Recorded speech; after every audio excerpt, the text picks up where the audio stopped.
Lin Yang, soul expansion successful, contracted spirit beast. Windwing spirit tiger, quality, lord level. With the resounding announcement from a middle-aged teacher, a wave of discussions erupted across the playground of Linhai No. 1 High School. Wu, as expected of the eldest son of the Lin family, to achieve a lord-level spirit beast on his very first contract, and a tiger-type spirit beast at that. Its combat prowess must be off the charts. Indeed, it's utterly enviable. If only I could acquire an elite-level spirit beast, I would consider myself fortunate. Don't dream. Are you unaware that over 90% of students can only contract ordinary quality spirit beasts during the soul expansion ceremony held before the annual college entrance examinations? Attaining a high-quality spirit beast is far from easy. Yes.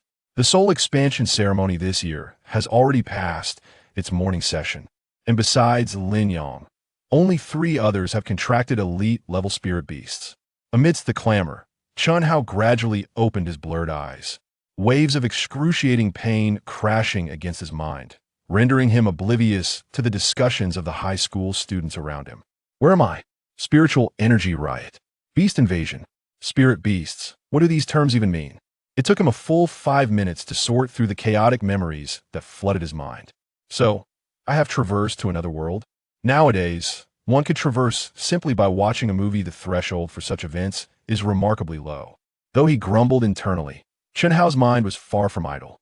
From the memories he had just organized, he gradually discerned the general circumstances of the world in which he found himself. This is a parallel world similar to Earth's civilization.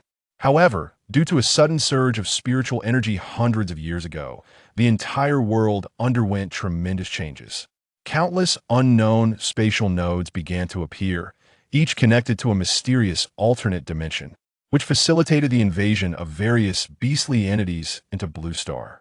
With conventional weaponry rendered ineffective and humanity unable to harness spiritual energy for extraordinary powers, their living space was drastically compressed. It was only upon discovering a divine artifact, known as the Spirit Contract Monument, that they developed a spirit contract cultivation system, thereby safeguarding humanity's last line of defense with spirit beasts. For the past few centuries, every high school student, upon reaching the age of 18, has been arranged to undergo the soul expansion ceremony, imprinting their souls upon the Spirit Contract Monument to gain the ability to contract spirit beasts.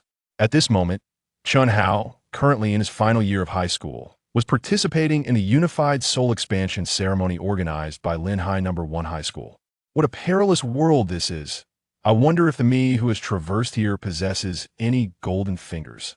Chun Hao murmured to himself, his gaze drawn to the strange hexagram formation at the center of the Linhai No. 1 playground. Is that tiny black stone about the size of a palm the so-called Spirit Contract Monument? It looks so unimpressive, he mused aloud, only to be met with a scornful expression from a burly youth beside him. Brother Hao, have you lost your memory? How could that worthless stone possibly be the Spirit Connection Steel? You must understand that there are only 4 Spirit Connection Steel in the entirety of Blue Star, and they are firmly held by the 4 federations, inaccessible to ordinary people.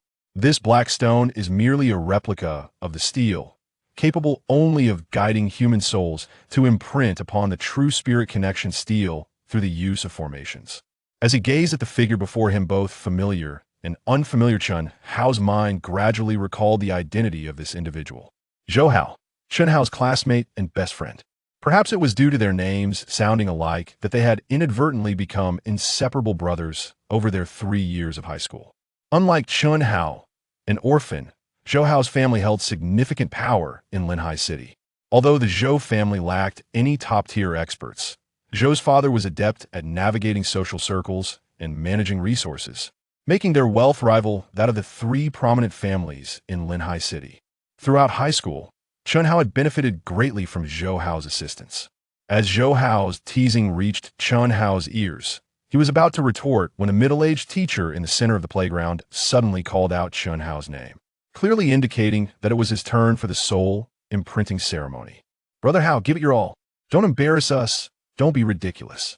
If anyone is going to embarrass themselves, it will be you. Who do you think your brother Hao is? You needn't worry about me. With that, Chun Hao strode confidently towards the hexagram formation at the center of the playground. A mix of trepidation and excitement coursed through him regarding the imminent events. "How is it? Step into the center of the hexagram. Place your hands upon the black stone and close your eyes to quietly attune yourself." "Understood, teacher." Upon hearing the middle-aged teacher's instructions, Chun-Hao complied and placed his hands upon the black stone. As he slowly closed his eyes, a mysterious force began to circulate between his body and the stone. Immediately, a powerful and overwhelming aura enveloped the entire playground, instilling a sense of inexplicable pressure upon everyone present. Is that Chun-Hao from Class 3? Why is his soul imprinting creating such a commotion? Has he contracted some extraordinary spirit beast? I don't know, but among so many soul imprintings, he is the only one to invoke such a phenomenon. Who exactly is this guy? I know. Chun-Hao is the top student in Class 3, always scoring first in theoretical exams, though he does seem a bit frail, as if suffering from congenital malnutrition. Seriously? Being good at studying has such benefits? I wish I had paid more attention to those damn books. As the students on the playground buzzed with speculation, the principal of Lin Hai No, one high school, Wu Tianhong, looked on in astonishment at the spectacle unfolding above the playground. This is a sign of secret realm spirit connection. Could it be that Lin Hai No. 1 High School is about to produce a chosen master of a contracted spirit beast lineage? Before Wu Tianhong's words could fully resonate in the air, a sudden rift in space materialized above the playground. Almost instantaneously, a towering scroll emerged from the rift, unfurling gracefully as it drifted towards Chun-Hao. Witnessing this extraordinary phenomenon, a look of astonishment illuminated Wu Tianhong's face. Indeed, it is the spirit contract scroll. It seems that this year's college entrance examination will herald a top scholar from Lin Hai No. 1 High School. As Wu Tianhong expressed his exhilaration, Chun-Hao, with his eyes tightly shut, was inexplicably drawn to insert his finger into his mouth. Soon after, with a muffled groan, the wounded finger began to inscribe an enigmatic script upon the scroll, guided by Chun-Hao's unconscious movements. In no time, as Chun-Hao completed his writing, the scroll folded itself once more and vanished into the rift, leaving no trace behind. Simultaneously, the potent aura dissipated, and the playground reverted to its previous state. Just when everyone assumed the event had concluded, Chun-Hao, who had been with closed eyes, suddenly opened them wide. Following this, a dazzling series of hand seals materialized, summoning a small, orange-eyed toad adorned with black patterns, which appeared at the center of a hexagram, accompanied by the ripples of spatial energy. Chun-Hao, soul expansion successful. Contracted spirit beast, an unknown species of toad, quality, legendary. Chapter 2. The spirit beast automatic cultivation system. The sky was bright and clear, with a gentle breeze caressing the face. At this moment, the playground of Lin Hai No. 1 High School was enveloped in an eerie silence. Even the middle-aged teacher who had just announced Chun-Hao Dua's successful binding was rendered momentarily speechless. His lips twitching as he silently gazed at the array's center, where Chun-Hao and an unfamiliar breed of toad were locked in a mutual stare. After nearly a minute had elapsed, someone finally shattered the strange atmosphere. Where's the powerful spirit beast? It's merely a toad. Surely it lacks any combat prowess.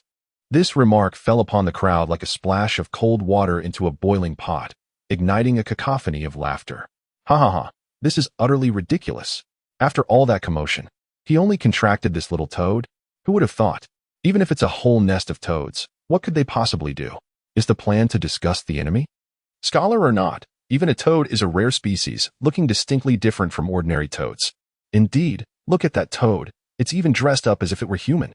As the laughter erupted from the audience, Wu Tianhong, who had initially been brimming with excitement, felt as though a bucket of cold water had been poured over him. He sat in his seat, murmuring to himself, this shouldn't be the case. Only powerful spirit beasts can reproduce and form a lineage. Can such a creature as a toad possess that capability? Suddenly, a glimmer of hope flickered in Wu Tianhong's eyes. No, after all, it is a spirit beast of legendary quality. This toad is certainly not an ordinary one. Ignoring the ridicule and mockery surrounding him, Chun-Hao's entire focus was concentrated on the toad he had contracted. Unlike the others, this particular toad was extraordinarily familiar to Chun-Hao, who hailed from Earth. The toad's distinct appearance, coupled with the information that had flashed through his mind at the moment of signing the contract on the spirit scroll, confirmed to him that he had officially entered into a pact with the renowned Mount Myoboku, one of the three great sanctuaries from the world of Naruto. The orange-hued toad before him was none other than the juvenile version of Gamakichi. Although Chunhao was perplexed as to why spirit beasts from the Naruto universe existed in this world, he was acutely aware of the formidable nature of the toads from Mount Myoboku. It is known that in this world, spirit beasts are classified into 7 tiers based on their quality: ordinary, elite, lord, legendary, epic, immortal, and mythical. Even Gamakichi, whose prowess in the anime is not particularly remarkable, possesses legendary quality. One could only wonder what tier of quality the far more powerful Fukasaku and Shima would embody. Realizing this, just as the exhilarated Chunhao intended to further communicate with Gamakichi, a crisp electronic voice unexpectedly echoed in his mind. Congratulations, host. You have successfully contracted your first spirit beast.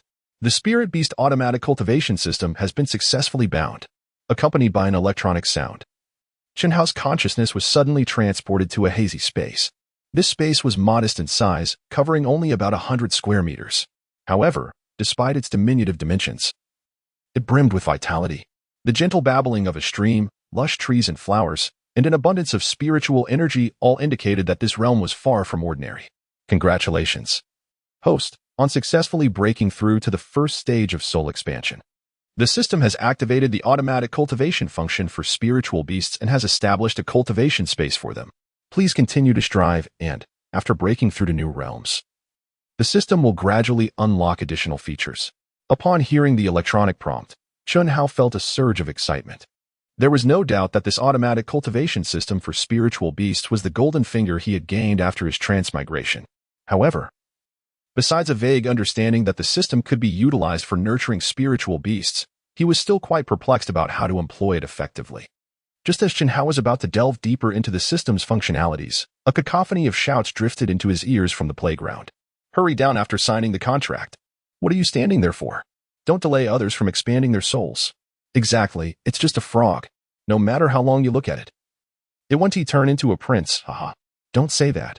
Maybe the top student just doesn't understand? Probably unwilling to face reality, TSK. Hearing the other students' urgings and glancing at the middle-aged teacher, who showed a hint of impatience, Chunhao realized that it was indeed not the right moment to continue exploring the system. With that thought in mind, Chunhao hesitated not a moment longer. Following the spiritual techniques he had mastered during his soul expansion, he swiftly returned the frog to Myomu Mountain. After completing this task, he greeted the middle-aged teacher and then made his way directly to where Zhou Hao was situated. Upon standing beside Zhou Hao, who was still embroiled in a debate with his classmates, Zhou Hao finally noticed Chunhao's return. How good. Don't mind this bunch of brainless fools. That's a legendary quality spiritual beast and surely possesses immense potential. With your strong theoretical knowledge, you will undoubtedly cultivate it well. Rest assured. If you encounter any resource-related difficulties, just let me know. We don't need to be so formal with each other. Hearing Zhou Hao's words, even though he felt reassured, Chunhao was nonetheless deeply moved.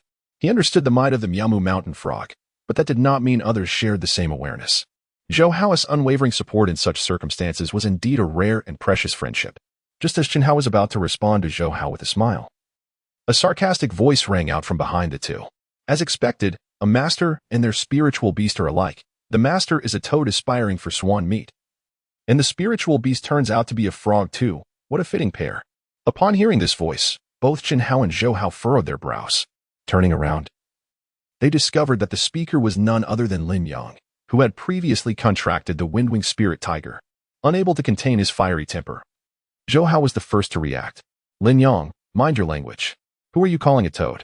Do not presume that your trivial thoughts remain unnoticed by others. Even if the illustrious school beauty, Mu Zihua, were not to be with our esteemed Hao Gu, it certainly would not fall to you, you insignificant wretch. Upon hearing Zhou Hao's unceremonious remarks, Lin Yang's expression immediately darkened. Humph, Zhou Hao, do not be so arrogant. A family that lacks even a strong master in the realm of the Yuzhu, yet possesses such wealth, should beware of being exterminated one day. Fuming with rage, Zhou Hao was about to retort, but Lin Yang interrupted him once more. Chunhao, I shall warn you one last time. Mu Zihua is not someone you can covet. If you have any sense, keep your distance from her. Otherwise, do not blame me for being merciless. You must understand that after the soul expansion ceremony, the preliminary examination before the college entrance exams will soon follow. That will be a practical assessment, and no one can guarantee that unexpected events won't occur. You had best weigh your own capabilities. Upon hearing Lin Yang's audacity to threaten him with the practical assessment in front of everyone, Zhou Hao was furious and immediately rolled up his sleeves, ready to teach Lin Yang a lesson. However, the enraged Zhou Hao was stopped by Qin Hao. It is not merely the setting that would lead to severe school penalties should they come to blows. With Lin Yang's contract with the Windwing Spirit Tiger, Zhou Hao, who had yet to expand his soul, would undoubtedly suffer if a fight ensued. Yet, stopping Zhou Hao did not mean that Qin Hao intended to swallow his anger. Just as he was about to confront Lin Yang and formally challenge him to a duel in order to seize the opportunity to teach him a lesson, a somewhat cool voice suddenly rang out from the side. Lin Yang, when did my affairs become yours to meddle with?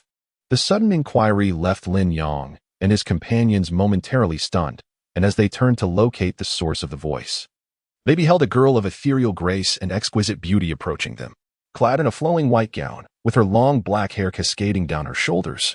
She appeared like a celestial being gracing the mortal realm, exuding an indescribable beauty and elegance, noble and transcendent. This girl was none other than Mu Zihua, the very subject of Lin Yang and his companions' discussion.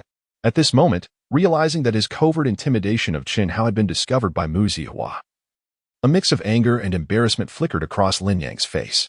Yet, he dared not utter a word to Mu Zihua, nor could he respond to her question. He could only vent his pent-up frustration entirely on Qin Hao. Kid, if you have the guts, do not hide behind a woman. The preliminary exam in 3 days will be a draw and eliminate format. If you possess any ability, stand before me with all your strength. Then I shall make you understand what true disparity means. Upon hearing Lin Yang's words, Qin Hao, who had initially intended to teach him a lesson, could no longer endure. Humph, spare me your empty words. We shall meet on the arena in 3 days. I hope you do not get eliminated before our battle, after all.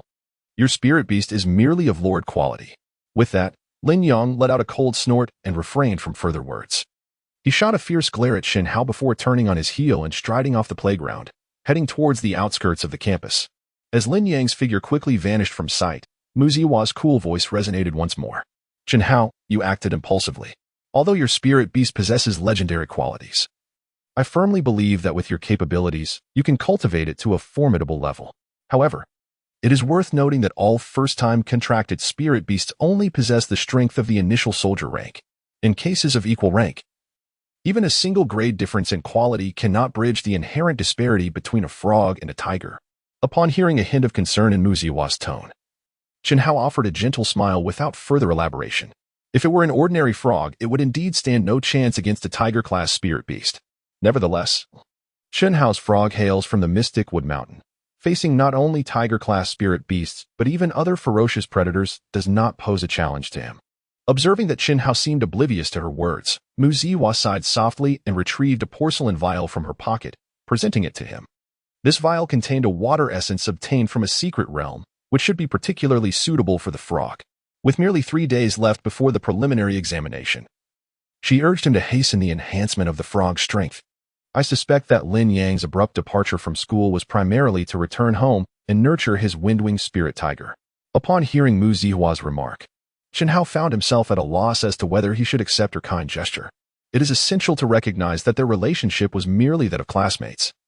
Mu Zihua's favorable regard stemmed solely from his academic excellence and unique insights into spirit beast cultivation, devoid of the complexities imagined by Lin Yang and others. Sensing Qin Hao's hesitation, Mu Zihua did not afford him the opportunity to decline. She promptly pressed the porcelain vial into his hand and turned to leave in the direction from whence she came. Indeed, how good. You claim that the illustrious Mu is indifferent towards you, yet she bestows upon you such a precious spiritual material, typically dropped only by lord-level beasts. You too, haha. Enough nonsense, I'm heading back. You wait here for your soul enhancement.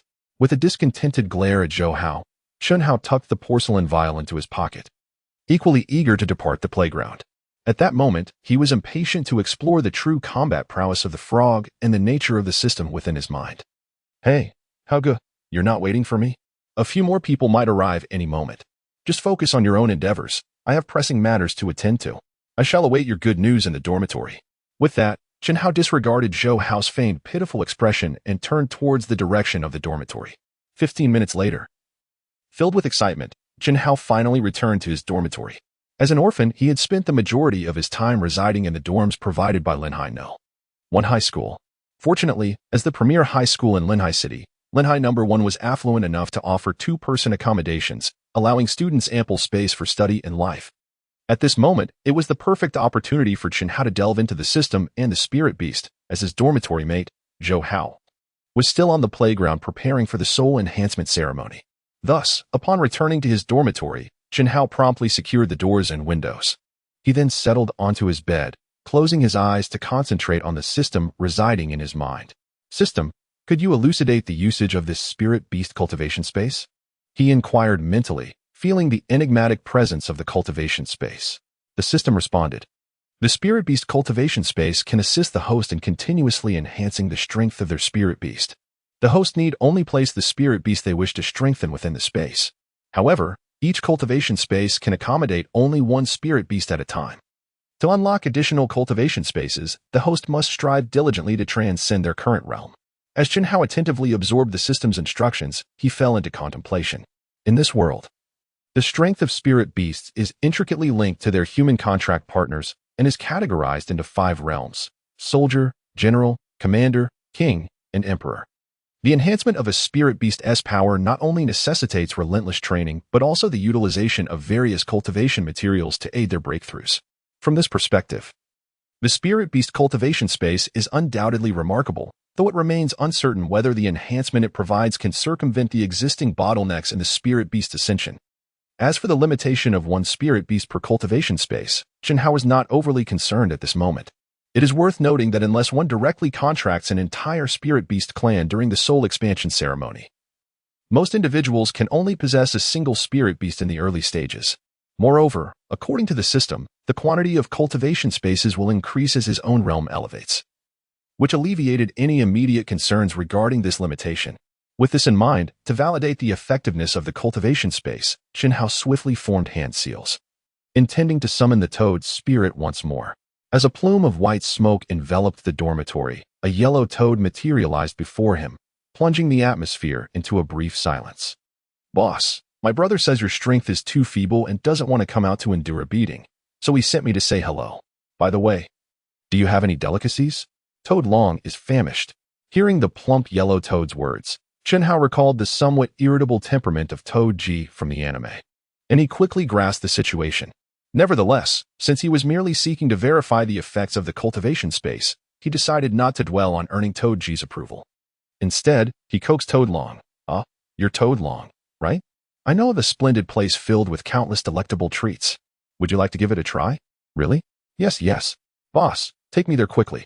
Toad Long eagerly nodded in response to the promise of a feast.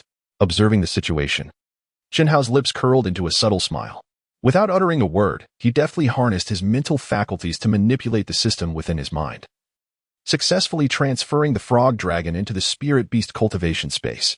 The moment the frog dragon vanished from the dormitory, a melodious notification echoed in Jinhao's consciousness. 1 spirit beast has been admitted into the spirit beast cultivation space. Quality, legendary, strength, soldier level 1. It is estimated that it will advance to soldier level 2 in 24 hours. Please be patient, host. Furthermore, introducing compatible spiritual materials into the space may accelerate the cultivation process. Upon hearing this notification, a look of delight illuminated Jinhao's face. There was no need for inquiry. Given that the system had indicated the frog dragon could directly ascend to soldier level 2 in 24 hours, it confirmed that the cultivation space did not impose any bottlenecks. Alternatively, one could assert that the 24 hours already encompassed the time required to break through any such barriers, regardless of how one calculated it. Jinhao understood that with the existence of the spirit beast cultivation space, the spirit beast he contracted would not be hindered at the pinnacle of their realms, which undoubtedly represented a significant advantage. Having validated this point, Jinhao turned his focus to the last statement of the system notification. The notion of compatible spiritual materials was quite comprehensible. However, how precisely would the acceleration of the cultivation process manifest, and to what extent could this acceleration be achieved? While pondering these questions, Jinhao withdrew the water elemental essence that Mu Zihua had previously bestowed upon him. Familiar with the Naruto anime, Jinhao was well aware that the frog dragon undoubtedly possessed water attributes. Therefore, This water elemental essence was likely a compatible spiritual material. With this thought in mind, Chen Hao ceased to hesitate, directly communicating with the system to absorb the water elemental essence into the spirit beast cultivation space.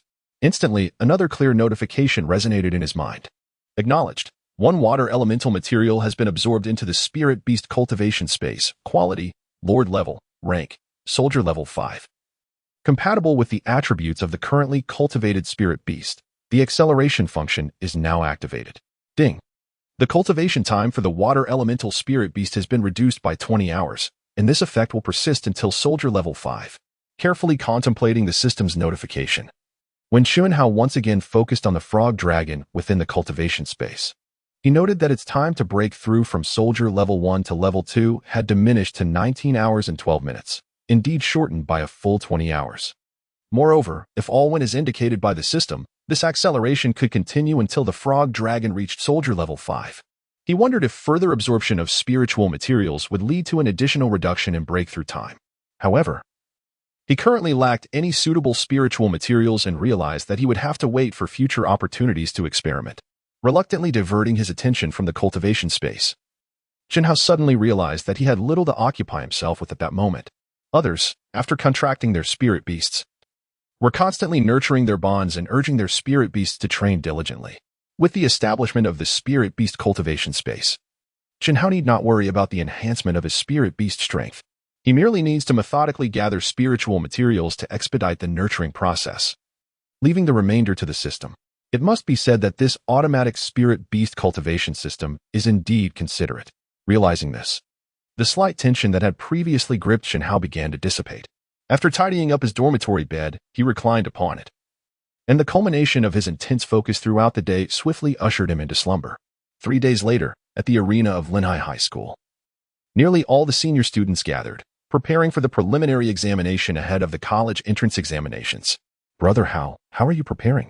asked Zhou Hao, his voice laced with concern. "I heard that Lin Yang's windwing spirit tiger broke through to the 2nd rank yesterday. Can your frog hold its ground?" Listening to Zhou Hao's anxious words, Chunhao merely smiled gently, refraining from further comment. Ever since he had placed the frog dragon into the cultivation space, he had appeared somewhat aimless. Naturally, this left Zhou Hao, his dormitory mate, puzzled. During these 3 days, Zhou Hao had inquired more than once why Chunhao was not training with his spirit beast. He even discreetly presented resources from the Zhou family for Chunhao to select, all in hopes of ensuring that Chunhao would not suffer an embarrassing defeat in today's preliminary examination. Indeed, it was merely a matter of not losing face. In Zhou Hao's mind, the prospect of Chunhao defeating Lin Yang was bleak. All his efforts were merely to mitigate the potential blow to Chunhao's confidence. Chunhao did not refuse Zhou Hao's goodwill. However, when he attempted to absorb the elite-grade water-type spiritual material he had received from Zhou Hao into the cultivation space, the system indicated that the quality of the material was 2 ranks below that of the spirit beast, thus hindering any acceleration of the cultivation process. This dissuaded Chunhao from the notion of taking advantage of Zhou Hao's generosity. Even with the Zhou family's affluence, the spiritual materials for cultivating spirit beasts were not inexhaustible, particularly those of high quality. The elite-grade materials intended for experimentation would not have been made available if Zhou Hao had not contracted an elite-grade snow bear 3 days prior. Having come to this conclusion, Chunhao temporarily set aside his aspirations to further shorten the frog dragon's breakthrough time. Fortunately, even with a methodical approach to cultivation, the frog dragon had ascended from the 1st rank to the 3rd rank within 3 days, and it was merely 2 days away from breaking into the 4th rank. With the strength of a 3rd rank spirit beast, Chunhao was confident that he could dominate among these high school students, most of whom had only recently succeeded in awakening their spirits. As Chunhao calmly awaited the commencement of the preliminary examination, in another corner of the arena, Lin Yang and several students from Linhai High School huddled together, whispering fervently, "Listen up, today in this exam, I am determined to teach that Chunhao a severe lesson. Your task is to ascertain Chunhao's true prowess before I encounter him. Should any of you manage to face him during the draw, irrespective of the outcome, you will be rewarded with an elite-grade nurturing material from me. However, if someone emerges victorious and severely injures Chunhao, I, Lin Yang, will provide all the cultivation resources he needs before the college entrance examination." Upon hearing Lin Yang's promises, the students, each bonded with elite-quality spirit beasts, were instantly invigorated, their eyes gleaming with excitement as they eagerly affirmed their commitment. Rest assured, young Master Yang, we shall fulfill this mission. Indeed, if I draw Chen Hao, I guarantee he won't be able to rise from his bed for a month. Right? Such a trivial matter does not require your personal involvement, young master. That mere frog is no match for any one of us. As Lin Yang absorbed their flattery, he felt a sense of buoyancy. For a moment, he questioned whether his meticulous precautions and the deployment of so many individuals to probe Chen Hao's strength were excessive. Yet, the thought of Mu Zihua's evident regard for Chen Hao, even offering a lord-level nurturing material, instilled a sense of caution within him. While Lin Yang and others plotted their strategies against Chen Hao, the time finally struck 9 in the morning. As the clock on the wall chimed 9 times, a middle-aged teacher swiftly approached the center of the arena. On behalf of the principal, I will preside over this preliminary examination before the college entrance exams. In order to assess the true combat capabilities of our spirit beasts, this examination will take the form of one-on-one battles, with the school randomly selecting 2 students to compete. The victor advances, while the defeated is eliminated. To motivate everyone to achieve excellent results, the top 10 ranked students will receive nurturing materials sponsored by the school. I hereby declare the commencement of this preliminary examination. Chapter 5, Preliminary Examination. As the middle-aged teacher's words resonated, the large screen in the center of the arena began to rapidly scroll through the names of all third-year students at Linghai No. 1 High School. After approximately 5 seconds, the scrolling ceased, and the names of 2 students appeared on the screen. All right, the participants for the first practical assessment have been confirmed. Please welcome Zhao Lei and Zhang Shua to the stage. Upon seeing the 2 students called to the stage, who summoned 2 ordinary quality spirit beasts with merely the strength of the first rank, Chen Hao immediately lost interest in watching. Hey, Zhou Hao. I've not seen you around these past 3 days. How is your snow bear faring? Chen Hao inquired, striking up a conversation with Zhou Hao beside him. Don't even mention it. My white bear is only of elite quality, and despite using elite-grade nurturing materials, it has barely approached the 2nd rank within these 3 days. Achieving a commendable result in this preliminary examination seems improbable, Zhou Hao replied, a hint of frustration evident in his tone. Listening to Zhou Hao's words, Chen Hao's eyes flickered with confusion. I had thought your family was quite wealthy. How could your spirit material only reach the elite level? Are you not your father's biological child? Upon hearing this, Zhou Hao reacted as if someone had stepped on his tail, quickly retorting, Nonsense. Brother Hao, you cannot slander me. This has nothing to do with my father. It is essential to understand that utilizing spirit materials that exceed the innate quality of the summoning beast carries inherent risks. A moment's negligence could severely injure the spirit beast. Moreover, do you think everyone can casually present lord-level spirit materials like that campus bell, Mu? Such high-grade materials are rare even among esteemed families. My elite-level white bear is currently of no use to me. As Zhou Hao elaborated, Chen Hao suddenly recalled relevant knowledge concerning the cultivation of spirit materials. His previous self had mastered these theories with remarkable proficiency. Had it not been for the tyrannical nature of the cultivation space provided by the system, he would not have posed such a foolish question. While Chen Hao and Zhou Hao engaged in their casual banter, the assessments were proceeding rapidly. However, until now, all the students participating in the matches had exclusively contracted ordinary spirit beasts, none of which had surpassed the 2nd tier of the soldier level. It could be said that they were merely novice combatants squabbling among themselves. This situation, however, fell within the expectations of the school leadership. As these were merely students who had recently succeeded in soul expansion, it was unrealistic to anticipate significant breakthroughs within merely 3 days. Furthermore, the primary objective of this preliminary examination was to gauge the overall strength of this cohort of candidates and to identify any potential dark horses worthy of the school's vigorous cultivation. Just as Chen Hao found himself growing drowsy while observing the battles on the stage, his name suddenly appeared on the scrolling screen. All right. The next match is between Chen Hao and Liao Fan. Please proceed to the stage to prepare. Upon hearing his name called by the middle-aged teacher, Chen Hao instantly shook off his lethargy. As he approached the arena, Liao Fan, in a corner alongside Lin Yang and others, was boasting enthusiastically to those around him. Haha, I am quite fortunate. It seems young Master Yang will have to shell out this time. Just watch me teach that little frog a lesson. With that, Liao Fan strode onto the stage with an air of indifference. Chen Hao, is it? Hurry and summon your little frog. I can hardly wait to give you a proper lesson. Hearing the hostility in the unfamiliar student's voice, Chen Hao was somewhat puzzled. However, when he followed Liao Fan's gaze towards Lin Yang and the others in the corner, he began to grasp the situation. Clearly, this was all a premeditated scheme orchestrated by Lin Yang against him. Understanding this, a glint of cold light flickered in Chen Hao's eyes as he thought to himself. This works out well. I was previously concerned that the frog dragon's strength might be too overwhelming, but now that the opponent harbors ill intentions, he cannot blame me for being unmerciful. With this in mind, Chen Hao hesitated no longer. As he formed hand seals, a frog dragon, towering at least a human's height, materialized onto the stage. After 3 days of intensive training, the toad dragon has undergone a remarkable transformation since its initial summoning. Not only has its size dramatically increased, but its strength has also skyrocketed. Observing the toad dragon summoned by Chen Hao, all the students who had previously witnessed his spiritual beast were utterly astonished. Is this truly Chen Hao's spiritual beast? I distinctly remember the frog being a bright orange before. Indeed, during the last soul awakening ceremony, that frog was merely the size of a palm. How has it grown so large now? Impressive indeed. This academic prodigy has an extraordinary talent for nurturing spiritual beasts. But I wonder about the true strength of this creature. Let's hope it's not just a pretty fade. Listening to the murmurs from the crowd, Liao Fan, who had just summoned his own spiritual beast, wore an expression of disbelief. Although he hadn't paid close attention to Chen Hao's spiritual beast during the soul awakening ceremony due to time constraints, the toad dragon before him clearly did not match the descriptions given by Lin Yang and others. What exactly had Chen Hao done to his spiritual beast over the past 3 days? Just as Liao Fan pondered this, the toad dragon looked up at Chen Hao with a naive expression. Boss, my brother asked me to inquire when he might also be allowed to train in that mysterious space. Upon hearing the toad dragon's words, Chen Hao couldn't help but chuckle. Rest assured, he won't be at a loss. Tell him that once his strength reaches a certain level, I will summon him for training.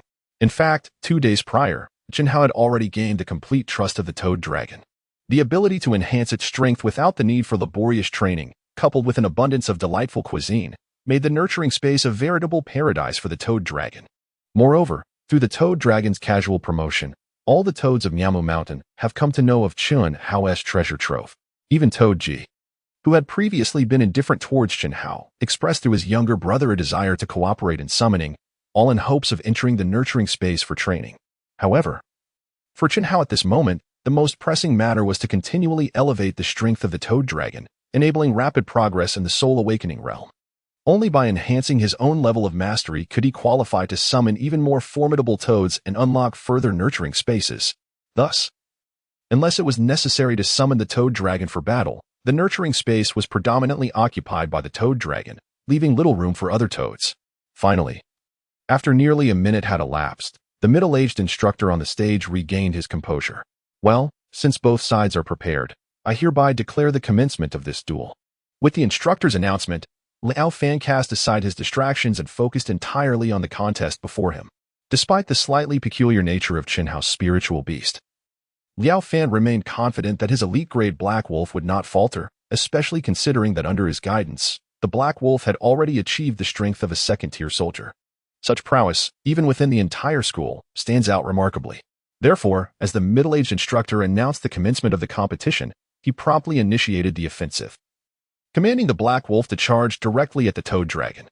The ferocity of its gaze and the sharpness of its claws instilled a sense of trepidation in all present for the seemingly Navi toad dragon. However, to everyone's astonishment, as the Black Wolf approached, the toad dragon remained steadfast, raising its enormous webbed hand to strike the Black Wolf directly. A resounding thud echoed through the arena as the Black Wolf, struck by the toad dragon's immense force, tumbled twice before being flung off the stage, subsequently whimpering a few times before losing consciousness entirely. How could this be? This mere toad possessed the strength of a third-tier soldier. Chapter 6. Water Escape. Water Iron Cannon at 10 o'clock in the morning in the arena of Linhai No. 1 High School. All the teachers and students participating in the baseline examination were left in utter disbelief as they witnessed the battle outcome between Chen Hao and Liao Fan. No one had anticipated that an inconspicuous little toad could not only experience rapid growth in size over the course of 3 days but also achieve the formidable strength of a third-tier soldier. To advance to this level in just 3 days is an exceptionally rare feat, not only within Linhai No. 1 High School but perhaps throughout the entire Linhai City. This remarkable achievement necessitates not only a high-quality spirit beast but also sufficient nurturing resources. With the Black Wolf eliminated, Liao Fan no longer exuded the arrogance he had displayed upon entering the stage. Observing Liao Fan's vacant gaze, still grappling with the harsh reality, Chen Hao disdainfully curled his lip and addressed the middle-aged instructor on the stage. Teacher, it seems the outcome of this match has been determined. Upon hearing Chen Hao's remark, the instructor was jolted back to reality, clearing his throat twice before announcing, "Ahem, this match is won by Chen Hao. Please allow both contestants to step down and take a rest as we proceed to draw the next pair of students." As Chen Hao and Liao Fan exited the stage, order gradually returned to the proceedings.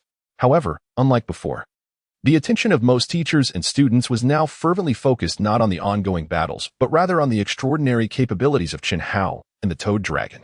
Amidst the discussions and speculations, Chen Hao walked calmly towards his designated spot. Suddenly, a cool voice broke through from beside him. "You have not disappointed me. In just 3 days, even with the assistance of the water essence, your ability to nurture spirit beasts is undeniably formidable." Turning to face the ethereal girl beside him, Chen Hao smiled gently and replied, "I haven't yet had the chance to thank you for your spirit materials. I will return the favor when the opportunity arises." In response, she lightly shook her head and continued, "No need for that. That water essence is of little consequence to me. However, do take the time to teach me how to nurture spirit beasts. Compared to you, I would require at least 3 times the resources to achieve the same level of strength for my spirit beasts." As she spoke, a hint of dissatisfaction and resentment glimmered in her gaze directed at Chen Hao. "This time, you surely won't evade me as you did before, will you?" Upon hearing Mu Zihua's words, Chen Hao could only scratch his nose and offer an awkward smile. From his memories, Chen Hao realized that his predecessor held a considerable fondness for this extraordinary beauty. However, as their interactions progressed, the disparity in their social standings instilled a sense of inferiority in him when facing Mu Zihua. Nevertheless, this was of little consequence to the transmigrated Chen Hao. Armed with the confidence bestowed by the spirit beast cultivation system, he was assured that he would soon gaze down upon this world, and thus would not choose to flee as his predecessor had. "Let us strive diligently. We shall converse again after the examination," he declared. Observing Chen Hao's slight awkwardness, Mu Zihua refrained from saying more, leaving only this remark before turning to depart. As Mu Zihua vanished into the crowd, a malicious gaze caught Chen Hao's attention, heightening his alertness. Following his instinct, he was unsurprised to discover that the source of this gaze was Lin Yang. As Chen Hao met his gaze, a sinister expression gradually emerged on Lin Yang's face. He extended his right hand and made a slitting motion across his throat towards Chen Hao, then shifted his gaze away, no longer regarding him. Chen Hao paid no heed to Lin Yang's provocation. At this juncture, their animosity was firmly established, unless one party completely conceded. It seemed unlikely that this matter would reach a swift resolution. With Chen Hao's stunning entrance, the atmosphere of the competition soared to a climax. A series of thrilling battles unfolded before the eyes of all the teachers and students. During this time, several students possessing elite-level spirit beasts took the stage, and even a lord-level spirit beast made its appearance in the arena. To Chen Hao's astonishment, Mu Zihua's contracted spirit beast was also a lord-level beast of 3rd-tier military strength, on par with Lin Yang's Windwing spirit tiger. However, judging by the expressions of the audience, they appeared relatively unfazed by this revelation, at least not to the extent of the astonishment Chen Hao had evoked.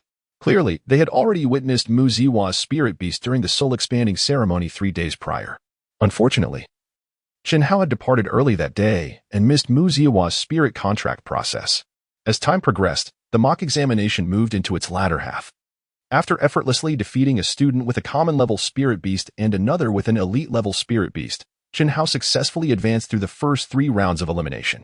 However, when he returned to the stage, the atmosphere ignited once more, for his opponent was none other than Lin Yang, wielding the lord-level Windwing spirit tiger.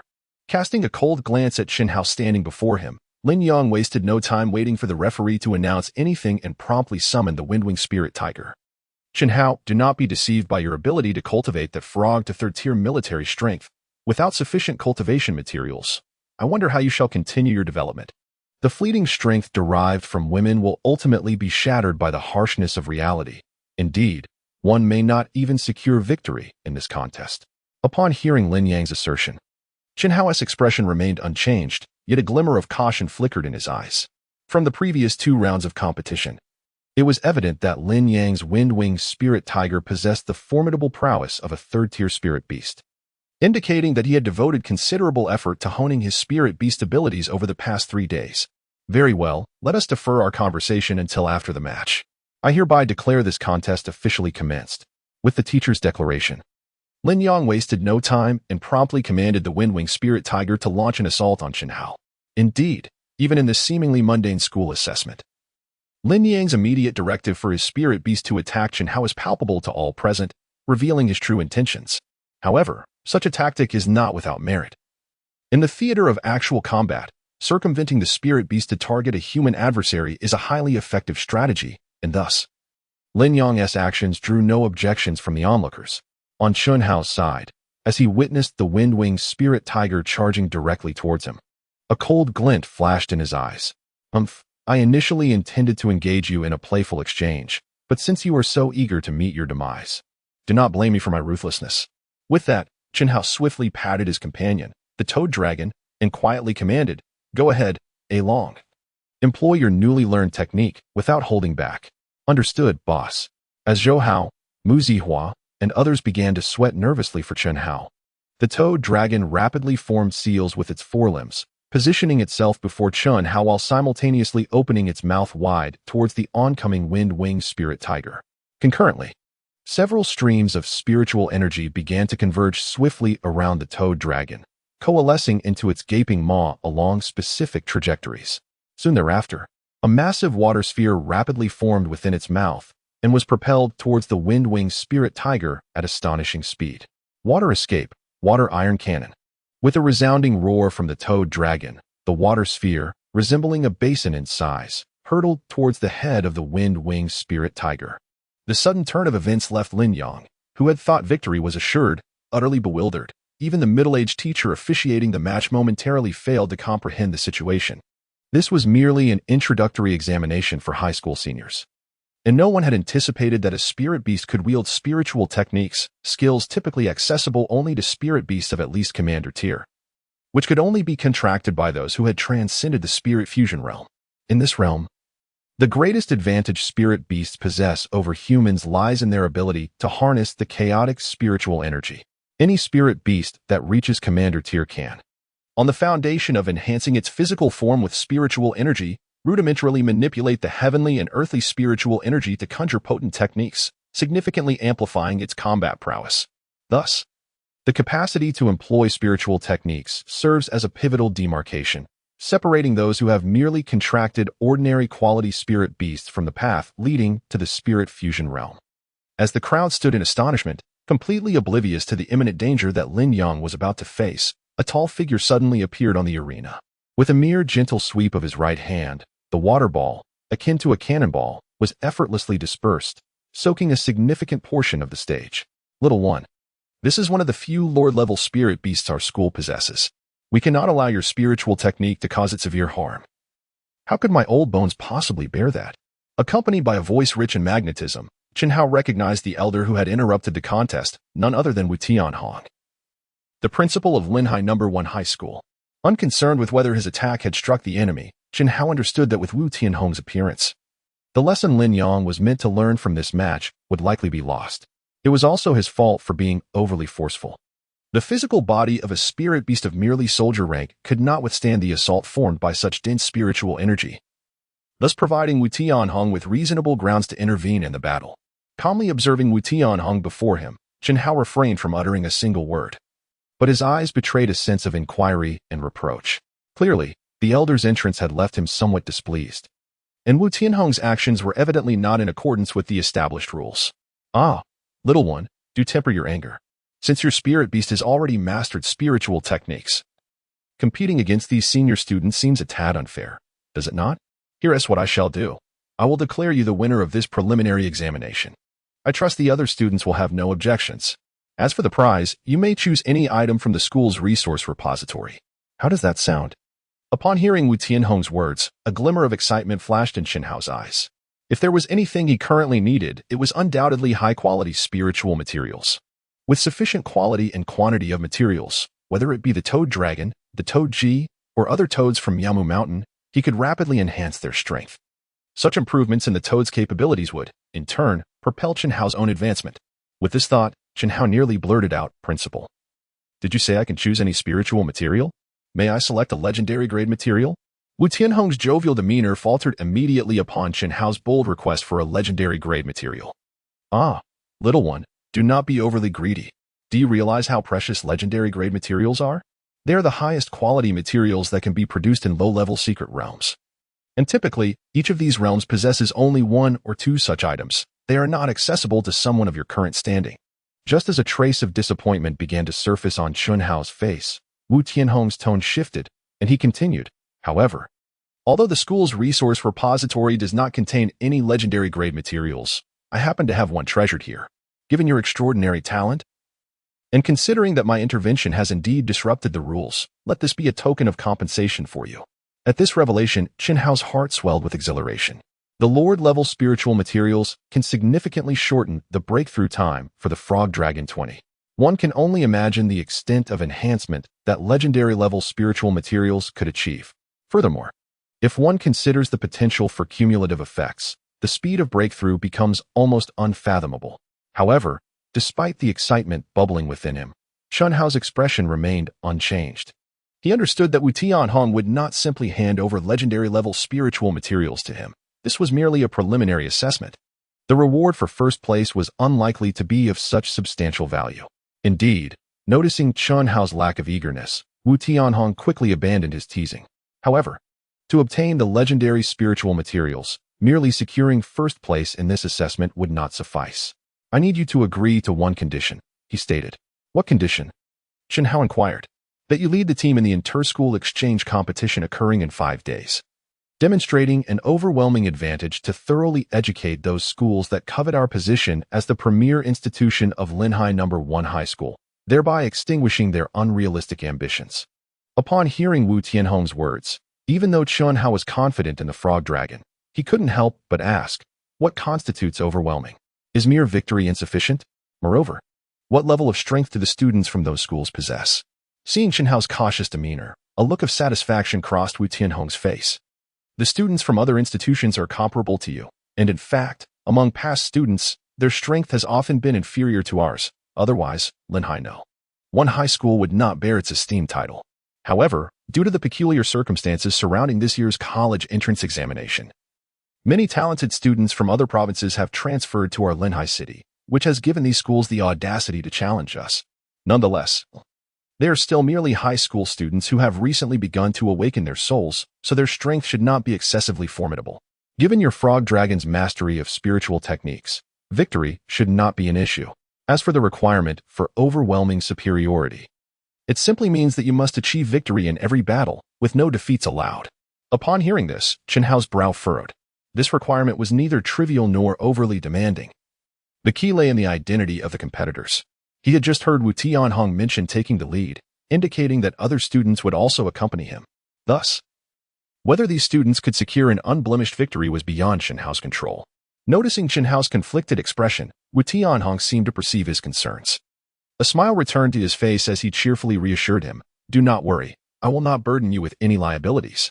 The number of matches in the exchange competition will not be excessive. Apart from you as the captain, I will assign 2 other teammates, Mu Zihua and Lin Yang, both of whom possess Lord-level spirit beasts and should not hinder your performance. Moreover, as captain, you will have absolute control over the arrangements for the matches. Even if you wish to participate in every contest, no one will impede you." With these words, Chunhao felt a sense of clarity. "Very well, I agree. But I too have a condition." "Let us hear it," Wu Tianhong replied. "I must first obtain that legendary grade spiritual material. However, I assure you, should I fail to fulfill our agreement, I shall certainly seek an opportunity to return this precious item in the future." Chapter 8.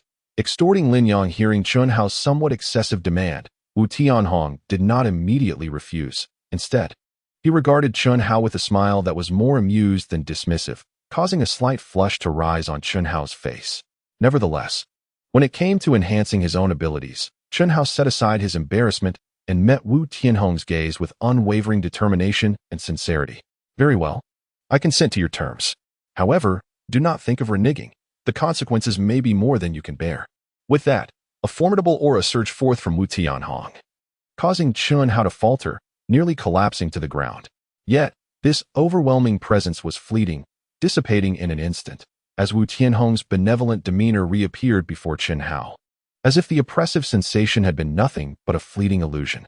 Aware of the vast disparity in their strengths, Chen Hao understood this was Wu Tianhong's warning against harboring any ulterior motives. However, as he had never intended to break his word, he paid little heed to the insinuation. With the existence of the system's nurturing space, he was confident that in 5 days, the strength of the frog dragon would experience another significant leap. Thus, after reaching an agreement with Chen Hao, Wu Tianhong glanced at the still somewhat dazed Lin Yang and the curled-up windwing spirit tiger, resembling a cat, before vanishing from sight, leaving only a parting remark hanging in the air. The competition will continue. Chen Hao and his companions may withdraw from the assessment. Others may continue vying for the top 10, and the rewards remain unchanged. As these words echoed throughout the arena, Chen Hao suddenly heard Wu Tianhong's voice once more in his ear. "Proceed to my office. The legendary grade spiritual material is there." Realizing that Wu Tianhong was using his formidable power to communicate directly, Chen Hao felt a mix of astonishment at Wu Tianhong's strength and an overwhelming attraction to the words legendary grade spiritual material, which brought an eager expression to his face. Nodding slightly at the middle-aged teacher on the platform, Chen Hao descended without further ado, heading towards the principal's office. Moments later, upon arriving at the principal's office, just as he was about to knock, he heard Wu Tianhong's voice from within. "Come in. The door is unlocked." Upon hearing this, Chen Hao paused with his hand raised, then pushed the door open and entered the room. "You arrived quite swiftly. It seems you are indeed eager for this legendary grade spiritual material," Wu Tianhong remarked with a teasing smile as he rose and approached the safe behind his desk, retrieving an exquisitely crafted sandalwood box. Returning to his seat, Wu Tianhong placed the box on the table and slid it towards Chen Hao, his expression gradually turning serious. "This is the legendary grade spiritual material I acquired from a mid-tier secret realm, known as the Ghost Orchid Celestial Herb, perfectly suited for your water element frog. Fortune seems to favor you. Had it not been for my lack of a water-affiliated spirit beast, this precious material might not have come into your possession." As Wu Tianhong observed Chen Hao's excitement while he grasped the wooden box, a flicker of pain crossed his face. "However, I must caution you. Although this celestial herb was not derived from a beast, its grade is at least equivalent to that of a 5th-tier weapon. While your spirit beast has attained a legendary quality, one must exercise utmost caution during the absorption process." Upon hearing Wu Tianhong's words, Chen Hao's smile gradually faded. "Rest assured, Principal, I understand." Witnessing Chen Hao heed his advice, Wu Tianhong's countenance transformed into one of gentle warmth once more. "Very well, off you go. Remember to cultivate closer ties with your 2 teammates. Youthful exuberance is natural, and these trivial grievances are hardly significant in the grand scheme of things. As you mature and confront the harsh realities of this world, you'll come to realize that such minor conflicts pale in comparison to the challenges posed by different races." After listening to Wu Tianhong's earnest counsel, Chen Hao nodded solemnly, bowed to the principal, and exited the office. Just as he stepped out, an unexpected figure appeared before him, Lin Yang, the very adversary he had previously bested. "What brings the esteemed young Master Lin to confront me? Is he unsatisfied with our recent contest and seeking a rematch?" Noticing Lin Yang's unwavering gaze, Chen Hao inquired coldly. However, the next turn of events took Chen Hao entirely by surprise. Despite the palpable hostility emanating from Lin Yang, his demeanor had shed the arrogance and disdain of their past encounters. "I am not here to provoke. Rather, I wish to discuss the upcoming intercollegiate exchange competition with you." Chen Hao's interest was piqued by Lin Yang's statement. Unless this competition held significant importance for him, he would not have sought Chen Hao out for a conversation. This realization shifted Chen Hao's previously indifferent attitude towards the exchange. Contemplating this, Chen Hao feigned nonchalance, stating, "It is merely an ordinary exchange competition, given my current prowess. I could secure a complete victory without requiring assistance from either of you." Upon hearing this, Lin Yang's expression remained unchanged, as if he had anticipated Chen Hao's claim. "I must concede that I understand the significance of spirit beasts employing spiritual techniques at the military level better than you do. Thus, despite my lingering disdain for you, I cannot deny your remarkable talent." Chen Hao's perception of Lin Yang began to alter. It appeared that this so-called young Master Lin was not entirely inept, as he was willing to acknowledge the disparity in their abilities. However, before Chen Hao could formulate a response, Lin Yang continued, "Therefore, I would like to propose a transaction regarding this exchange competition." "Oh, what kind of transaction?" Upon hearing these words, Chen Hao immediately became intrigued. "I am aware that the principal has entrusted you with the command of this exchange competition. Hence, I hope you can arrange for me to participate in several matches."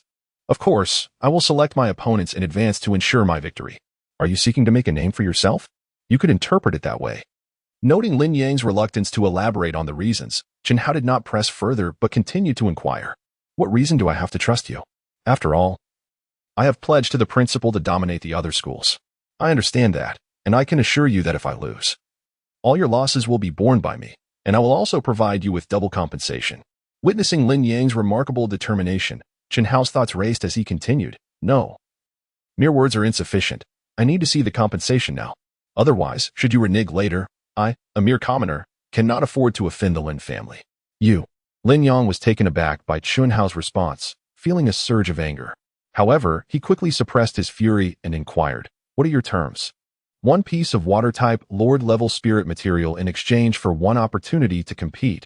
Regardless of the outcome, the material will not be returned. Impossible. Do you think Lord-level spirit materials grow on trees? Upon hearing Chen Hao's terms, Lin Yang could not contain his outrage.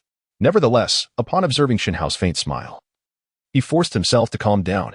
At most, 1 piece of Lord-level spirit material can be traded for 3 opportunities to compete, and I only possess fire-type materials, not water-type. Realizing that Lin Yang was still trying to play clever with fire-type materials, Chen Hao scoffed and continued. What if I add that I can assist your Windwing Spirit Tiger in swiftly stabilizing its 3rd-tier military rank? At this, Lin Yang's eyes sparkled with interest. Is that true? Absolutely. Very well. If that is indeed the case, I will speak to my family. 1 piece of Lord-level spirit material in exchange for 2 opportunities to compete. And I can provide at least 1 piece of water-type material, with others being substituted by different attributes. This is the maximum commitment I can offer. Seeing that no further benefits could be extracted from Lin Yang, Chen Hao smiled and said, Deal. I will await you in the dormitory tonight. However much spirit material you have, I will arrange for you to compete several times in 5 days, after which the opportunity will expire. With that, Chen Hao bypassed Lin Yang and strode directly toward the dormitory. Watching Chen Hao's retreating figure, Lin Yang gritted his teeth and spat out a few words. Chen Hao. Just wait. Once I gain the favor of the Lin family, I will ensure you repay everything. Chapter 9. Rapid Advancement that night. As Chen Hao gazed at the 3 pieces of Lord-level spirit material recently delivered by Lin Yang, he couldn't help but gasp in awe. Truly. As one of the 3 prominent families in Linghai City, the Lin family could produce 3 pieces of Lord-level spirit material, extremely rare treasures for others, just to secure a few opportunities in the competition. This also subtly reflects the Lin family's significant investment in this exchange competition. Otherwise, they would not have allocated such substantial resources. However, regardless of the Lin family's true intentions, Chen Hao's primary concern lies in whether he can acquire a wealth of nurturing resources, with the existence of a systematic cultivation space. As long as the spiritual materials are sufficient, his strength can ascend at an astonishing pace. Only by demonstrating extraordinary talent can he achieve remarkable success in the forthcoming college entrance examination, securing admission to a prestigious university, thus garnering further attention, development, and protection. Just imagine, had he not possessed a 3rd-tier military-grade frog snake, he would likely be nursing severe injuries in his dormitory, wallowing in self-pity after the preliminary examination, rather than feeling at ease as he does now. With this thought in mind, Chen Hao refrained from wasting any more time and swiftly retrieved the mystical orchid immortal grass given to him by Wu Tianhong. Placing it beside the 3 spiritual materials before him, he then directed his full attention to the automatic nurturing system for his spiritual beast residing in his mind. At this moment, within the nurturing space, the frog snake was leisurely reveling in the sensation of its strength enhancement.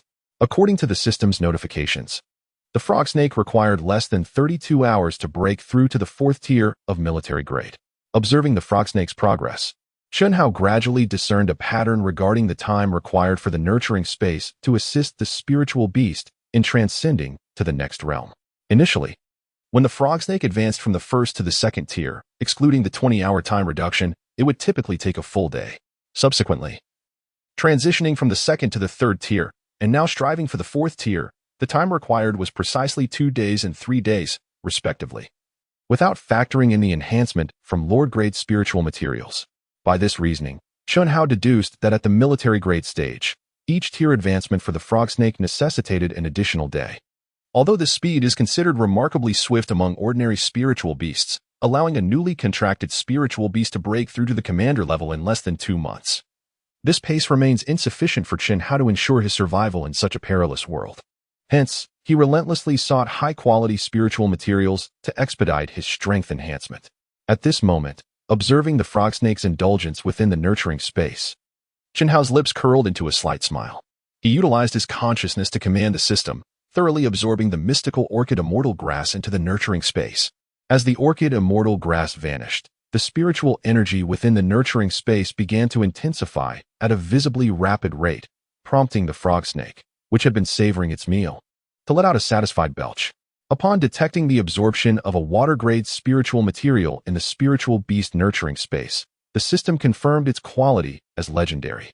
Its tier is 7th tier military grade, aligning with the attributes of the currently nurtured spiritual beast, thus activating the acceleration function. The system chimed, announcing that the existing water-grade spiritual beast's breakthrough time had been reduced by 50, with the effect lasting until the 7th tier military grade. Hearing this notification, Chen Hao once again focused his attention on the nurturing space. At this moment, based on the feedback from the spatial realm, the time required for the frog dragon to break through the 4th rank of the soldier class has been further reduced by 50, now taking less than 16 hours. Influenced by this legendary level spiritual material, it appears that the enhancements provided by different spiritual materials can indeed be cumulatively calculated, which is splendid news for Chen Hao. With this thought in mind, Chen Hao hesitated no longer and directed the system to absorb the soul water-type spiritual material he had obtained from Lin Yang into the space. Immediately, 2 system notification sounds rang out in succession, indicating that the time for the frog dragon's breakthrough had been further shortened to less than 13 hours. Witnessing this, Chen Hao could not suppress his excitement. If this trend continues, by the time of the exchange competition in 5 days, the frog dragon's strength could reach at least the 5th rank of the soldier class. This estimation also takes into account the time Chen Hao promised to assist Lin Yang in stabilizing the Windwing Spirit Tiger's 3rd rank, as well as the time needed to cultivate Frog G concurrently. Indeed, in Chen Hao's plan, although the frog dragon's strength urgently needs enhancement, its current reliance solely on water attribute spiritual techniques makes it vulnerable to targeted attacks.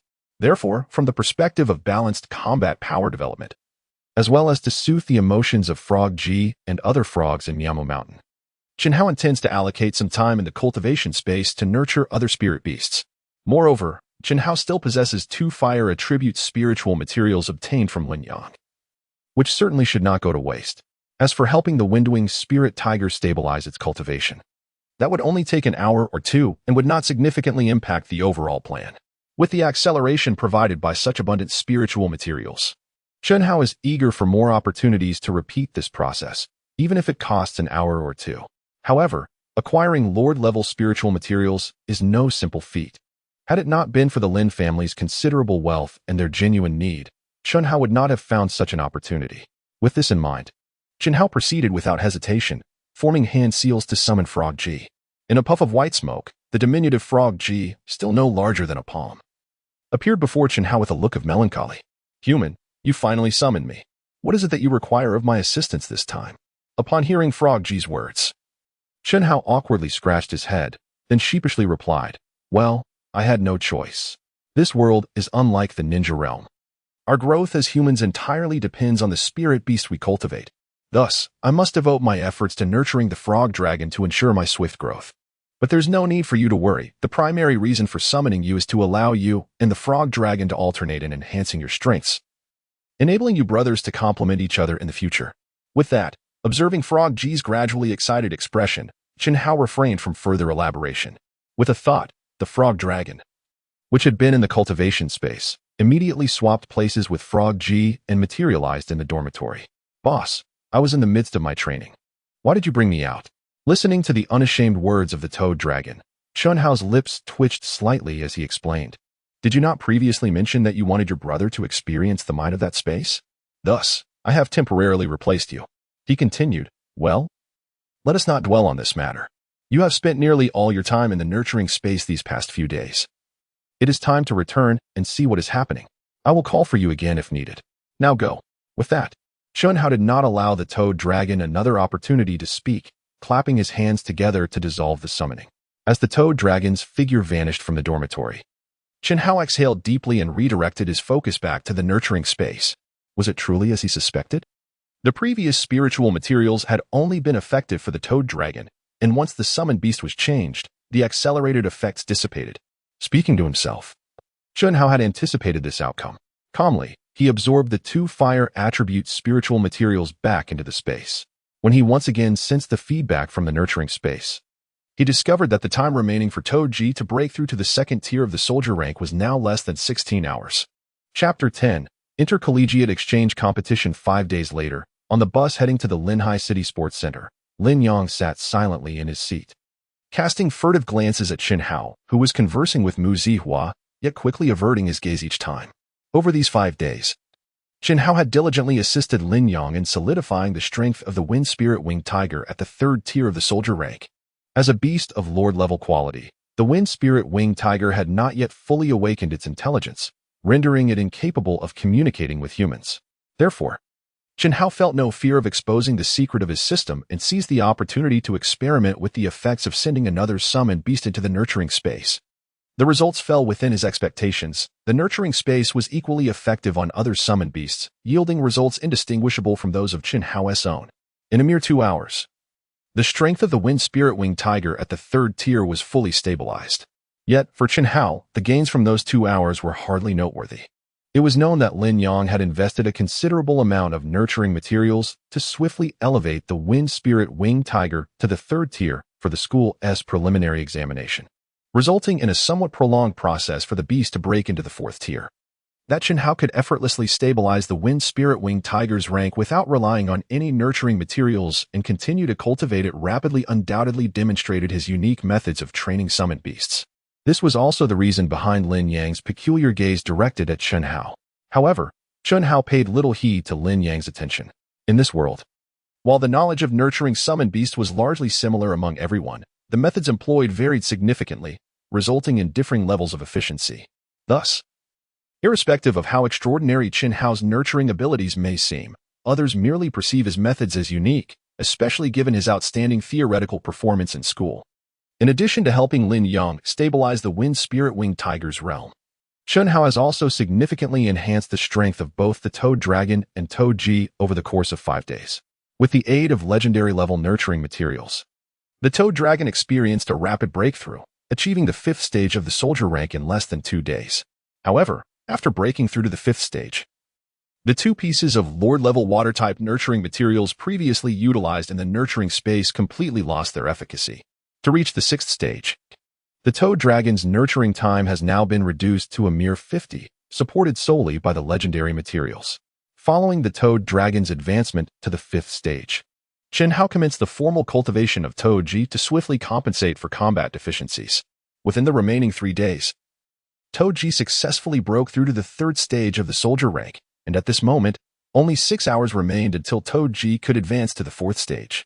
Just as Chen Hao was strategizing the subsequent nurturing plan and contemplating where to acquire nurturing materials, the slightly cool voice of Mu Zihua interrupted his thoughts.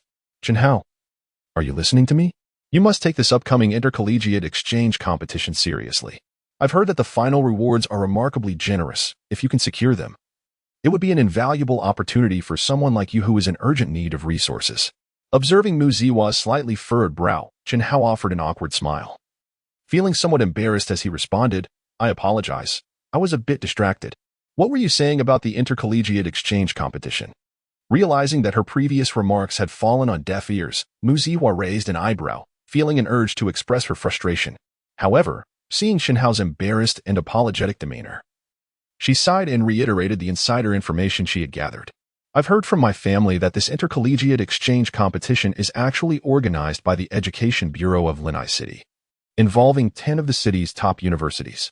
The purpose of the competition is to select a group of seed players in preparation for the upcoming elite selection by the Exorcism Organization in Linhai City. Exorcism Organization? Chen Hao inquired, his expression revealing his confusion. It's understandable that you don't know. The Exorcism Organization is the largest beast master organization in the Yanwang Federation. Known for its formidable strength and inherent mystery, they not only represent the official will but also bear the responsibility of internal supervision and external extermination. As she spoke, Mu Zihua's expression grew increasingly serious, and she continued in a solemn tone. It is said that the exorcism organization will utilize this college entrance examination to select exceptional talents throughout the Federation to join their ranks, providing them with the best training to replenish their losses on the battlefield. This intercollegiate exchange competition is essentially a preliminary selection in preparation for the entrance examination. Upon hearing this, Chenhao's eyes brighten with intrigue. At present, what he lacks most are cultivation resources. With sufficient nurturing materials, both his spirit beast and he himself could experience rapid growth, an unparalleled advantage that others cannot rival. Observing Chenhao's apparent excitement, Mu Zihua timely reminded him once more. However, do not exert yourself too much. The slots for this selection by the extermination organization are exceedingly scarce. It is said that only one individual is chosen from each base city. In other words, they seek only the top achievers from the college entrance examinations in each base city. It is precisely due to this reason that many prodigies from fiercely competitive provinces have begun transferring to those with lesser strength, and our Lingzhou ranks among the lower tiers of the 13 provinces. Similarly, under the pressure from these external prodigies, numerous talents from other base cities within Lingzhou have also transferred to our Linhai, hoping to secure a spot for themselves, making the competition quite fierce. Moreover, there are families with profound heritage that nurture talents capable of reaching the spirit fusion realm even before the college entrance examinations. Hearing Mu Zihua's words, Chenhao fell into contemplation. The spirit fusion realm? There might still be a chance. Muttering to himself, Chenhao calculated the time he would require to break through to the spirit fusion realm. What did you say? Not catching Chenhao's murmured words, Mu Zihua gently inquired. However, before Chenhao could respond, the director leading the group from Linhai No. One high school glanced at the two accompanying elite teachers and spoke to Chenhao and his companions seated at the back. You three, could you come closer? Since we haven't yet arrived at the exchange competition venue, I will briefly explain the competition format to you, which will also facilitate your strategic planning moving forward. After all, according to Principal Wu's instructions, the specific arrangements for this exchange competition are entirely under Chenhao's jurisdiction. We are merely accompanying you. Upon hearing this, Chenhao and his companions exchanged glances and moved a few rows forward, anticipating the director's forthcoming introduction. Chapter 11. Provocation from Experimental High School. This competition involves 10 universities, utilizing a round-robin format, with the final rankings determined by the points accrued during these matches. This ranking will also dictate the allocation ratio of cultivation resources distributed by the Linhai City Education Bureau for the following year. Observing the concentrated attention of Chenhao and his companions, Director Zhu Qi nodded in satisfaction and continued. In the course of the round-robin matches, each victory earns 1 point, while a defeat yields no points. Director, will there be instances of ties in the competition? Listening to Lin Yang's question, Zhu Qi waved the order book issued by the Education Bureau and explained. The round-robin format employs a drawing system for matchups, continuing until all pairs of universities have completed their battles. The contests between two universities will follow a platform battle format, wherein each school sends out 3 participants and determines the order of appearance in advance. The school that eliminates all 3 opponents will emerge victorious. At this juncture, Zhu Qi glanced at Lin Yang and added, therefore, theoretically, a tie is impossible. Upon hearing this, Chenhao and the others could not help but nod in agreement. This competition format sounded remarkably equitable. However, it heavily favored the prodigious students of the schools, as long as there was one exceptionally gifted student within the institution. Even if the other 2 participants possessed merely average skills, they could still achieve commendable results. Realizing this, Chenhao finally understood Wu Tianhong's intention in sending only 3 of them to participate in the intercollegiate exchange competition. Given that his spiritual beast was capable of utilizing ninjutsu, he would hold an undeniable advantage unless his opponents reached the spirit integration realm. Evidently, Chenhao's thoughts mirrored those of the other passengers on the bus. For after Zhu Qi elaborated on the competition structure and rules, all eyes inevitably turned towards Chenhao. Sensing this, Chenhao offered a faint smile and spoke softly, Director, everyone, I will do my utmost. At this, Zhu Qi nodded slightly and then turned to provide space for Chenhao and his companions to strategize.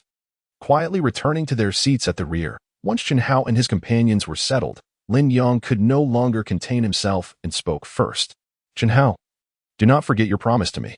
In response to Lin Yang's remark, Chenhao casually replied, rest assured, I shall not go back on my word. However, I must state up front that your opponents must be mutually agreed upon by the 3 of us. I do not wish to experience any defeats during the competition. Hearing this, Mu Zihua interjected, but regarding the rules of such a tournament, I wonder if forfeiting is permitted. If not, given Lin Yang's abilities, achieving a clean sweep may prove challenging. With a cold huff, Lin Yang tacitly acknowledged Mu Zihua's comment, "Do not worry. I am well aware of my capabilities. Moreover, it is highly likely that forfeiting is allowed." As the outcome of the competition primarily hinges on which school's trio of contestants is entirely eliminated. Nodding slightly in agreement with Lin Yang's assertion, Chen Hao concurred. Whether for the protection of students or in consideration of competition rules, the scenario of disallowing forfeits was nearly non-existent. Does anyone here know which participants from other schools will be competing? After concluding the discussion on forfeits, Chen Hao posed a new inquiry. Upon hearing his question, Lin Yang, intent on achieving his own objectives, temporarily set aside his biases against Chen Hao and began to relay the information he had gathered. As far as I know, among the 10 universities participating in this competition, we should primarily focus on just 2. One is the long-standing second-ranked Linhai Experimental High School, which reportedly has a genius from the Yi family of Lingzhou Bay City participating. His name appears to be Yi Miao. As Lin Yang narrated, the bus gradually approached their destination, the Linhai City Sports Complex. Since the upheaval of spiritual energy and the universal rise of beast taming, nearly all athletic activities within human society had been entirely forsaken. The so-called competitions had been reduced to mere spirit battles. Naturally, in light of this, not only had various base cities begun constructing new martial arenas, but even the original sports facilities had been transformed into venues suitable for combat. The situation at the Linhai Sports Center was as such. After the bus came to a halt, under the guidance of the director, Chen Hao and his companions slowly descended from the vehicle, engaging in cheerful conversation as they approached the arena. At that moment, a chilling and unpleasant voice emerged from beside them. "Oh, isn't this the esteemed Linhai City's first high school? How curious that this time, the team attending the intercollegiate exchange competition appears so shabby. Have you failed to select any worthy students to compete?" Upon hearing this blatant mockery, Chen Hao and his peers could not help but frown. As the group turned to identify the source of the voice, they beheld a contingent of over 20 individuals gradually making their way towards them from the parking lot. In Chen Hao's observation, these 20-some individuals could be roughly divided into 2 factions.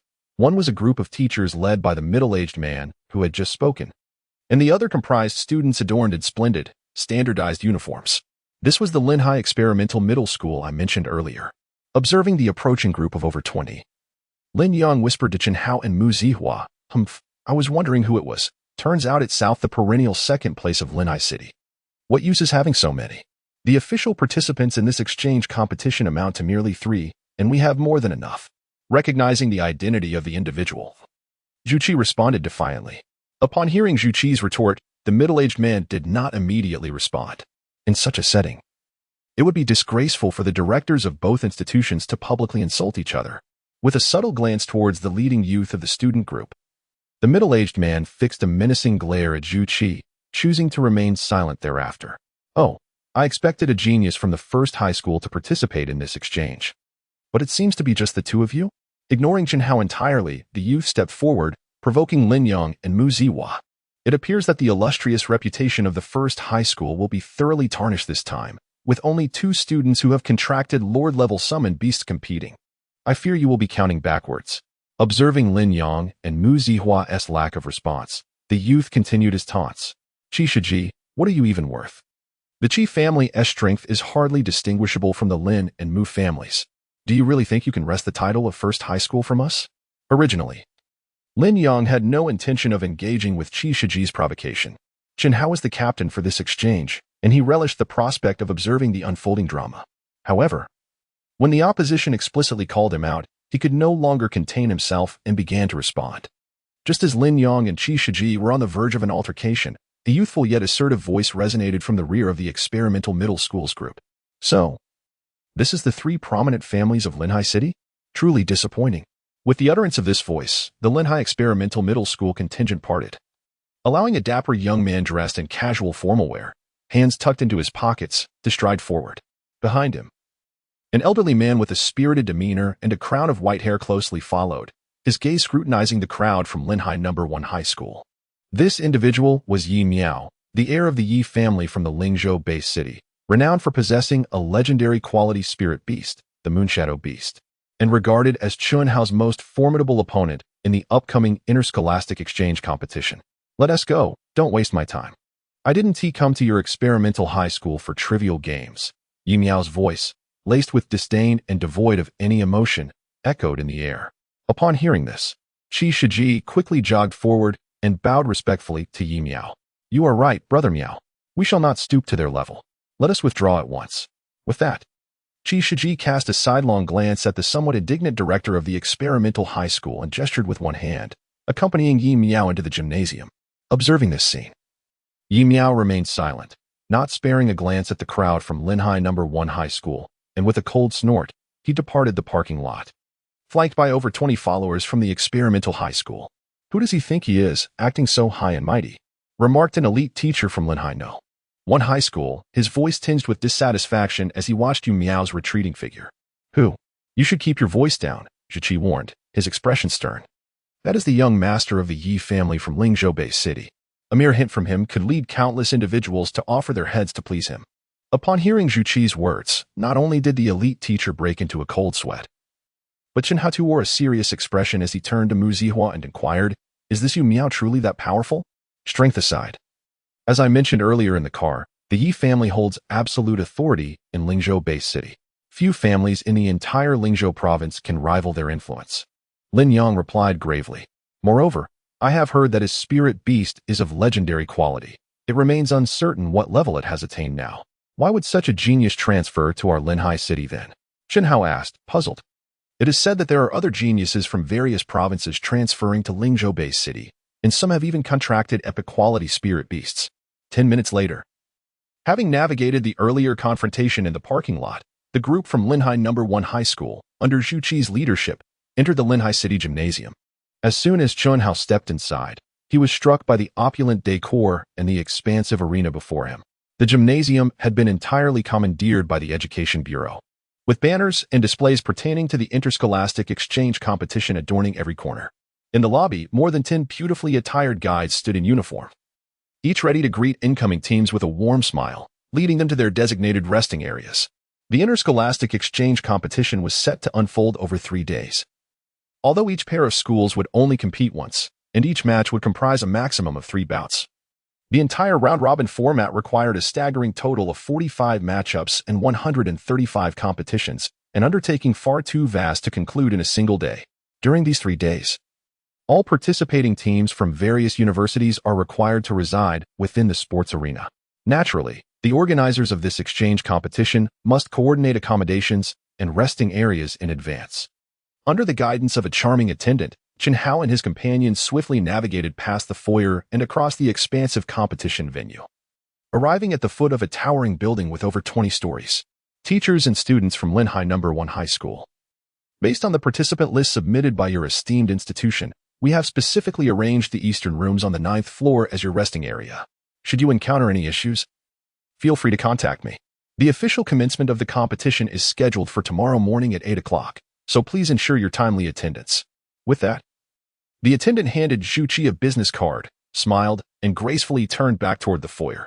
Once the charming guide had departed, an elite teacher from the school gazed at the opulently decorated accommodation area and mused, It has been some time since my last visit to this Linhai sports arena. I never anticipated such a grand transformation. With a dismissive scoff at the seemingly naive teacher, Zhu Qi turned to Chen Hao and the others, stating, Let us proceed to the eastern rooms on the 9th floor. You three should discuss tomorrow's order of appearance and then retire early to conserve your strength for the challenges ahead. With that, Zhu Qi led the way into the building, heading toward the elevators.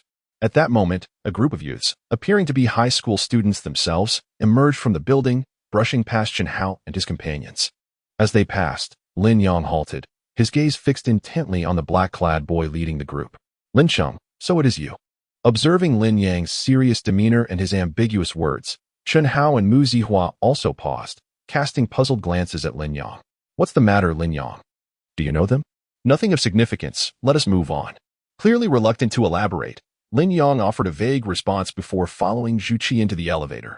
Meanwhile, outside the building, among the group of youths who had just exited, a delicate-looking girl with an elegant figure remarked to the black-clad boy, Young Master. That individual was likely from the Lin family's branch in Linhai City. I noticed he was fixated on you, suggesting he recognized your identity.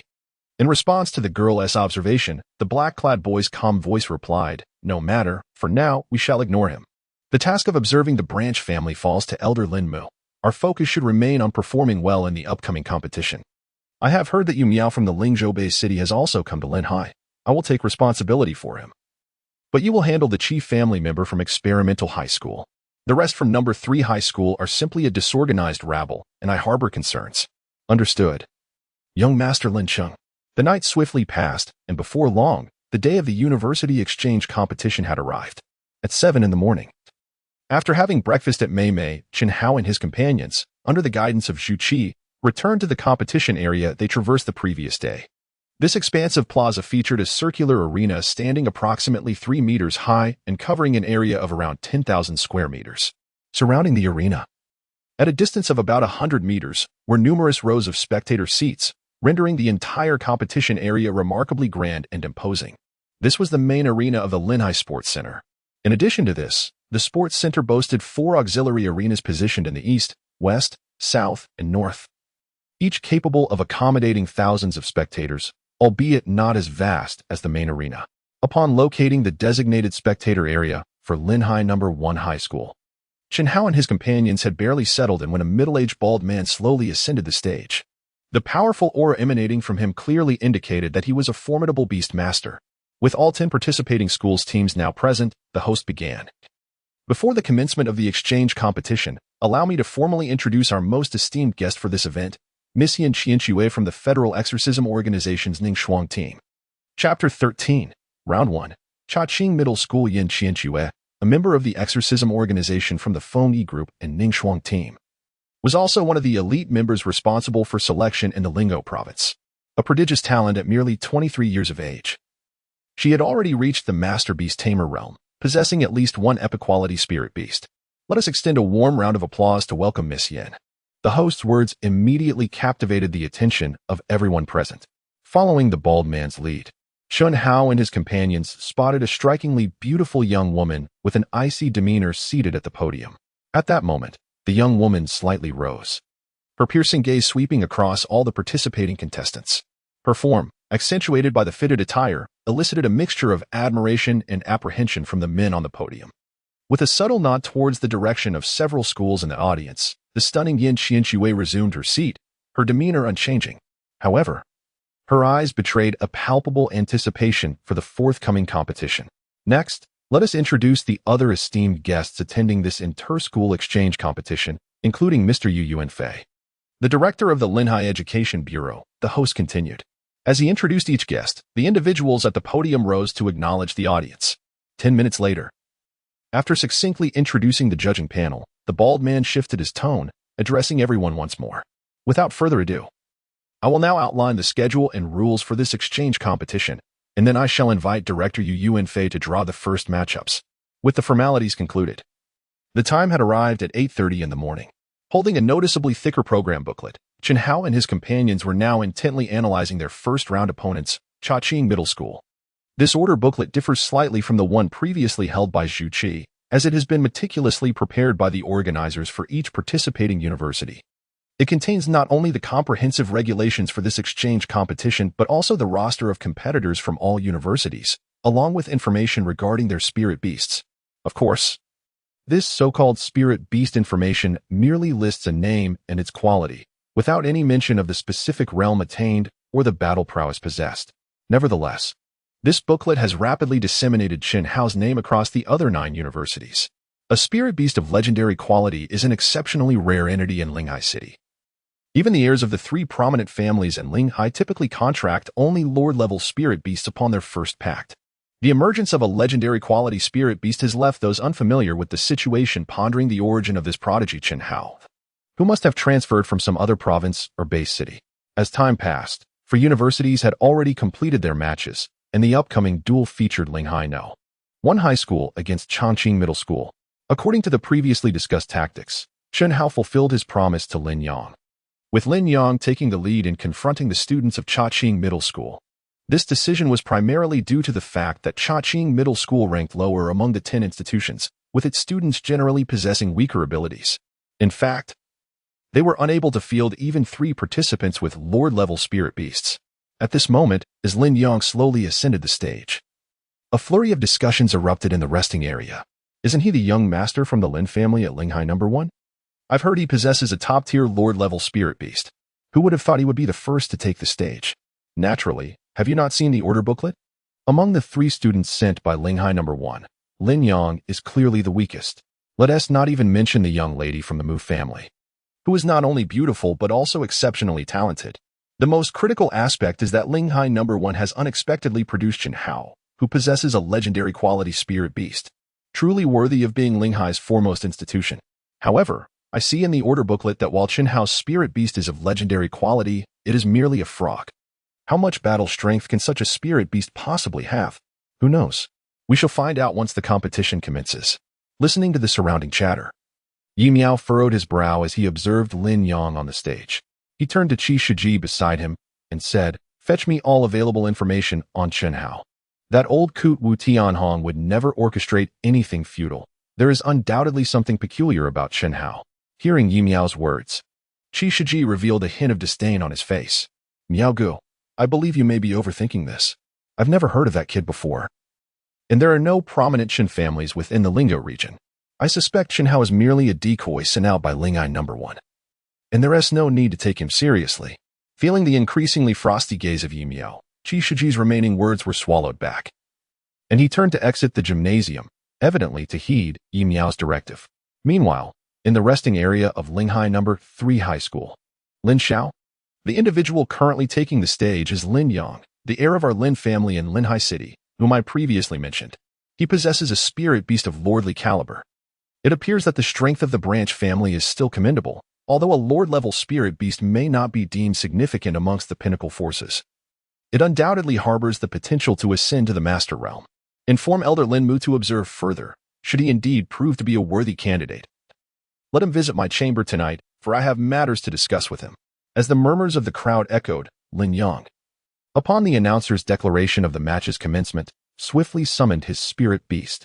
Observing the elite quality spirit beast across from him, Lin Yang could not suppress a smile. This opponent was, in fact, of his own choosing, due to a prior arrangement made with Chuan Hao involving cultivation materials. Lin Yang had been granted 2 opportunities to compete today. Should he succeed in a consecutive victory, this match would undoubtedly bring him considerable acclaim. As anticipated, the battle unfolded in Lin Yang's favor. The elite quality spirit beast, merely at the 2nd tier of the soldier level, stood no chance against his wind spirit winged tiger, which had already reached the 3rd tier. In less than 5 minutes, witnessing the grievous state of his spirit beast, the student from Chongqing High School had no choice but to concede. However, the subsequent match proved to be more challenging. The 2nd student from Chongqing High School, also a prodigy with a lord-level spirit beast, had trained his spirit beast to the 3rd tier of the soldier level as well. Yet, unlike Lin Yang's wind spirit winged tiger, the Iron Spy Jackal had evidently only just broken through to the 3rd tier, with its aura and power still unstable. Clearly a result of forceful cultivation for this exchange competition, coupled with the inherent suppression from the wind spirit winged tiger over the Iron Spy Jackal's bloodline. Lin Yang found this battle more arduous than the first, yet after approximately 20 minutes of fierce combat, he emerged victorious once again. Having captured the attention of all, Lin Yang chose to descend from the stage, foregoing a 3rd match. Given his prowess, 2 consecutive victories were already his limit. Any attempt to continue would likely culminate in defeat. Furthermore, according to his agreement with Chen Hao, Lin Yang was not permitted to engage in battles lacking confidence, making this match, with its high probability of loss, an unwise choice. Following Lin Yang's exit, in accordance with the prearranged order of combatants, Mu Zihua gracefully ascended the stage. This contest against Chongqing High School would be concluded splendidly by her. Chapter 14. Thunder Pattern War Eagle. The moment Mu Zihua stepped onto the stage, she captivated the gaze of every onlooker present. If Yan Qianque's beauty embodied a frosty allure, one that inspired admiration from a distance yet discouraged any impudent approach, then Mu Zihua's beauty radiated a spirited elegance, pure and ethereal, reminiscent of a pristine lotus rising untainted from the mire. Truly, she is the most beautiful woman in Linhai City, and only someone of her caliber is worthy of me. Yi Miao. With unwavering focus on Mu Zihua on stage, Yi Miao's eyes burned with fervor. However, just moments later, as if nothing had transpired, his expression returned to a state of tranquility. Shiji, Do you not think that having a dog amidst a pack of wolves is, in itself, a form of torment for the dog? Listening to Yi Miao's frigid words and glancing at the materials he had just handed over, Qi Shiji seemed to grasp the underlying meaning. Miaogu, rest assured, a clod like Shen Hao should never be present in such an arena. Such trivial matters are well within the capabilities of the Qi family. Nodding in satisfaction, Yi Miao once again directed his gaze towards the impending competition on the stage, disregarding Qi Shiji's obsequious demeanor. At this moment, on the arena, feeling the pressure exerted by the beautiful girl opposite him, the captain of Chaqing Middle School, Ping Yi, wore a solemn expression. Truly, this is the premier institution of Linhai. It is indeed unexpected that a talent like Mu Zihua cannot even take the final stage. Enough chatter. Let us settle this swiftly. With that, Mu Zihua summoned forth her spirit beast, a majestic eagle towering 2 meters above her, surrounded by swirling energy. A flash of blue and purple light illuminated the scene as its wings, adorned with striking blue and purple stripes, crackled with ominous lightning, exuding a chilling aura. The Thunderwoven War Eagle, Mu Zihua's first contracted spirit beast, boasted lord-level quality and possessed formidable strength at the 4th stage of military rank. Simultaneously, as Mu Zihua prepared for battle, Peng Yi formed hand seals, summoning a colossal crocodile. In mere seconds, the iron-backed crocodile, at the 3rd stage of military rank, and the Thunderwoven War Eagle, at the 4th stage, became entangled in combat. Originally, the Thunderwoven War Eagle, with its aerial advantage, should have dominated the encounter. However, the iron-backed crocodile exhibited formidable defense, and the Thunderwoven War Eagle, not yet at the level of using spirit techniques, found itself unable to leverage its aerial superiority. It could only attempt to strike the crocodile on the ground with its sharp talons. Yet, the crocodile's strongest defensive point lay along its back. The aerial assaults of the Thunderwoven War Eagle merely left scratches on its tough hide, failing to inflict significant damage. Conversely, the crocodile seized the opportunity, its powerful jaws posing a considerable threat to the War Eagle. Were it not for the War Eagle's exceptional speed, the outcome of this battle would indeed be uncertain. It seems neither of us can gain the upper hand in this confrontation. Observing the tense standoff, Peng Yi remarked with a hint of pride. He was quite satisfied with the current outcome, given that his strength was inferior to Mu Zihua's. Managing to prolong the battle into a stalemate was already a feat worthy of boasting. In the current circumstances, the ironback crocodile, lying in wait, clearly holds the advantage. And perhaps it will be the one to emerge victorious in the end. With a disdainful snort, Mu Zihua paid no heed to the smug Peng Yi across from her, instead engaging in relentless contemplation of a breakthrough strategy. Indeed, the present stalemate is not solely attributable to the combat styles of the respective spirit beasts. The crux of the issue lies within the rules of the exchange competition, in a contest that is merely for sparring purposes. Both sides typically focus on comparing the prowess of their spirit beasts, often refraining from attacking the beast masters themselves, which serves as a form of protection for the beast masters. In a genuine battlefield, had they chosen to disregard the ironback crocodile and allowed the Thunderwing Eagle to leverage its speed to directly assault Ping Yi, the outcome of the battle would likely have been determined swiftly. However, in the context of the intercollegiate exchange competition, such tactics are evidently prohibited. Even if someone were to adopt such a strategy for ulterior motives, they would be promptly curtailed by the officiating judges, exemplified by the bald middle-aged man with manifest spiritual prowess. Just when everyone presumed the match was destined to conclude in this manner, a flicker of determination ignited in Mu Zihua's eyes. She swiftly moved her hands before her chest, establishing an ethereal connection between herself and the Thunderwing Eagle. In an instant, the already splendid Thunderwing Eagle surged with renewed vigor, its wings crackling with arcs of lightning, which spread throughout its entire form, even coursing over its razor-sharp talons. This was a secret technique to awaken the latent potential of spirit beasts, capable of eliciting abilities concealed within their bodies, unleashing combat power that far exceeds their current capabilities. However, this method does come with certain repercussions for the spirit beast itself. The premature activation of its potential can lead to considerable internal strain, resulting in some rather troublesome hidden injuries that require substantial nurturing materials for recovery. Yet, fully aware of Chen Hao's mission for this exchange competition, Mu Zihua was determined not to tarnish the flawless record.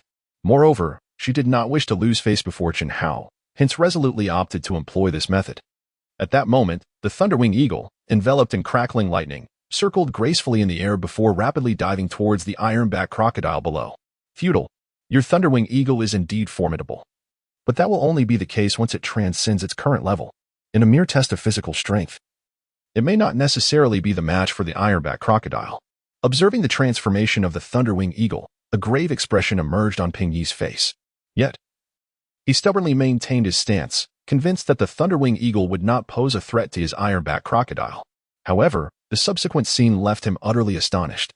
The descending Thunderwing Eagle, with unerring precision, aimed its talons directly at the throat of the Ironback Crocodile. Sensing the imminent danger, the Ironback Crocodile, too, did not hesitate. Its massive jaws opened wide as it swiftly twisted its body, preparing to counter the descending Thunderwing Eagle with a powerful bite. However, when it comes to agility, even 10 Ironback crocodiles cannot compare to a single Thunderstripe Eagle.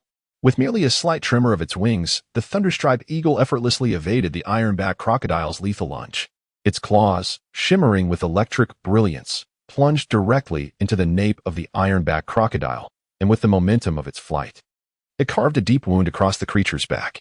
Not only that, but at the moment the Thunderstripe Eagle's attack struck, countless dazzling electric sparks surged into the Ironback crocodile's body, instantly rendering it paralyzed. Chapter 15. That night the power of lightning is a latent force within the Thunderstripe Eagle, serving as its primary means of combat after transcending to a higher realm. Now, under Mu Zihua's secret technique, this ability has been prematurely activated.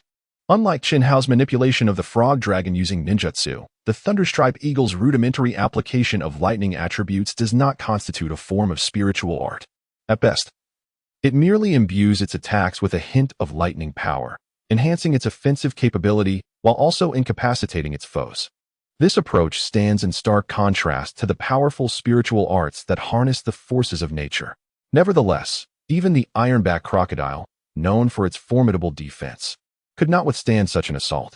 The Thunderstripe Eagle, capable of wielding lightning, was far beyond its capacity to contend with, highlighting the inherent disparities in the types and qualities of spirit beasts. Within a mere 3 exchanges, witnessing the Ironback crocodile, battered and bloodied, Peng Yi helplessly closed his eyes and raised his hand in surrender. Continuing further would not only fail to alter the outcome, but would also jeopardize Longqing High School's prospects in the subsequent matches due to the severe injuries inflicted on the Ironback crocodile. With Peng Yi's concession, the first round of the competition for Linhai No. 1 High School came to a definitive close. However, the conclusion of this initial round did not signify the completion of Chen Hao and his companions' tasks for the day. The intercollegiate exchange competition spanned merely 3 days. Yet the round-robin format comprised a total of 45 matches. This implied that Chen Hao and his team were required to face 2 more institutions that day. For Mu Ziwa, who had already expended her spirit beast's potential through the early application of her secret technique, this was far from favorable news. It indicated that the Thunderstripe Eagle might be unable to participate in the upcoming matches. Observing Mu Zihua descend from the arena, her face tinged with fatigue and disappointment, Chen Hao gently offered his reassurance. "Do not worry, I will take care of the next 2 matches. When we return tonight, I will assist in restoring your spirit beast, ensuring you will be ready for tomorrow's competition." Chen Hao was not one to be ungrateful, recalling how Mu Zihua had aided him in the past. He felt compelled to help her revive the Thunderstripe Eagle for the sake of their shared honor in the contest. After all, having already assisted Lin Yang, he was not concerned about the potential revelation of the spirit beast cultivation system's secrets. In the forthcoming 2 rounds, Linhai No. 1 High School would find itself favored by fortune, or perhaps it was Lin Yang who was merely fortunate, as the next 2 opponents for Linhai No. 1 High School, Wenyuan Middle School and Benhai Middle School, possessed strengths comparable to that of Chaqing Middle School. Naturally, in the preceding 2 rounds of competition, Lin Yang has narrowly secured victories in the first 2 battles with the aid of his Wind Spirit Winged Tiger, while the final match saw the most formidable student, Chen Hao, effortlessly summoned the Toad Dragon to achieve victory without even resorting to ninjutsu. At this point, the representatives from other schools fully comprehended the reasons behind Chen Hao's ascension to the captaincy of Linhai No. 1 High School. With a legendary grade spirit beast and a strength level reaching the 5th tier of the military rank, such prowess would undoubtedly mark him as a genius even among other provinces, let alone in Linhai City, where he stands as a unique presence. Having witnessed Chen Hao's combat capabilities, the other schools no longer harbored any illusions regarding their aspirations for the title of the foremost high school. After all, Had it not been for the transfer of geniuses from other base cities, these institutions might not even possess students with contract lord-level spirit beasts, much less contend for the coveted top position. However, among those relinquishing their ambitions, Linhai Experimental High School and Linhai No. 3 High School remained resolute. With their own transfer geniuses boasting legendary-grade spirit beasts, these two institutions did not perceive Chen Hao, a mere country bumpkin, as a worthy rival to Yi Miao and Lin Qing. Consequently, they would not abandon their pursuit of being Linhai's premier high school.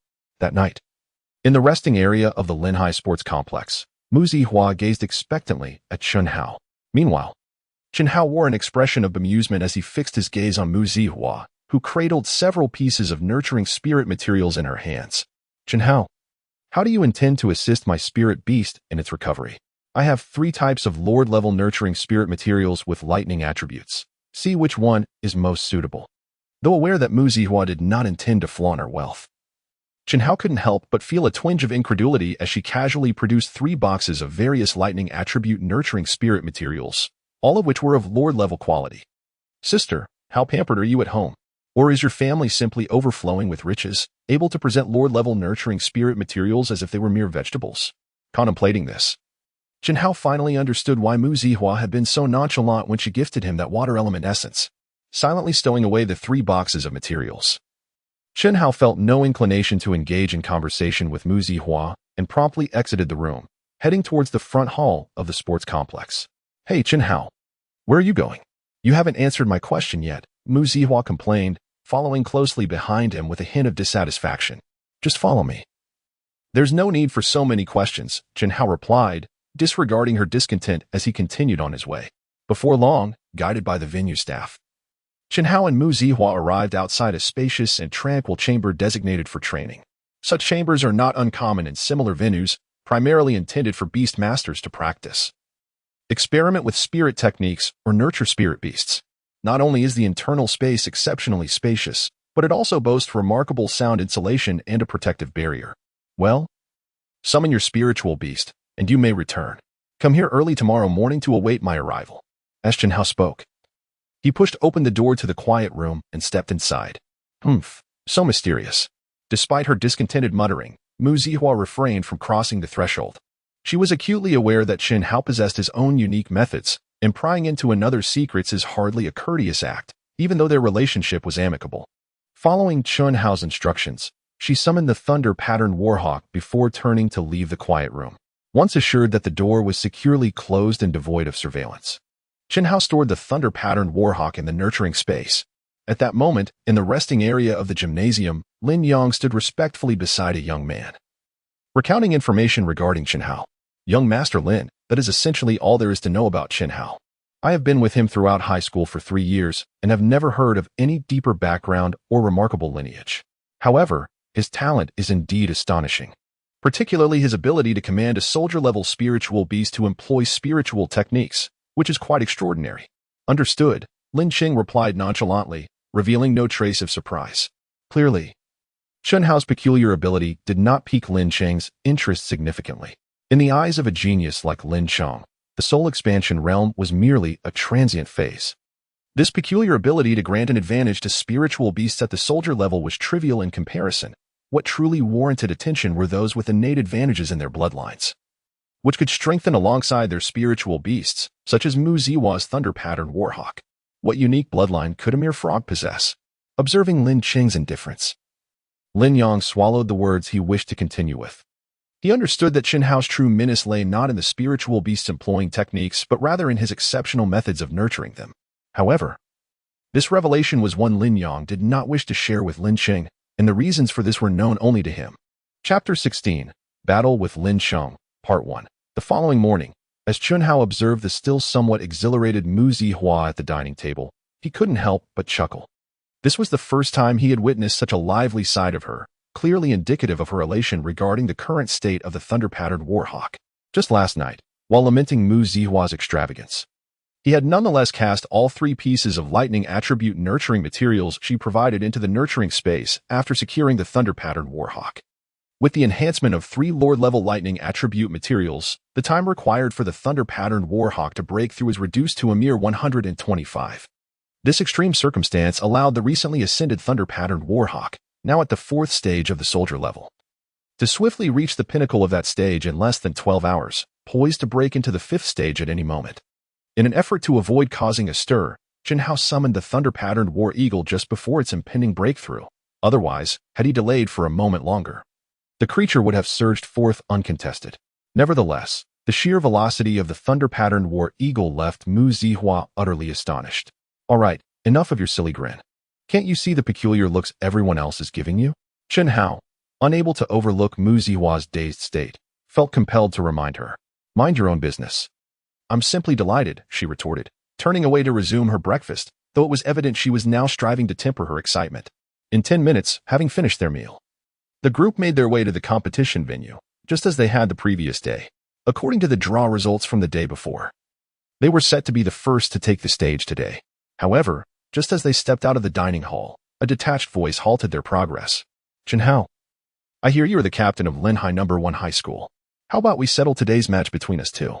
Leaning casually against a large tree, Lin Cheng's presence prompted a frown from Jinhao. He was perplexed as to why this prodigy, who had transferred from Yuhang Bay City, awaited them here, making such an unusual proposition. "Why? This seems to contravene the rules of the competition," Jinhao replied, furrowing his brow in response. "There is no need for explanations. I simply wish to avoid wasting time. Moreover, there are few qualified opponents in this exchange competition, and I harbor little interest in engaging with the weak." Lin Cheng's presumptuous tone, laden with audacity, elicited a chuckle from Jinhao. "All right, I accept your challenge. Let us both take the stage first." With that, before Lin Cheng could respond, Jinhao turned and strode directly toward the competition arena. Once Jinhao and his companions had completely vanished from sight, the young woman who had accompanied Lin Cheng stepped out from behind the tree and inquired, "Young master, why have you chosen to do this? That Jinhao hardly seems worthy of being your adversary. Do not underestimate anyone. He may not be my match, but anyone capable of wielding spiritual techniques at the soldier level is not someone you can easily dismiss. Our primary rival in this exchange competition remains Experimental High School. Should you inadvertently suffer a severe injury from his spiritual techniques, it could significantly impact our exploration of the secret realm. We must avoid any unforeseen incidents." At approximately 8:10 in the morning, after the bald-headed middle-aged host, who also served as the referee, announced the day's schedule, Jinhao and Lin Cheng stood on the arena as promised. "Now, we shall commence the first match of the day, featuring Linhai No. 1 High School against Linhai No. 3 High School. I hereby declare the match officially begun." With the host's words echoing through the arena, both Lin Cheng and Jinhao raised their hands, summoning their respective spirit beasts. In an instant, a colossal yellow toad, towering over a person, and an even larger, elephantine spirit beast appeared upon the arena. Gazing at the rugged exterior and robust physique of the giant-toothed elephant, a look of astonishment crept onto Jinhao's face. He could hardly fathom that the seemingly delicate and refined Lin Cheng had contracted such a formidable spirit beast. At this moment, the juxtaposition of man and beast standing side by side on the stage evoked a sense of dissonance within Jinhao. It is essential to understand that in this era of tumultuous spiritual energy, humans are unable to independently absorb spiritual energy for cultivation. The sole method available is to utilize one's spirit beast as a conduit, emulating its cultivation techniques to harness spiritual energy for personal transformation and embark on the path of cultivation. Under such circumstances, the diversity of spirit beasts inevitably leads to significant variances in the cultivation directions of the beast masters. Through centuries of exploration and refinement, humanity has distilled 3 primary paths of cultivation: physical cultivation, technique cultivation, and soul cultivation. Physical cultivation, as the name suggests, focuses on enhancing one's corporeal strength, employing absolute power and defense to fortify oneself, a method derived from spirit beasts inclined towards physical prowess. Technique cultivation, on the other hand, centers around the mastery of spiritual techniques, currently the most prevalent form of cultivation across the continent. Most humans who contract spirit beasts possess unique attributes, and by harnessing the intrinsic energy of these attributes, such beasts can summon formidable spiritual techniques after surpassing specific thresholds. This is a favored method of attack for beast masters when fending off monstrous incursions. As for soul cultivation, it remains exceedingly rare, revolving around the development of the mind or soul. In both humans and spirit beasts, it tends to manifest in polar extremes, either bizarrely potent or feeble and ineffective, with little room for mediocrity. The strong assault mammoth contracted by Lin Qing evidently belongs to the category of pure physical strength, suggesting that Lin Qing is likely to pursue the path of physical cultivation in the future. The mere thought of this conjured an image of Lin Qing's muscles bulging in Chen Hao's mind, nearly causing him to burst into laughter due to the stark contrast. Meanwhile, observing Chen Hao's slight tremor from suppressing laughter, Lin Qing appeared somewhat perplexed. However, his mildly impatient expression indicated his reluctance to prolong the encounter any further. Chen Hao, let us settle this swiftly. I am aware of your capacity to wield spiritual techniques at this stage, but what formidable power can your spirit beast, merely of soldier rank, truly unleash? You stand no chance in this battle. Upon hearing Lin Qing's assertion, Chen Hao's thoughts were abruptly recalled, narrowing his eyes slightly. He remained unsure how Lin Qing had discerned his spirit beast's ability to employ ninjutsu. Nonetheless, Chen Hao had never intended to conceal this fact. Otherwise, he would not have showcased it during the preliminary examination. Victory could only be determined through combat. Mere words held no weight. Fixing his gaze on the imposing assault mammoth before him, Chen Hao replied resolutely. With a scoff, Lin Qing, resolute in his stance, declared, "Let me demonstrate just how vast the disparity is among the categories of spirit beasts." His expression turned slightly frosty as he commanded his spirit beast to charge towards Chen Hao. Chapter 17, The Battle Against Lin Qing, Part 2, The Assault Mammoth. A creature of legendary quality epitomizes an amalgamation of strength and defense, boasting formidable combat prowess and an imposing presence on the battlefield. As the behemoth charged forth, its massive form causing the very arena to tremble, Chen Hao felt a wave of apprehension for the frog dragon. Yet, as a creature hailing from the Mystic Wood Mountain, the frog dragon, despite its somewhat indolent nature, possessed considerable insight. The assault mammoth, towering over it by a considerable margin, failed to instill fear. "Boss, I'm going in." In a moment of boldness, the frog dragon leapt into the air without waiting for Chen Hao's command, its fists poised to strike the assault mammoth's head. However, the assault mammoth, equally endowed with fifth-tier combat prowess, would not permit a mere frog to wreak havoc atop its head. With a resonant roar, its trunk swung like steel, propelled by a fierce gust, aiming for the airborne frog dragon. In response, the frog dragon remained unperturbed, skillfully maneuvering through the air. It twisted its body at an angle to evade the oncoming trunk and continued its ascent towards the assault mammoth's back. The agility of the frog dragon was unquestionable. Although its combat experience was scant, it utilized the formidable martial techniques of Mystic Wood Mountain to engage the far stronger assault mammoth in a spirited exchange. Why not unleash your spiritual techniques? In a mere brawl, that frog stands no chance against the assault mammoth, Lin Qing remarked nonchalantly, observing the unfolding battle. While Lin Qing's taunts held no sway over Chen Hao, he recognized that the frog dragon was struggling to evade the relentless assaults.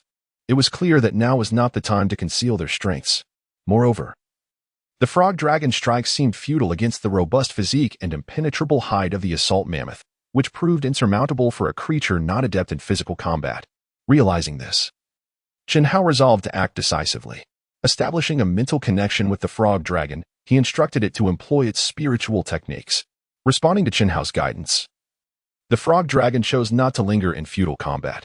It deftly sidestepped the assault mammoth's incoming trunk and swiftly leapt backward. With its palms forming seals, it unleashed its most proficient technique, the water release, water iron cannon. A sphere of water coalesced rapidly in the air, hurtling towards the assault mammoth with astonishing speed. The emergence of the water iron cannon elicited gasps of astonishment from many spectators present. Not everyone had taken the time to investigate Chen Hao's detailed background, and thus, the fact that he had previously employed ninjutsu during a preliminary examination was not widely known. Among those unaware of the circumstances were several individuals seated on the podium. "Miss Yan, what do you think of this little fellow from Linghai? For a beast at the soldier level to wield spiritual techniques is quite rare." Even throughout the entire federation, remarked Yu Yuanfei, pride evident in his voice as he noticed the fleeting surprise in Yan Chenchue's eyes.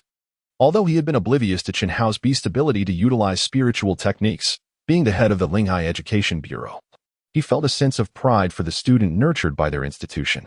"Director Yu, it may be premature to draw conclusions. While it does appear to be a form of spiritual technique, its power likely does not even reach half that of a soldier-level beast employing similar techniques. This level of ability may not guarantee victory," Yan Chenxue stated, causing Yu Yuanfei to momentarily falter. He had been completely taken aback by the sudden display of ninjutsu by the toad dragon, momentarily forgetting to gauge the effectiveness of the water-iron cannon. However, before he could articulate further thoughts, the next scene validated Yin Qinshue's assessment. The water-iron cannon's attack swiftly struck the assault mammoth. Nevertheless, the assault mammoth, deliberately meeting the assault with its sharp tusks, merely staggered back a step before regaining its stance. Apart from a slight crack forming on its tusks, it suffered no other injuries. This outcome was beyond Shenhao's expectations, although the water-iron cannon did not return empty-handed. The extent of the assault mammoth's damage suggested that before it could sustain serious injuries and lose its combat capability, the chakra within the toad dragon would likely be depleted. See, I told you, it's merely a matter of mastering this form of attack in advance. Such an assault cannot possibly harm my assault mammoth. You might as well concede and exit the arena now, or else, before Lin Chung could finish his sentence. The toad dragon sprang into action once more at Chunhao's nod. A yellow apparition rapidly circled around the assault mammoth, causing Lin Chung to furrow his brow in confusion. He could not comprehend what Chunhao intended to do now that the battle had escalated to this point. Most perplexing was the fact that the yellow toad showed no inclination to approach the assault mammoth. It merely darted across the arena. Meanwhile, Chunhao's mind was racing with calculations. Previously, due to the general weakness of his opponents and his lack of exposure to others unleashing true spiritual techniques, he had been unaware of the differences in power between ninjutsu from the world of Naruto and spiritual techniques. However, from the recent developments, it was clear that the water-iron cannon, a technique of merely soldier-level ninjutsu, was insufficient to inflict significant harm on the assault mammoth, whose defensive capabilities rivaled those of soldier-level beasts. It appeared that the power wielded by beast tamers in the spirit fusion realm utilizing spiritual techniques exceeded that of soldier-level ninjutsu by a considerable margin. Deep in thought, Chunhao mused silently to himself. However, this was to be expected. The spiritual energy of this world should, in a strict sense, bear resemblance to the natural energy of the Naruto universe. In other words, the so-called spiritual techniques ought to correspond to the level of sage arts. It was understandable that the water-iron cannon lacked sufficient potency. With this realization, a spark of inspiration ignited in Chunhao's eyes. Frog Dragon, let's take action. At the sound of Chunhao's call, Lin Chung, still enveloped in confusion, was jolted into awareness. Yet, before he could fully comprehend the situation, the swiftly moving frog dragon had already made its preparations. Its yellow form paused momentarily, and as the assault mammoth found itself disoriented, it positioned itself behind the creature. Almost instantaneously, with rapid movements of its yellow-webbed hands, a somewhat intricate series of hand seals was formed, summoning forth a water sphere that was significantly larger and denser than the water-iron cannon. Water release, iron cannon sphere. Sensing the lethal threat approaching from behind, the assault mammoth let out another roar and swiftly turned to counter this impending assault. Unfortunately, although ninjutsu is not instantaneous, evading it once unleashed is no simple task. Furthermore, the assault mammoth was not particularly agile, and the massive sphere of water energy descended upon it in the blink of an eye. Boom! As the thunderous sound of the violent collision dissipated, the arena beneath the assault mammoth's feet was riddled with cracks from the tremendous force. The mingling of blood and water soaked the entire platform, rendering the battlefield a scene of utter devastation. This is impossible. Lin Cheng's furious shouts seemed to awaken everyone present. In an instant, the spectator seats and the podium erupted in chaos. The power of a spiritual technique capable of matching the full force of a summoning beast was astonishing. This little fellow had concealed such a trump card. Returning to his seat with a gentle sigh, Yuan Fei, who had stood up in shock moments earlier, murmured to himself.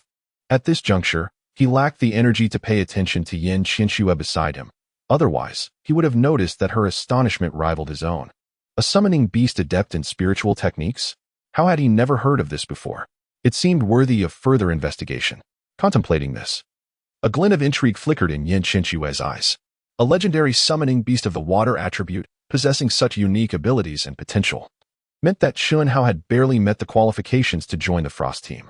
After all, even Yin Qinshuo had only contracted her first summoning beast at the legendary level. However, she was determined to conceal this thought. Meanwhile, in the spectator area of Linhai Experimental High School, amidst the astonishment of Yi Miao, Qi Shiji trembled and said, "Brother Miao, it's not that I failed to act. Previously, Chunhao had never demonstrated such a level of power." With a gentle exhale, Yi Miao regained his composure. "It is not your fault. It is quite natural for a beast master who has just awakened their soul to experience rapid fluctuations in power. However, it seems we must conceive alternative strategies, as we have underestimated Qin Hao. A flicker of confusion crossed Qi Shiji's eyes. It was the first time he had witnessed Yi Miao regard another with such significance. Even Lin Cheng had not elicited such an attitude from him.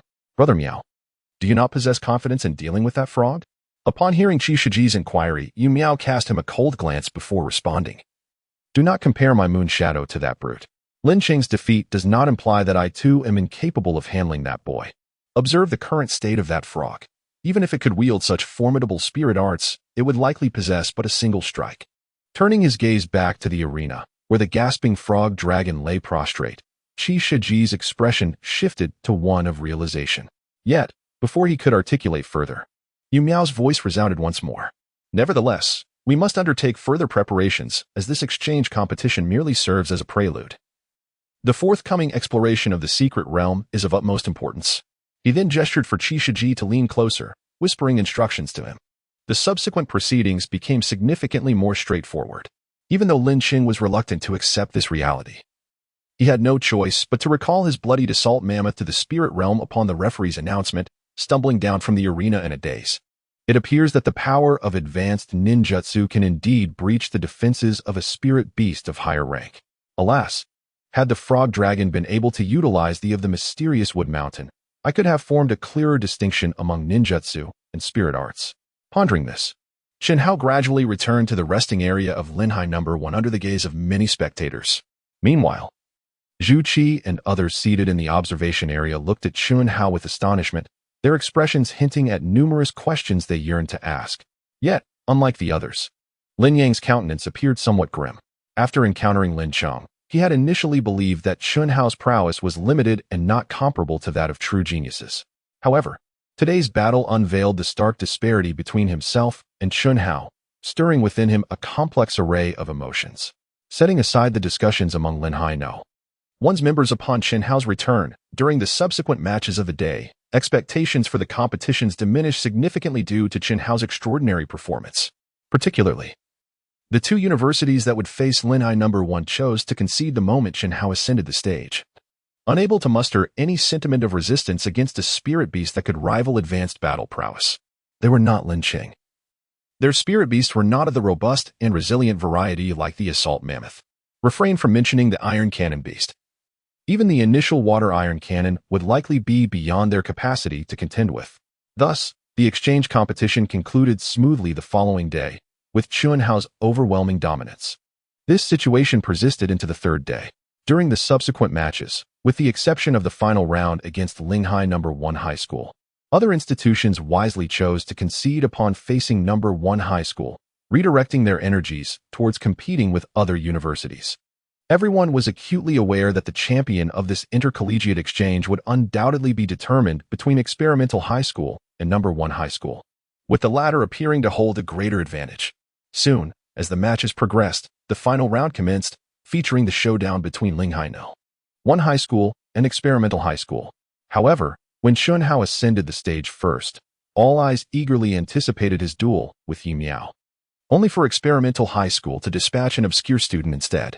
With a somewhat peculiar gaze, the balding middle-aged referee stood at the center of the stage, addressing the audience. Now, we are about to witness the final confrontation of this exchange competition between Linhai No. 1 High School and Experimental High School. This is not only the last match, but also the decisive battle for the championship title of this exchange. Given that both schools have achieved an impeccable record of 8 victories, the outcome of this match will likewise determine the final standings of the round-robin tournament. Without further ado, the host introduced the competitors more solemnly, befitting the significance of the final match. Nevertheless, the audience at the podium and in the stands exhibited no impatience. They were all keenly anticipating the clash between the top talent Yu Miao from Lingzhou Bay City and the homegrown prodigy Qin Hao from the smaller Linghai City. Chapter 19, The Final Showdown. Observing the somewhat timid girl standing opposite him, Qin Hao found himself pondering the intentions of Experimental High School. What could this signify? Knowing full well that he possessed the ability to annihilate ordinary spirit beasts, why would they send forth such an unremarkable contender? Was it a strategy to exhaust him? Despite his lingering doubts, Qin Hao remained unperturbed. Even the heavily fortified assault mammoth could not withstand the onslaught of the iron cannon beast. He was resolute in his belief that no one could impede his progress in this exchange competition. Both competitors, summon your spirit beasts. As the host concluded the introductions and officially commenced the match, Chen Hao fixed his gaze on the unfamiliar girl across from him, while he began to weave hand seals. Summoning the Toad Dragon. Witnessing her opponent summon a spirit beast, the girl appeared somewhat flustered, but after a brief moment of chaotic fumbling, a stunning white bird adorned with faint blue stripes materialized upon the stage. It was the wind chime bird. Upon recognizing the spirit beast summoned by the girl, Chen Hao's expression darkened. He harbored a deep aversion towards dealing with such aerial spirit beasts. The toad from Myobokusan Mountain was ill-equipped to confront foes from the sky, and vanquishing the adversary in a short span of time seemed an arduous task. The opponent's decision to dispatch such a type of combatant at this moment evidently served a strategic purpose of their own. Soon enough, Chen Hao's ominous premonition materialized. The instant the young girl summoned her wind chime bird, the resplendent creature began to soar gracefully above the arena under her command, maintaining a distance from the grounded toad dragon while refraining from initiating any attacks. Was it indeed a ploy to prolong the encounter and wear him down? Casting a cold gaze at the circling wind chime bird, Chen Hao approached the toad dragon and softly suggested testing its water gun technique to gauge its effectiveness. All right, boss. In confronting a flying spirit beast, the accuracy of ninjutsu would plummet dramatically. If the opponent exhibited even greater agility, the toad dragon would be left with little recourse. Nevertheless, it was essential to make an attempt. To conserve chakra, Chen Hao instructed the toad dragon to unleash only a water gun assault. Moments later, as the wind chime bird effortlessly evaded the projectile aimed at the sky, Chen Hao chuckled softly, patted the toad dragon's shoulder, and leaned against it, completely relinquishing the idea of further offense. Patience was his strategy in this standoff. Since the opponent showed no intent to attack, Chen Hao welcomed the respite. Unless the adversary sought to remain in this stalemate, it would surely be they who would first alter their approach. After all, who claimed that flight required no expenditure of stamina. Observing the unfazed Chen Hao, the girl standing across from him seemed increasingly anxious. The school had indeed sent her to the arena with the intention of exhausting Chen Hao, yet his refusal to engage left her at a loss for how to proceed. Meanwhile, observing the unfolding battle, Yi Miao leaned towards Qi Shiji and quietly remarked, "Go summon someone down. Our opponent is far more composed than we anticipated. We have already discerned the weaknesses of his spirit beast, and continuing this engagement serves little purpose." Indeed, Yi Miao's primary aim in having that girl take the stage was to gauge Chen Hao's strength. He wished to ascertain whether Chen Hao possessed any countermeasures against an opponent capable of evading his spiritual attacks. Evidently, the outcome of this assessment left him quite satisfied. As for whether they could wear down the opponent, that was not the girl's main objective, for Qi Shiji would be the next to step into the fray. A few minutes later, amidst the bemused gazes of the audience, the girl with the wind chime bird voluntarily conceded and exited the stage. Before the host could utter a word, Qi Shiji, wearing a peculiar grin, stepped onto the arena and addressed Chen Hao. "Kid, this arena is not a place for someone of your standing to meddle indiscriminately. If you have any sense, concede early. Otherwise, you might end up with nothing and become a laughingstock in the eyes of others." Listening to Qi Shiji's words, brimming with a sense of superiority, Chen Hao found himself lacking in the mood for idle chatter. For someone like Qi, who flaunted his family's influence and thrived on bullying the weak while cowering before the strong, the most effective approach was to subdue him. Frog Dragon. Give him a good beating without holding back. Upon hearing Chen Hao's command, Frog Dragon grinned widely, his already plump face appearing even rounder in this context. Observing Chen Hao's intent to strike without uttering a word, Qi Shiji felt a surge of irritation. However, he had not yet lost his composure. Yu Miao's earlier instructions echoed in his mind.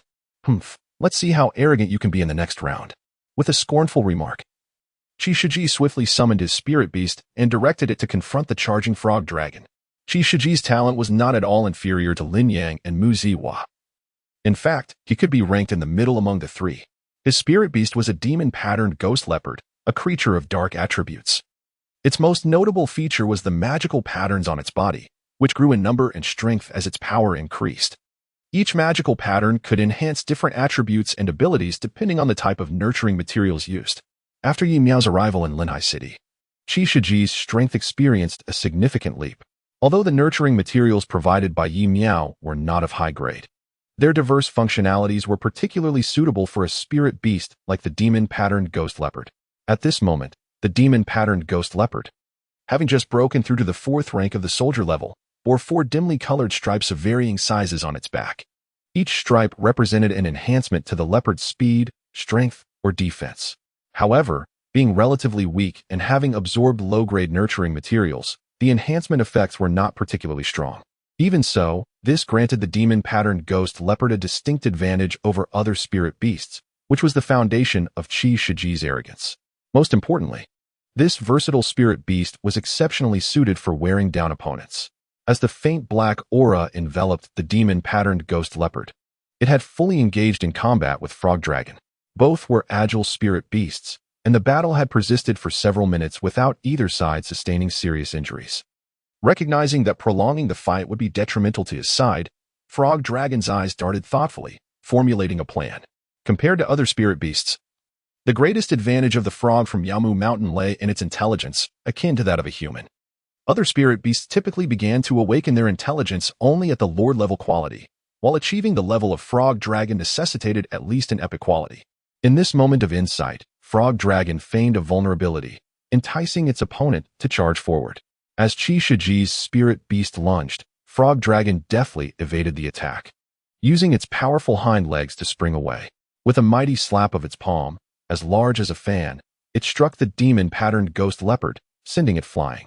Immediately seizing the opportunity while the magical patterned leopard was suspended in midair, the toad dragon swiftly formed seals with both hands, conjuring a water iron cannon the size of a wash basin, which hurtled directly towards the flying leopard.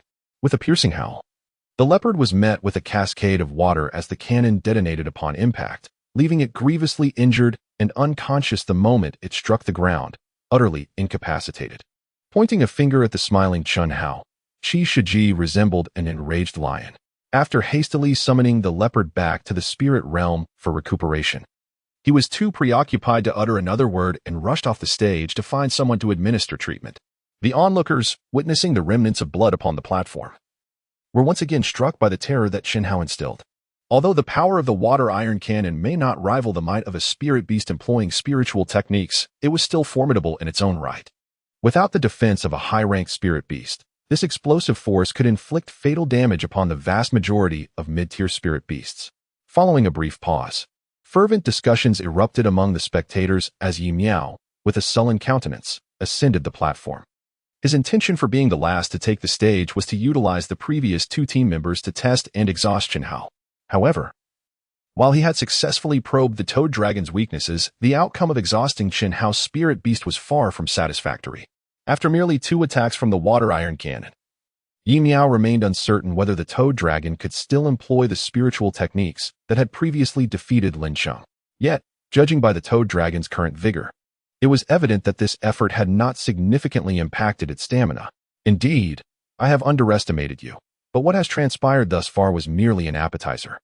If even Lin Cheng's clumsy mammoth could nearly secure victory, you stand no chance against me. As he spoke coldly, Yi Miao summoned his own spirit beast. In an instant, a charming spirit beast, entirely silver and adorned with a fluffy tail, appeared on the stage. Its visage, reminiscent of both a fox and a wolf, combined with a somewhat haughty demeanor, rendered this spirit beast, standing less than 2 meters tall, exceedingly noble. This is my spirit beast, the Moon Shadow Beast, an exceptionally agile legendary level creature.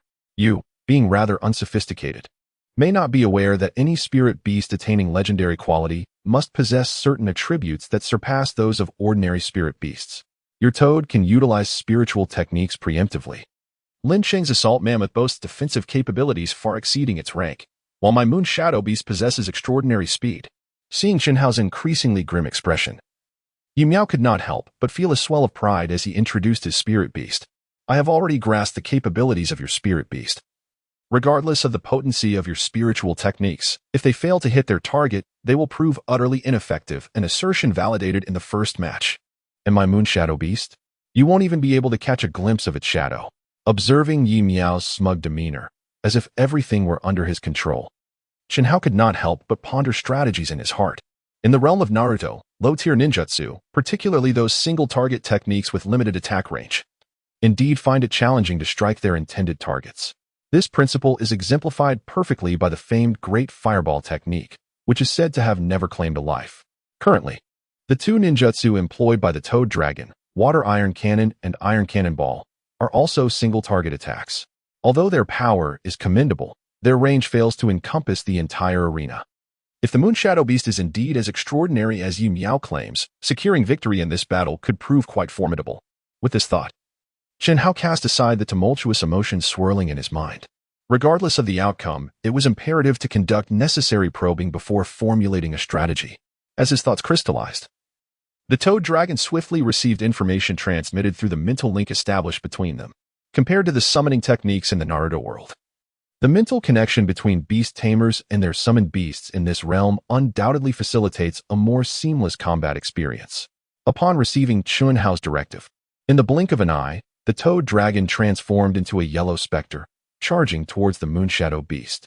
In response to the Toad Dragon's aggressive advance, the Moonshadow Beast morphed into a silver phantom, engaging in a fierce entanglement. In an instant, the arena became a battleground for two legendary summoned beasts, both possessing the formidable strength of fifth-tier warriors. However, within mere minutes of skirmishing, the previously unscathed Toad Dragon bore multiple fine wounds. The Moonshadow Beast's razor-sharp claws, empowered by its astonishing speed, exhibited formidable attack potency. Coupled with its inherent agility surpassing that of the Toad Dragon, these elusive claws inflicted considerable distress upon it. Realizing the truth in Yi Miao's assertions, Chen Hao understood that the speed advantage of the Moonshadow Beast was manifestly clear. Recognizing this, he could not allow the Toad Dragon to remain entangled in close combat. If this continued, it would not be long before the Toad Dragon succumbed to severe injuries and lost its fighting capability. After a brief exchange, the Toad Dragon raised its palms to block the Moonshadow Beast's frontal assault, then leaped into the air. It had attempted several times to create distance between itself and the Moonshadow Beast, only to be swiftly pursued by its opponent's remarkable speed. Clearly, once engaged at close range, the Toad Dragon found it impossible to escape the Moonshadow Beast's clutches. With no other option, it opted to leverage its jumping ability to ascend, utilizing the power of ninjutsu to forcibly suppress the Moonshadow Beast. In midair, the Toad Dragon rapidly formed hand seals with its palms, conjuring fist-sized water iron cannons that swiftly materialized and launched towards the Moonshadow Beast, which was darting across the ground. Water Release, Water Iron Cannon Barrage. As a higher-tier ninjutsu, the Water Iron Cannon Barrage simultaneously compresses the power of each individual water iron cannon while allowing for a continuous barrage, serving as a technique to confront multiple adversaries. The advantages and disadvantages of this ninjutsu are quite apparent. The cost of insufficient power is compensated by a broader attack range, making it particularly suitable for the present circumstances. According to Chun Hao and the plan devised with Toad Dragon, if a single water iron cannon successfully injures the Moonshadow Beast, the battle would become significantly easier due to its impaired speed. Regrettably, despite launching a barrage of over 10 small water iron cannons, they merely left a series of varying-sized craters on the arena, proving ineffective against the Moonshadow Beast's swift evasions. Futile. Your attacks possess such density. Yet, even amidst the chaos of gunfire on the battlefield, the Moonshadow Beast can effortlessly evade harm with ample room to dodge. Your plan is doomed to fail. Yi Miao taunted, his laughter echoing triumphantly as he witnessed Toad Dragon's attacks falter. Observing the deteriorating situation, Chun Hao's expression darkened further. However, watching Toad Dragon once again ensnared by the Moonshadow Beast upon landing, Chun Hao realized this was not the time for hesitation. Resolutely, he gathered his focus, hands forming seals as he endured the excruciating pain in his head, swiftly channeling his mental energy. In a cloud of white smoke, an orange-hued toad, comparable in size to Toad Dragon, materialized on the arena. Toad G, make your entrance. Chapter 21, The Final Showdown, Part 3. How is this possible? You can summon two spirit beasts simultaneously. Yi Miao exclaimed. Disbelief etched across his face as he beheld the two Myobokusan mountain toads flanking the Moonshadow Beast. A sense of foreboding engulfing him. Facing a spirit beast capable of using spiritual techniques, his Moonshadow Beast could evade attacks with its agility. But if the second spirit beast also wielded such abilities, the consequences would be dire. Nevertheless, Chun Hao would not grant Yi Miao or the Moonshadow Beast a moment to react. Despite his current state of mental energy only allowing him to summon two spirit beasts with great difficulty, he knew this state would not last long. As soon as the orange figure appeared, Toad G and Toad Dragon swiftly grasped Chun Hao's intent through their mental connection. Before the summoning smoke could dissipate, Toad G was already forming seals, preparing to unleash ninjutsu. A wave of intense heat began to coalesce around it, and countless blossoms of flame took flight, encircling the moon shadow beast. Fire release, Phoenix Flower Jutsu. As a Myobokusan mountain toad, Toad G could wield not only the basic water release but also fire release ninjutsu. The Phoenix Flower Jutsu, which it executed with utmost proficiency, was ideally suited to the current battlefield, having undergone training over the past 2 days. Toad G had already attained the 4th rank of the soldier level, and the power of the Phoenix Flower Jutsu, unleashed at this moment, rivaled that of Toad Dragon's Water Iron Cannon. It seems this spirit beast tribe excels in spiritual techniques, Yin Qianxue mused silently, gradually regaining her composure from her vantage point at the podium. However, her ability to quickly regain her composure does not imply that others can do the same. With the emergence of Frog G and the invocation of spirit techniques, all the spectators from various academies stood in astonishment, their eyes fixated on the unfolding scene. Even Yu Yuanfei on the podium leaned against the railing, murmuring repeatedly, "The Chosen Master, it's truly the Chosen Master." And a spirit beast clan with such extraordinary and powerful racial talents. In truth, at this moment, everyone's thoughts had shifted away from the contest's outcome. The relentless assault of 2 legendary spirit beasts, both capable of employing spirit techniques, rendered the Moonshadow beast incapable of evading the onslaught, regardless of its agility. Once struck by an attack, the potency of the spirit techniques would suffice to swiftly lead it to defeat. As anticipated, the battle on the arena was evolving in this direction. When Frog G unleashed the Phoenix Fire technique, Frog Dragon expended the last remnants of its chakra to launch a water release, Water Iron Cannon barrage once more, within the distinctly red and blue zones. The concentrated spiritual attacks effectively trapped the Moonshadow beast, leaving it no choice but to leap into the air to evade. However, this action was tantamount to drinking poison to quench thirst. Suspended mid-air, the Moonshadow beast lost its agility on the ground, becoming a living target, awaiting the next round of assault. Witnessing this scenario, in a bid to prevent the Moonshadow beast from sustaining severe injuries, or, worse, perishing under the relentless barrage, Yu Miao could no longer suppress his unwillingness and shouted at the top of his lungs, "I concede. Make your spirit beasts cease their attacks." Upon hearing Yu Miao's words, Chun Hao, who was already at his limits, immediately terminated the summoning of the 2 frogs. In the blink of an eye, the dazzling sparks and splashes of water dissipated with the frog's disappearance. "Kid, you're fierce. We shall see." With that, Yu Miao stormed off the stage, not even waiting for the referee to announce the result of the match. Watching Yu Miao's retreating figure, Chen Hao, panting heavily, could not help but smile. Regardless, this inter-school exchange competition had concluded successfully. He had fulfilled his promise to Wu Tianhong, and Linhai No. 1 High School emerged victorious with an unblemished record of 27 wins. Shortly after returning to the resting area of Linhai No. 1 High School, and as the atmosphere gradually calmed, the balding middle-aged host took center stage once more. Esteemed teachers and students, the splendid exchange competition has now come to an end. This event has not only showcased a multitude of exceptionally talented students, but has also allowed us to witness what true top-tier genius entails.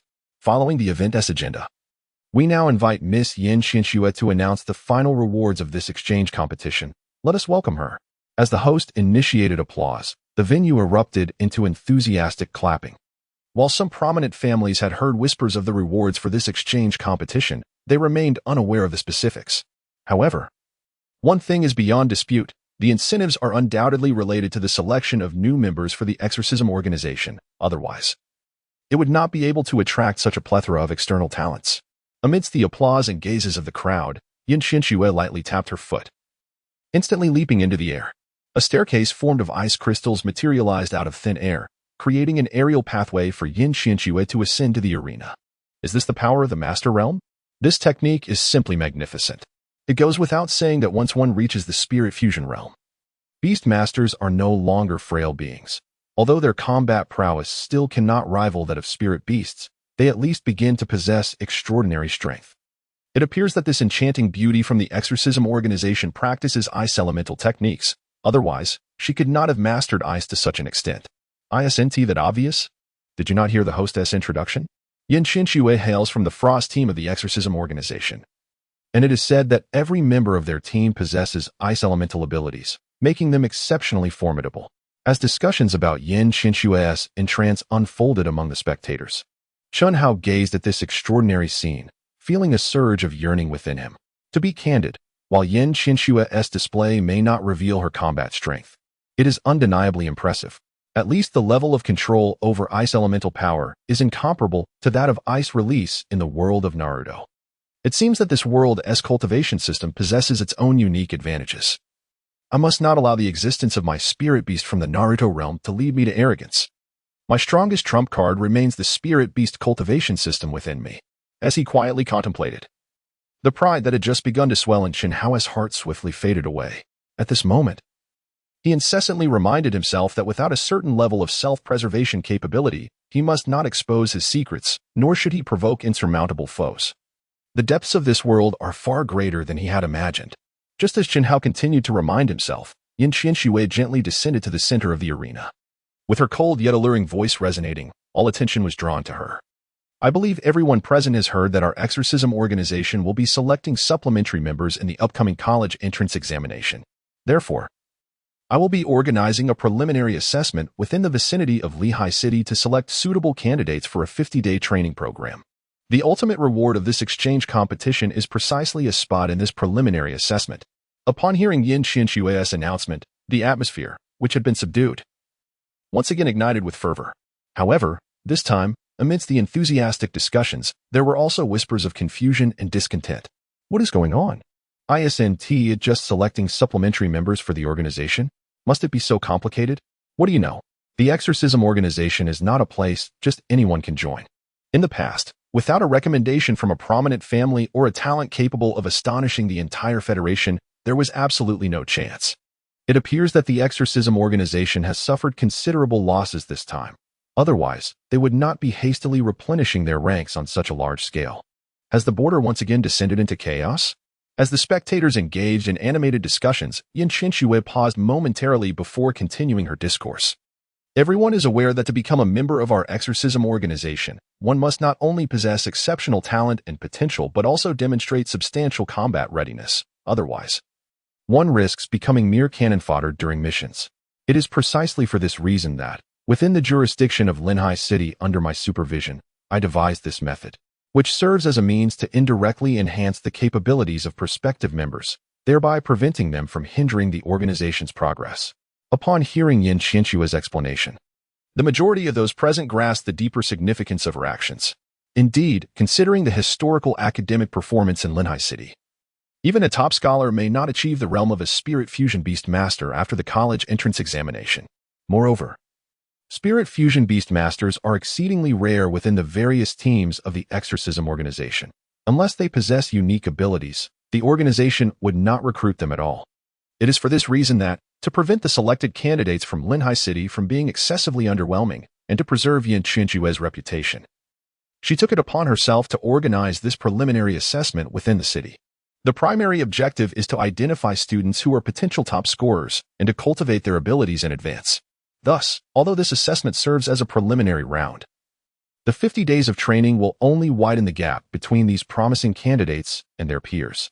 Now, without further ado, I shall announce the final rewards for this exchange competition.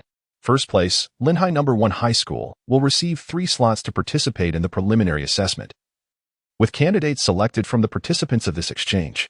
Second place, Lehigh Experimental High School, and third place, Lehigh No. 3 High School, will each receive 2 slots for the same purpose, with selections made from their respective competitors. The 4th and 5th ranked schools will each have 1 slot, adhering to the same rules. This means that I will lead 9 students into the secret realm for the preliminary assessment, which will officially commence in 3 days.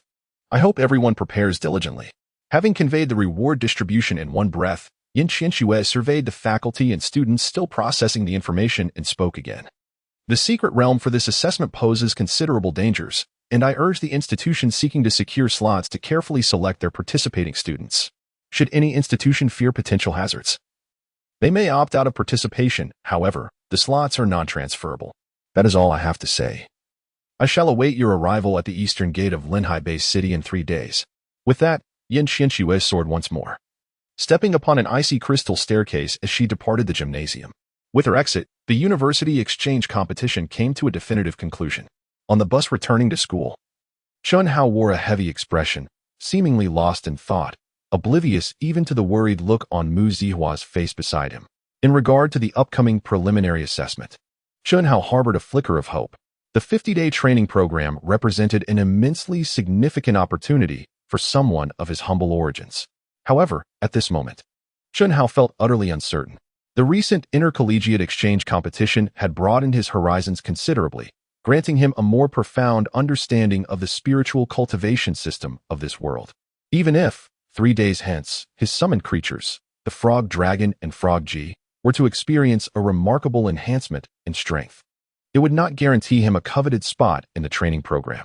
This uncertainty stemmed partly from the fact that his abilities had been nearly fully exposed to the public, rendering a mere increase in strength insufficient to secure victory. Additionally, he sensed an impending threat from the resentment reflected in Yi Miao's eyes upon exiting the arena.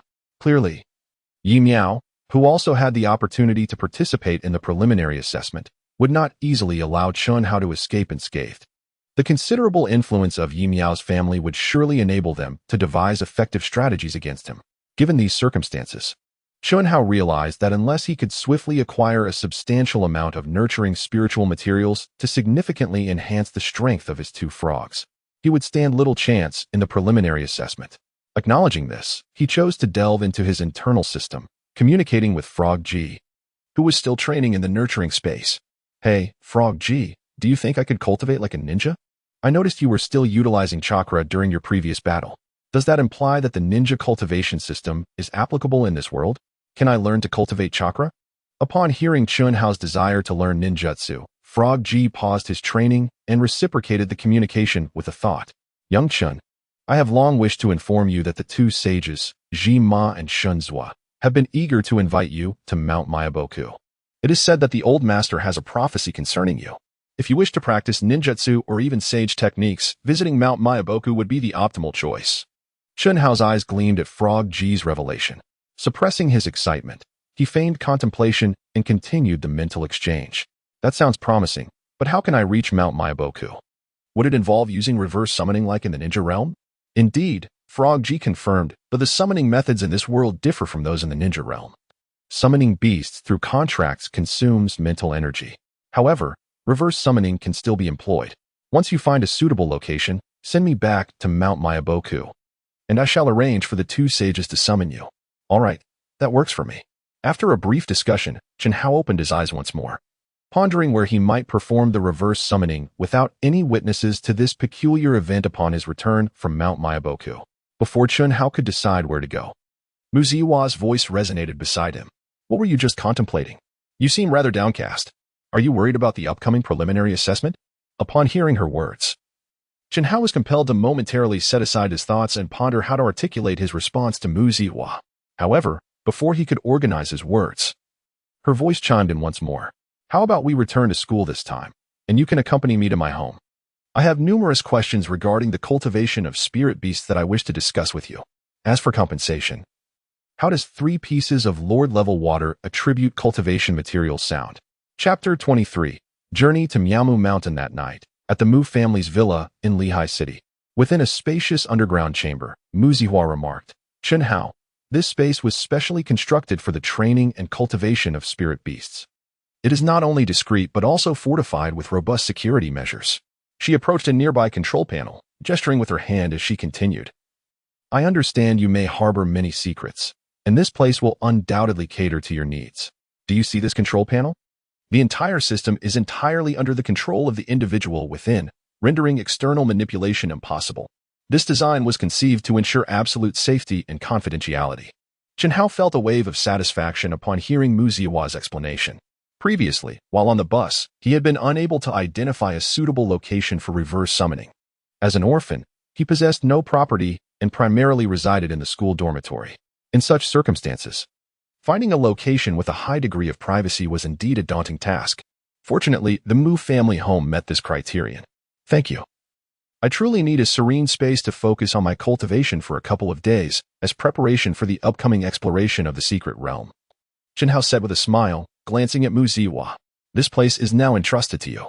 The control panel is quite user-friendly, so I won't demonstrate it," she replied. "However, you previously promised to answer some of my questions, and I have prepared your consulting fee." With that, Mu Zihua produced 3 small boxes containing spirit materials from her bag and presented them to Chun Hao. These are 3 pieces of water attribute spirit materials, all of Lord level quality. They should elevate the strength of your spirit beast significantly. Chenhao stared at the boxes in disbelief. This little heiress truly seemed to regard Lord level materials with casual indifference. Just for a few questions, she was offering 3 pieces of such valuable resources. At that moment, he felt torn between laughter and tears. Nevertheless, Mu Zihua's nonchalance did not grant Chenhao the liberty to accept such a generous offering without hesitation. While soft food may be easy to digest, he was wary of what others might say behind his back. Wait. Just a few questions. And I can't accept these 3 pieces of materials unless you intend to support me. Chenhao joked, half-heartedly, to avoid having Mu Zihua insist on giving them to him. Indeed, upon hearing Chenhao's words, Mu Zihua's charming face flushed slightly, and she promptly retracted the 3 boxes she had extended. Nonsense. I merely wish to avoid being indebted to you and to make a modest investment. A genius such as yourself may prove invaluable in the future. While she offered this defense, Mu Zihua simultaneously retrieved several more boxes of the same size from her bag. Since you do not require them, I shall not insist, however. I still have questions to pose. No worries. Feel free to inquire. I shall respond truthfully to any query within my knowledge. Seeing Chenhao's beaming agreement, Mu Zihua wasted no time and pointed directly at the 5 or 6 boxes she had taken from her bag. You are already familiar with my Thunder Pattern Warhawk. Do you have any suggestions regarding its future developmental direction? This pertains to the type of nurturing materials I will select next. Upon hearing Mu Zihua's words, Chenhao opened the boxes before him one by one. Instantly, waves of potent thunder attribute energy surged forth, filling the entire basement. Thunderbolt Snake Fangs, Thunder Velvet Grass. Thunder 8 Finger Bones. Gazing upon the various thunder attribute nurturing materials, Chenhao found himself deep in contemplation. With such an abundance of thunder attribute Lord level materials, should Chenhao assist Mu Zihua in the cultivation of her Thunder Pattern Warhawk? Achieving a breakthrough to the 8th rank of soldier level or even higher within a short time would pose no challenge. For the Thunder Pattern Warhawk is merely a Lord level spirit beast. These nurturing materials of the same grade would drastically reduce the time required for breakthroughs.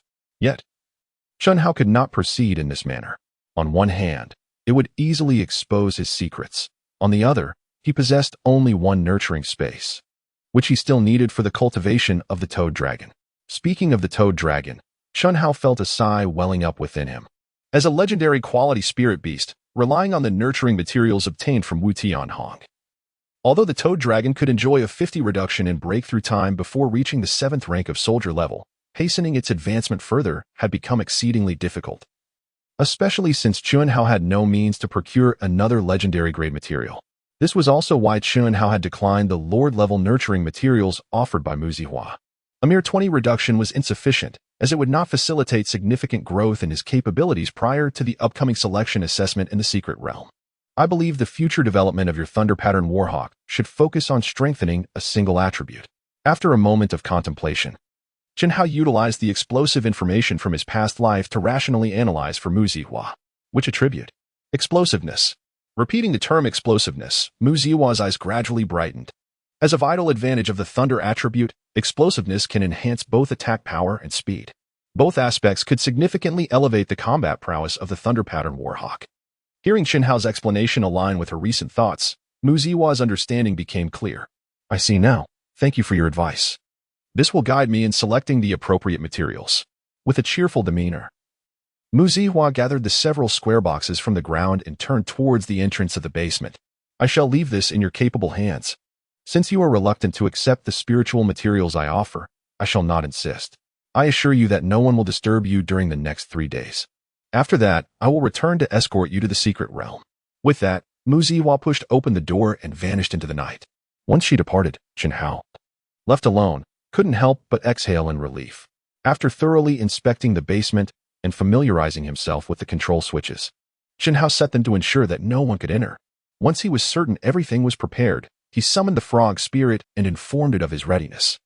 A few minutes later, the basement was devoid of life, save for the white smoke left behind by Chenhao's disappearance. Meanwhile, in the living room of the Mu family villa, a middle-aged man with a resolute face and a well-proportioned physique reclined on the sofa. Beside him stood an elderly man with white hair and a vigorous demeanor, respectfully awaiting the man as command. Uncle Pang, you mentioned that Zihua brought a boy home and went directly to the basement? Indeed, Master. However, before heading to the basement, the young lady requisitioned a substantial amount of cultivation materials from the store. The middle-aged man's expression grew contemplative upon hearing this. What is the background of this boy? He is a classmate of the young lady at school.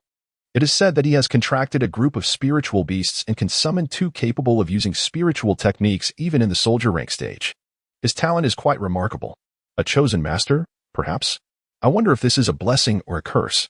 Noticing the man's displeasure, the elderly man quickly offered an explanation. I apologize, master. I should not have brought this up. It is of no matter. It has been many years, and I have long since come to terms with it. Now, please have Zihua come to my study. I have matters to discuss with her. Yes, master. Chapter 24. The Shadow World of Parallel Dimensions at this moment.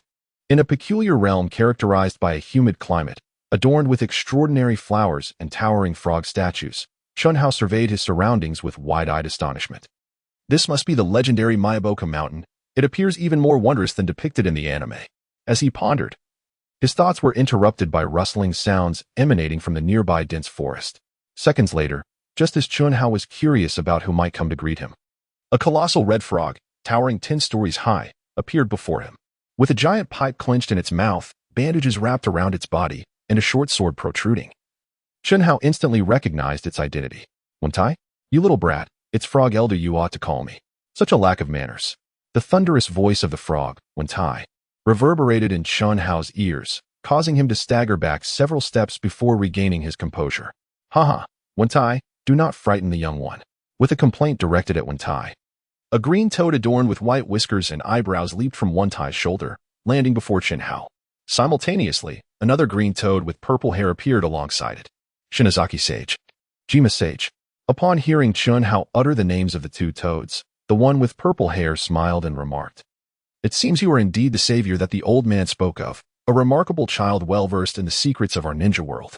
This revelation left Chunhao somewhat bewildered. From Jima's succinct words, Chunhao gleaned a wealth of information. It was evident that his presence was already known throughout Myobokusan Mountain. And, based on the narratives from the world of Naruto, it was likely he was also mentioned in the prophecy of the great sage Toad. However, before Chunhao could pose any inquiries, Shinozaki Sage's subsequent remarks confirmed his suspicions. Child, although this is your first visit to Myobokusan Mountain, you may find it somewhat familiar. As for the question swirling in your mind, I cannot provide a comprehensive explanation at this moment. Let us return first, and we can converse while you rest. Indeed. It will also give you a chance to savor my culinary skills. The words of the two sages conjured images in Chunhao's mind of a grand feast filled with a plethora of insects. Yet, eager to unravel the mysteries at hand, he set aside his hesitations.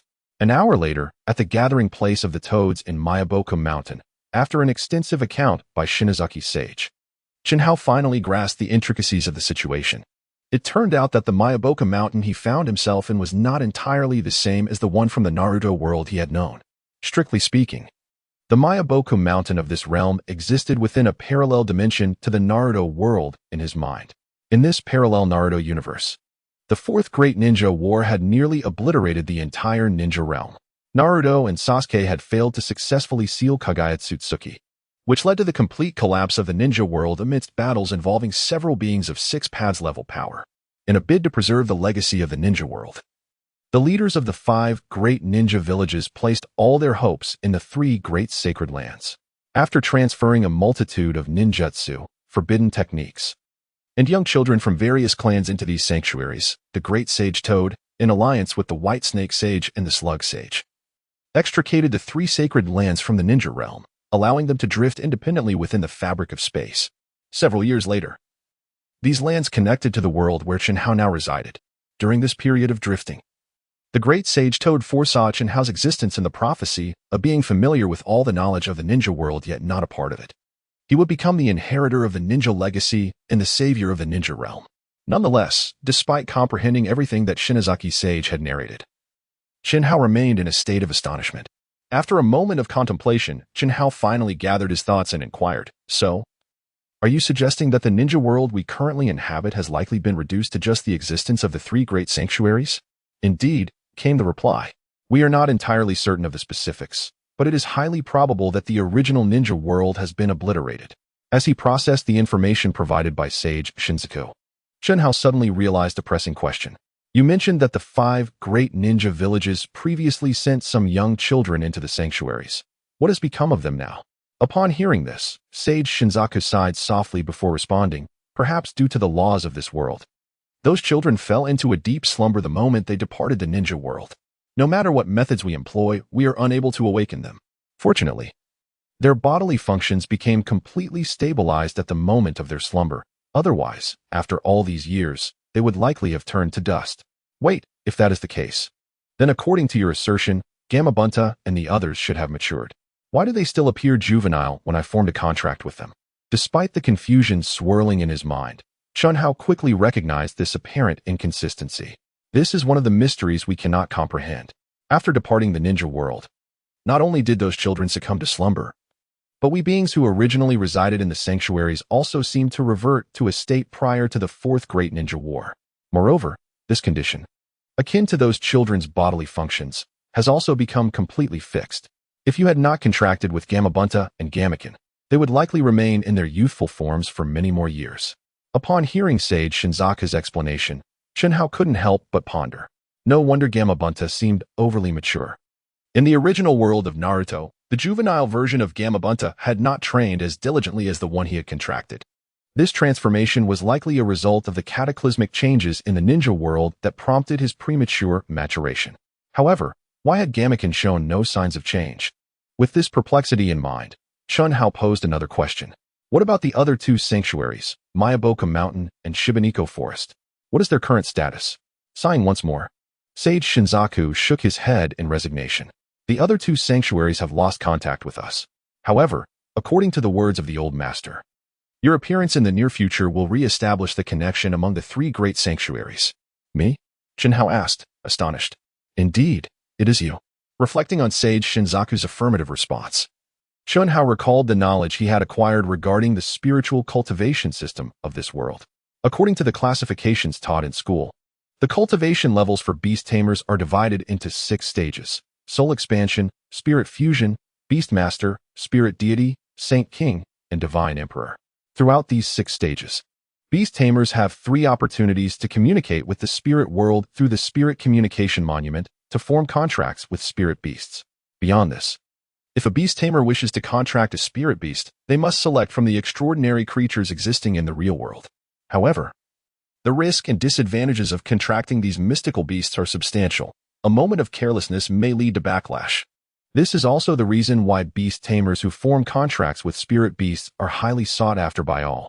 If what the immortal Shinzwa has stated is indeed true, then according to Chunhao's speculation, his 2 additional opportunities to contract spirit beasts are likely to occur in the Dragon Cave and the Wetbone Forest, respectively.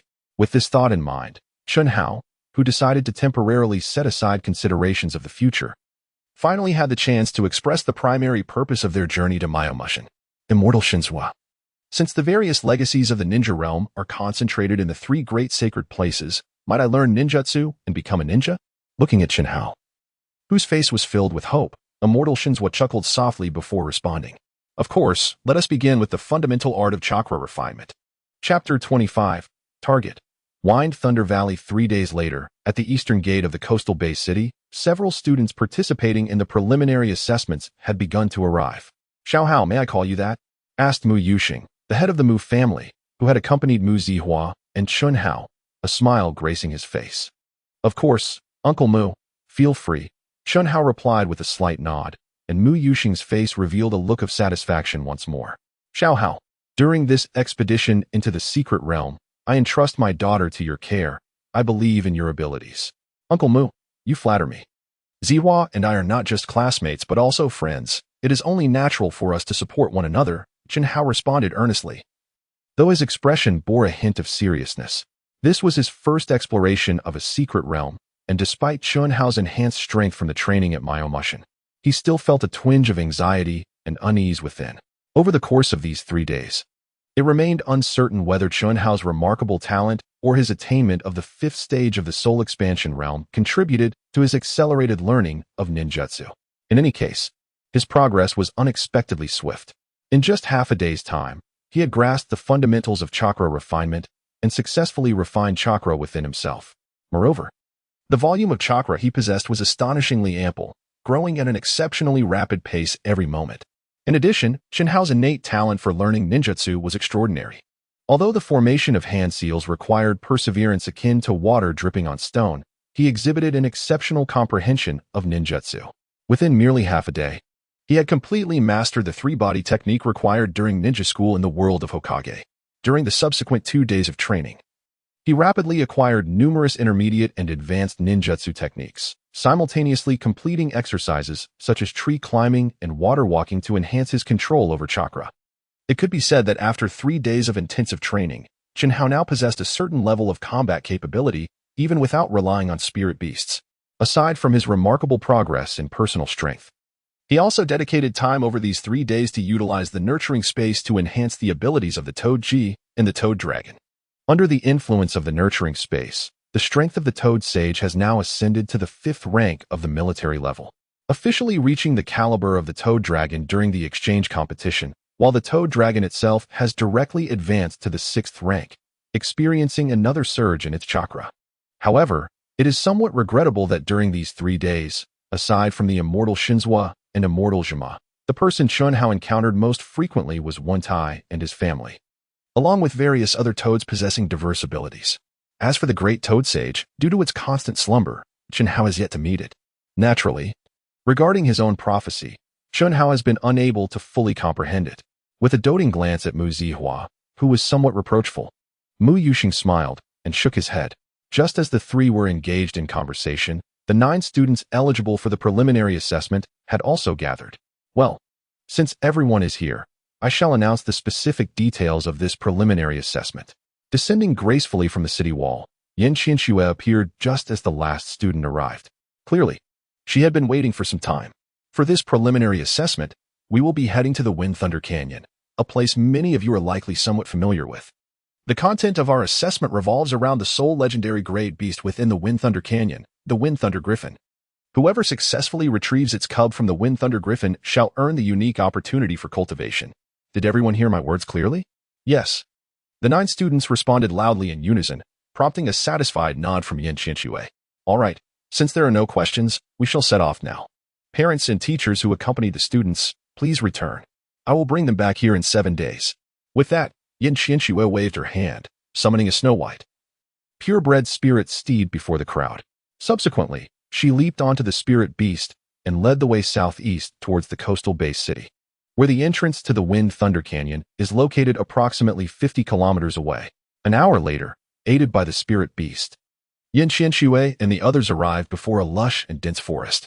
Beyond the forest, 2 towering mountain ranges loomed majestically beneath a storm-laden sky. This is the Wind Thunder Canyon. Following the chaotic surge of spiritual energy, countless secret realms have integrated into this world through spatial nodes. At this moment, although the Wind Thunder Canyon before Chen Hao and the others appears narrow, it is merely the entrance, under the influence of certain unique spatial rules. This seemingly compact canyon conceals an entirely different landscape within. We have arrived. After entering the secret realm, you will act separately while I wait for you here at the entrance. Whoever returns first with the cub of the Wind Thunder Griffin shall claim the opportunity for this cultivation trial. Upon hearing that Yan Qianxue would not be accompanying them, a talented student who had transferred from another base city cautiously inquired, "My lord, if you choose not to join us, what shall we do if we encounter life-threatening dangers?" In response to this student's concern, Yan Qianxue let out a cold snort and replied, "I have made it abundantly clear at the conclusion of the exchange competition that the preliminary assessment carries inherent risks. If you fear for your safety, you may choose to withdraw. If your lives depend solely on my protection, then what significance do these words hold?" Listening to Yan Qianxue's icy remarks, the student immediately recoiled, silenced by her stern demeanor. Witnessing her unwavering stance, Yi Miao and Lin Cheng's expressions soured as well.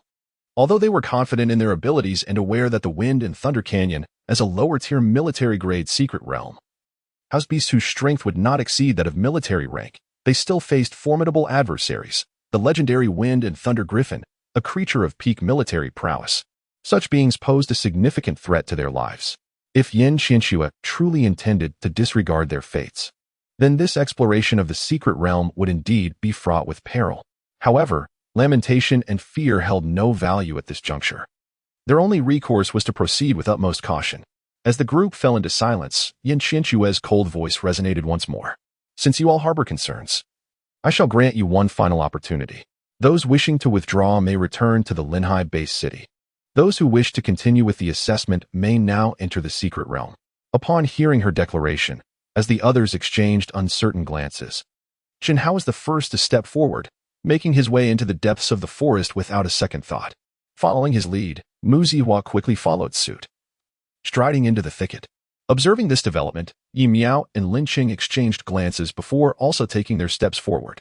Thus, inspired by Jinhao, all 9 students participating in the preliminary assessment chose to enter the secret realm without exception. Chapter 26. The Sealing Scroll. As they traversed the dense forest and entered the canyon, Chunhao felt as though he had stepped into an entirely different world. Once his vision adjusted, he found himself in a realm starkly distinct from the outside world.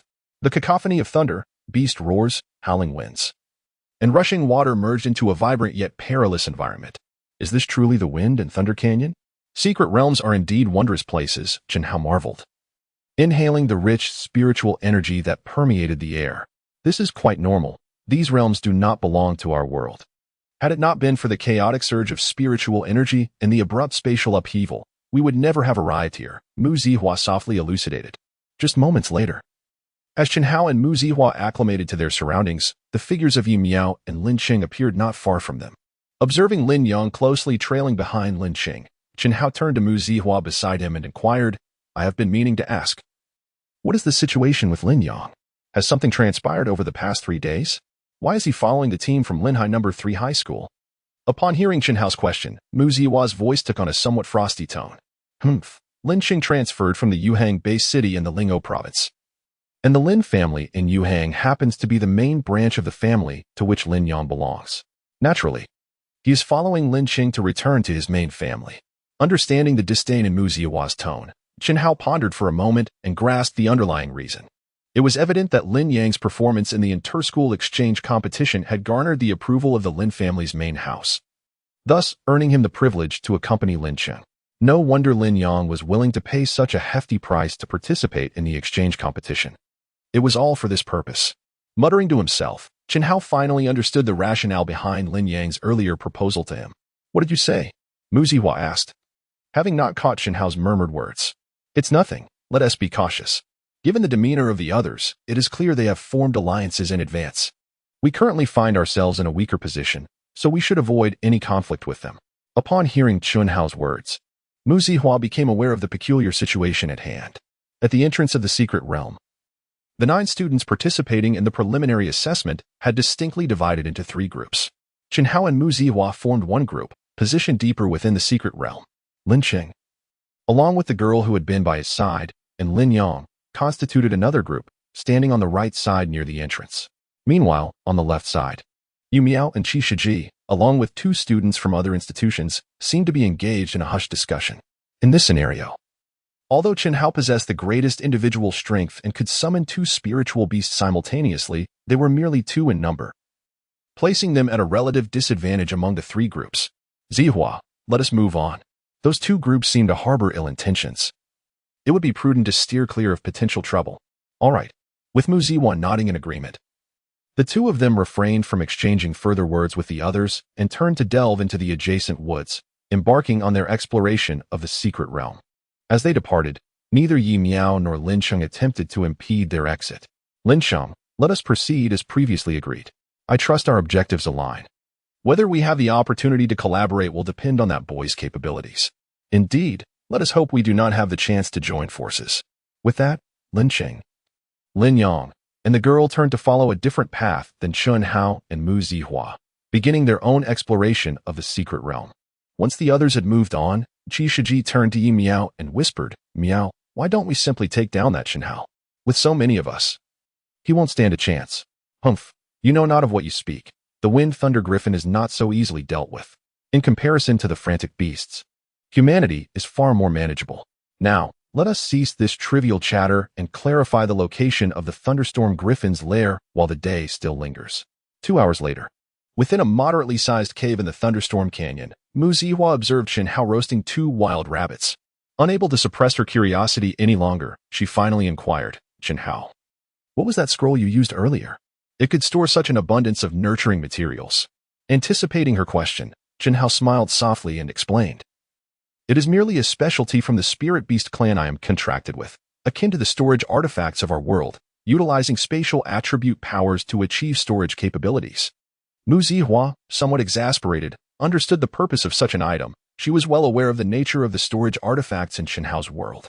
However, her inquiry was not about their function but rather the origin of these peculiar scrolls and the methods and principles behind them. Indeed, the scrolls she referenced were the sealing scrolls Jinhao had brought from Yamu Mountain, used in the world of Naruto for storing weapons, supplies, and various items. Jinhao's audacity in openly using such scrolls stemmed from the existence of storage artifacts in this world, which functionally surpassed the sealing scrolls. These artifacts were crafted by formidable individuals who had mastered spatial attributes, utilizing special ores discovered in secret realms.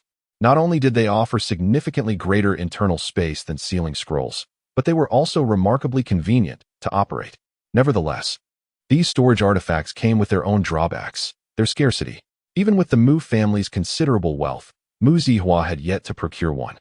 The creation of these artifacts required mastery of spatial attributes, and the creator's prowess had to be at least at the spirit god realm to achieve such craftsmanship. Given these stringent conditions, one can imagine the rarity of such storage artifacts. It was precisely due to the existence of these artifacts that Jinhao felt emboldened to utilize the sealing scrolls. Furthermore, the modest storage space and relatively low production cost of these tools perfectly filled the demand in the lower market, allowing Jinhao to rapidly accumulate a wealth of cultivation resources. Of course, to amass wealth using the sealing scrolls, Jinhao needed to find a powerful beast master as a protector, someone capable of shielding him from the predatory ambitions of other factions. Clearly, Mu Yuxing was an excellent choice. Chapter 27. Summit of the Thunderstorm Mountain. Observing Jinhao as he introduced and demonstrated the sealing scroll, Mu Zihua shot him a glance of exasperation and asked from a different angle, "Can anyone else besides you utilize this type of scroll?" Certainly, at its core, this is merely an application of spiritual techniques. Anyone can wield it as long as they master the specific methods. Upon hearing Jinhao's assertion, Mu Zihua's eyes sparkled with intrigue, though she seemed to suddenly realize something moments later. Are you suggesting that one must employ spiritual techniques to utilize this scroll? Observing Mu Zihua's astonished expression, Jinhao remained somewhat taken aback. Indeed, the method to manipulate such a scroll could be considered a form of spiritual technique, as it necessitates the use of spiritual energy. Jinhao was not deceiving her regarding this matter. In the world of Naruto, the use of sealing techniques similarly requires chakra. In this realm, the application of various ninjutsu, in addition to chakra, can also be effectively supported by spiritual energy, which, akin to natural energy, can significantly enhance the potency of ninjutsu. This had been validated by Jinhao and Sage Shinzaka during their time at Myobokusan Mountain. Feeling the intensity of Mu Zihua's gaze grow increasingly peculiar, Jinhao, somewhat flustered, inquired, "What's wrong? Is something amiss?" After a moment of regaining her composure, Mu Zihua's voice returned to its previous tone. "It's nothing. It's just that since you can employ this scroll, does that not imply you possess the ability to use spiritual techniques?" Well, one could say that. Jinhao finally grasped the crux of the matter upon hearing her words. Whether it be his current self or the former Toad Sage and Toad Jiraiya, strictly speaking, none of them possessed the capability to wield spiritual techniques at this stage. It was merely due to the chakra within them that they could release ninjutsu, leading others to mistakenly perceive it as spiritual techniques. However, this was a matter intertwined with the secrets of the ninja world and Jinhao himself. He would not elaborate to others. Noticing Jinhao's slight awkwardness, Mu Zihua, though astonished, found it easy to accept this reality. As for the reason, it could be said that Jinhao had already presented her with too many surprises. This revelation was merely another addition. All right, let us set aside the matter of the scroll for now. However, since you possess this ability, our expedition within the secret realm should yield substantial rewards, considering the abundant resources found here. Henceforth, let us entrust our gains to you, and we shall allocate them once we exit the secret realm. Not lingering on the topic of the scroll, Mu Zihua swiftly redirected her focus and assigned Jinhao a task. Rest assured, leave it to me. After a brief respite, Jinhao and Mu Zihua consumed their lunch before embarking once more to delve deeper into the secret realm. As they approached the heart of the secret realm, their bounty of resources increased substantially. Despite the secret realm being named Wind and Thunder Gorge, the exotic beasts and other resources within were not limited to merely the attributes of wind and thunder. According to the allocation plan agreed upon by Chunhao and Mu Zihua, all cultivation materials of the water and fire attributes would belong to Chunhao, while the cultivation materials of the lightning attribute would be designated for Mu Zihua. Regarding the cultivation of spiritual materials with other attributes, Chunhao will initially take charge of their storage. Once they exit the secret realm, he will exchange them for the resources needed by both parties and subsequently distribute them. On this basis, Chunhao also classified and processed the harvested water and fire attribute resources. Any materials of Lord-level quality and appropriate rank for the use of the Frog Dragon and Frog G were directly absorbed into the cultivation space. As for those that his spirit beast could not utilize, he would set them aside with other materials awaiting processing, to be dealt with collectively upon exiting the secret realm. Before long, as Chunhao and Mu Zihua delved deeper, the sky gradually darkened. After a full day of exploration and combat, their gains were indeed substantial. Without even mentioning the quantity of cultivation materials temporarily stored in Chunhao's sealing scroll, the state of the cultivation space had transformed significantly. Now, having absorbed a considerable amount of water attribute materials, the time required for the Frog Dragon to break through to the 7th tier of soldier rank had been reduced to 744 hours, with only 31 hours remaining for the breakthrough. Furthermore, thanks to the collaboration between Chunhao and Mu Zihua, they had also acquired several water attribute materials reaching the 8th tier of soldier rank, which further shortened the Frog Dragon's breakthrough time to 36 hours. In contrast, the breakthrough for Frog G appeared to be considerably more prolonged. This was partly due to the absence of legendary-grade materials to assist in the process, as well as Chunhao's focus primarily on gathering water attribute materials. As the last rays of the setting sun lingered, a somewhat fatigued Mu Zihua pointed towards a towering mountain that pierced the clouds and inquired of Chunhao, "That must be Wind Thunder Mountain, right?" "According to the information I received from my father, at our pace, we should be nearing the central area of the secret realm after a full day's journey." Following the direction indicated by Mu Zihua, Chunhao nodded slightly. After summoning back the small frog he had previously dispatched for scouting, he responded to Mu Zihua, "Indeed, the mountain ahead is Wind Thunder Mountain, and based on the feedback from my spirit beast, the nest of the Wind Thunder Griffin is situated atop it." Casting an envious glance at the disappearing small frogs, Mu Zihua inwardly mused, "What a truly useful ability. Is it really so convenient to have contracted spirit beasts? They possess abilities of all kinds." Her envy of Chunhao's capabilities was understandable. During this expedition to Myomo Mountain, Chunhao had thoroughly grasped which frogs he could summon from there. With his current strength, he was capable of summoning frogs of soldier rank below the 6th tier. In other words, as long as the frogs did not exceed his own power, he could summon them at will, provided he was aware of their existence. Clearly, the small frogs responsible for scouting could easily be summoned by Chunhao, and not just one. Let us ascend Fonlei Mountain while the twilight still lingers, seeking an appropriate spot to rest for the night. At dawn, we shall resume our journey to the lair of the Fonlei Griffin. Confronting the formidable Fonlei Griffin at its peak is evidently not a prudent course of action. We must devise alternative strategies. Upon hearing this, Mu Zihua gently nodded, remaining silent as she followed Chunhao up the mountain, her weary body dragging behind her. However, unbeknownst to them, upon their arrival at Fonlei Mountain, Yi Miao and Lin Cheng's respective groups had also drawn near, setting the stage for an impending clash. Chapter 28. Lurking? Merely the fundamentals of stealth. Atop Fonlei Mountain, enveloped in swirling mists, intermittent flashes of lightning cast a shroud over the peak, driving away the weaker beasts. Hidden behind a thicket of lush trees on a prominent cliffside, Chunhao and Mu Zihua intently observed the sheer rock face not far from their position, the nest of the Fonlei Griffin. Today marked the 3rd day since their entrance into this secret realm. Since that evening when they first approached the foot of Fonlei Mountain, they had dedicated the entire day to studying the habits of the Fonlei Griffin, hoping to find an opportunity to stealthily extract its young from the nest. "Chunhao, are you certain your plan will succeed?" The nest of the Fonlei Griffin is perched on the highest cliff of Fonlei Mountain. Not only is there the risk of our actions being detected by the Griffin, but even approaching that location silently is no trivial endeavor. Mu Zihua inquired for what felt like the umpteenth time, her gaze fixed on Chunhao, who was engrossed in his observations of the mountaintop. In truth, from the moment they discovered the Griffin's nest, Mu Zihua had nearly abandoned the hope of acquiring the Griffin's young without resorting to combat. For individuals at the soul expansion realm like themselves, even attempting to approach the nest without the aid of a spiritual beast power was a daunting task, let alone stealing the young Griffin without alarming its guardian. Furthermore, After a day of careful observation, Mu Zihua noted that although the Fenglei griffin would periodically leave the nest to hunt, it never strayed far and maintained a vigilant watch over its territory, capable of sensing any disturbance within the nest. This made the plan they had devised increasingly improbable. Nevertheless, Chen Hao remained undeterred in his intent to infiltrate the nest and procure the griffin's young, a determination that perplexed Mu Zihua and prompted her to voice her concerns repeatedly. Yet, each time, Chen Hao merely offered a mysterious smile, providing little explanation, leaving Mu Zihua bewildered and uncertain of how best to assist him. The reason for Chen Hao's persistence lay in his unwavering confidence in his ability to silently penetrate the lair of the Fenglei griffin. It is essential to acknowledge that stealth is a fundamental skill for every ninja, even for a novice like Chen Hao. Utilizing his ninjutsu to infiltrate the lair of the Wind Thunder Griffin while it is out hunting is not an insurmountable task. The reason Chen Hao chose to act at this moment was merely to wait for the frog's dragon in the nurturing space to break through to the 7th rank. To mitigate any unforeseen circumstances, Chen Hao had made ample preparations.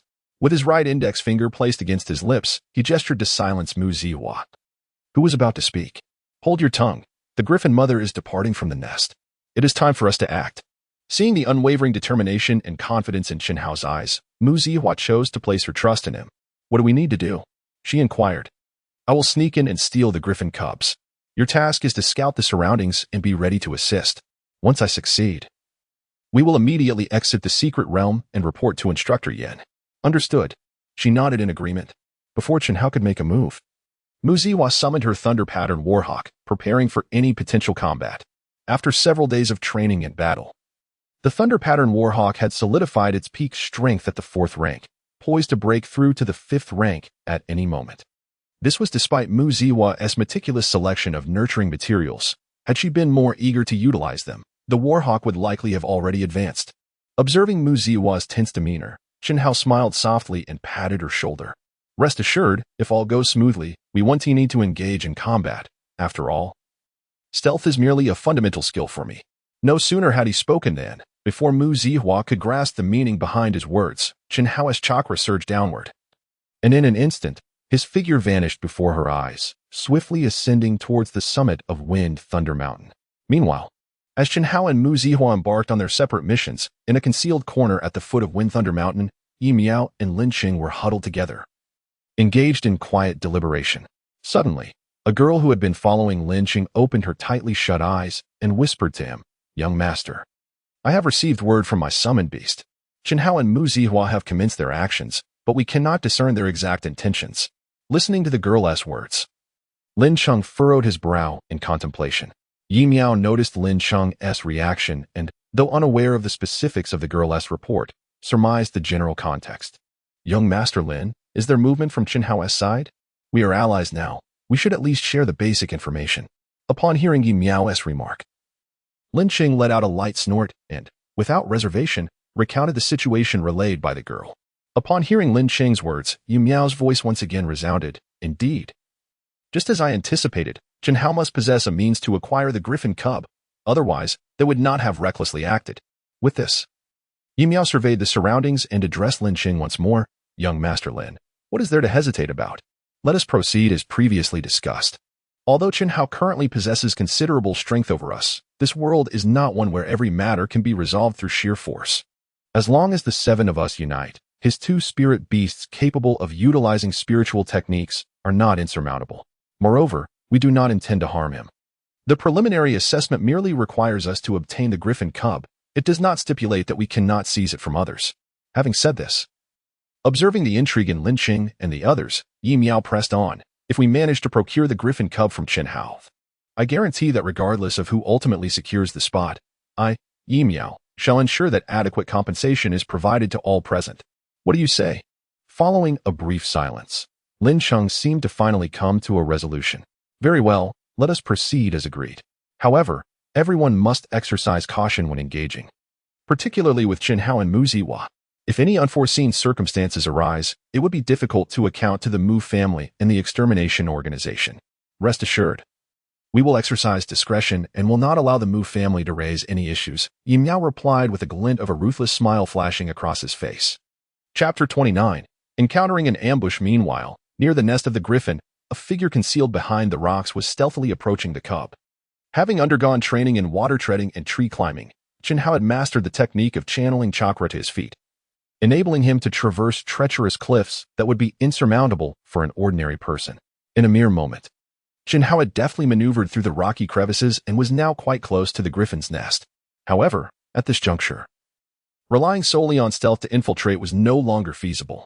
The adult griffin, soaring above, was vigilantly monitoring the nest, making it exceedingly difficult for a sudden appearance of a living being to go unnoticed. Water release, hidden mist technique. As he formed the hand seals, waves of water chakra flowed within Chen Hao's body, emanating thick fog that rapidly enveloped the location of the griffin's nest. This sudden mist, though unexpected, did not alert the griffin, which had never encountered such an occurrence. With a flash of blue chakra beneath his feet, Chen Hao cautiously advanced towards the direction of the nest after employing the hidden mist technique, careful not to make a sound that might attract the attention of the cub or the adult griffin circling above. Finally, after a full quarter of an hour of stealthy maneuvering, Chen Hao found himself inside the expansive nest, which measured 100 square meters. At that moment, the newly born griffin cub lay peacefully in the corner, its eyes tightly shut. In preparation for this covert operation, Chen Hao had meticulously devised a plan in his mind, with the technique of mist concealment merely serving as the initial step. After successfully distracting the adult griffin to obscure the nest's movements, he needed to stealthily abduct the griffin chick. As he continued to form hand seals with deft precision, a pale blue orb of water began to coalesce in his palms, swelling larger with the steady infusion of chakra. Water release, water prison technique. When it comes to restricting and assisting capabilities, water release stands out among various ninjutsu. The water prison technique, although classified as a lower-level skill, is highly practical as it combines both confinement and harm to the enemy. Minutes later, unbeknownst to the griffin chick, the water sphere created by the water prison technique had completely enveloped its body. Even if the chick had awakened from its stupor, it was rendered utterly voiceless within the confines of the water prison.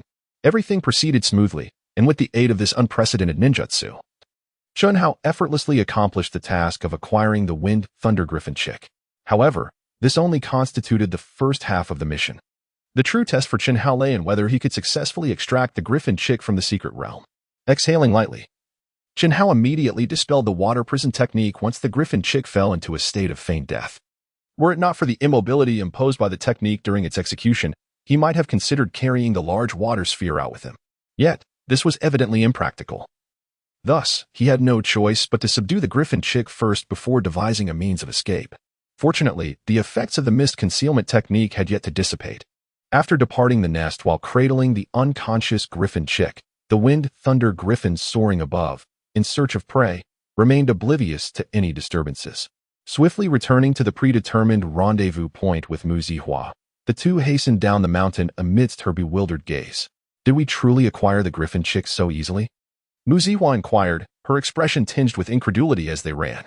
It is still too early. The real trial lies in whether we can successfully deliver it, Chen Hao replied, causing Mu Zihua to grow tense at his words. Are you suggesting that we may still be discovered by the adult Wind Thunder Griffin? It is not a possibility. It is a certainty. My spiritual technique has a limited duration, and once its effects wane, the adult griffin will undoubtedly sense the situation immediately. Moreover, we will face obstacles beyond just the feral beasts. At Chen Hao's profound words, Mu Zihua's heart sank.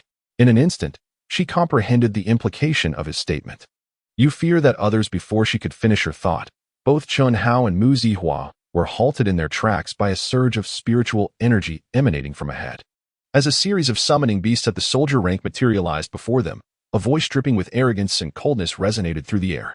Chen Hao, I never expected you to truly pilfer that chick from the Wind Thunder Griffin's nest without alerting it. However, it would be prudent for you to surrender that cub to us now, with only two of you present. Do you truly believe you stand a chance of escaping our encirclement? As the silhouettes of students from other institutions gradually became discernible, including Lin Yang, who, like the two of them, hailed from Linhai No. 1 High School, Mu Zihua's delicate features were instantly contorted with fury. What do you mean by this? This is an officially sanctioned preliminary assessment. Are you not concerned about incurring the wrath of Instructor Yin? Miss Mu, you seem rather naive. The rules of the assessment do not state that one cannot seize from others. As long as the griffin cub is returned, the means are inconsequential. Moreover, did you not notice that Instructor Yin has not accompanied us deeper into the secret realm? Have you not considered the implications of that? Listening to Yi Miao's somewhat arrogant tone, Mu Zihua felt a surge of indignation. Yet, just as she was about to retort, Chen Hao's large hand obstructed her path. Lin Yang, you are representing Linhai No. 1 High School in this preliminary assessment. Are you certain you wish to associate with them? His words dripped with coldness. His gaze fixed intently on Lin Yang. Humph, my affairs are none of your concern. You should focus on your own matters. At these words, a sudden smile appeared on Chen Hao's face. Very well, if that is the case, allow me to count 7 individuals with 7 spirit beasts, a truly formidable lineup, befitting the prodigies from various major cities. Sensing the mockery in Chen Hao's words, Yi Miao chuckled lightly, unfazed. There is no point in further discussion. Whether you choose to surrender or not, you must make a decision post-haste. I find it intriguing. There is only one griffin cub. If I were to hand it over, how would you divide it among yourselves? Although he spoke of surrendering the griffin cub, Chen Hao deftly handed the creature to Mu Zihua. You need not concern yourself with that. We have our own methods to resolve it. Observing the situation unfold, Chen Hao continued to sow discord among them, prompting Yi Miao to respond with palpable impatience. Such a pity. It seems we must let our strength do the talking. With that, Chen Hao's now unencumbered hands began to weave intricate seals. As the toad dragon and toad spirit were summoned, he called out to the retreating Mu Zihua. Zihua, fall back a bit. Leave these adversaries to me. Chapter 30. Ninjutsu against adversity in the Wind and Thunder Gorge. At the foot of Wind and Thunder Mountain, 2 toads, each nearly 2 meters tall, stood guard before Chen Hao, confronting the 7 distinct spirit beasts opposite them. Humph, refusing a toast only to incur a penalty. I doubt your 2 toads will suffice to withstand our united front of 7. As he spoke, Yi Miao exchanged a glance with Lin Chong, who stood not far away, before turning to the 2 prodigies who had transferred from other base cities. Mu Zihua is your responsibility. Remember, your task is merely to seize the cub without causing harm. Rest assured, young Master Yi, we understand the boundaries. No sooner had he finished speaking than a crane-shaped spirit beast and a monkey-shaped spirit beast sprang forth from either side of their ranks, bypassing the toad spirit and toad dragon, and charging toward Mu Zihua and the thunder-patterned warhawk behind Chen Hao. Upon witnessing the unfolding situation, just as Chen Hao intended to dispatch the frog Ji for reinforcements, 2 familiar figures positioned themselves before the 2 frogs, the Moonshadow Beast and the Assault Mammoth, both of whom had previously encountered Chen Hao. In truth, long before Yi Miao and the others encircled Chen Hao and his companion, they had already devised a battle strategy.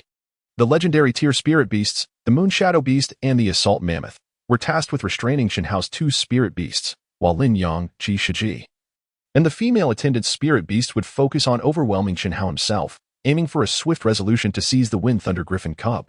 Meanwhile, the 2 prodigies from other base cities were originally assigned to contain Mu Zihua. However, with the Wind Thunder Griffin cub now in her possession, their mission to capture the cub shifted to them as well. According to Yi Miao's plan, this arrangement was a veritable kill zone.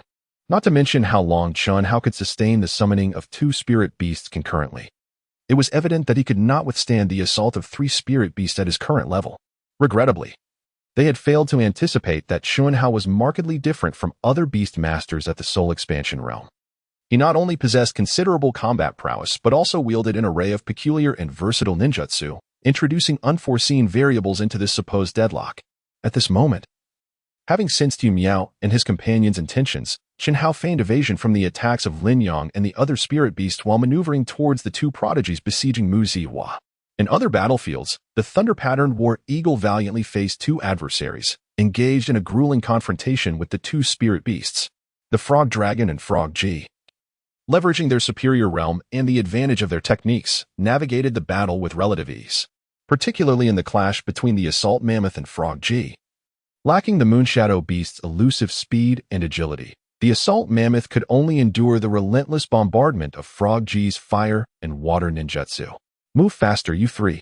This kid is truly uncanny. Those 2 frogs have made considerable progress in strength.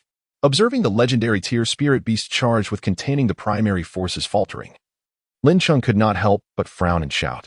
Rest assured, Lin Xiao, the battle will conclude shortly. With 2 voices responding, Lin Yang's Wind Spirit Wing Tiger, the female attendant's patterned hunting dog, and Qi Shiji's magic pattern ghost leopard suddenly accelerated, forming a triangular formation as they swiftly advanced towards Chen Hao's position. However, Before the three spirit beasts could close in on Chun Hao, who was already perilously close to the battlefield of Mu Zihua and her companions, he suddenly pressed his lips together. After executing a few simple hand seals, Chun Hao's figure vanished instantaneously from the spot. Impossible! What just happened? Accompanied by a chorus of astonished exclamations, the three spirit beasts surrounding Chun Hao lost their target in an instant, while their masters stood bewildered, staring at the spot where Chun Hao had disappeared, unsure of their next course of action. Quick! Everyone recall your spirit beasts. This kid is suspicious. Yu Miao was the first to regain his composure, even though he realized the gravity of the situation. The brief pause of approximately 10 seconds provided Chun Hao with sufficient time to execute his tactical plan. Earth escape, decapitation technique. With a tumultuous upheaval of soil and stone, one of the adversaries attempting to seize the griffin cub from Mu Zihua was instantaneously dragged underground, leaving only his head exposed on the surface. The abrupt turn of events once again astonished all present, and the assailed genius, overwhelmed by sheer terror, fainted on the spot, causing his spirit beast, the flying crane, to vanish from the battlefield as well. Having effortlessly dispatched one opponent, Chun Hao was poised to launch a second wave of assault. However, Lin Yang, the closest to him, reacted first. Under Lin Yang's command, the wind spirit winged tiger unfurled its wings and surged forward rapidly towards Chun Hao's position. Following closely were Qi Shiji and her accompanying girl, both responding in kind, with their spirit beasts flanking the wind spirit winged tiger as they encircled Chun Hao once more. Do not underestimate him. For reasons unknown, this lad can wield spirit techniques, but he surely cannot do so many times. Our strategies for dealing with his spirit beasts will suffice against him as well.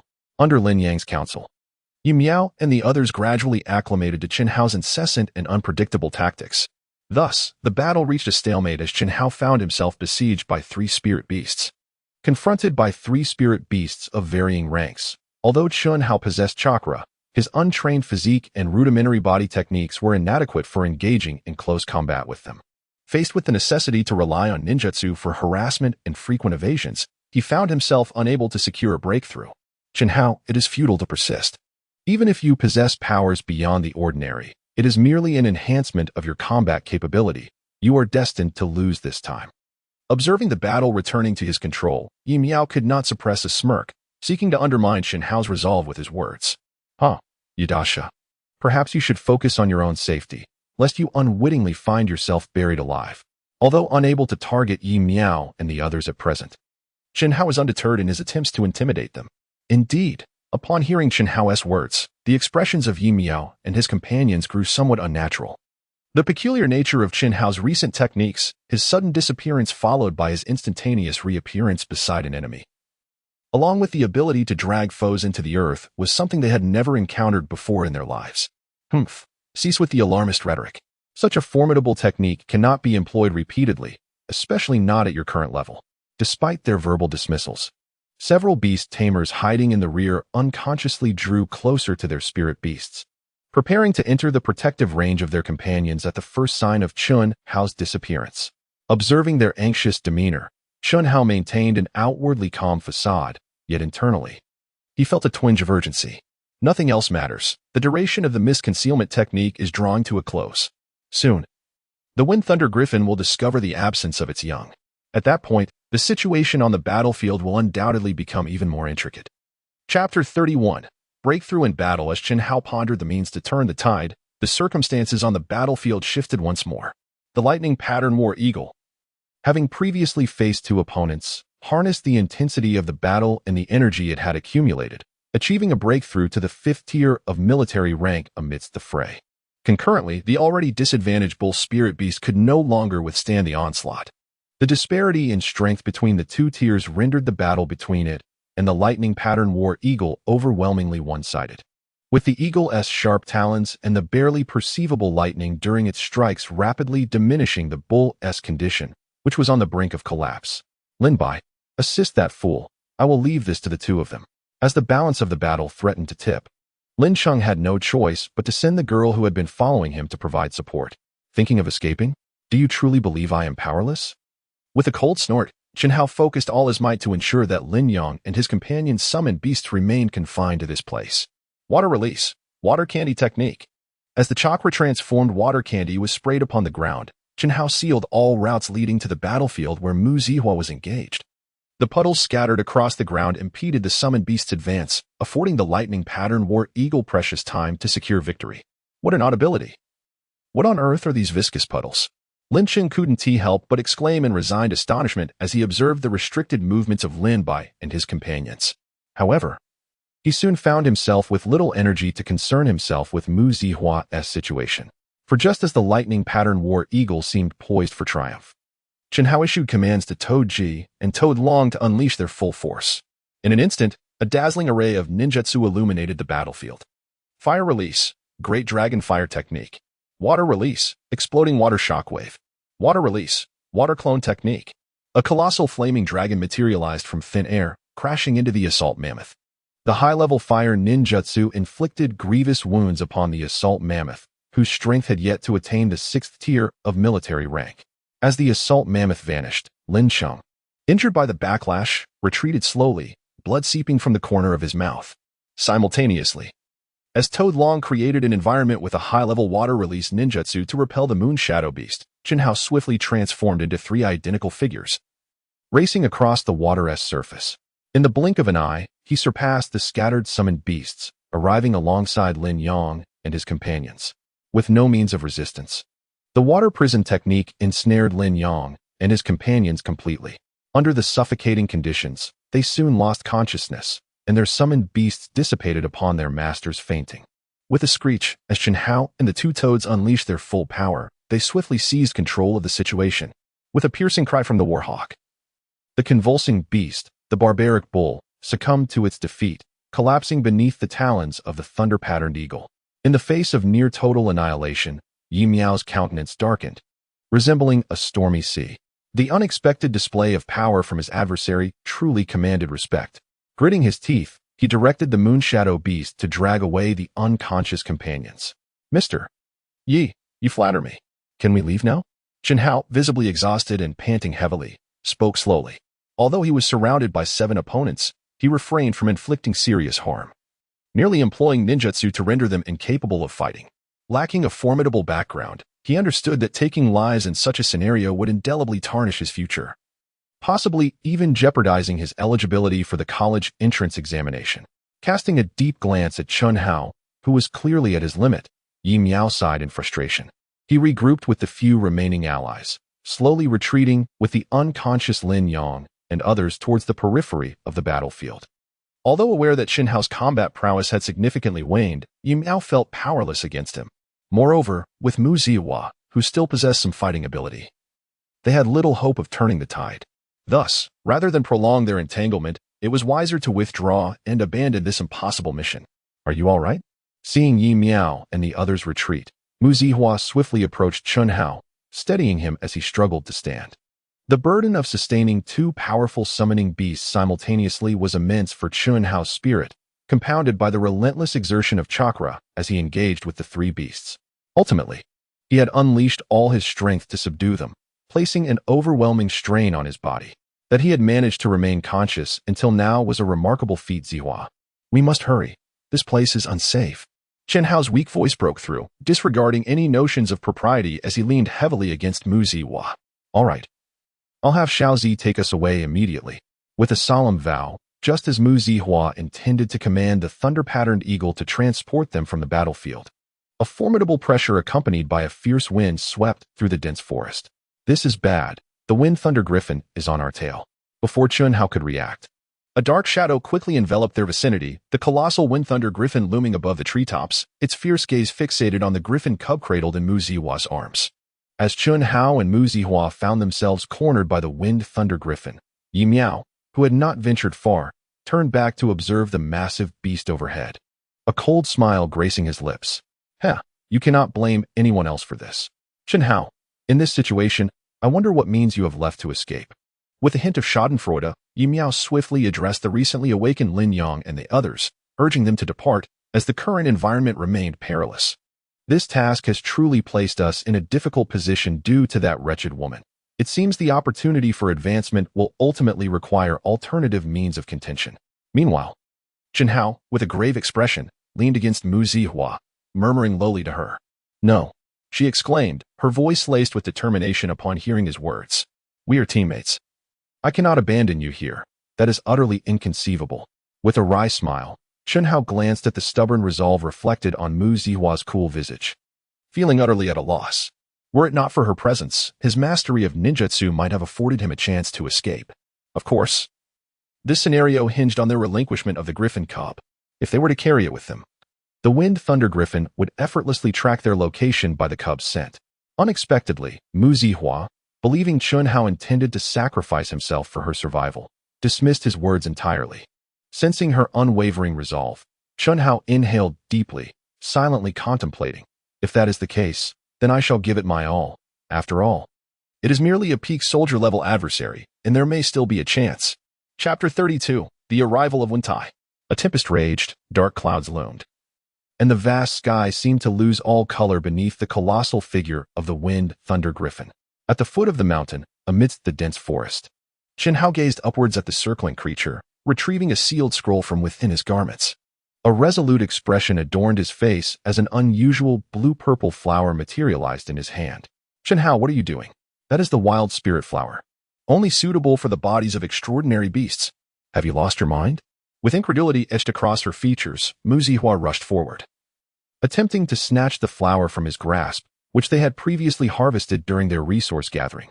However, despite their proximity, Chunhao, having anticipated this moment, promptly consumed the flower.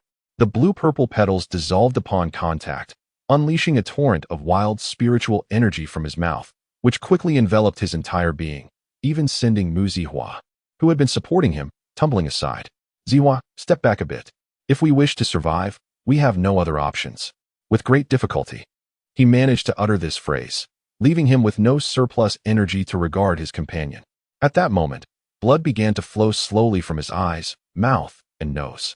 The violent spiritual energy relentlessly ravaged his internal meridians, revealing veins beneath his skin, which appeared as if they might rupture at any moment, with faint traces of blood surfacing on the surface of his once smooth skin. Spirit summoning technique. Struggling to control the raging spiritual energy, Chunhao formed the hand seal for summoning. As he haltingly uttered those 4 words, he appeared to have accomplished something monumental, a faint smile gracing his lips. At that moment, the furious Wind Thunder Griffin hovering above had already discerned the Griffin cub nestled in Mu Zihua's arms. In an instant, the enraged Wind Thunder Griffin flapped its wings and swooped down, targeting Chunhao and his companion within the dense forest, accompanied by the sound of roaring winds and thunder. Just as the colossal creature rapidly approached, a dark red toad, towering as high as a 10-story building, suddenly manifested in the air. Its deep blue exterior and the short blade hanging from its waist signified its identity. "Wentai?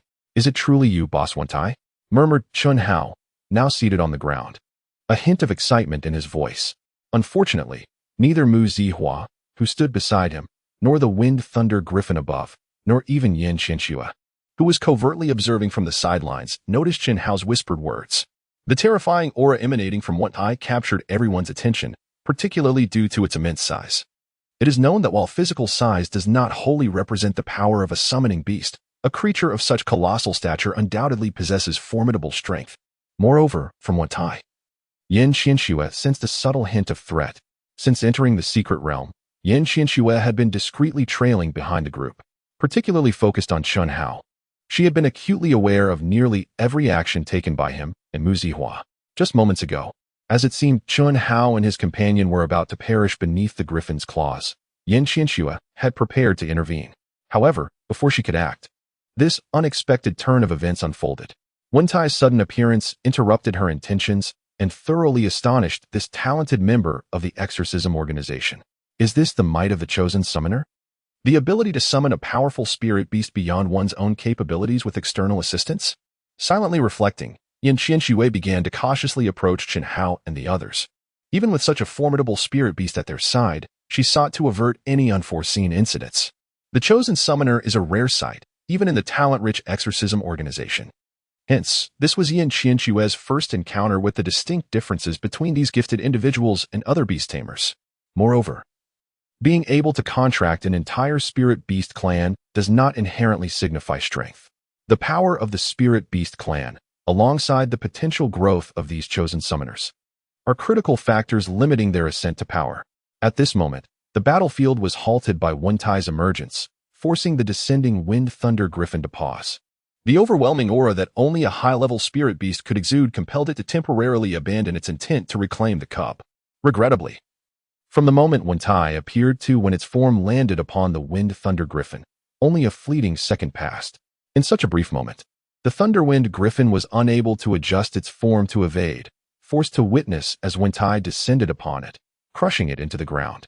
A piercing cry echoed as the immense sizes of the Thunderwind Griffin and Wentai obliterated vast swathes of trees. As the swirling dust settled, Wentai stood nonchalantly with his feet upon the Griffin's wings, his hands gripping short blades plunged into its neck, gazing leisurely at the fallen Chen Hao beside him. Chen Hao, you truly are reckless, Wentai chided, laced with a hint of concern. Had I not managed to suppress my own power? Any other would have succumbed before the battle even began. Struggling under Mu Zihua's support, Chen Hao managed to rise. I appreciate your effort, but I had no choice. Otherwise, I would not have engaged in such perilous acts. Yes, do take care next time. This little bird has been dealt with. I shall take my leave now. As his words faded, the colossal figure of the frog transformed into a puff of white smoke, leaving behind the grievously wounded Thunderwind Griffin, blood pouring from the gaping wound in its neck. As Wentai's presence vanished, Chen Hao, now assured the danger had passed, could no longer endure the dual torment of spirit and body, collapsing to the ground. In truth, Chen Hao had persevered until this moment, just as Wentai had remarked. Even though the energy contained within the frenzied spirit flower had forcibly elevated Chen Hao's realm, granting him the strength of the 7th tier, it did not mean he could genuinely summon a spirit beast of such caliber. Even a spirit beast of merely the 3rd tier would swiftly drain his internal energy and inflict significant mental harm. It was only due to Wentai sensing Chen Hao's summoning and constraining his own power to the 1st tier that he was able to manifest. Otherwise, other spirit beasts lacking such abilities would have been instantly returned to Miaomu Mountain upon their emergence. This was the true reason for Wentai's admonishment of Chen Hao's reckless behavior. Chen Hao, as he teetered on the brink of collapse, Mu Zihua gasped, ready to set aside the griffin cub in her hands to support him. At that moment, a stunning figure appeared beside them, catching the faltering Chen Hao. Instructor Yan? Mu Zihua was momentarily taken aback by the sudden appearance of Yan Qianxue. Indeed, it is I. You both performed admirably. Consider this assessment passed. As for the training slots, we shall discuss them upon our return. With that, Yan Qianxue hoisted the unconscious Chen Hao onto the back of the recently summoned spirit beast and signaled for Mu Zihua to depart the secret realm with her. Chapter 33. Abundant Harvest 3 days later, at the First People's Hospital in Linhai City. Am I in a hospital? Slowly opening his eyes and feeling the intense pain coursing through his body, Chen Hao murmured softly to himself. Creak. Upon hearing the commotion within the room, the door to the ward was swiftly pushed open, and the figures of Mu Zihua and Zhou Hao rapidly emerged into Chen Hao's line of sight. Brother Hao, you have finally awakened. You have become quite the sensation. You cannot imagine Lin Yang's expression upon his return, Zhou Hao exclaimed. His words ceaseless until Mu Zihua's icy gaze prompted him to halt, signaling for her to speak first. How are you feeling? Mu Zihua inquired, her eyes glistening with concern as they fell upon Chen Hao, whose body was extensively wrapped in bandages. I'm fine, don't worry. I'm not going to die. Chen Hao replied with a smile, glancing at Zhou Hao, who was clearly struggling to contain himself. All right, let us not make this so serious. Zhou Hao, please continue. What is the situation at school? With Chen Hao redirecting the conversation back to him, Zhou Hao's face lit up as he began to elaborate. It had been 3 days since Yan Qianxue brought Chen Hao back.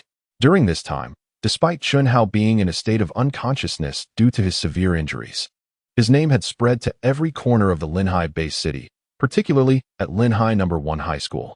As for Lin Yang, who had chosen to align himself with the Lin family, he had immediately withdrawn from school upon leaving the secret realm. The disdain from both teachers and students, along with the subsequent plans of the Lin family in Linhai City, compelled Lin Yang, once a prodigy of the school, to leave in disgrace. Which was the very reason Zhou Hao was so exhilarated. Observing Zhou Hao's exuberance, Chen Hao propped himself up against the head of the bed and turned to Mu Zihua. Zihua, before I fell unconscious, I seemed to have seen Instructor Yan. Was she the one who brought us back? Upon hearing Chen Hao's question, Mu Zihua nodded gently and replied, Indeed, Sister Qianxue had been nearby all along. Even if you had not taken the risk to summon that giant frog, we would have remained unharmed. Sister Qianxue? Chen Hao queried. somewhat puzzled by Mu Zihua's term of endearment for Yin Qianxue. Yes, Sister Qianxue is not much older than us. After leaving the secret realm, we found ourselves to be quite compatible, and now we are somewhat familiar with one another, Mu Zihua explained. Noticing the rapport between Mu Zihua and Yin Qianxue, Chen Hao chuckled and asked, "So, does this mean the results of the preliminary assessment have been revealed?" "Yes, originally. Sister Qianxue intended to secure 2 spots for us to train with the Night God Legion. However, it seems my father is reluctant for me to go to the border. So he decided to stick to the original plan and grant that sole spot to you." Upon hearing Mu Zihua's words, Chen Hao's eyes sparkled with excitement. He valued this opportunity for training highly. For someone like him, with little background, the only support he could rely on was these organizations that recognized his talent. Yet, before Chen Hao could further inquire about the details, Mu Zihua's voice rang out once more. "By the way, it's not just about the training opportunity. Due to our successful retrieval of the Wind Thunder Griffin cub, Sister Qianxue granted us the opportunity to select one legendary breeding material as a reward for handing over the cub." Upon hearing this, Chen Hao immediately inquired, "Have you decided which breeding material you wish to choose?" "I have already secured my training quota, so this reward should rightfully belong to you." However, to his surprise, Mu Zihua gently shook her head and continued, "Although we are part of the same team for this assessment, the primary credit belongs to you. Moreover, we have already accumulated a considerable amount of resources from this expedition, so it is more appropriate for the final reward to be yours." Just as Chen Hao was about to decline and argue, Mu Zihua interrupted him, saying, "Chen Hao, please let me finish. Not only is there the reward for the Wind Thunder Griffin cub, but the adult Wind Thunder Griffin you defeated is also quite valuable. However, the crystal core of the Wind Thunder Griffin is particularly suitable for my Thunder Pattern War Eagle, and I wish to exchange it for another material. That is unnecessary. Since you need it, the crystal core of the Wind Thunder Griffin is naturally yours. This is what we agreed upon, isn't it?" Seeing that Mu Zihua intended to claim the entire reward for herself, Chen Hao felt a sense of urgency. "It is different.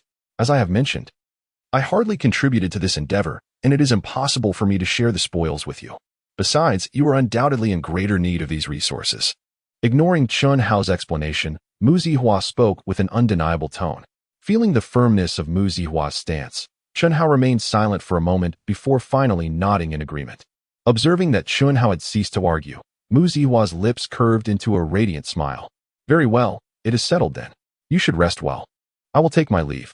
With that, amidst Chen Hao's helpless expression and Zhou Hao's envious gaze, Mu Zihua turned and exited the hospital room. "Bro Hao, I must say, this Mu school beauty is truly remarkable. After this incident, your relationship is bound to deepen, don't you think?"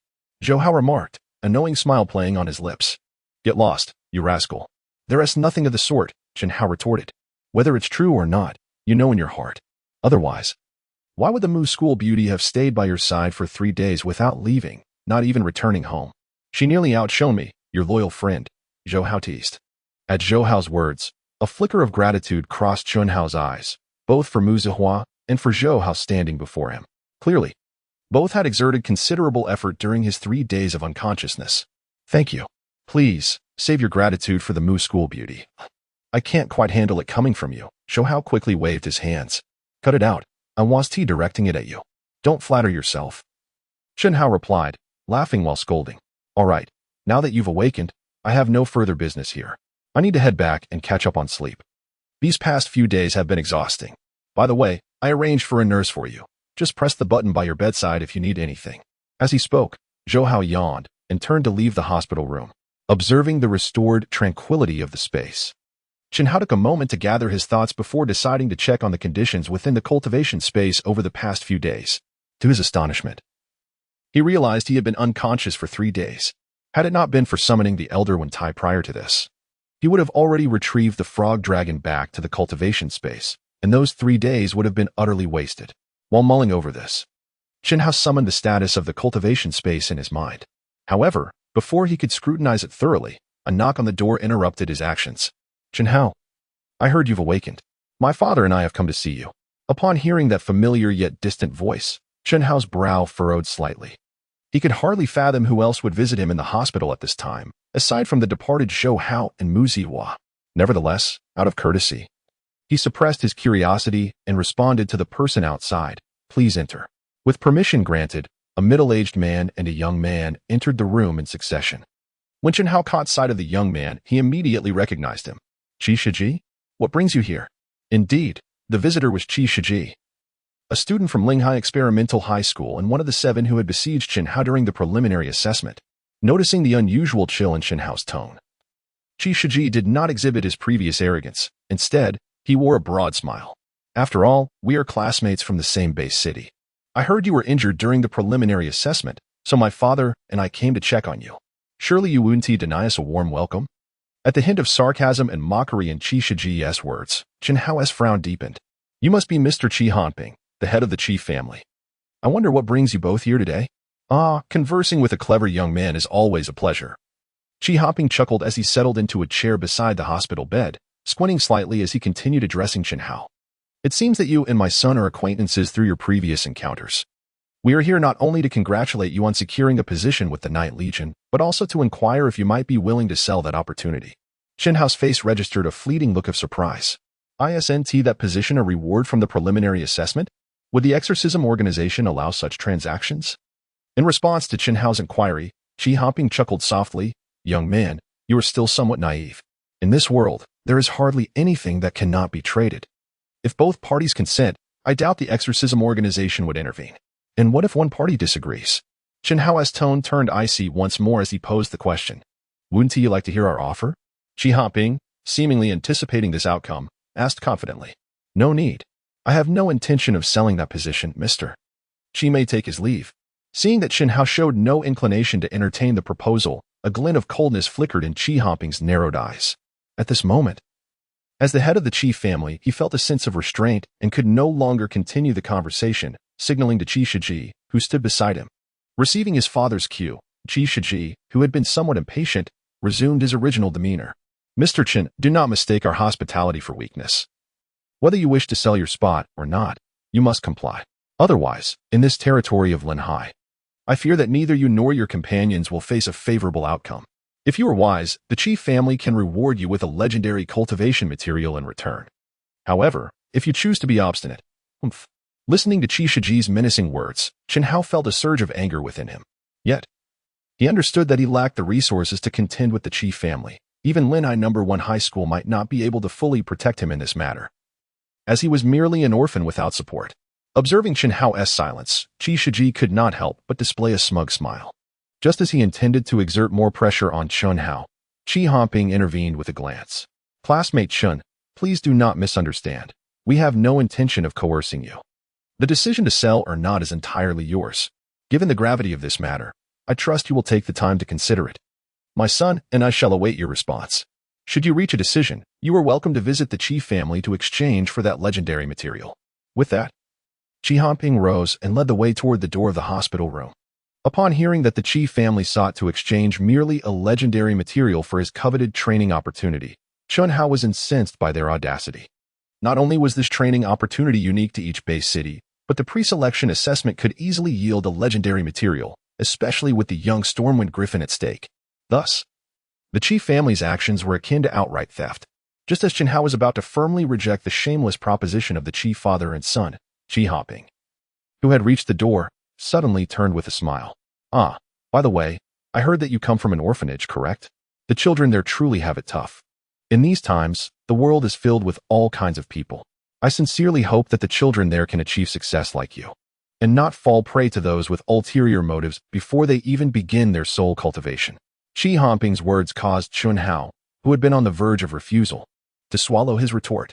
The orphanage that raised him and provided a semblance of a complete childhood was one of the few sanctuaries in his heart. And Qi Hanping's subtly loaded remark struck a chord. However, just when he thought this was the Qi family's final tactic, Qi Hanping's subsequent comments plunged Chen Hao into a deeper quandary. And regarding Zhou Hao from Linhai No. 1 High School, I imagine there must be exceptional qualities that fostered your friendship. The Qi family has considerable business dealings with the Zhou family. It seems we ought to deepen our cooperation in the future. Additionally, that elderly lady selling pancakes possesses quite the skill. I hear you particularly enjoy her pancakes. And perhaps I should try them someday. Enough. Listening attentively as Qi Hanping enumerated the acquaintances he knew so well, Chen Hao quickly grasped his intent. The Qi family was leveraging all those with whom he had amicable relations as bargaining chips. coercing him into acquiescing to this unjust transaction. Moreover, Chen Hao was acutely aware that within the span of merely 3 days, the Qi family had undoubtedly scrutinized every facet of his past life. Otherwise, they would not have known of his fondness for Aunt Lu's pancakes. Regrettably, the individuals mentioned by Qi Hanping were regarded as mere ants in the eyes of the Qi family, utterly devoid of any means of resistance. If it were solely his own fate at stake, it might be bearable. However, the thought of endangering these individuals and subjecting them to retribution weighed heavily on Chen Hao's conscience. What should he do? As Chen Hao appeared ensnared in a web of inner turmoil and self-doubt, a satisfied smile crept across Qi Hanping's face. Very well, we shall not disturb you any further. Chen Hao, I shall await your favorable news at the Qi residence. With that, Qi Hanping turned on his heel and exited the hospital room, leaving a troubled Chen Hao to contemplate his options in solitude. Outside the hospital, Qi Hanping and his son, having just exited the inpatient building, boarded the Qi family's designated vehicle.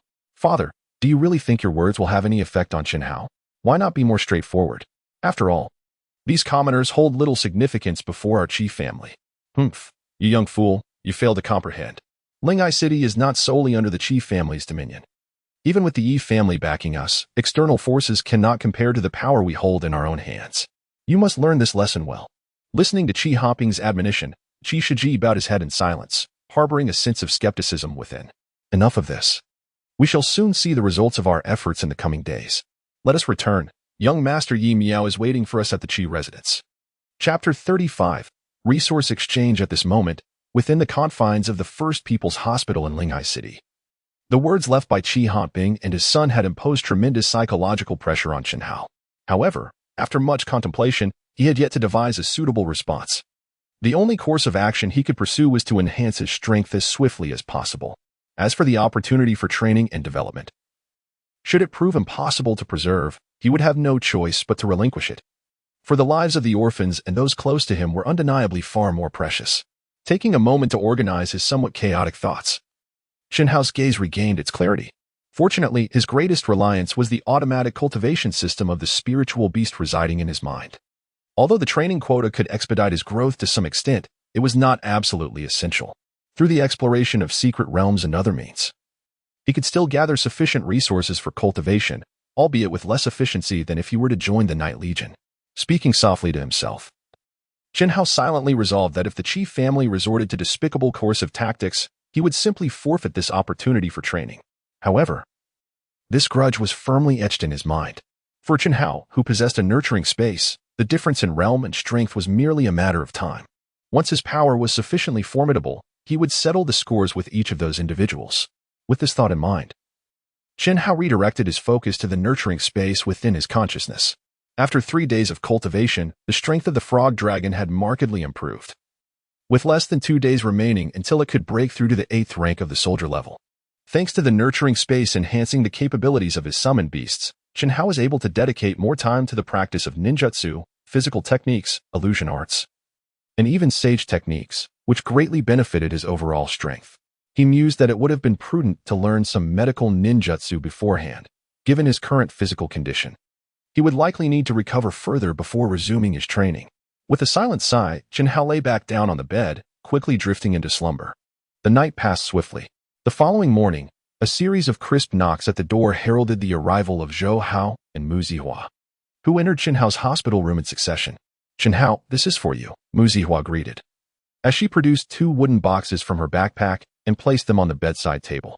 What is this? Chen Hao inquired, casting a puzzled glance at the boxes, though he had already formed a suspicion in his heart. This is the reward I mentioned yesterday.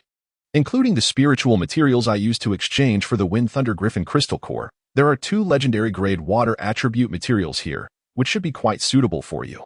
Upon hearing Mu Zihua's words, a glimmer of excitement sparkled in Chen Hao's eyes. Just the day before, he had been contemplating that if the frog dragon managed to break through to the 8th rank of the soldier level within the next 2 days, the breakthrough time for the nurturing space would return to normal.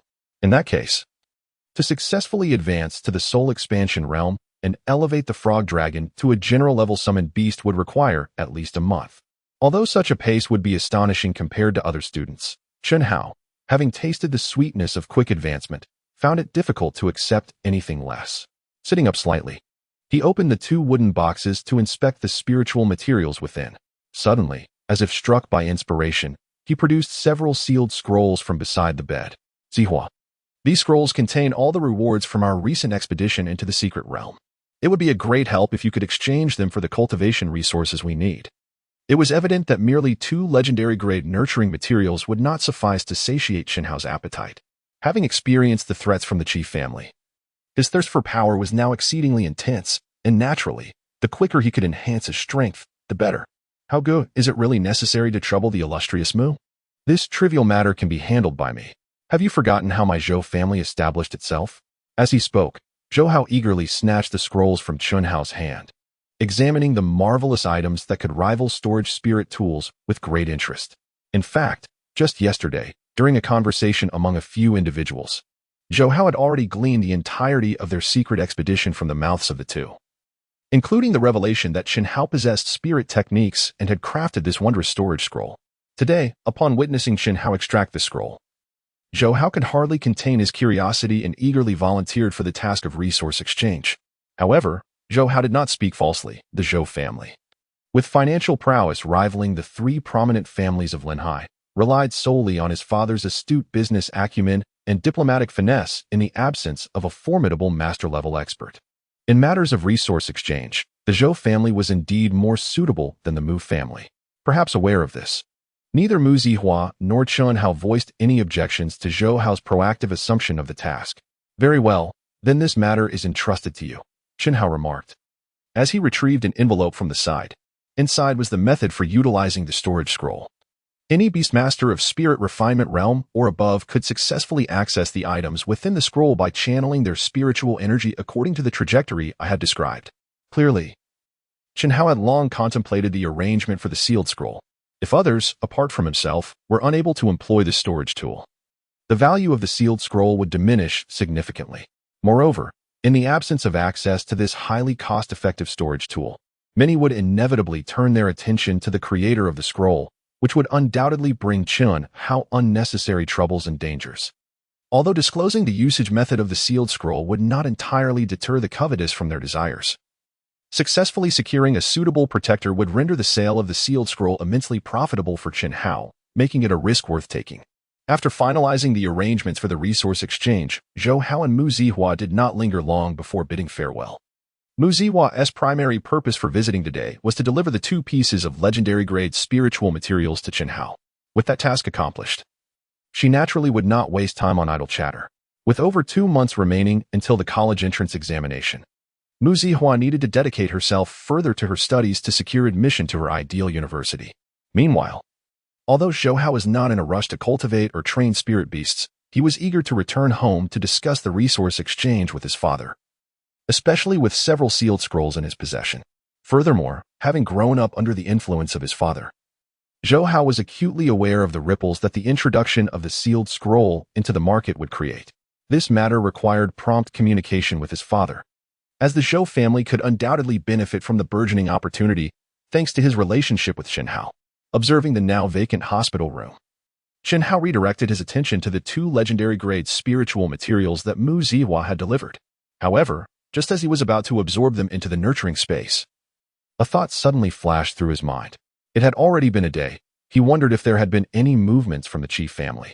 Although enhancing one's strength is of paramount importance, it is equally crucial for me to comprehend the potential actions that the chief family may undertake.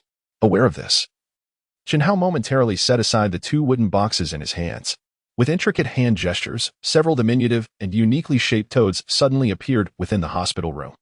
Following Chen Hao's mental communication with these creatures, they promptly hopped away, following his directions towards the location of the chief family. Chapter 36, Dock Investigation that night.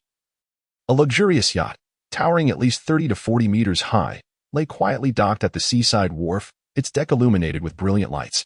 This yacht belonged to the chief family, and this wharf was indeed the territory of one of the three prominent families in the coastal base city, the chief family. At this moment, on the yacht's deck, 3 men clad in loose robes reclined on lounge chairs, leisurely savoring the fine wines in their hands. 5 or 6 alluringly dressed women, with captivating figures, wandered across the deck, replacing the desserts and beverages at the men's table. Chief family head, I have heard that you have begun to target the Zhou family today? Indeed, young Master Yi. Originally, in our plans, seizing the wealth of the Zhou family was the first step towards the Qi family's expansion. As for leveraging the Zhou family to pressure Chen Hao, it is merely a matter of convenience. Upon hearing Qi Hongping's words, Yi Miao took a delicate sip of his red wine and praised, truly remarkable. As expected of one bearing the title of Ghost Fox, your scheme of killing two birds with one stone is indeed ingenious. In this way, with the Lin family in the coastal city devotedly returning to the main family, the Qi family, having absorbed the Zhou family's assets, will only have the Mu family left as a rival. The dominance of Linghai City will eventually fall into the hands of the Qi family. Indeed, such success is also thanks to young Master Yi's strong support. Rest assured, regardless of how far the Qi family grows, we shall remain the most loyal supporters of the Yi family. However, noticing Qi Hongping's hesitation, Yi Miao couldn't help but inquire. Does the Qi family head have any concerns or difficulties? Well, there is indeed a matter that is rather challenging. Do share. Seeing Yi Miao's curiosity piqued by his words, a subtle, unnoticed smile flickered across Qi Hongping's lips. Though the Mu family possesses limited industries and influence, their head, Mu Yuxing, was once a chosen master, and his abilities should not be underestimated. Based solely on our Qi family's strength, it would be quite difficult to displace him. Are we to be intimidated by that waste who can never transcend the spirit realm? In response to Qi Hongping's statement, a hint of disdain crossed Yu Miao's face. What does he count as a chosen master? Not to mention that a mere beast master at the master realm holds no significance before the Yi family, given his circumstances. Having offended that esteemed individual, he dares not make any rash moves. Upon hearing Yi Miao's remarks, Qi Hongping's eyes gleamed with insight. The information conveyed by Yi Miao contained elements that a family of their stature could not fully grasp, and his approach was indeed one of testing the waters. Since young Master Yi is already aware, I can rest easy. Proceed with your plans for now. When the time comes to confront Mu Yuxing, I shall make the necessary arrangements. As they spoke, both men raised their glasses simultaneously, laughing as they downed their drinks in one swift motion. Although Qi Shiji, seated beside them, found himself unable to interject, he nonetheless smiled amiably and joined them in consuming the wine. However, the trio, lost in their visions of the future, remained oblivious to the peculiar scene unfolding in the waters surrounding the yacht. Several frogs of varying shapes floated upon the surface, their miniature cameras capturing multiple angles of the three individuals on the deck. Indeed, these frogs were summoned by Chen Hao earlier that day in the hospital. To keep abreast of the latest movements of the Qi family, Chen Hao had invoked a few ordinary frogs from Yamu Mountain, intending to utilize them for reconnaissance. Armed with information gleaned from Zhou Hao regarding the Qi family, Chen Hao swiftly identified the coastal dock as an ideal location. Not only did it frequently host key figures of the Qi family, but it also provided ample concealment for the frogs. Yet, due to his limited capabilities, Chen Hao was unable to share sensory experiences with the frogs. He could only rely on rudimentary electronic devices to record and retrieve pertinent information. Little did he anticipate that on this very night, as he prepared for reconnaissance, the Qi family and Yi Miao would so conveniently appear on the deck. Truly, Chen Hao's luck was remarkable. As the night passed in silence, the following morning arrived. After recalling the frogs that had been stationed overnight, Chen Hao began to scrutinize the footage captured by the miniature cameras. However, as the video played on, his expression grew increasingly grim. The dialogue from the previous night between Qi Hongping and others indicated that the Qi and Yi families were indeed conspiring over something significant, entangling the Zhou and Mu families in a web that far surpassed the mere acquisition of training slots, a dilemma far beyond Chen Hao's capacity to resolve. Just as he pondered how to address the troubling footage, the door to the hospital room swung open abruptly and Zhou Hao entered, his countenance dark with frustration as he plopped down onto the chair beside Chen Hao's bed. Brother Hao, I've botched the task. I don't know what's amiss with the trading market in Linghai City. None of the resources you provided yesterday have garnered any interest, let alone facilitate the exchange for what we require. Zhou Hao's disgruntled words tightened Chen Hao's brow, connecting the dots with the video's content. Chen Hao quickly deduced that this was likely a tactic employed by the Qi family against the Zhou family. Despite the Zhou family ostensibly possessing financial prowess equal to that of the three great families of Linghai, such power was trivial in the face of raw strength. Moreover, the Qi family, with the shadow of the Yi family looming behind them, would undoubtedly deter those opportunistic merchants, who were driven solely by profit, from incurring the wrath of such formidable entities for the sake of the Zhou family. Observing Zhou Hao still in the dark, Chen Hao could not help but offer a cautionary remark. Zhou Hao, have you considered that this may be a deliberate attack against the Zhou family? Upon hearing Chun Hao's words, Zhou Hao was momentarily taken aback. However, after a brief moment of contemplation, the expression on his face grew increasingly grim. Brother Hao, I hadn't realized until you mentioned it. No wonder my father specifically cautioned me to be vigilant before I left home. It seems the Zhou family has drawn unwanted attention. Nodding slightly, Chun Hao recounted the findings from his investigation the previous night. You must not share this with anyone except Uncle Zhou, as it originates from my involvement. If it becomes absolutely necessary, I shall forfeit this training opportunity. Upon hearing this, Zhou Hao immediately rose to his feet. Brother Hao, what are you saying? Didn't you just mention that even without your involvement, our family would still be their target? This situation has nothing to do with you. Seeing Zhou Hao's agitation, Chun Hao gently patted his shoulder, signaling him to calm down. He continued, regardless. This training opportunity with the Night Legion is the catalyst for the entire situation. If I relinquish this chance, it may provide us a window for de-escalation. Even if they persist in targeting the Zhou family, at least we will gain some time to prepare, which is crucial for us. Feeling the resolve in Chun Hao's words, Zhou Hao slapped his forehead in realization. Brother Hao, don't rush to a decision just yet. I forgot to mention something important. Before leaving school, the illustrious Mu asked to see me and requested I inform you that her father will host a banquet at the Mu residence tonight, inviting both you and my father. It seems to be connected to the Qi family affairs. Does this mean Uncle Mu has already learned of the Qi family's movements? Chun Hao mused aloud, his mind racing with thoughts. What's there to ponder? We shall simply attend tonight and find out, Zhou Hao replied. Indeed. Let us listen to what Uncle Mu has to say tonight. Chapter 37. The banquet. After bidding farewell to Zhou Hao and arranging to meet at the Mu residence that evening, Chun Hao once again immersed his consciousness in the nurturing space within his mind. With the enhancement of 2 legendary-grade nurturing materials, the frog dragon had successfully advanced to the 8th rank of the soldier level. Most importantly, the 2 water attribute materials sent by Mu Zihua were both of the 10th rank in the soldier level, sufficient for Chun Hao to complete his training in the soul expansion realm. Based on the current reduction in breakthrough time, he estimated that in 4 days, he would reach the 10th rank of the soul expansion realm. However, to swiftly advance to the spirit fusion realm, he required materials of the general level, which posed an urgent challenge that needed addressing. Deep in thought, Chun Hao began strategizing for his breakthrough into the spirit fusion realm. He wondered if there would be any bottlenecks when transcending to a higher realm. Regardless, the immediate priority was to acquire water attribute nurturing materials of the general level. Otherwise, at the normal pace of breakthrough, he would undoubtedly be unable to reach that level before heading to the Night Legion, especially since it was likely he might not have the opportunity to go at all. According to what Mu Zihua had previously relayed, Yin Qianxue had granted Chun Hao a recovery period of half a month, as the deadline for the departure agreed upon with Yin Qianxue looms just 8 days away. Chun Hao finds himself anxious to exchange for cultivation materials. He intends to elevate his strength as much as possible before embarking on this journey, which would enable him to acquire greater resources within the Night Legion. Shaking his head, he temporarily relinquishes these thoughts and focuses on mastering the most fundamental medical ninja technique, healing jutsu. Given Chun Hao's current level of power and the amount of chakra within him, he is incapable of learning the advanced sage techniques. However, in order to expedite his recovery and prepare for future battles, he is determined to swiftly acquire a means of healing. Fortunately, although his physical condition was insufficient to practice other ninjutsu a couple of days ago, he encounters no difficulties in practicing the hand seals for healing jutsu and familiarizing himself with the flow of chakra.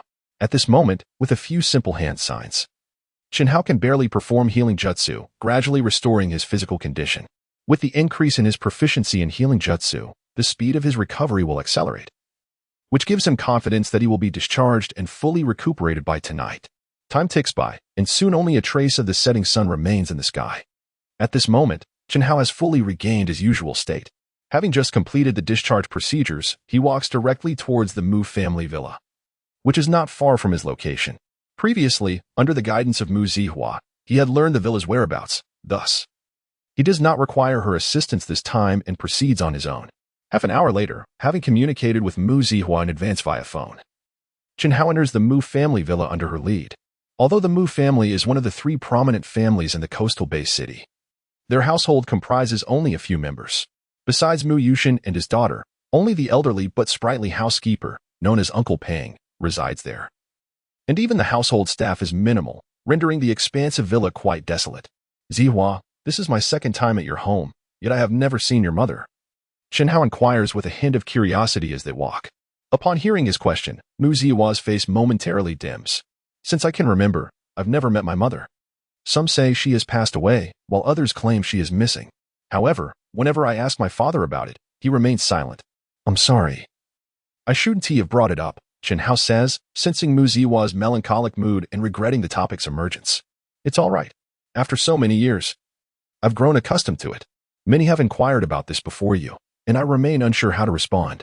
As they chat, Mu Zihua leads Chen Hao into the villa's grand hall. There, Mu Yushin and his son Shou Hao are already seated at the dining table. While an elderly man with white hair, yet a lively spirit continuously brings dishes to the table, evidently awaiting Chen Hao's arrival. Xiao Hao, you're here. Come and sit down. Tonight's meal is in your honor. Thanks to you, this expedition into the secret realm will be much smoother. Otherwise, Zihua would surely face some hardships. Upon hearing Mu Yushin's words, Chen Hao immediately responded with a beaming smile, expressing, Uncle Mu, you are too kind. We are partners in the same team. And this is merely my duty. Gazing at the amiable middle-aged gentleman before him, Chen Hao's mind was flooded with the descriptions of Mu Yushin provided by Yi Miao and Qi Hanping. Was Uncle Mu also an elected master who had contracted an entire clan of spirit beasts? But why did Yu Miao say that Uncle Mu would never be able to surpass the master realm? Pondering this in silence, Chen Hao's face displayed no signs of his inner thoughts. However, this notion quickly dissipated, and he shifted his attention to the Zhou father and son seated nearby. Hello. Uncle Zhou, I am Chen Hao, a classmate of Zhou Hao, and it is an honor to meet you. Upon hearing Chen Hao's greeting, Zhou Tiannan, Zhou Hao's father, smiled softly and replied, Young Hao, there is no need for formality. Although this is our first meeting, my son Zhou Hao has often mentioned you in my presence. After a brief exchange of pleasantries, Chen Hao and Mu Zihua took their seats. Once Uncle Peng, the housekeeper of the Mu family, had arranged all the prepared dishes on the dining table, he proceeded to pour red wine for everyone. After bowing respectfully to the guests, Uncle Peng quietly exited the hall. Even though Mu Yuxing and his daughter treated the old steward as family in their daily lives, he adhered to the decorum befitting a butler in the presence of guests. Let us eat and converse, Mu Yuxing said, lifting his wine glass to the assembled company. Although Lao Zhou and I are not strangers, it is indeed our first time dining together like this. Young Hao, today's meal is not only to express gratitude for your protection of my daughter in the secret realm, but also to discuss matters concerning the Qi family. As he spoke, Mu Yuxing's gaze flickered from Zhou Tian and beside him back to Chen Hao. Just before your arrival, Lao Zhou informed me that the Zhou family's business is currently facing some obstacles, likely orchestrated by the Qi family. Young Hao, I presume the Qi family has approached you as well? Indeed, Chen Hao replied. The father and son duo, Qi Hanping and Qi Shiji, visited me at the hospital the day before yesterday, seeking to acquire my training quota through a transaction. Even after I declined, they resorted to threats. It seems the troubles facing the Zhou family may stem from this. As he spoke, Chen Hao cast an apologetic glance at Zhou Tiannan, only to find him smiling nonchalantly in return. The Qi family's maneuvers have not gone unnoticed in the coastal-based city. Their actions do not appear to be solely aimed at you. After all, the Qi family could easily employ simpler tactics to target a mere student. Listening to Mu Yuxin's calm analysis, Chen Hao could not help but inwardly sigh. It seemed that none of the heads of these prominent families were easy to contend with. The Qi family's self-proclaimed meticulous plans had long been perceived by others. However, the Qi family likely remained unconcerned, given the support of the Yi family behind them. They truly did not regard the Zhou family as a significant threat. Upon reflecting on the matter, Chen Hao decided to be forthright. Recounting the events he had uncovered the previous night to everyone present, he retrieved a disc containing video evidence from his possession and placed it upon the dining table. After listening to Chen Hao's account, both Mu Yuxing and Zhou Tiannan displayed expressions of astonishment, clearly indicating that Zhou Hao had not yet communicated this information to Zhou Tiannan. As for Mu Zihua, she was already left speechless. She had not anticipated that so much could transpire in merely 2 days since returning to school, particularly that Chen Hao had already engaged in a confrontation with the Qi family, which left her feeling somewhat apprehensive. After a moment of silence, it was Mu Yuxing who spoke first. Xiao Hao, besides us, is there anyone else aware of this video? Upon hearing Mu Yuxing's inquiry, Chen Hao's expression turned serious as he replied, I only obtained the video this morning. Aside from a brief discussion with Zhou Hao, no one else is privy to it. Seeing Chun Hao's certainty, Mu Yuxing nodded slightly and glanced at Zhou Tiannan, who appeared composed yet devoid of any desire to speak. She continued, "In that case, I can offer you two options." "Two options?" Chun Hao echoed her words with a hint of confusion, unable to grasp the implications. "Indeed. The first option is for me to take matters into my own hands and eliminate Qi Hongping directly to resolve the issue at its source. However, this would mean you owe me a favor to be repaid in the future." Upon hearing Mu Yuxing's proposition, Chun Hao was initially taken aback, then chuckled softly, "Uncle Mu, you truly hold me in high regard. My current goodwill holds little value. Are you not concerned about incurring a loss?" "Ah, that is my concern. And I have faith in my judgment. Now, what is the second option?" Observing Chun Hao's poised demeanor, Mu Yuxing's eyes glimmered with appreciation as she explained. "The second option is for me to accompany you, along with the recording, to demand an explanation from the Qi family. I believe that once the Qi family learns of the video's existence, they will choose to settle matters quietly and offer you some form of compensation." "Is the video truly that significant?" Chun Hao inquired, somewhat puzzled. "Ah, you are not fully aware," Zhou Tiannan interjected with a smile, providing clarification. "Considering the current situation within the Yin-Wang Federation, although the provinces are ostensibly managed under a unified federation, there exists a subtle trend of autonomous governance. Particularly among the numerous base cities within each province, there is a pronounced tendency for factionalism and intense competition. The Qi family, as a member of the Lehigh base city, has conspired with forces from other base cities, seeking to monopolize Lehigh. Should this behavior come to light, it would besmirch the Qi family's reputation and invite scorn from other factions. Consequently, the Qi family would struggle to maintain its standing in Lehigh City, and relocating to another base city would not guarantee further advancement. Therefore, in order to preserve the Qi family's foundation, Qi Hongping will undoubtedly prevent this matter from being exposed." Upon hearing Zhou Tiannan's explanation, Chun Hao's understanding crystallized. "So, this video is of utmost importance to the Qi family?" "Indeed. This serves as significant evidence that enables us to compel the Qi family to abandon their actions," Murong Yushin continued. After listening to their accounts, Chun Hao pondered for a few moments before promptly arriving at a decision. "Uncle Mu, I choose the second option. I shall resolve my grievances with the Qi family on my own. I imagine that should you act rashly, you would also encounter considerable risks." As he spoke, Chun Hao's mind once again conjured the evaluations of Murong Yuxing by Yi Miao and others. Although it was unclear what Chun Hao truly thought, Murong Yushin realized that Chun Hao was likely oblivious to his own capabilities. However, this was quite normal, so he refrained from elaborating excessively and simply remarked, "You need not worry about that. The Qi family is merely a third-rate clan and poses no significant challenge for me. Since you have chosen the second path, we shall depart early tomorrow morning. The sooner we resolve this matter, the sooner you can focus on your cultivation. The members of the Night Legion are not easy to deal with. Without sufficient strength, one cannot progress there." Listening to Murong Yushin's earnest words, Chun Hao nodded gently. "Uncle Mu, I am grateful for your guidance. I shall strive to cultivate diligently. Now, let us hasten and have our meal before it grows cold." As the group prepared to resume their meal, Zhou Tiannan cleared his throat and spoke. "The matter concerning the Qi family seems settled. Yet I must bring one point to your attention." Noticing the curious gazes directed at him, Zhou Tiannan continued, "Yesterday, that rascal Zhou Hao returned several storage scrolls from Xiao Hao. If I am not mistaken, these scrolls are likely crafted using sealing techniques, or rather, they should be referred to as sealing scrolls." His words sent ripples of astonishment through the gathering. "Sealing techniques? Are you referring to the nearly lost art that has scant documentation?" Zhou Tiannan nodded slightly but did not respond to Murong Yushin's inquiry, instead fixing his gaze intently upon Chun Hao. Feeling somewhat unnerved under Zhou Tiannan's scrutiny, Chun Hao managed to quell his astonishment and cautiously asked, "Uncle Zhou, how do you know about sealing techniques?" Upon hearing Chun Hao's implicit acknowledgement of the existence of sealing techniques, Zhou Tiannan's eyes sparkled with brilliance. "This is a lengthy tale. We shall discuss it in detail at another time. What I wish to convey is that you should refrain from using such scrolls frequently and certainly avoid introducing them to the market. Otherwise, if they fall into the hands of those with ulterior motives, the ensuing troubles could be substantial." As Zhou Tiannan concluded, Murong Yushin's expression grew serious as he added, "Indeed, Xiao Hao, you must heed your Uncle Zhou's words. I had only heard Zihua mention such scrolls but had never seen one. Nor do I possess any knowledge regarding sealing techniques. Otherwise, I would never have allowed you to utilize such items." With that, Morong Yuxing cast a meaningful glance at Zhou Tiannan, his eyes reflecting a sense of inquiry.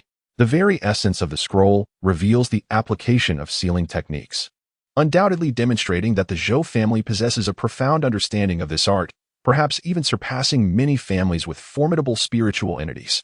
Yet, the Zhou family is merely an ordinary lineage, devoid of any masters of the Yuzhu realm, suggesting that numerous untold stories lie beneath the surface. Upon hearing the solemn admonitions from the two elders, Chen Hao recognized that he might have underestimated the uniqueness of the sealing scroll.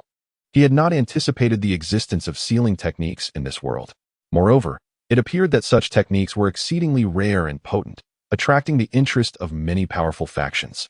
Realizing this, Chen Hao understood that his prior actions had been somewhat presumptuous, had it not been for the integrity of Mu Yuxing and Zhou Tiannan. He might not have been able to leave the Mu family villa today. Rest assured, uncles, I shall refrain from utilizing the sealing scroll in the presence of others henceforth. Chen Hao solemnly pledged. Chapter 39, The Zhou Bloodline. An hour later, before the gates of the Mu family villa. Xiao Hao, I had intended to invite you to spend the night at the Zhou residence this evening. But since you are to accompany the head of the Mu family to the Qi clan tomorrow, I shall convey certain matters here, Zhou Hao's father stated. His expression unusually grave. Zhou Hao, puzzled, queried, Father, is there something of such importance that it cannot wait until another day? This hardly seems the appropriate setting. Humph. What do you know, young man? If the area before the Mu family is not secure, then the entire city of Linhai is likely devoid of safety, Zhou Tiannan retorted. With that, he signaled to the driver waiting nearby and led Chen Hao and Zhou Hao to a secluded corner. Following Zhou Tiannan's instructions, the Zhou family's driver exited the vehicle and proceeded to the street corner to survey the surroundings. Seeing Zhou Tiannan's unusual caution, Chen Hao couldn't help but raise an eyebrow, instinctively sensing that the forthcoming conversation would profoundly alter his understanding. Xiao Hao, I wish to pose a question to you, and I hope you will answer me truthfully. At Zhou Tiannan's words, Chen Hao solemnly nodded, fixing his gaze intently on the elder's countenance, awaiting his next statement. I will not inquire about the origins of the sealing scroll or whether you crafted it yourself. Rather, I seek to know how much you comprehend about sealing techniques and if you possess the ability to wield them. Furthermore, will you be able to master these techniques in the future? At this, Chen Hao's expression shifted dramatically, casting a sideways glance at the equally bewildered Zhou Hao. He nodded once more and replied, To be candid, Uncle Zhou, the sealing scroll was not created by me. However, the spirit beast clan I have contracted possesses a legacy of sealing techniques, and it is highly probable that I will be able to master them once my strength reaches a certain level. Upon receiving Chen Hao's affirmative response, Zhou Tiannan's expression transformed into one of immense joy. Wonderful. It seems that the Zhou family has finally awaited this day. Observing the unusually excited Zhou Tiannan, Zhou Hao could not help but interject. Father, what is the matter? Does the sealing technique hold some special significance for our Zhou family? Upon realizing that his son had quickly grasped this notion, a flicker of comfort crossed Zhou Tiannan's face. What I am about to disclose must remain strictly between the three of us. You must not breathe a word to anyone, especially you, Zhou Hao. Not even to your mother or any other member of the Zhou family. Only after Chen Hao and Zhou Hao had assured him of their silence did Zhou Tiannan's somber voice resonate in their ears once more. Our family's legacy has endured for nearly 3 centuries. Since the upheaval of spiritual energy, the Zhou clan has flourished on this new stage. Our first ancestor was an exceptionally gifted individual, not only endowed with remarkable talent, but also having contracted a spirit beast of immortal quality, achieving the pinnacle of the Saint King realm himself. It can be asserted that our ancestor was among the most formidable beings of his era. In an effort to preserve this formidable power, our ancestor explored every conceivable avenue and ultimately derived inspiration from one of the spirit beasts he had contracted. Soon after, he comprehended and developed a capability that allowed the absorption of the innate talents of contracted spirit beasts to enhance the abilities of beast masters, which he ingeniously integrated into the bloodline through transcendent techniques befitting a Saint King. As Zhou Tiannan narrated, the expressions on Chen Hao and Zhou Hao's faces grew increasingly exaggerated. They had never encountered such astonishing secrets before. However, before they could fully digest the revelations, Zhou Tiannan's subsequent words left them utterly astounded. Although our ancestor unveiled this extraordinary ability to amplify the talents of beast masters, it bore a fatal flaw. The act of absorbing the talents of spirit beasts not only diminished their quality, but also impaired the speed of cultivation, rendering it unsuitable for newly awakened beast masters. More critically, the absorption talent possessed potent side effects, allowing the inherent violent and murderous instincts of the beast to influence the beast masters themselves. This influence is profoundly alarming. As beast masters continuously absorb the talents of spirit beasts, their mental state becomes increasingly unstable, ultimately leading to madness and transforming them into ruthless, unrecognizable savages. Regrettably, by the time the Zhou family recognized the drawbacks of the absorption talent, it had irrevocably entwined itself in the bloodline of the clan, becoming an instinctual behavior that would unconsciously activate, compelling the absorption of every contracted spirit beast talent. In a desperate bid to resolve this dilemma, the Zhou family scoured countless texts and explored every possible solution, eventually stumbling upon a vaguely documented sealing technique that offered a remedy. However, this solution was not without its costs. The sealing method could only take effect the moment a Zhou family member's absorption capability awakened, which meant that the first spirit beast contracted upon breaking through to the soul expansion realm would inevitably fall victim to the absorption talent, undoubtedly affecting future cultivation. In an effort to address the issue of mental disarray, the members of the Zhou family resolved to employ this particular seal, mandating that future generations undergo this sealing upon birth, a tradition that has endured through the ages. Upon hearing this, Chen Hao grasped the implication of Zhou Tiannan's words. Uncle, do you mean to say that although the Zhou family members are no longer influenced by the emotional turmoil of the ferocious beasts, they have simultaneously forfeited the opportunity to become formidable warriors? Indeed, Zhou Tiannan affirmed. However, the allure of power is often irresistible. Throughout our family's history, there have been numerous individuals who, disregarding our ancestral teachings, forcibly unsealed their abilities. Yet, before they could attain a certain level of strength, they succumbed to the chaos of the ferocious beast's emotions, ultimately leading to their capture and appropriate punishment by the federal authorities. Sensing a hint of dissatisfaction in Zhou Tiannan's demeanor, Zhou Hao could not help but reflect upon his own situation. Father, based on what you've said, it seems that the elite-level white bear I have contracted might actually be a lord-level spirit beast or even of a superior quality. Zhou Tiannan nodded silently, clearly unwilling to elaborate further. No wonder the Zhou family had declined so rapidly. It seemed that the root cause lay here, as even those at the master level could not emerge. Listening to Zhou Hao's musings, a thought suddenly flashed through Chen Hao's mind. Uncle, by sharing this with me today, do you intend for me to utilize the sealing techniques I learned to assist the Zhou family in resolving this issue?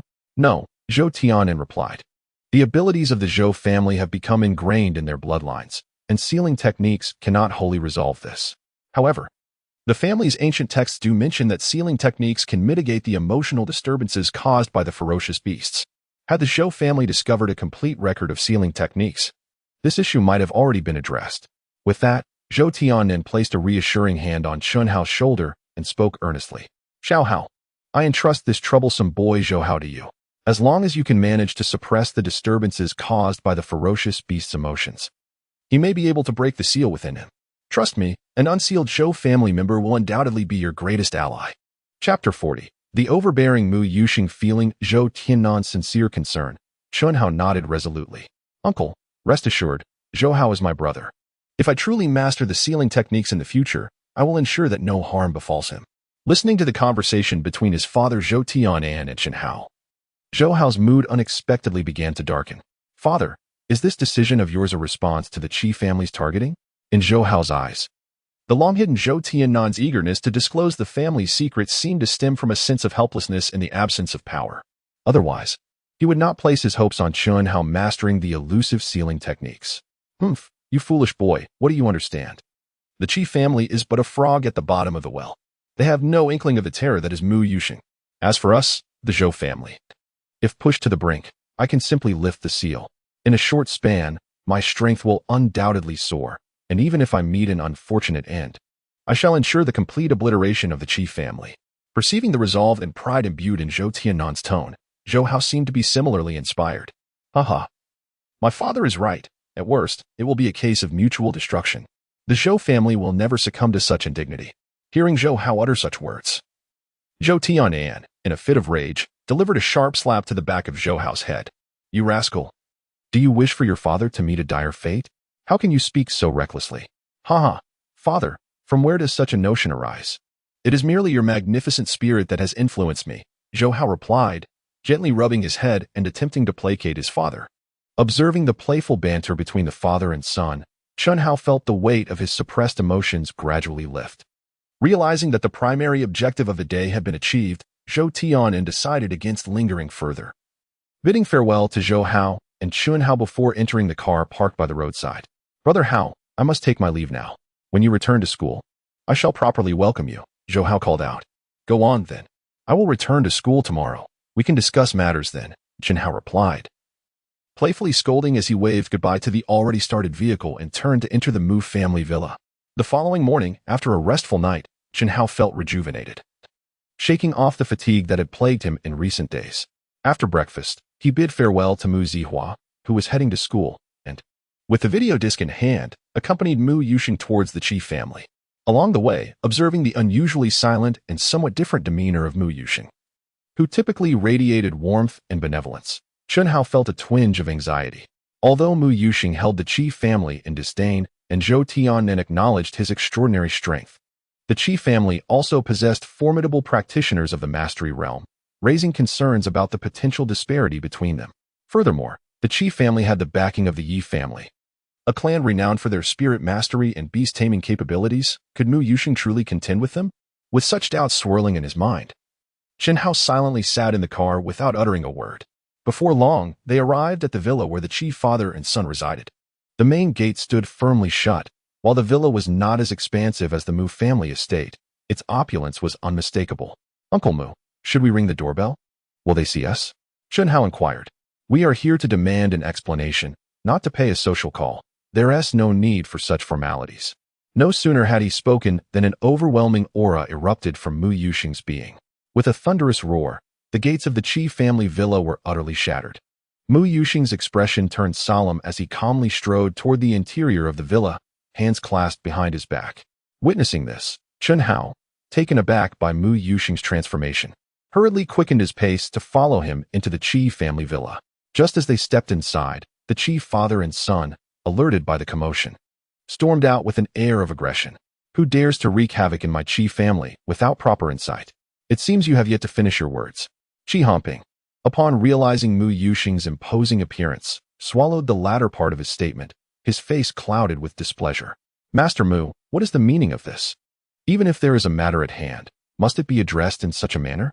His voice was laced with fury, yet Qi Hongping managed to suppress his anger, feigning calmness as he pressed for answers. Ignoring Qi Hongping's inquiries, Mu Yuxing cast a glance at Chun Hao behind him, remaining silent as he stood in the courtyard. An overwhelming aura of intimidation locking onto Qi Hongping and Qi Shiji. Responding to Mu Yuxing's signal, Chun Hao wasted no time. He pulled out a disc containing pre-prepared data and tossed it directly to Qi Hongping. What is this? Qi Hongping wondered as he received the disc, a sense of confusion bubbling within him. You will understand upon inspection. I trust you are familiar with the deeds of the Qi family, Chun Hao explained lightly, refraining from further elaboration. Meanwhile, upon hearing Chun Hao's words, Qi Hongping's heart sank. After hastily instructing his son, Qi Shiji, to fetch a laptop, Qi Hongping swiftly began to peruse the contents of the disc. Only 2 minutes in, having grasped the essence of the video, Qi Hongping abruptly closed the laptop, his expression shifting as he contemplated how to navigate this precarious situation. After a moment, he exhaled deeply, his emotions somewhat steadied. Speak, what do you desire? Being astute individuals, Qi Hongping did not question the origin or authenticity of the video, recognizing that with Mu Yuxing present, many tactics were rendered ineffective. Cease all actions against the families in Linhai City and provide 3 legendary-grade nurturing materials as compensation to Chun Hao. I believe you do not wish for this video to circulate, do you? Upon hearing Mu Yuxing's indifferent response, Qi Hongping's neck veins bulged in agitation. Impossible. My Qi family cannot possibly produce 3 legendary-grade nurturing materials. Mu Yuxing, do not push your luck. Remember that. Before Qi Hongping could finish, the oppressive aura directed at him intensified dramatically. A colossal, menacing canine apparition, exuding flames, emerged behind Mu Yuxing, enveloping the entire Qi family villa in a dark, tempestuous atmosphere. I am not negotiating with you. Whether or not you can procure such materials is a matter for your Qi family. Do you think that aligning with the Yi family grants you the right to bargain with me? Perhaps you should inquire with those old relics of the Yi family to see if they dare to stand before me, Mu Yuxing. Feeling the overwhelming dominance emanating from Mu Yuxing, Chen Hao could not help but be taken aback. This was a stark contrast to the Mu he was accustomed to. He found himself pondering what Mu Yuxing's true character might be. Without delving into Chen Hao's thoughts, Qi Hoping, under the immense pressure, felt beads of cold sweat trickling down his forehead. Meanwhile, Qi Shiji, caught in the grip of this formidable force, had already knelt on the ground, utterly silent and devoid of composure. Struggling under the oppressive weight of Mu Yuxing, Qi Hoping was acutely aware of his own inability to contend with him at this moment. Thus, he directed his gaze towards Chen Hao, who stood nearby. "Young man, I must admit I underestimated the Mu family's regard for you. However, while they may protect you for a time, they cannot shield you indefinitely. Are you certain you wish to exchange that video under these conditions?" Chapter 41. The new spirit beast. Observing Chen Hao's sudden silence and the palpable reduction in pressure surrounding him, Qi Hoping realized he had made the right move. Unable to argue with Mu Yuxing, he shifted his focus to Chen Hao, a student devoid of support. He held little belief that this orphan would dare to confront the Qi family directly. It was already a significant act of leniency on their part not to pursue him further. Meanwhile, seeing Qi Hoping redirect his attention to Chen Hao, Mu Yuxing was eager to witness whether Chen Hao could withstand the Qi family's pressure. Having gone to such lengths himself, he felt that if Chen Hao remained overly cautious and refrained from resistance, his future on the path of cultivation would likely be bleak. Ultimately, this was merely a test Mu Yuxing had set for Chen Hao, which explained his decision to ease the pressure on Qi Hoping.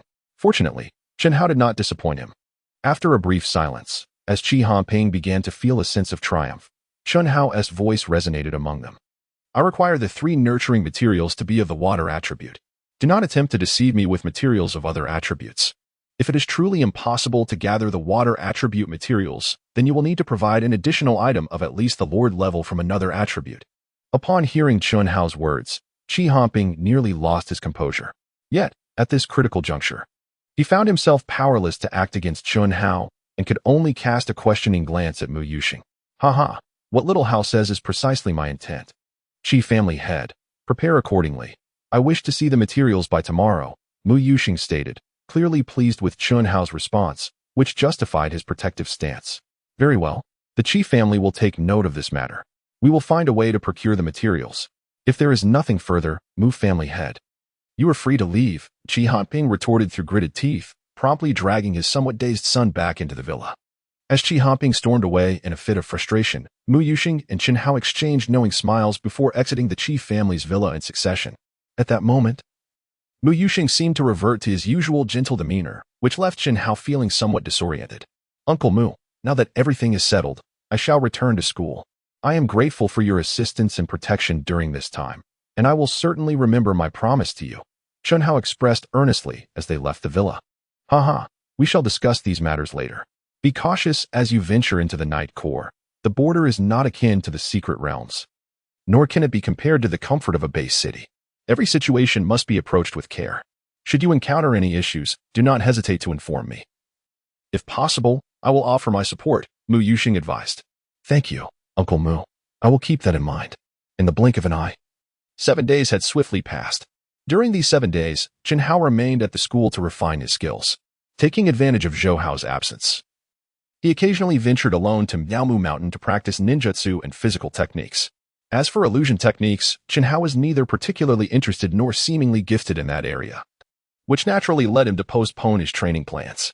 Regarding the cultivation of immortal arts, it remained unclear whether his lack of progress stemmed from insufficient strength or the inability to utilize spiritual techniques due to the constraints of not having transcended to the spirit fusion realm. In any case, he made no advancements in sensing natural energy. Chen Hao's personal training proceeded methodically, while the strength of the toad dragon surged rapidly with the aid of the nurturing space.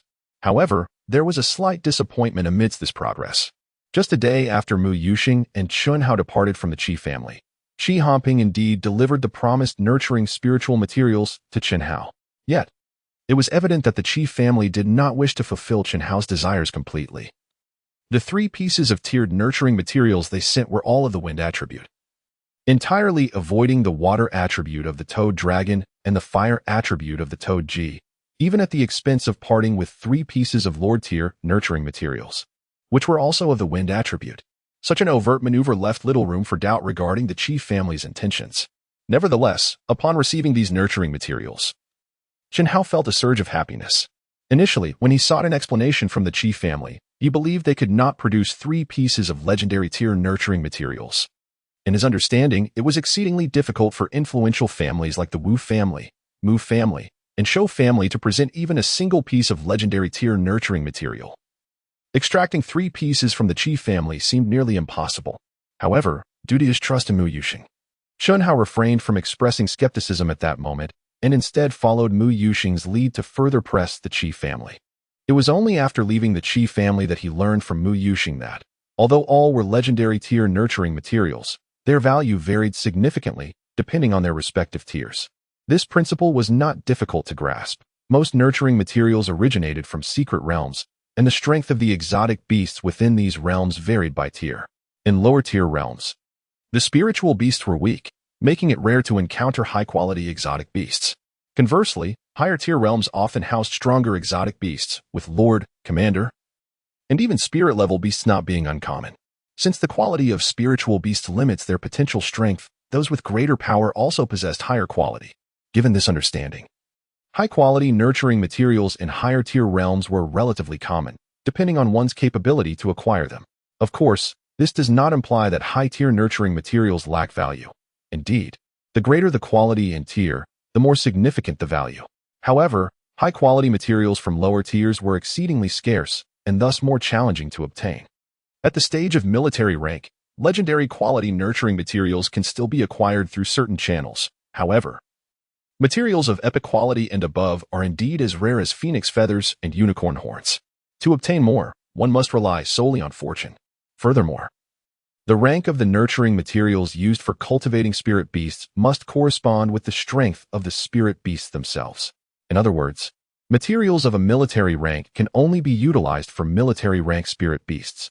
It is evident that without sufficient cultivation resources, even if one possesses extraordinary talent and contracts a high-quality spirit beast, the speed of cultivation in the early stages will not be accelerated.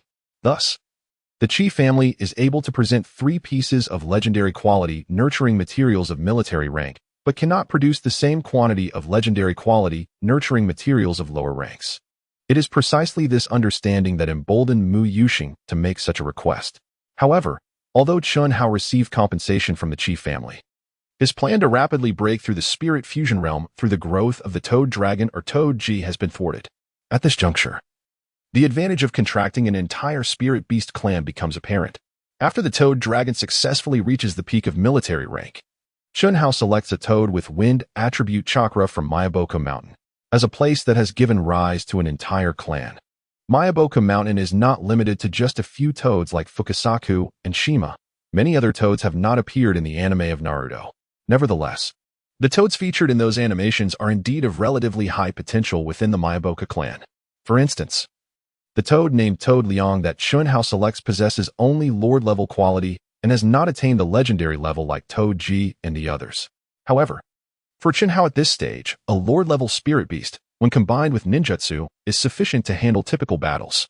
Moreover, making effective use of the nurturing materials at hand is currently Chen Hao's most pressing need. Given this, since the Toad Dragon cannot enhance its strength in the short term, Chen Hao opts to place Toad Liang into the nurturing space for cultivation. In 3 days' time, Toad Liang, who had already reached the 5th stage of military rank, successfully breaks through to the 9th stage. If it were not for the 3 pieces of Lord-level nurturing materials provided by Qi Hanping, which are only suitable for the 9th stage of military rank, Toad Liang would not take long to break through to the 10th stage. However, during the process of nurturing Toad Liang, Chen Hao once again discovers 2 rules of the nurturing space. First, the nurturing space's absorption of nurturing materials to accelerate the enhancement of spirit beast strength is subject to the same limitations as those faced by other beast masters. When Chen Hao absorbs the 3 pieces of legendary quality materials obtained from Qi Hanping into the nurturing space, the system prompts that only spirit beasts reaching the 10th stage of military rank or above can benefit from the enhancement provided by these nurturing materials for breakthroughs. In other words, before Toad Liang breaks through to the 10th stage of military rank, these 3 legendary quality materials will not be able to exert any effect. which undoubtedly shatters Chen Hao's plan to break through to the spirit fusion realm before heading to the Night Legion once again. However, although this change in nurturing targets did not achieve the anticipated results, it was not without its gains. This is the second rule of operation in the nurturing space that Chen Hao discovered. Within the nurturing space, the time required for the summoned beasts to break through their realms bears no relation to their quality, whether it is the legendary quality frog dragon or the lord quality frog good. The time needed for them to transcend is entirely consistent. Although this aspect was previously illustrated during the cultivation of the Thunder Pattern War Eagle, Chen Hao paid it little mind at the time due to the brief duration of cultivation. While the time required for breakthrough is uniform, the reduction in time for different qualities of summoned beasts, given the same quality nurturing materials, varies significantly. This indicates that cultivating a Lord quality summoned beast is markedly more efficient than nurturing a legendary quality one, thus facilitating Chen Hao's own breakthrough in strength. Generally speaking, each beast master is permitted to contract only one summoned beast before achieving the master realm, making the cultivation of this soul beast their exclusive avenue for elevating their own realms. However, the elevation of a beastmaster's realm only necessitates the breakthrough of their contracted summoned beast to the next realm corresponding to their cultivation level. In other words, if a beastmaster is at the 9th stage of the soul expansion realm, they only need to cultivate any summoned beast to the 10th stage of the soldier rank to ascend to the 10th stage of the soul expansion realm. This information has not been included in the high school beastmaster curriculum simply because it holds no distinction for ordinary beastmasters. Only those chosen masters who have contracted an entire lineage of summoned beasts possess the potential to exchange their summoned beast prior to reaching the master realm, thus allowing the cultivation of alternative summoned beasts to be a capability exclusive to these chosen masters. Nevertheless, this discovery is of paramount importance to Chen Hao. Consequently, he made a concerted effort to exchange all the resources acquired from the secret realm through the Zhou family for nurturing materials of the wind attribute that reach the 10th stage of the soldier rank. Although such nurturing materials are exceedingly precious, the Zhou family swiftly accomplished this task without obstruction from the chief family. With the new nurturing materials at hand, Frog Good is now on the cusp of breaking through to the 10th stage of the soldier rank. Upon attaining this level, the general grade nurturing materials will come into play. These are legendary quality general grade nurturing materials, which will undoubtedly accelerate the breakthrough time for Frog Good, whose quality is merely Lord grade. This is the true reason behind Chen Hao's unwavering determination to continue nurturing Frog Good. On the morning of the 7th day, in front of the gate of Linhai No. 1 high school, Chen Hao is bidding a final farewell to Zhou Hao, Mu Zihua, and others. Not far from them, a specially modified off-road vehicle was quietly parked by the roadside, with Yin Qianxue already waiting inside. Today marks the day she escorts Chen Hao to the Night Legion. Brother Hao, you will be gone for 2 months, and by the time you return, you'll likely be thrust directly into the college entrance exam, Zhou Hao remarked, his voice tinged with a hint of reluctance and evident melancholy. What are you talking about? I'm only away for 2 months, not disappearing forever. Have you forgotten? Your father entrusted you to me. When I return, we'll tackle the college entrance exam together. As Chen Hao spoke, he seemed to suddenly recall something, his expression turning gravely serious. Zhou Hao, promise me that you will not break the bloodline seal until I master the sealing technique. At this juncture, Chen Hao cast a glance at the side, where Mu Zihua stood, and continued with a smile, if you have any matters, you can seek out Uncle Mu at the Mu family. Consider it a favor owed to me. After all, I already owe a debt of gratitude to someone. Having multiple debts is not a concern. Hearing Chen Hao's jest at such a moment, Mu Zihua retorted with a hint of annoyance. Do you think my father is a loan shark? Not everyone is qualified to repay my father's favors, so don't take advantage of the situation. Chen Hao and Zhou Hao exchanged awkward smiles in response to Mu Zihua's somewhat unfriendly tone and refrained from furthering the topic. By the way, Zihua, I heard Uncle Mu plans to give you special training before the college entrance examination. Is that true? Indeed, it's true. My father mentioned that this opportunity for experience wouldn't benefit me much. It would be better to cultivate at home.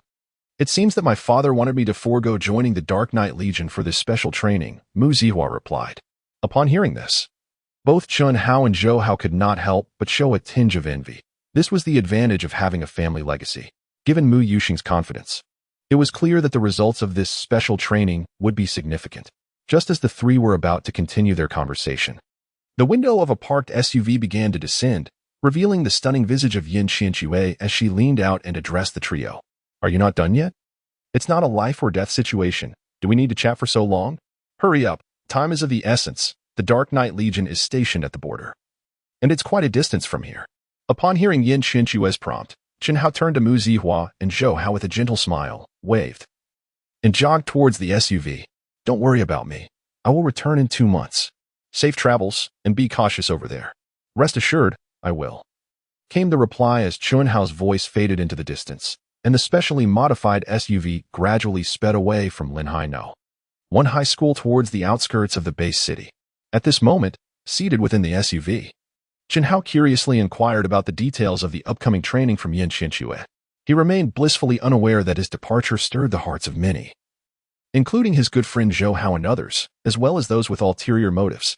Across the street from Linhai No. 1 High School, on the 5th floor of a restaurant, Yi Miao, Qi Hanping, and Qi Shiji were observing the departing SUV from a private room.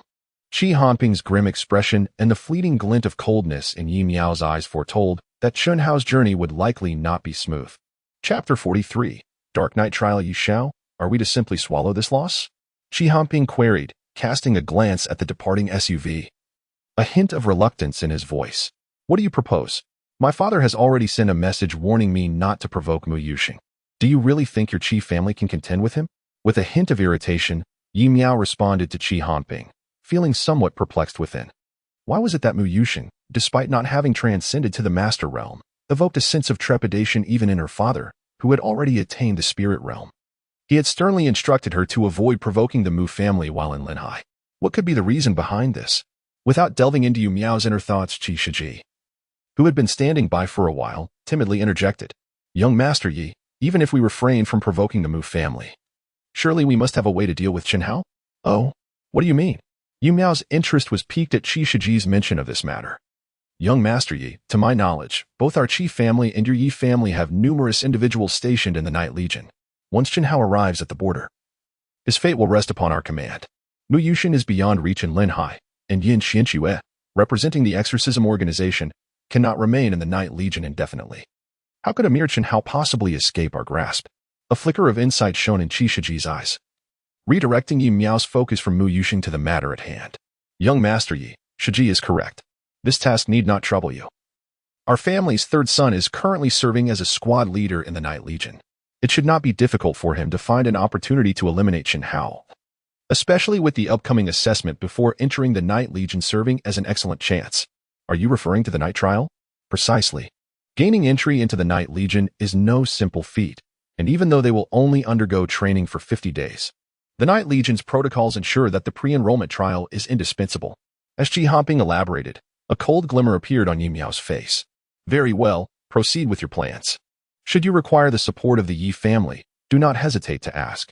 I do not wish to see Chen Hao's name on this year's college entrance examination list. Meanwhile, in the off-road vehicle heading toward the border, Chen Hao pondered aloud, the night trial? But I am not enlisting. Must I really participate in such an entrance assessment?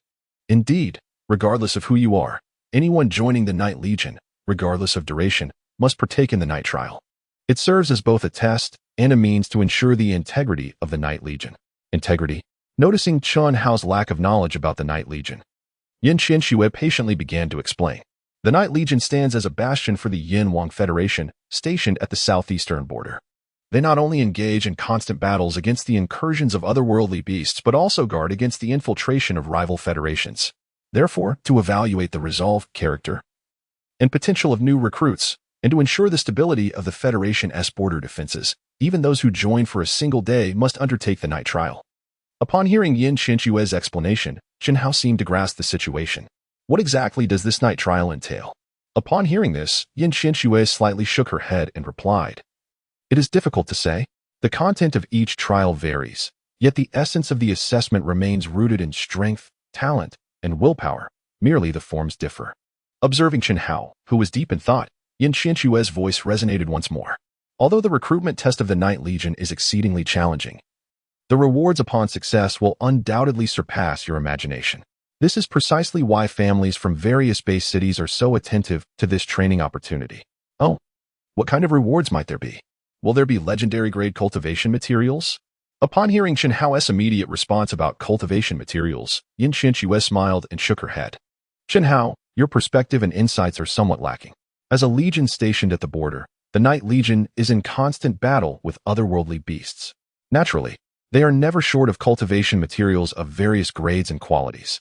Whether through undertaking missions or exchanging military merits, you can acquire the materials you desire.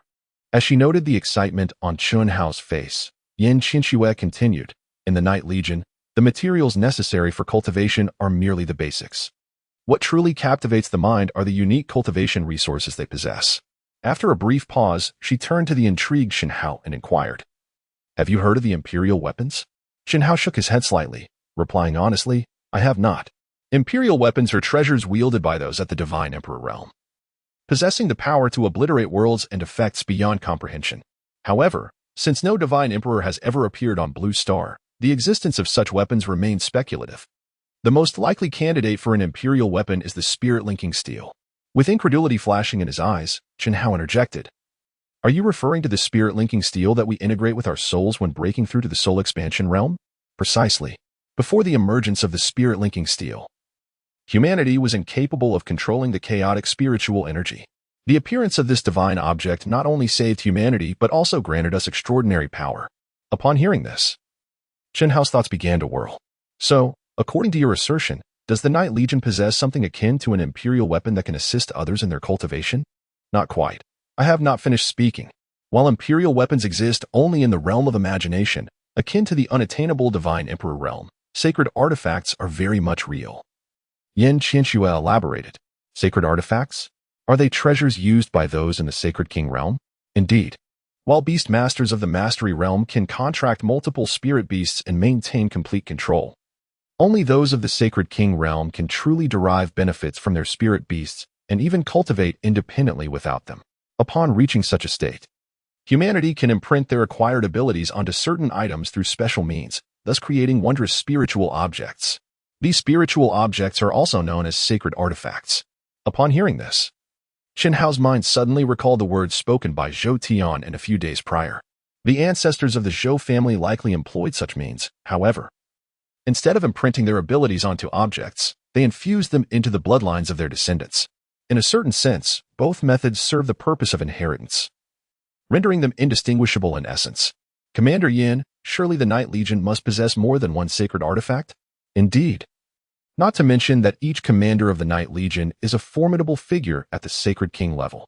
The artifacts seized during their more than a century of establishment exceed mere singularity. Hence, I assert that these unique cultivation resources are the true allure for those families. Chapter 44. The Underground Blood Arena. At this point, Chen Hao grasped the profound significance of this trial. However, for him, the self-sustaining spirit beast cultivation system he possessed was an entity rivaling any sacred artifact, potentially even surpassing imperial weapons. Thus, it was the cultivation materials, often overlooked by others, that he truly required.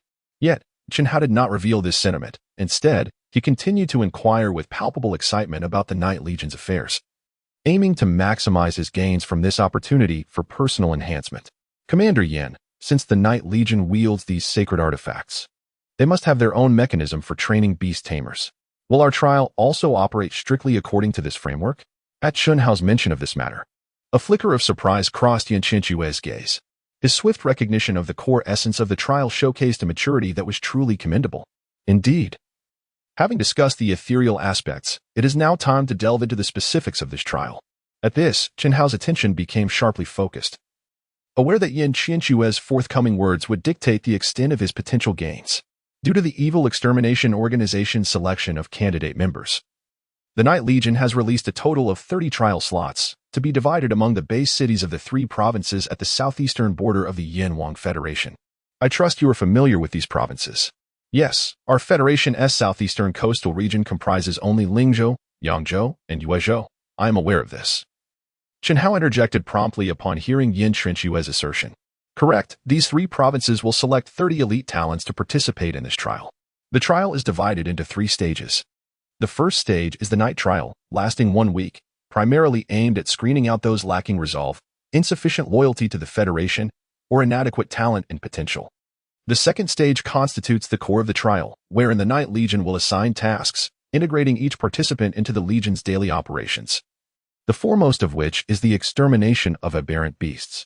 Based on the performance of these trial participants during their tasks, the Night Legion will allocate varying points. which serve as proof for utilizing those sacred artifacts to aid in cultivation. Upon hearing this, even though Chen Hao's interest in sacred artifacts was not particularly high, he couldn't help but inquire about which sacred artifacts the Night Legion would permit us, the practitioners, to utilize. This has not been definitively established yet, however. I estimate that at least 3 supportive sacred artifacts will be accessible: the Celestial Tower, the Heavy Domain Platform, and the Heart Refining Pavilion. Repeating the names of these 3 artifacts silently, Chen Hao began to surmise their potential functionalities. Just as he was eager to delve deeper into the effects of these sacred artifacts, Yan Qianxue's voice resonated again within the vehicle. Well, I'm not entirely sure which resources will be made available. Once confirmed, someone will certainly guide you on their usage. For now, let us discuss the third phase of this trial. The third phase of this trial is an assessment. Unlike the initial trials, this assessment focuses primarily on battles among practitioners. Those who perform exceptionally well will not only receive substantial rewards, but will also have the opportunity to join the Night Legion directly upon graduation. It is important to note that participating in university entrance examinations is merely one way to enhance one's abilities. The Night Legion's training system and resources are hardly inferior to those of the top universities. In fact, due to their emphasis on practical combat, the beast tamers they cultivate tend to be even more formidable. Of course, this strength comes at the cost of constantly facing life and death dangers. Therefore, if one can truly join the Night Legion through the final assessment, it would indeed be a commendable destination. The Night Legion's willingness to cooperate with the Exorcism organization in conducting this trial is, in a sense, an effort to select sufficiently exceptional talent to bolster their ranks. Upon hearing this, Chen Hao posed a perplexing question. Given that all participants in this trial are likely to be the talented individuals chosen by the Exorcism organization during the university entrance examinations, would anyone still opt to join the Night Legion? In response to Chen Hao's inquiry, Yan Qianxue chuckled softly and replied, "You are correct, in a certain sense. The Night Legion's approach can be seen as poaching from the Exorcism organization. However, we do not require those who lack confidence in being chosen by the Exorcism organization or those who are indifferent to joining it. This is also a prerequisite for the understanding between our organization and the Night Legion. All right, let's conclude our idle chatter here." Interrupting Chen Hao, who wished to continue asking questions, Yan Qianxue glanced at the darkening sky and addressed the driver in the front seat. "It is nearly evening, according to our previous plan. We shall stay overnight in Ningyang Base City." "Understood, Miss Yan. At our current speed, we will arrive at Ningyang Base City in about half an hour," replied the off-road vehicle's driver. "Okay." Yan Qianxue acknowledged the driver and then turned back to Chen Hao, saying, "The journey from Linhai to the border will take approximately 2 days. Tonight, as planned, we will rest in Ningyang Base City. Once we arrive, make sure to rest early and refrain from wandering about. Tomorrow, upon reaching the Night Legion, there will be many challenges awaiting you. So it is essential to conserve your energy. Rest assured, Instructor Yan, I am fully aware of my situation." Though I utter these words, Chen Hao, having already devised a plan in his mind, has no intention of obediently resting at the hotel. Anticipating an overnight stay in another base city, he eagerly looks forward to tonight's venture into the underground black market to partake in the blood battles. Even during his time at the Linhai base city, he had already contemplated participating in these fights to swiftly gather cultivation resources. Through discreet inquiries, Chen Hao discovered that underground black markets exist within the jurisdictions of all major federations.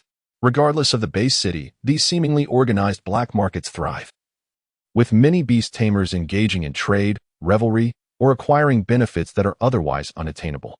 The blood battle arena, as a hallmark of the underground market, serves not only as an excellent venue for resolving grievances among beast tamers, but also as the fastest means of obtaining wealth and resources.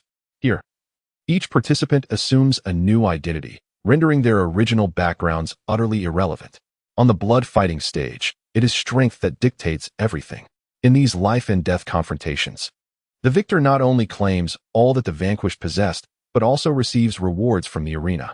Most importantly, each blood battle is accompanied by betting options. With sufficient capital or a stroke of luck, sudden wealth is certainly within reach. The allure of the blood battle arena lies in its brutality, violence, excitement, and profitability. Chapter 45, Transformation into Blood Battle. Under the brilliant moonlight and amidst a starry sky, within an abandoned factory area of Ningyang Base City, flickering lights emerge from unknown structures, illuminating the silhouette of a robust middle-aged man clad in a black cloak. although Chen Hao had considered participating in blood battles while in Linghai City. His distinctive spirit beast identity posed a risk of exposure, suppressing this thought. However, seizing the opportunity during a rest on his journey to the Night Legion, Chen Hao reignites his desire to enter the underground black market for blood battles, aiming to collect cultivation materials. In Ningyang Bay City, few have heard of him. The chosen beast master contracted with the Frog Clan, thus minimizing the chances of his identity being revealed. Moreover, he intends to summon the frog spirit, which has never appeared before the public eye, during this blood battle. Coupled with his use of transformation techniques to disguise his identity, it is nearly impossible for anyone to recognize him this time. In truth, there exists a more significant reason compelling Chen Hao to exhaust all means to gather cultivation materials. He senses that this journey to the border will not unfold smoothly. Setting aside the various challenges posed by the Night Legion, he is acutely aware that the chief family, whom he has recently offended gravely, will not permit his rapid growth without interference. Indeed, Chen Hao has surmised that the chief family will employ tactics against him during this trial. However, he is also cognizant that with Mu Yushin publicly protecting him, the chief family would dare not act overtly against him.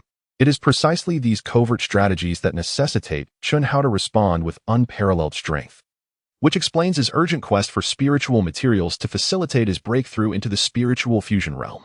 Utilizing the underground dark web account he registered with the assistance of the Zhou family, Chen Hao has already gathered intelligence on the location of the underground black market in the Ningyang Bay City, incurring a cost of 20,000 yuan, nearly depleting his savings from recent years. At this moment, disguised as a middle-aged man, Chen Hao has been searching the abandoned factory area for quite some time. Yet due to the absence of guidance, he has thus far been unable to locate the entrance to the black market. After another quarter of an hour has passed without any leads, he finally concedes to abandon his search and resorts to unconventional methods. After forming several hand seals, a number of frogs, each with distinct appearances, reappear before Chen Hao. Following a brief exchange, these frogs scatter to seek out human traces. Just a few minutes later, sensing the disconnection of the mental link in his mind, Chen Hao squints his eyes and swiftly heads towards the location where the connection was severed. There, a group of individuals clad in black robes is hurriedly navigating through the dilapidated buildings, clearly with a defined objective.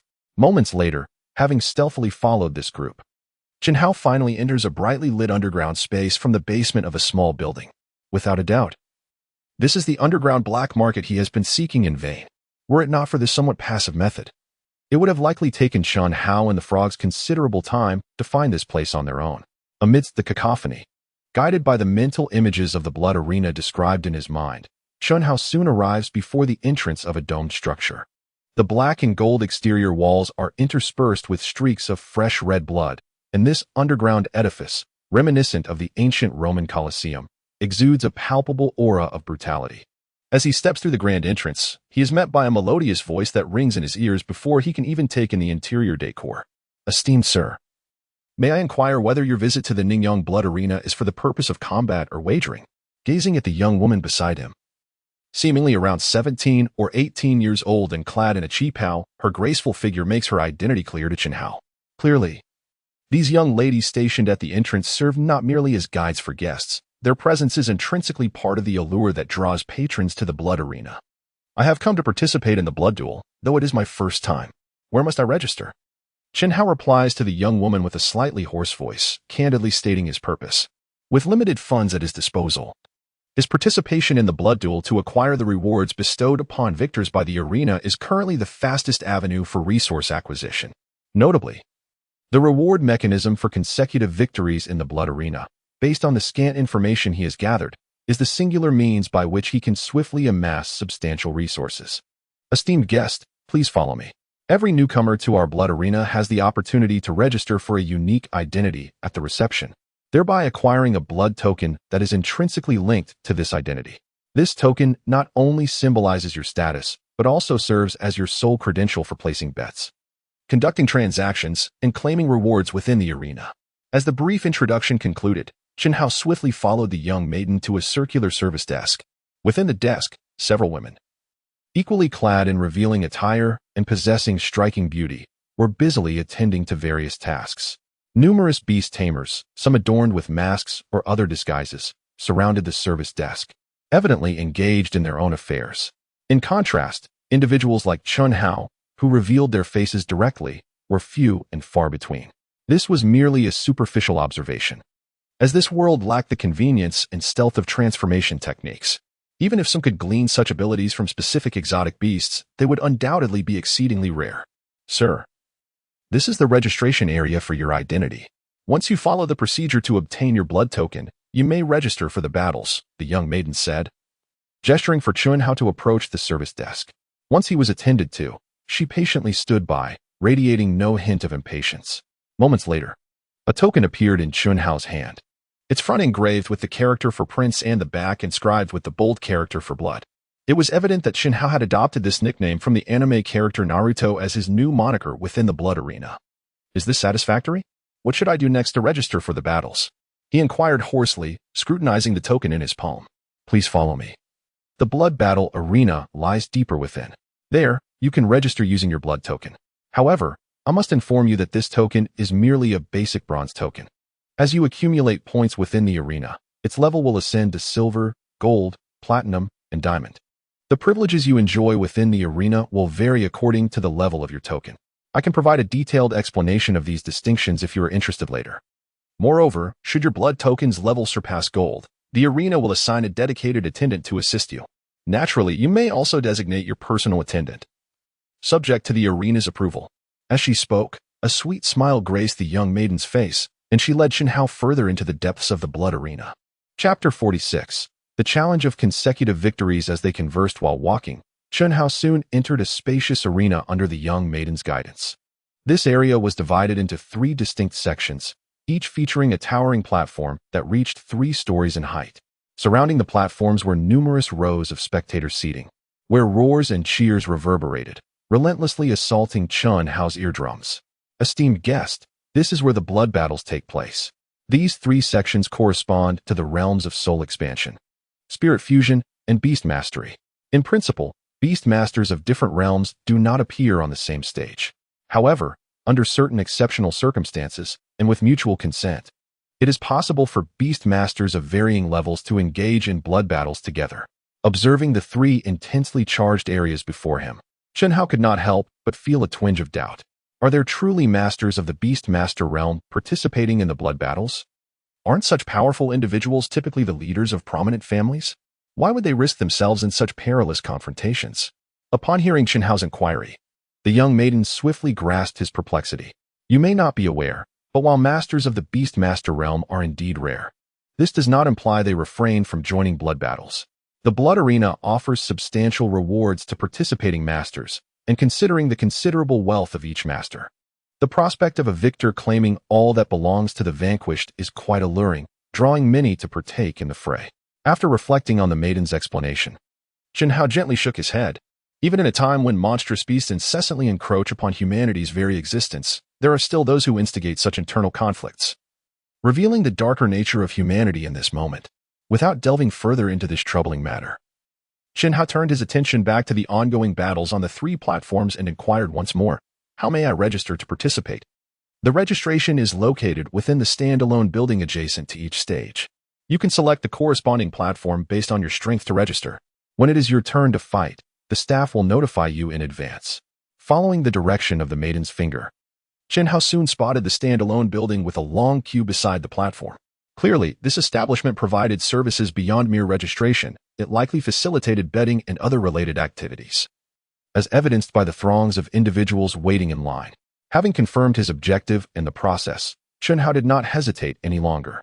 Time was of the essence this evening, and participating in the blood battle as soon as possible was his foremost desire. Under the maiden's guidance, the registration process proceeded smoothly, and Chun Hao, under the identity of the prince, would make his debut on the stage after 2 blood battles. Utilizing this waiting period, Chun Hao further inquired about the levels of blood battle tokens and the significance of the points earned from victories. In essence, the higher the level of the blood battle token, the more rewards Chun Hao could redeem at the arena, and the cheaper the costs would be. However, the currency for redemption was not traditional money, but rather the points accumulated from blood battles. The points garnered from victories could not only be used to upgrade the blood battle tokens but also to exchange for any desired items, including various cultivation materials. Challenging consecutive battles was one of the fastest methods to amass points, with different match formats yielding varying additional point rewards. thus representing the most crucial pathway for Chun Hao to achieve his objectives. Furthermore, accumulating a certain number of victories in blood battles would also grant additional point rewards. However, this approach was ill-suited for Chen Hao, as he simply could not participate in numerous blood battles within a short period, resulting in a meager accumulation of victories. After a half-hour wait, the voice of the referee resonated through the arena, signifying the commencement of a new match. In this upcoming blood duel, our novice prince would face off against the formidable Ba Wang, who had already secured one victory that day. Notably, despite being a newcomer, the prince opted to challenge 3 consecutive battles, with Ba Wang as his inaugural opponent. As the referee's voice grew increasingly animated, the surrounding audience erupted into fervent cheers. Clearly captivated by Chen Hao's ambitious challenge, let us now await in anticipation to see whether our prince can successfully complete his trial. With the referee's announcement, a towering figure, over 2 meters tall and bare-chested, slowly ascended the stage. Although it was known that the beast masters of the soul-enhancing realm possessed little combat capability, the sheer size of the man exuded an imposing presence. This grandeur only fueled the audience's enthusiasm, transforming their awe into wild applause. As it was Chen Hao's turn to step onto the stage, he paused his conversation with the girl beside him and turned to ascend. After forming the necessary seals to summon his spirit beast, a frog of considerable stature, Chen Hao casually placed his hands in his pockets, standing resolutely on the platform. His gaze fixed on the referee, awaiting the commencement of the duel. At that moment, the spectators erupted in excitement upon witnessing Chen Hao summon a frog taller than a person. Is my vision deceiving me? Someone actually summoned a frog as a spirit beast. One exclaimed, "Indeed, what combat prowess can a frog possess? Though its size is impressive, I can only imagine how my wife would react to such a creature. She would likely be too frightened to sleep." Haha. Not only did the audience harbor little hope for the frog's combat abilities, but even Chen Hao's opponent, the burly Ba Wang, felt a wave of relief wash over him. Initially, upon learning that his adversary had the audacity to challenge 3 consecutive battles, Ba Wang was quite apprehensive. A beast master willing to engage in continuous combat not only needed absolute confidence in their own strength, but also required sufficient spiritual energy to sustain them through the matches. Such a seemingly flawless opponent was one that all participants dreaded encountering, and Ba Wang was no exception, feeling uncertain about his ability to triumph over Chen Hao. Yet, upon seeing Chen Hao summon a frog, a resounding laughter akin to thunder erupted from the burly man. Haha, I was worried about facing a formidable opponent. But it turns out I am merely up against a fool playing with a frog. How foolish of me to worry. As the laughter gradually subsided, the giant summoned his own spirit beast, revealing a colossal brown bear that stood twice Chen Hao's height. Its yellow-brown eyes fixated on the frog, drool dripping from its mouth, clearly eyeing it as a potential midnight snack. A rank 10 combat level, is it? Silently absorbing the formidable presence of the brown bear before him, Chen Hao gained a deeper understanding of the brutality inherent in the blood arena. Encountering an opponent at the pinnacle of the soul-treading realm in his very first blood match, he realized that, despite the bear's seemingly ordinary quality as a spirit beast, this was a clear indication that his forthcoming battles would be anything but effortless. With his mental energy subtly linking to the consciousness of the Toad Liang, Chen Hao issued a straightforward command. In response, the Toad, exhibiting a delicate azure hue and wielding a long blade in its clasped hands, leapt towards the imposing brown bear, initiating the attack. This marked Chen Hao's inaugural collaboration with Toad Liang, as well as his first engagement in combat as an ordinary beast master. Unless extraordinary circumstances arose, he had no intention of revealing his mastery of ninjutsu, not even allowing Toad Liang to employ such techniques. Given that the bear's strength was merely a tier above his own, Toad Liang, possessing a lord-level quality, should be capable of managing the encounter without revealing his unique abilities. At that moment on the arena, in the blink of an eye, Toad Liang, agile and nimble, had already closed in on the brown bear. The long blade in its grasp struck at a peculiar angle, targeting the bear's right flank. For Ba Wang, who had endured numerous life-and-death battles, he had devised a combat style best suited to his capabilities. As the brown bear was not renowned for its speed, its primary objective in the blood arena was to ensure its own safety.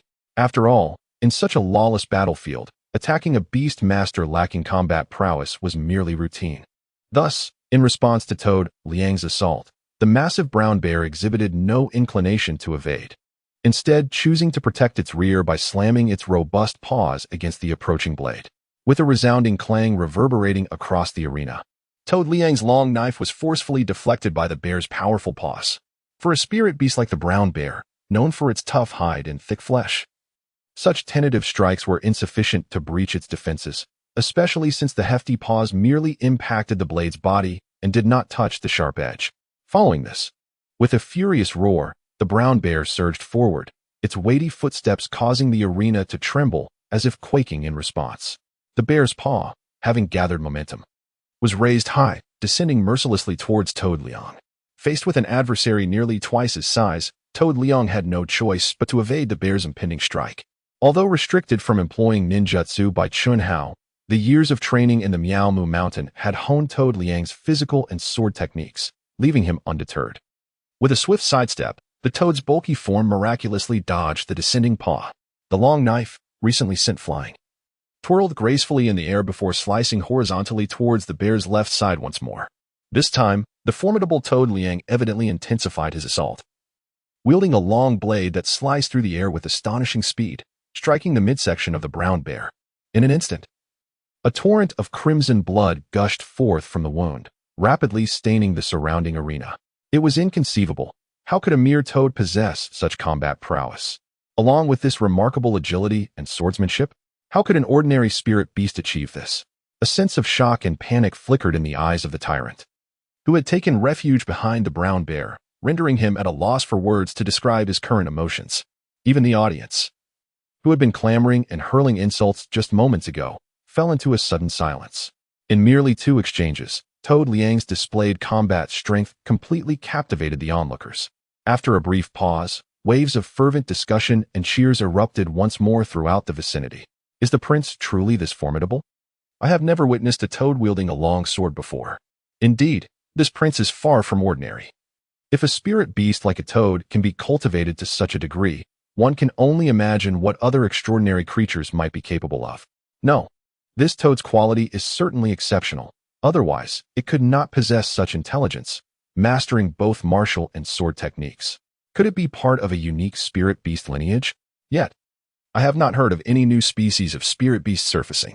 Amidst the fervent discussions surrounding the arena, the young maiden who had accompanied Chun Hao earlier also covered her mouth with her hands, revealing an expression of profound astonishment. She had not anticipated that the seemingly ordinary guest she casually entertained today would possess such formidable combat abilities. No wonder he dared to challenge 3 consecutive battles. Now it seemed there was indeed a chance of success.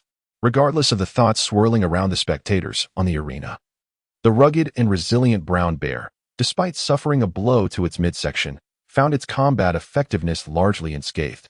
Roars of fury echoed as its massive paws defended and struck, engaging in a grueling battle against Toad Liang, who wielded the long blade.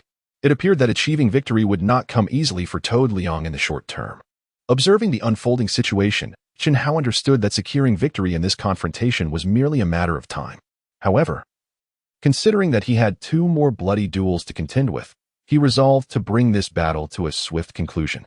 Yet, before he could communicate any message to Toad Liang, a low, trembling voice resonated from the arena. I concede. I will leave all my possessions on the arena.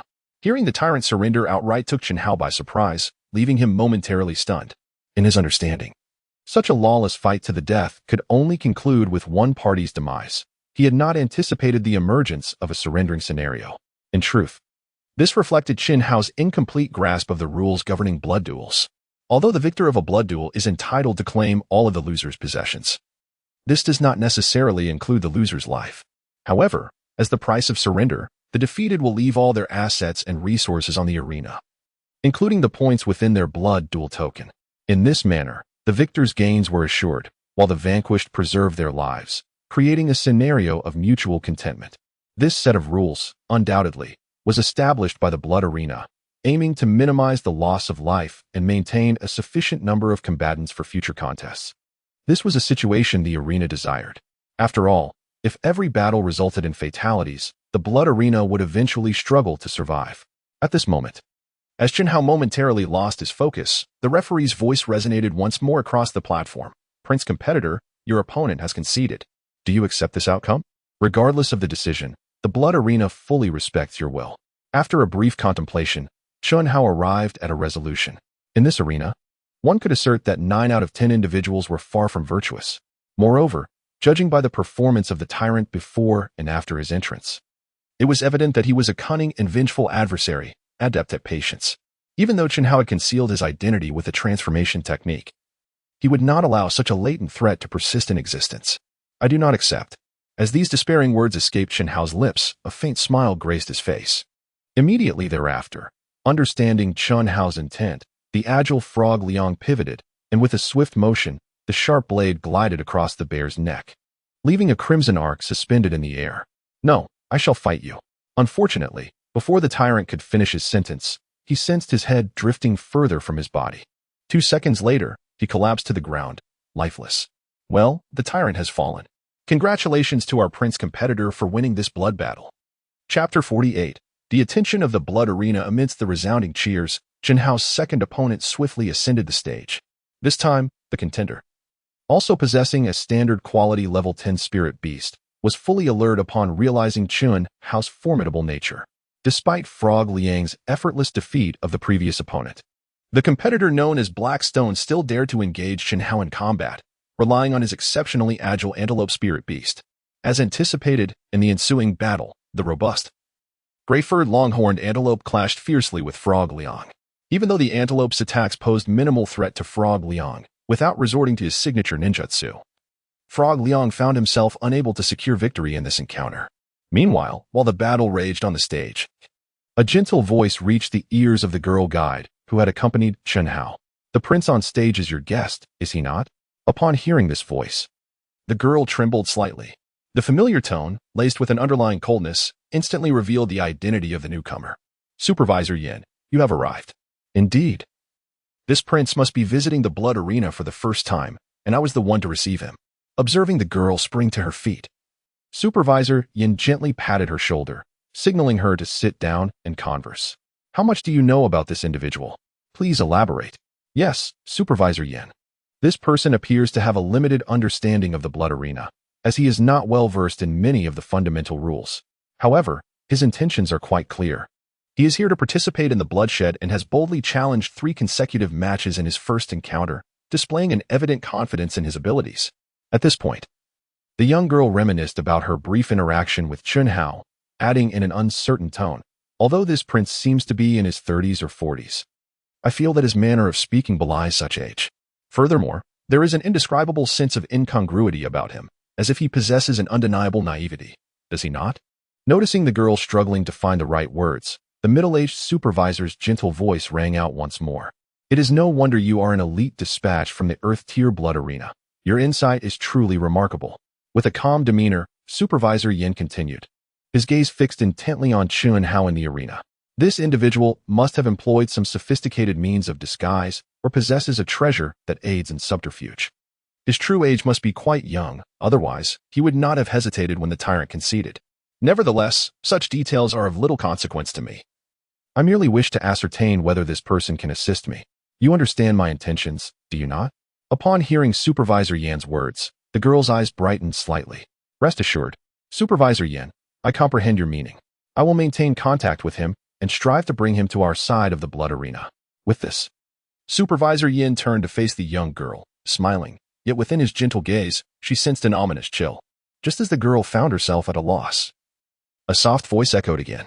After the conclusion of the 3 consecutive matches, escort him to VIP room number 3. I shall await him there personally. As he spoke, Supervisor Yin gracefully rose and made his way towards the audience. Concurrently, as his figure disappeared, a faint whisper floated through the air to the girl's ears. I can understand your desire for recognition, but first, you must clarify your standing. Such a level of genius is beyond your grasp at present. Focus on bettering yourself. Not long after Supervisor Yin departed from the blood arena, under the weight of the girl's complex gaze, Chen Hao successfully completed the challenge of 3 consecutive victories. Just moments before, as the girl conversed with Supervisor Yin, leveraging his agility in both physical and sword techniques, Frog Liang managed to seize an opportunity to injure one of the gray antelope's front legs. Deprived of its agile advantage, the gray antelope could no longer endure and subsequently fell victim to Frog Liang's blade. In the 3rd match, Chen Hao faced an opponent wielding an elite-grade spirit beast, a formidable saber-toothed tiger whose strength had also reached the 10th rank of soldier level. Confronted with such an adversary, Frog Liang, limited to his physical and sword techniques, found himself in a challenging predicament. In a moment of resignation, Chun Hao reluctantly permitted the use of the exceedingly subtle ninjutsu, Wind Release, Vacuum Blade, by Toad Liang. This enabled the exceptionally sharpened longsword to effortlessly penetrate the defenses of the saber-toothed tiger, securing an ultimate victory. Following the match, Chun Hao cast a sidelong glance at the referee who had just observed the battle. Though it remained uncertain whether the official had noticed the barely perceptible wind attribute chakra on the longsword, it was clear that the opponent engaged in direct combat with Toad Liang could distinctly sense the differences before and after its application. This was, in fact, the true reason behind Chun Hao's decision to eliminate his adversary with utmost swiftness. As for the audience, situated at a considerable distance, coupled with the inherent nature of the vacuum blade as a technique that imbued wind attribute chakra onto a weapon, there were no overt signs of spiritual techniques. Chun Hao was confident that the secret of his summoning beast's ability to wield such techniques would remain undisclosed for the time being. After the conclusion of 3 consecutive battles, as Chun Hao returned Toad Liang to the nurturing space and took deep breaths upon the arena, the referee's voice resonated at the opportune moment. Let us congratulate our prince, who has triumphantly completed his first challenge of 3 consecutive fights with absolute prowess, presenting us with a splendid display of combat. Prince. Amidst the fervent cheers, the referee continued, now, we kindly request the prince to exit the stage, as our staff will shortly present the rewards and gains from this challenge. The next confrontation was about to commence, and the butcher was invited to the arena. As Chun Hao just returned to the audience section, a young lady promptly approached him. Observing that he had regained his composure and bore no injuries, she respectfully addressed him, Sir, I did not expect you to possess such formidable strength. The supervisor of our Ningyang Blood Arena invites you to the VIP room for a discussion, if you would be so gracious as to accept. Upon hearing her words, Chun Hao, who had been pondering how to exchange his points, was momentarily taken aback. However, he soon grasped the implication behind her words. Very well. Let us see what the Blood Arena has to offer. I hope it does not disappoint. Chapter 49, The Convergence of Spirits Approaching an Elegantly Adorned Corridor. Chun Hao followed the young lady to a door marked with an insignia. Gently knocking, he awaited the response from within, which soon came as the voice of Supervisor Yin echoed. The young lady turned to Chun Hao and said, Sir, please enter. Supervisor Yin is the head of our Ningyang Blood Arena, and he can accommodate any of your requests. Noticing her hesitance, Chun Hao cleared his throat and spoke. If you have something to say, please do so directly. There is no need for hesitation. He held a favorable impression of the young lady. Setting aside her appearance and physique, her attitude towards him and her familiarity with the business were truly commendable. Sir, my name is Xiao Dai. If given the opportunity, I would be honored to become your dedicated customer service representative. She mustered the courage to declare, encouraged by Chun Hao's gentle demeanor. Although Supervisor Yin had previously cautioned her, she understood her own circumstances better than anyone else. Having left her hometown to arrive at the Ningyang Blood Arena, she felt an undeniable urge to fight. When she did not hear a response from Chun Hao and her disappointment began to creep in, Chun Hao gently opened the door and spoke softly. I remember. Under the astonished gaze of the young woman, Chun Hao stepped into the VIP room. Upon entering, he was greeted by a magnificent array of genuine leather sofas. On the coffee table, an assortment of pastries and snacks was neatly arranged, accompanied by an extensive selection of beverages. Had he not been certain that he had traversed into a world of extraordinary powers, he might have believed himself to be in a private club from his previous life. In the center of the sofas sat Supervisor Yin, casually fiddling with a tablet. Upon noticing Chun Hao's entrance, he promptly rose to greet him, his voice warm and inviting. I presume you are the prince? It is indeed a privilege to have such a young talent gracing our Ningyang Blood Arena. Although Supervisor Yan's tone was exceedingly gentle, his words nearly sent a chill down Chun Hao's spine. It must be noted that due to the transformation spell, Chun Hao now appeared as a middle-aged man of at least 30. The fact that this so-called Supervisor Yin referred to him as a young talent only confirmed that he had seen through Chun Hao's disguise. In order to avoid revealing his true identity to this seemingly naive supervisor, Chun Hao maintained a stoic expression. What do you mean by that? I'm afraid I don't quite understand. Seeing that Chun Hao did not engage with his comment, Supervisor Yin remained unfazed. With a soft smile, he gestured towards the seating area, continuing, let us sit down and converse at our leisure. I believe that with the sincerity of the Blood Arena, we can swiftly become excellent partners. Not declining the invitation, Chun Hao and Supervisor Yin took their seats on the sofa opposite each other. As Supervisor Yin retrieved the tablet and handed it to Chun Hao, his voice resumed. Prince, you may wish to first examine the rewards for your upcoming challenge of 3 consecutive battles, as well as the resources you can redeem. All of this information can be found in the official section of the Blood Arena. Upon hearing Supervisor Yin's words, a glimmer of excitement flashed in Chun Hao's eyes. This was indeed the primary purpose of his participation in the blood fight tonight. Supervisor Yin was quite perceptive. Taking the tablet, Chun Hao swiftly navigated through the information. Defeating 3 Taming Realm Level 10 Beast Masters promised a reward of 30 points, coupled with the remaining 167 points from the 3 Fighters' Blood tokens.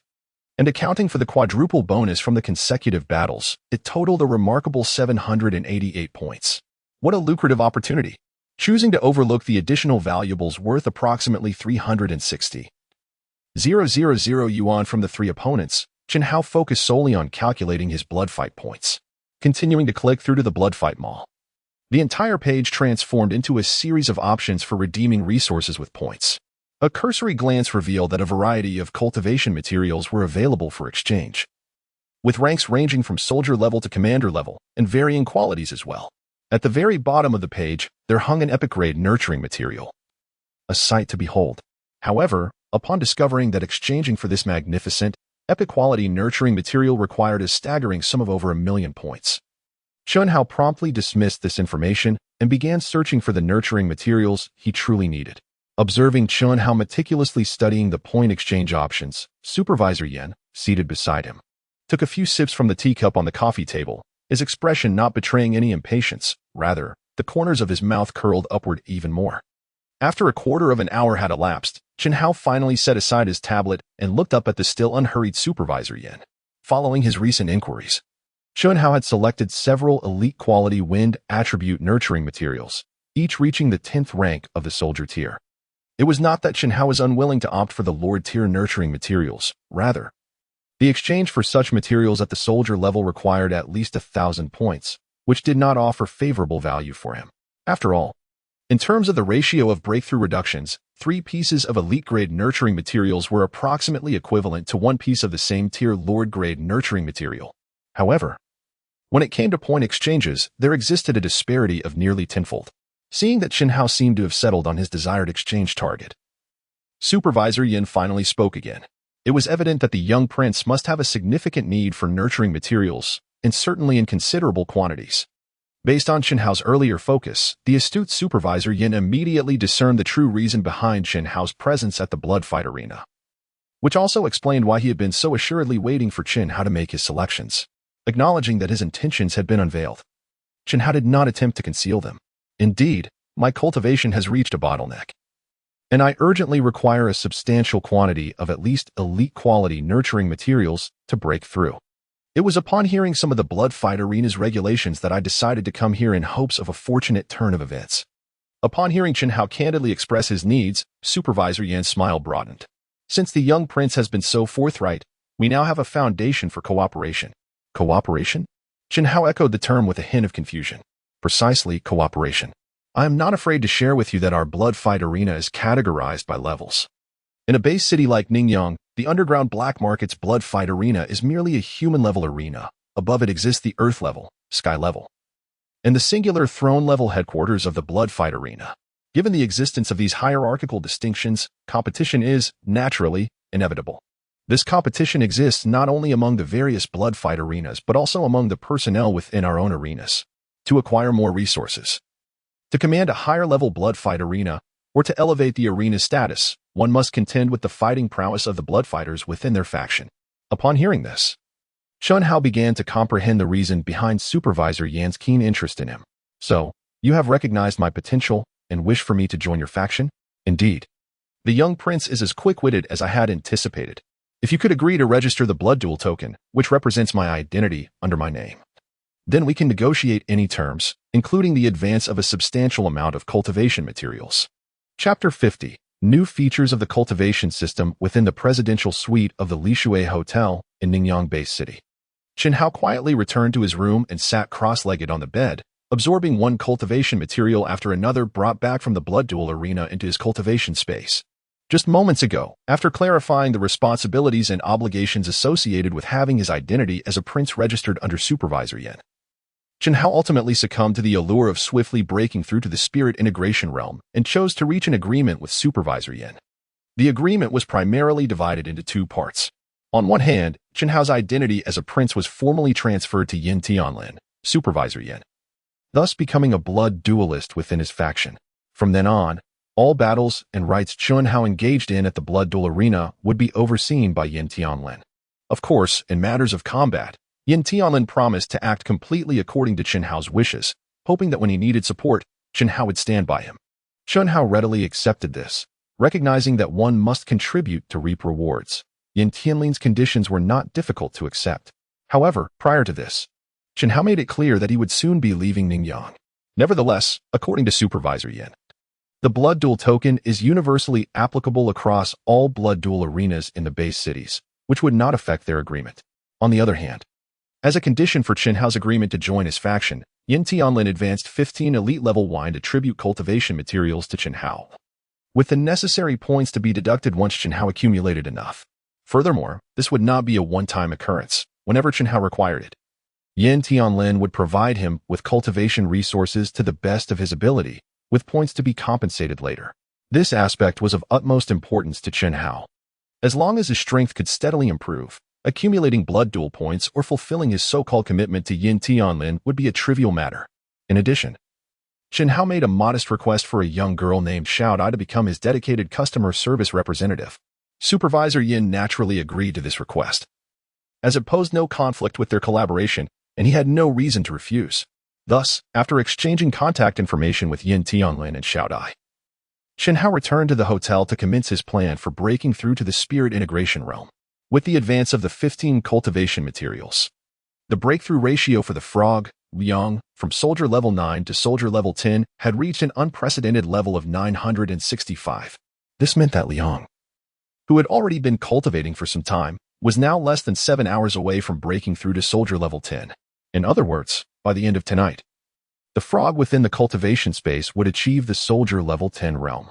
The 3 legendary level wind attribute cultivation materials that had already been absorbed into the cultivation space were also about to come into play. After ensuring all preparations were in order, Chen Hao freshened up and lay down on the bed. As Chen Hao gazed at the tirelessly striving frog Liang within the nurturing space, observing the countdown to its breakthrough, he gradually succumbed to slumber. The following morning, at the sound of the system's notification, Chen Hao slowly opened his drowsy eyes. A glance at frog Liang, which had already transcended to the 10th rank of soldier level, revealed that the breakthrough reduction ratio had reached an impressive 973 due to 3 legendary grade materials. A smile subtly curved upon Chen Hao's lips. It is noteworthy that nurturing materials surpassing the inherent quality of the spirit beast by 1 tier could elevate the breakthrough reduction to a remarkable 70. The combination of these 3 materials had condensed the time for Frog Liang's ascendance to the 1st rank of general level down to 6.5 hours. Even less than the time it took during its prior advancement to soldier level 10. Should all proceed without mishap, Chen Hao would attain the spirit fusion realm before reaching the Night Legion that evening, thereby equipping himself with the means to confront most crises. After breakfast, Chen Hao and his companions once again embarked in their specially designed off-road vehicle, departing from Ningyang Base City. The bumpy journey swiftly elapsed in the midst of their light-hearted banter over the span of 6 hours. Sensing the increasingly agitated spiritual energy within the nurturing space, Chen Hao knew the moment of breakthrough was imminent. Instructor Yin, we have been traveling for quite some time since morning, and even lunch was resolved in the vehicle, Chen Hao remarked, glancing at the swiftly retreating woods outside the window. Would it be convenient for us to pull over? I wish to take a moment in the surrounding forest. Upon hearing Chen Hao's request, Yin Qinshuan nodded gently. Let us rest by the roadside then. We are not far from the Night Legion's encampment, and we shall surely arrive before nightfall. As the vehicle gradually decelerated and came to a halt by the roadside, Chen Hao promptly darted into the woods, declaring, I shall return shortly, please wait for me. The urgency in Chen Hao's demeanor stemmed from the fact that only a few minutes remained before Frog Liang's breakthrough to general level. Although a beast tamer's aura would not undergo significant alteration upon reaching the spirit fusion realm, it was only when they began to learn how to wield spiritual power from their spirit beasts and comprehend various spiritual techniques that they would exhibit a distinctly different state from that of the soul expansion realm. Nevertheless, Chen Hao preferred not to experience his breakthrough in the presence of Yin Qianxue, given her prowess at the Beast Master level. Even the slightest change in Chen Hao's demeanor would surely capture her attention, even if he were to break through in the woods. There was still a possibility she might notice. However, this was undeniably preferable to an unnoticed breakthrough within the confines of the off-road vehicle. After all, breakthroughs for beast tamers typically occurred during the nurturing process of their spirit beasts, and if Chen Hao were to naturally ascend before Yin Qianxue, it would be evident to all that he was no ordinary individual. Moments later, as a subtle wave of spiritual energy surged through the woods, Chen Hao leaned against a grand tree, excitement radiating from his visage. Ding! Congratulations, host, on successfully breaking through to the spirit fusion realm. Automatic nurturing space quantity, 1. The spirit beast nurturing plan formulation function has been activated. Accompanied by the system's prompt, Chen Hao's mind split in two with the connection to the automated cultivation space. A brand new nurturing environment gradually taking shape, indistinguishable from the previous one. Swiftly summoning the toad and placing it into the newly established cultivation space, Chen Hao began to meticulously study the recently added functionality of the system. System, what does the formulation of the spirit beast nurturing plan entail? This system will continuously evolve alongside the host's enhancement of strength. The Spirit Beast Nurturing Plan formulation feature is newly unlocked after the host breaks through to the Fusion Spirit realm, assisting the host in devising the optimal nurturing strategy for a specified spirit beast, thereby increasing the chances of elevating its quality. However, each cultivation space can only formulate a nurturing plan for one designated spirit beast at a time, and the duration will vary based on the spirit beast's strength and quality. Thus, the host should allocate this function judiciously. Upon hearing the system's explanation, Chen Hao was momentarily taken aback. Yet, within mere seconds, a wave of ecstatic joy washed over his face. This newly added feature was nothing short of miraculous. If the probability of enhancing the spirit beast's quality was substantial, it meant that regardless of the type of spirit beast, Chen Hao could rely on the system to cultivate it to its utmost potential. That little brat Zhou Hao has truly struck gold this time. Setting aside the issue of emotional interference from the exotic beasts, at least those spirit beasts whose talents have been devoured now have a chance to improve their quality, thus not hindering his cultivation, Chen Hao mused softly. Chapter 51. Arrival at the border. Experiential knowledge leads to true understanding. To swiftly ascertain the capabilities of the newly added system feature, Chen Hao promptly activated the nurturing plan formulation function within the cultivation space where the toad resided. Ding! Detection of one Lord-level quality spirit beast present in the cultivation space. At the first segment of the general rank, it is estimated that to elevate the spirit beast quality to legendary status requires 1 piece of legendary material and 3 pieces of Lord-level material. The success probability is influenced by the quality and rank of the nurturing materials. Would you like to initiate the formulation of the nurturing plan? Listening to the system's prompt, Chen Hao hesitated slightly.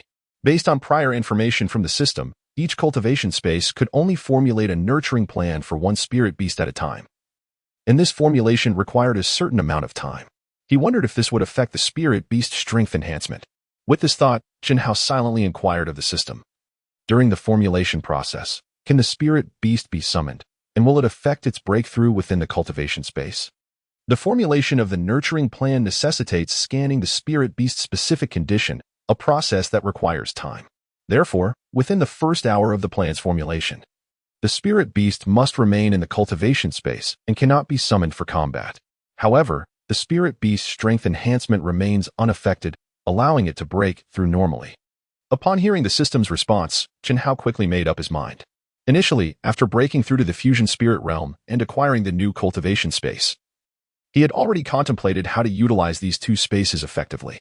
With the enhancement of 3 pieces of legendary-grade nurturing materials at the 3rd tier, the Toad Spirit, Toad Liang, is capable of achieving rapid breakthroughs.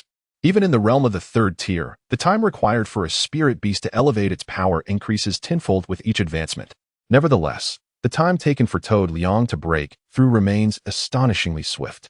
In a short span, Toad Liang will attain the power of the 3rd tier. Thus, one of the nurturing spaces must undoubtedly be allocated to Toad Liang. The other space, Chen Hao intends to dedicate to nurturing Toad Ji. This approach not only maximizes Chen Hao's overall strength but also ensures he is not adversely affected by attribute restraints. Moreover, with 2 nurturing spaces at his disposal, Dedicating one to training the strongest spirit beast to assist Chen Hao in breaking through while utilizing the other to address his weaknesses is a prudent strategy. Furthermore, Chen Hao does not plan to push Toad Long for a breakthrough in the near term. Given the current timeline of his awakening, the speed at which he is approaching the fusion realm is indeed extraordinary. Apart from the prodigies meticulously cultivated from a young age by the top families of the Federation, it is rare to hear of any commoner who has managed to break through to the fusion realm within a month of awakening.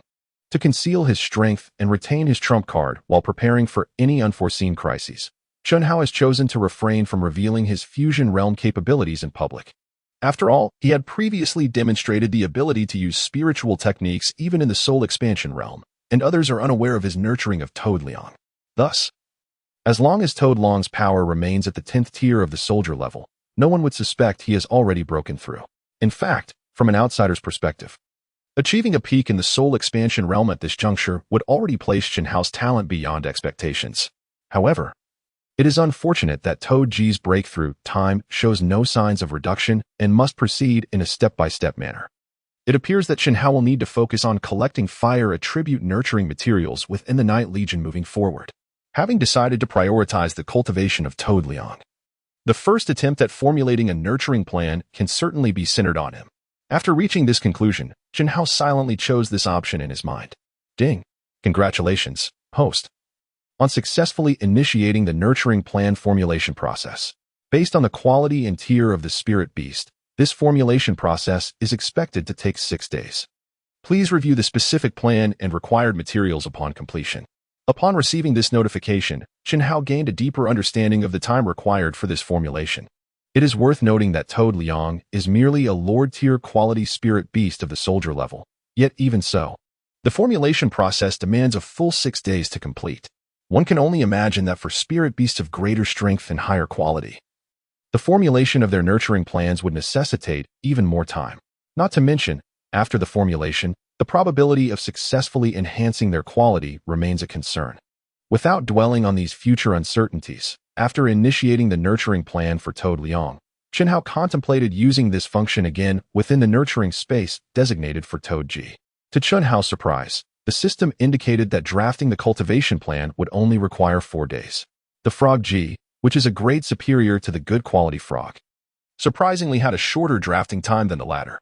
This suggests that the hierarchy of strength has a greater influence on the drafting process than the quality of the summoned beast itself. After conducting a brief experiment, Chen Hao gathered his thoughts and turned towards the off-road vehicle parked by the roadside. Having just broken through to the fusion spirit realm and conducted a cursory study of the newly added system features, a considerable amount of time had already passed. If he did not return soon, it was likely that Yan Qianxue would come looking for him. However, despite Chen Hao's efforts to minimize his departure time, when he returned to the vehicle, he noticed a hint of inscrutable depth in Yan Qianxue's gaze. Clearly, she had discerned a portion of Chen Hao's hidden thoughts. Yet, out of respect for others' privacy and secrets, she refrained from inquiring further. The journey proceeded in silence, and soon, amidst the slightly oppressive atmosphere within the vehicle, Chen Hao's attention was unexpectedly captivated by a small city that loomed larger outside the window. Rather than a small city, it would be more fitting to call it a fortress. The walls, towering over 30 meters high, complemented by the tightly shut gates and various defensive apparatus hanging from the battlements, painted a picture of a combat stronghold outfitted to the teeth. Is this the base of the Night Legion? Upon hearing Chen Hao's inquiry, Yan Qianxue nodded slightly and explained, the Night Legion consists of over 50,000 members. While they are not all concentrated in this night city, it is capable of accommodating training, cultivation, and living arrangements for several tens of thousands of individuals, making it a considerable base city. Is it true that only the official members of the Night Legion reside in this so-called Night City? What about their families? Do they not live here as well? Listening to Chen Hao's somewhat naive question, Yan Qianxue's tone turned somewhat grave. Do you think this is still a military camp in peacetime? This is the front line against the invasion of alien beasts. Even if the soldiers stationed here yearn for their families, they would never risk their loved ones' lives. It is essential to note that Night City has been breached more than once. Although it has been reclaimed each time, the toll of lives lost remains unclear. Hearing this, Chen Hao gazed at the dark red soil surrounding the distant small city, feeling a surge of respect for the soldiers stationed at the border for years. After a moment, as the massive gates of Night City slowly rose, the off-road vehicle carrying Chen Hao and the others entered this military fortress, which had been bathed in blood countless times. The sounds of beast roars and battle cries emanated from the training grounds, heralding their arrival like a welcoming symphony. Instructor Yin, where are we headed now, given the surroundings? There must be quite a few members of the Night Legion engaged in training, right? I shall now take you to register, Yin Qinshui remarked, casting a glance at the curious Chenhao. However, the sounds you hear are not the soldiers engaged in training. The Dark Knight Legion conducts its training in the midst of battle and missions during ordinary times. It is largely comprised of spontaneous drills and recreational activities organized by the soldiers themselves. Upon hearing this, Chenhao felt a twinge of confusion. Is it not necessary for the Legion to engage in practice for combat? Without training, how could an army possess any fighting prowess? With a soft chuckle, Yin Qinshui observed Chenhao's furrowed brow, a touch of exasperation crossing her features. Do you believe we are still hundreds of years in the past? Contemporary warfare is fought between beast tamers, where the spirit beasts serve as the primary force on the battlefield. Are you truly considering arraying these eclectic spirit beasts in formation to face the enemy? Yet, before Chenhao could articulate his thoughts further, Yin Qinshui interjected once more. I understand your concerns. While beast tamers do gain a certain level of combat ability with the elevation of their realms, such capabilities are predominantly found among mid-level officers and cannot form a significant scale. Ultimately, the true mainstay of warfare lies with the soul expansion realm beast tamers.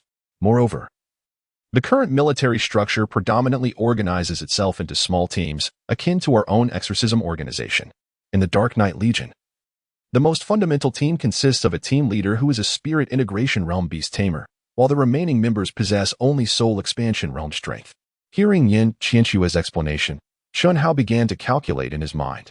By this logic, with his abilities, he could easily become a team leader within the Dark Knight Legion. It appears that this trial will present no significant challenges for me. However, do not underestimate the strength of the Dark Knight Legion.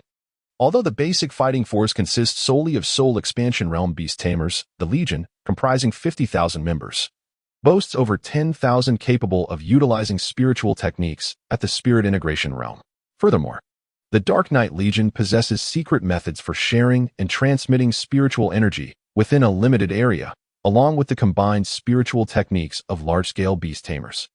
This renders the overall combat capability of the Legion far more formidable than it may initially appear. Having listened to Yin Qinshui's exposition, Chenhao finally grasped a general understanding of the Dark Knight Legion's fighting strength. As they conversed, Chenhao and his companions arrived at a spacious square. At that moment, near the direction from which the off-road vehicle had approached, a rectangular table had been set up. Opposite the table, approximately 6 or 7 youths of similar age to Chenhao were queuing in anticipation. Meanwhile, in the center of the expansive square, a group of 10 or so young individuals, clad in designer attire and displaying various expressions, gathered in small clusters, whispering among themselves. Clearly, these individuals, like Chenhao, were also chosen from various base cities to participate in this trial. As more individuals arrived to register, the students who had already congregated there shifted their attention to the newly arrived Chenhao and his companions. Hey, does anyone here recognize who this newcomer is? I have no recollection of him at all. It can be said that those who have come to participate in this trial are predominantly the direct descendants of prominent families, and they should be relatively familiar with one another. However, this individual is truly a stranger to them all. What you may not know is that he is the only commoner among the participants in this trial. Did you not notice who brought him here? It was none other than the enchanting ice beauty, Yin Qinshui of the Ningxuang team, who is responsible for the Linhai base city this time. Is he really the fortunate one who dealt with Yi Miao from the Lingzhou family? He does not appear to be any different from the rest. Indeed, it is likely that Yi Miao's strength was too feeble, allowing this lad to seize an opportunity. Had I known earlier, I would have had my father arrange for my transfer to Linhai as well, instead of exerting every ounce of effort just to secure this quota. As whispers reached his ears from the nearby crowd, Chenhao contemplated silently. It seems that the participants in this trial are, as expected, the elite from various families. Had I not emerged unexpectedly and claimed the trial spot that should have been contested by Yi Miao and Lin Qing, this situation would not have arisen. There is no need to pay them any heed. They are merely a group of pampered second-generation heirs. The true prodigies, who are genuinely expected to achieve greatness, do not have time to concern themselves with such gossip. While comforting Chenhao, Yin Qinshui began to emanate an aura of chilling energy. This coldness gradually spread throughout the square, causing the students, who were still fervently discussing, to shiver uncontrollably, leaving them little inclination to delve into matters concerning Chun Hao any further. Go ahead and queue up for registration. Once you are settled, I must take my leave. There are many tasks awaiting me on the organizational side, and I cannot remain here with you indefinitely. Feeling the warmth of Yin Qianxue's protective presence, Chen Hao's heart swelled with gratitude.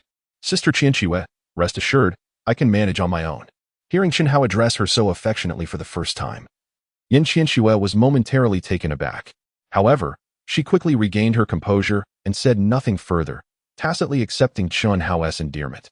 She genuinely held high hopes for Chen Hao, envisioning his successful integration into the exorcism organization and his growth into one of the top-tier powerhouses capable of supporting the entire Federation.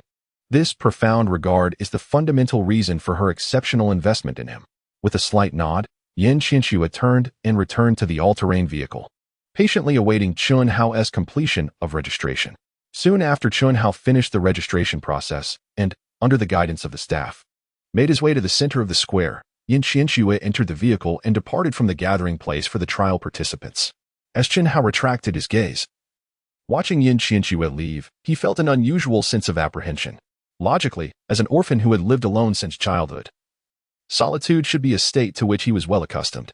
Yet, perhaps due to his recent interactions with Zhou Hao, Mu Zihua, and others, coupled with their genuine kindness towards him, Chen Hao found himself somewhat unaccustomed to returning to a solitary existence. However, before he could dwell on his sentiments, a deep voice resonated beside him. Yi Miao is indeed a worthless fellow, having been relegated to a small place like Linghai. And now he has even failed to secure a training quota, which is truly a disgrace to Lingzhou. At this juncture, the owner of this low, rumbling voice, a robust young man towering at 2 meters tall, with a somewhat rugged appearance, burst into uproarious laughter. Ha, but who can blame me for my benevolence? As retribution for occupying the training quota of the Lingzhou Bay City, let me assist him in venting his frustration.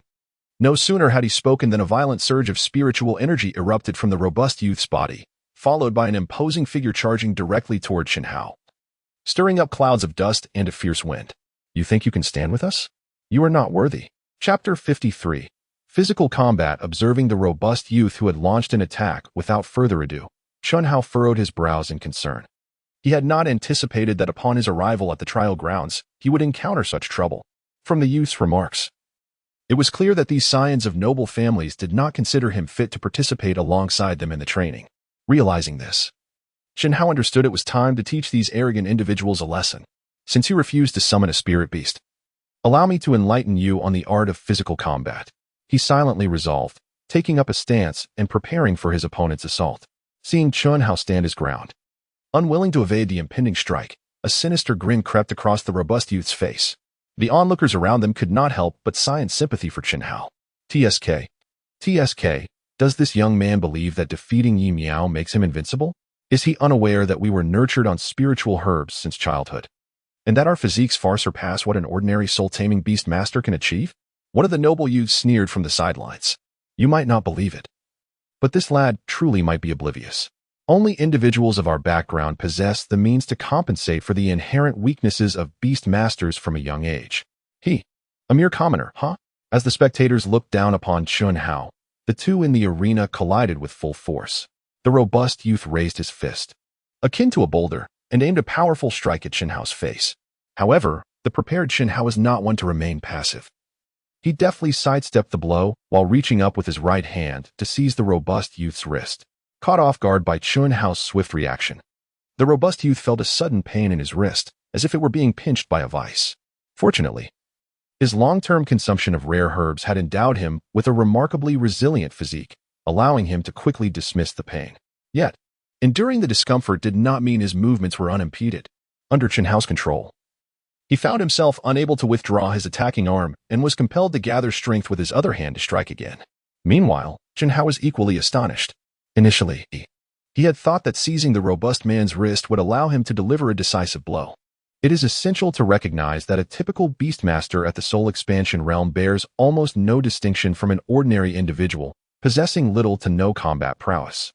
In the presence of Chen Hao, whose physical techniques have just begun to show promise and whose physique has been enhanced by the spiritual energies of Miaomu Mountain, such individuals lack the capacity to withstand even a single exchange.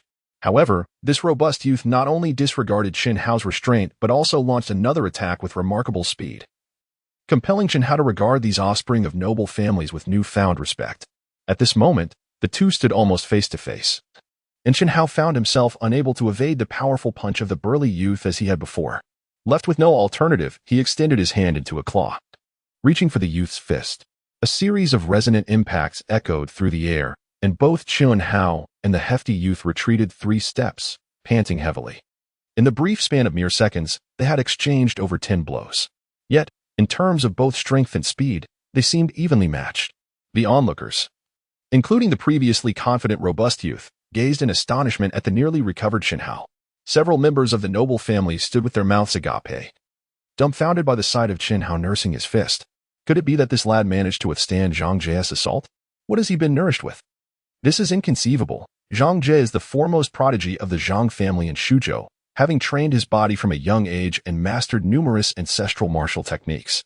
How could he be unable to subdue such a mere commoner? Indeed, this defies logic. Could it be that Chen Hao has also diligently practiced martial arts?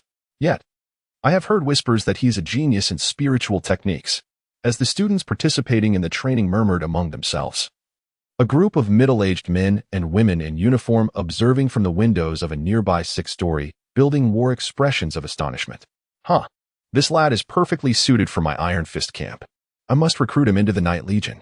What folly is the college entrance examination? In the end, it all leads to battling exotic beasts. With the aid of the heavy domain platform, he will undoubtedly become an exceptional beast master adept in physical cultivation, declared a burly man with dark skin and bulging muscles. In response, a graceful woman with flowing hair and an alluring figure countered, Ji Biao, do not mislead the youth. Xiao Shui has informed me that this lad can wield spiritual techniques even at the soul expansion realm, clearly demonstrating his genius in the realm of arts. He must not be squandered by your simple-minded, brawny demeanor. You speak nonsense. Just as the two were about to escalate their argument, a refined and composed middle-aged man interjected. Enough. Let us cease this discord. This child appears to be an exceptionally versatile genius. The ability to contend with the Zhang family heir at this age, devoid of family support, is a feat that cannot be achieved through mere diligent practice. Upon hearing the words of the refined middle-aged man, both the muscular brute and the alluring femme fatale nodded in agreement, choosing to remain silent. It was evident that this middle-aged individual held the highest status among them. However, as this group deliberated on the extent of Chen Hao's talents, the combat situation in the square took a sudden turn. Chen Hao, realizing that a mere contest of physical strength would not only lead to his defeat but also potentially place him at a disadvantage, decisively channeled his chakra to enhance both his attacks and speed. Although he had yet to master the technique of instant movement, the application of chakra to his legs and feet resulted in a notable increase in his velocity. This was evident as Zhang Jie struggled to keep up, often finding himself vulnerable to Chen Hao's strikes. Moreover, Chen Hao's fists, now imbued with chakra, struck with a force reminiscent of a tempest, inflicting significant damage upon Zhang Jie. Despite Zhang Jie's lifelong training to enhance his physique, his skin had become as tough as that of a typical Tier 1 summoned beast. Yet, he still found it challenging to withstand Chen Hao's onslaught. You little brat, you're forcing my hand. Do you know why Yi Miao is avoiding me? It's because my summoned beast has a natural advantage over speed-oriented opponents. With this, Zhang Jie, venting his frustration, formed hand seals and summoned his beast. Instantly, a massive black bear, covered in dark brown fur and standing over 3 meters tall, materialized in the square. It was Zhang Jie's summoned beast, the earth-shattering bear. Chapter 54. Combined Ninjutsu. Toad Cannon. Sensing the overwhelming aura emanating from the earth-shattering bear, which had clearly reached the pinnacle of the 10th tier, Chen Hao did not dare to underestimate the situation and promptly summoned the long-absent toad dragon. This was the water-type toad, quite adorable in appearance. Haha. Don't let its cute exterior fool you. It is incredibly formidable in battle and is a rare entity among legendary tier summoned beasts. Indeed, I've heard that this toad can utilize spiritual techniques even at the beast tier, with power rivaling that of ordinary techniques at the command level, truly a rarity. Upon hearing the discussions around him, Zhang Jie set aside his earlier dismissive attitude. In truth, he had been aware of Chen Hao's proficiency in spiritual techniques prior to this encounter. Although Chen Hao had participated in the preliminary assessments at the coastal city, the prominent families, with their own channels of information, had long since obtained insights into his capabilities.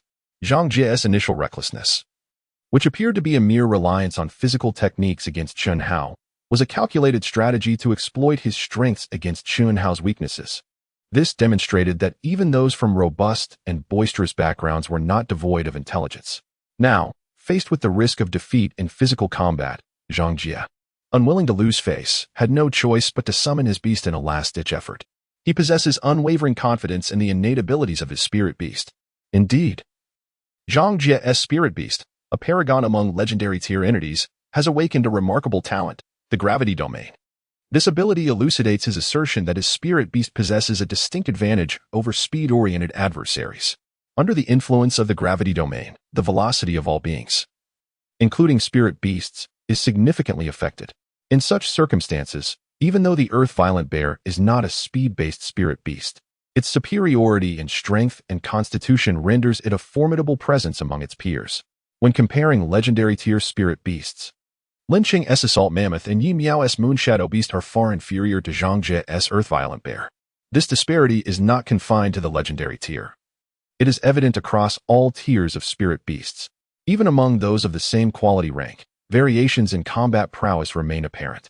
In the legendary tier, the most significant indicator of disparity lies in the ability to awaken innate talents. "Old Joe, do you sense it?" inquired a scholarly middle-aged man, his brow furrowed, addressing his colleague beside him from the sixth-floor balcony. Upon hearing the refined gentleman's inquiry, the weathered man leaning against the wall, who was equally engrossed in the unfolding battle, responded in a grave tone, "It feels peculiar, although that Toad indeed possesses the strength of a soldier at the 10th rank. The fleeting aura surrounding Chen Hao does not seem to emanate from someone at the pinnacle of the soul-treading realm." "Is it possible impossible?" interjected the elegant middle-aged man, his tone growing serious. "From the information we have gathered, this Chen Hao has summoned 2 Toad spirit beasts. Among them, the yellow toad is evidently the one he has primarily nurtured, as evidenced by its advancement to the soldier rank of 10. Surely, you do not believe that this youth could cultivate a legendary tier spirit beast to soldier rank 10 within a month while simultaneously fostering another to the same level?" Following Old Joe's analysis, those present nodded in agreement. Since the inception of the spirit beast cultivation system, there has been no record of any beast master achieving such a feat in a mere month. This is unequivocally illogical and beyond the bounds of possibility. With their doubts regarding Chen Hao's potential breakthrough into the fusion realm dispelled, the group redirected their attention to the ongoing battle. At that moment, the Toad Dragon was engaged in combat with the Earth-Violent Bear, its forelimbs raised in defiance. Under the influence of the gravity domain, the Toad Dragon found itself at a distinct disadvantage.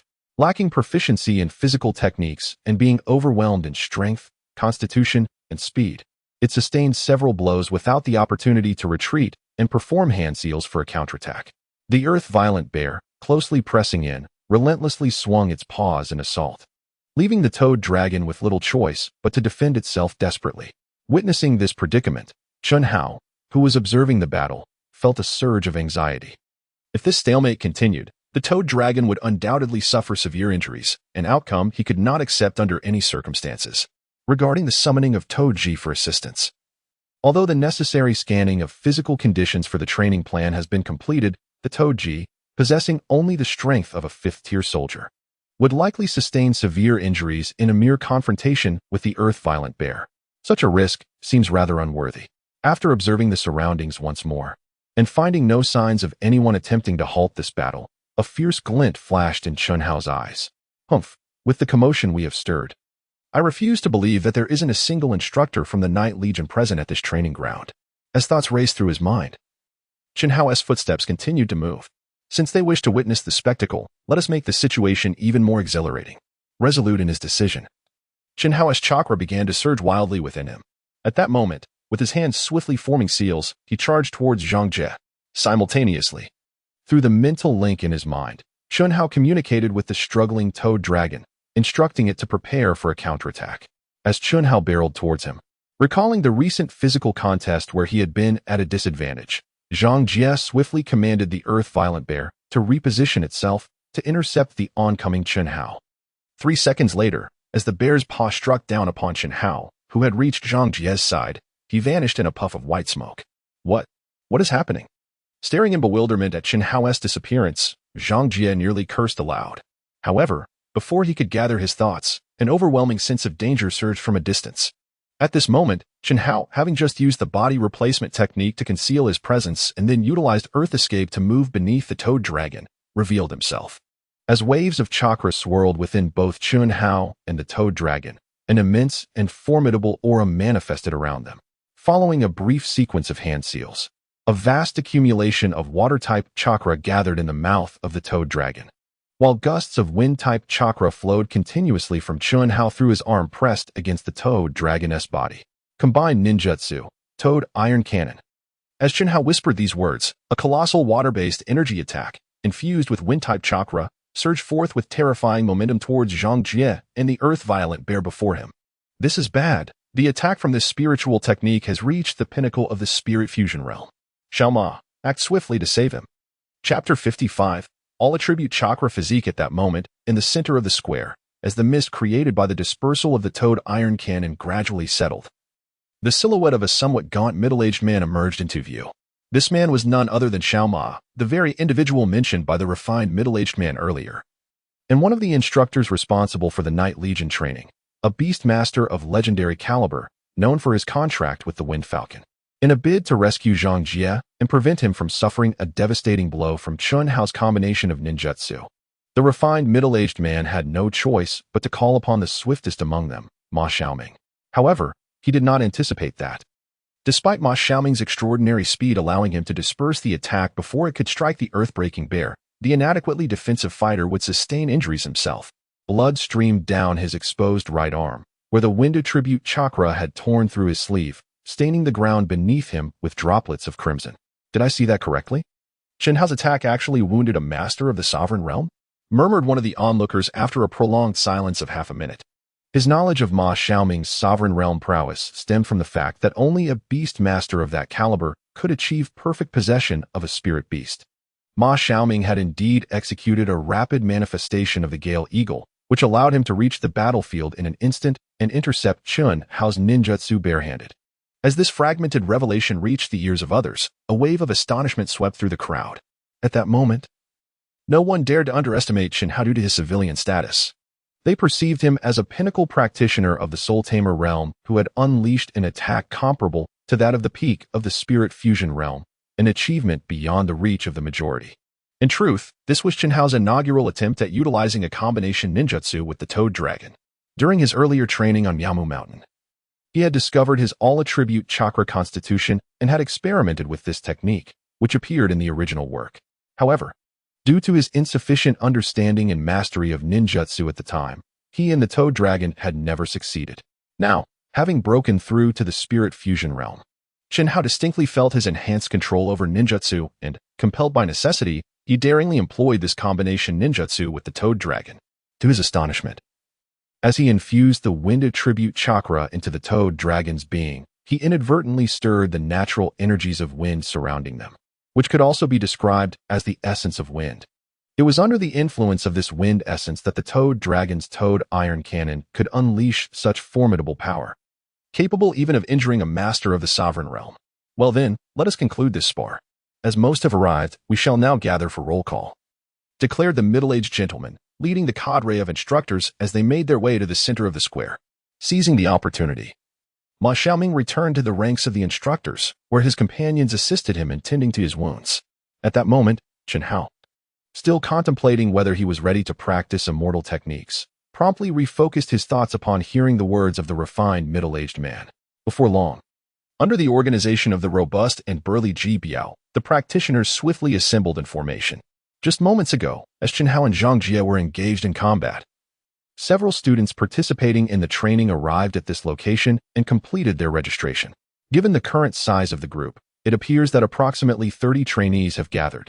Now, let us commence the roll call, announced Ji Biao. Lu Qi, present. Wang Chuan, present. As Ji Biao recited each name, the attendees were swiftly accounted for. Among the 30 students slated for training, 29 had reported in, leaving one individual unaccounted for. Observing the assembled students, Ji Biao's expression darkened with displeasure. How dare someone be tardy for the Night Legion's roll call? I shall see which insolent wretch has the audacity to arrive late. Just as Ji Biao was about to voice his indignation, the injured Ma Xiaoming tugged at him with his remaining functional hand. Simultaneously, all the instructors, including a refined middle-aged gentleman, regarded Ji Biao with peculiar expressions. Realizing something was amiss, Ji Biao's heart sank, and upon glancing at the roster, he froze when he spotted the name Inu Yuan marked as absent. At that moment, a voice tinged with a hint of irreverence echoed from the far side of the square. As the voice resonated, a young man clad in loose-fitting garments, sporting a broad smile, approached leisurely. My sincerest apologies for my late arrival due to unforeseen circumstances. I ask for the understanding of my colleagues and instructors. Upon hearing the newcomer's explanation, the 29 students present, including Chun Hao, furrowed their brows in unison. Despite the young man's charming demeanor and seemingly sincere attitude, it was evident to all that he regarded this training session with a lack of seriousness. Witnessing the instructors remain silent and not even address the tardiness, the assembled students could no longer contain their frustrations. They found it unacceptable that their hard-won opportunity for training was deemed so trivial by this individual. "Who do you think you are, strutting in here with such arrogance?" one student exclaimed. "Not only are you late, but your attitude is utterly disgraceful. Do you think this place is of no consequence?" Another added, "Listen here, you insolent brat. Everyone here is an elite talent from various states, and you have no right to be so presumptuous in our presence." As the students voiced their collective outrage, the young man merely dug at his ear, seemingly unfazed. However, in the next instant, a shadow of a black dragon materialized behind him, followed by a resounding dragon's roar that enveloped the square in an overwhelming aura of pressure, silencing all who sought to continue speaking. This is the manifestation of a beast spirit. This young man possesses the strength of the spirit integration realm. How is this possible? Isn't this level reserved for the prodigies of the central continent? Who exactly is he? Observing the crowd, who were rendered speechless under the pressure and could only murmur quietly within themselves, the handsome youth nodded in satisfaction. Subsequently, as his gaze swept across each individual present, it alighted upon Chun Hao, who remained unaffected by his overwhelming presence, and a glimmer of excitement flashed in his eyes. The formidable aura dissipated as swiftly as it had arrived. Once the youth resumed his initially harmless demeanor, he slowly approached Chun Hao, extending his right hand with a warm smile, and said, "I am Inu Yuan, also a participant in this expedition. I look forward to your guidance, Brother Chun Hao." Chapter 56. Inu Yuan is the sole heir of Yin Daowen, the commander of the Night Legion, possessing the strength of the third stage of the spirit fusion realm. During his first soul expansion, he contracted an epic-quality spirit beast, the Eternal Night Swift Dragon. His innate talent is among the finest, even in the talent-rich region of Zhongzhou. From a young age, he was nurtured by his father and tempered within the Night Legion, laying a solid foundation on his path of cultivation due to his exceptional gifts. After awakening his soul expansion, he galloped ahead, directly breaking through to the third stage of the spirit fusion realm. At this moment, while Chun Hao marveled at the fact that this remarkably powerful and seemingly languid youth knew his name, whispers arose among the instructors at the forefront of the expedition. "I nearly got into serious trouble," Ji Biao sighed in relief, having just restrained himself from uttering the latter part of his thought. "I mean, little Ma, thank you for pulling me back. He is the commander's son, the so-called once-in-a-century prodigy?" "Yes, that's him. I had heard about the presence of our young commander on this expedition list, and was quite taken aback," Ma Xiaoming affirmed. "What is going on with this gentleman? As the young commander of our Night Legion, shouldn't he be able to participate in the Legion's training whenever he pleases? Why go to such lengths to compete for this slot?" In response to Ji Biao's inquiry, Old Shou cleared his throat and interjected, "Ahem. I have heard that our little ancestor has quite a unique perspective. It is said he has taken a fancy to the jewel of the Tang family in Yangzhou, which is why he specifically went to the Yangzhou-based city to participate in the preliminary assessment, intending to personally defeat that proud young woman, Tang Minjing, and then bestow the slot upon her to leave a lasting impression. Who would have thought? Who would have thought that Tang Minjing, with her proud disposition, would outright reject such a patronizing gesture, storm off from Yangzhou, and venture out for training alone, vowing to defeat him in the entrance exam to reclaim her lost dignity?" A sultry woman added, echoing Old Shou's words. "Goodness, this thought process is truly something. Even my methods of courting women are superior to his." Ji Biao remarked upon hearing his subordinates' incessant chatter. The middle-aged, refined man at the forefront cleared his throat to silence their ongoing discussions. "Ahem, well, since everyone is gathered, allow me to provide a brief introduction." Upon hearing the middle-aged man's words, not only the whispering instructors, but also the other students who had been paying attention to Inu Yuan turned their focus towards him. Allow me to introduce myself. My name is Pei Chang'in, and I am the overall supervisor of this training exercise. The individuals standing behind me are the instructors responsible for guiding you through this endeavor. At this point, the cultured middle-aged Pei Chang'in gestured towards Ji Biao, who stood at the forefront of the group, introducing him as your martial arts instructor. Next, he introduced Fu Mingyan, your spiritual techniques instructor, followed by Zhou Yu, your illusion techniques instructor, and finally Ma Xiaoming, your intelligence instructor.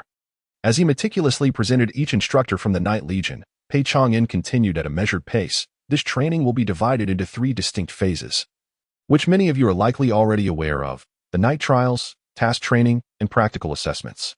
Tomorrow marks the beginning of a week-long night trial, during which instructors will escort you to designated locations. For now, your primary task is to rest well, conserve your energy, and prepare for the challenges that await you. After scanning the crowd, Pei Chang'in cast a lingering glance at Yin Yuan, who stood beside Chun Hao, before turning to leave the square. With Pei Chang'in's departure, the responsibility of accommodating the trainees fell upon Ji Biao, as Ma Xiaoming was injured. All right, gentlemen, follow me. I will show you to your dormitory. If you have any questions later, feel free to reach out to Instructor Ma. Ji Biao led the group towards a small building on the western side of the square. Half an hour later, in room 302 of the dormitory, Chun Hao stared in disbelief at the grinning Yin Yuan reclining on the bed. I must ask, do we know each other well? Why must we share a dormitory? Just moments earlier, Ji Biao had informed the 30 students that they would be paired in rooms.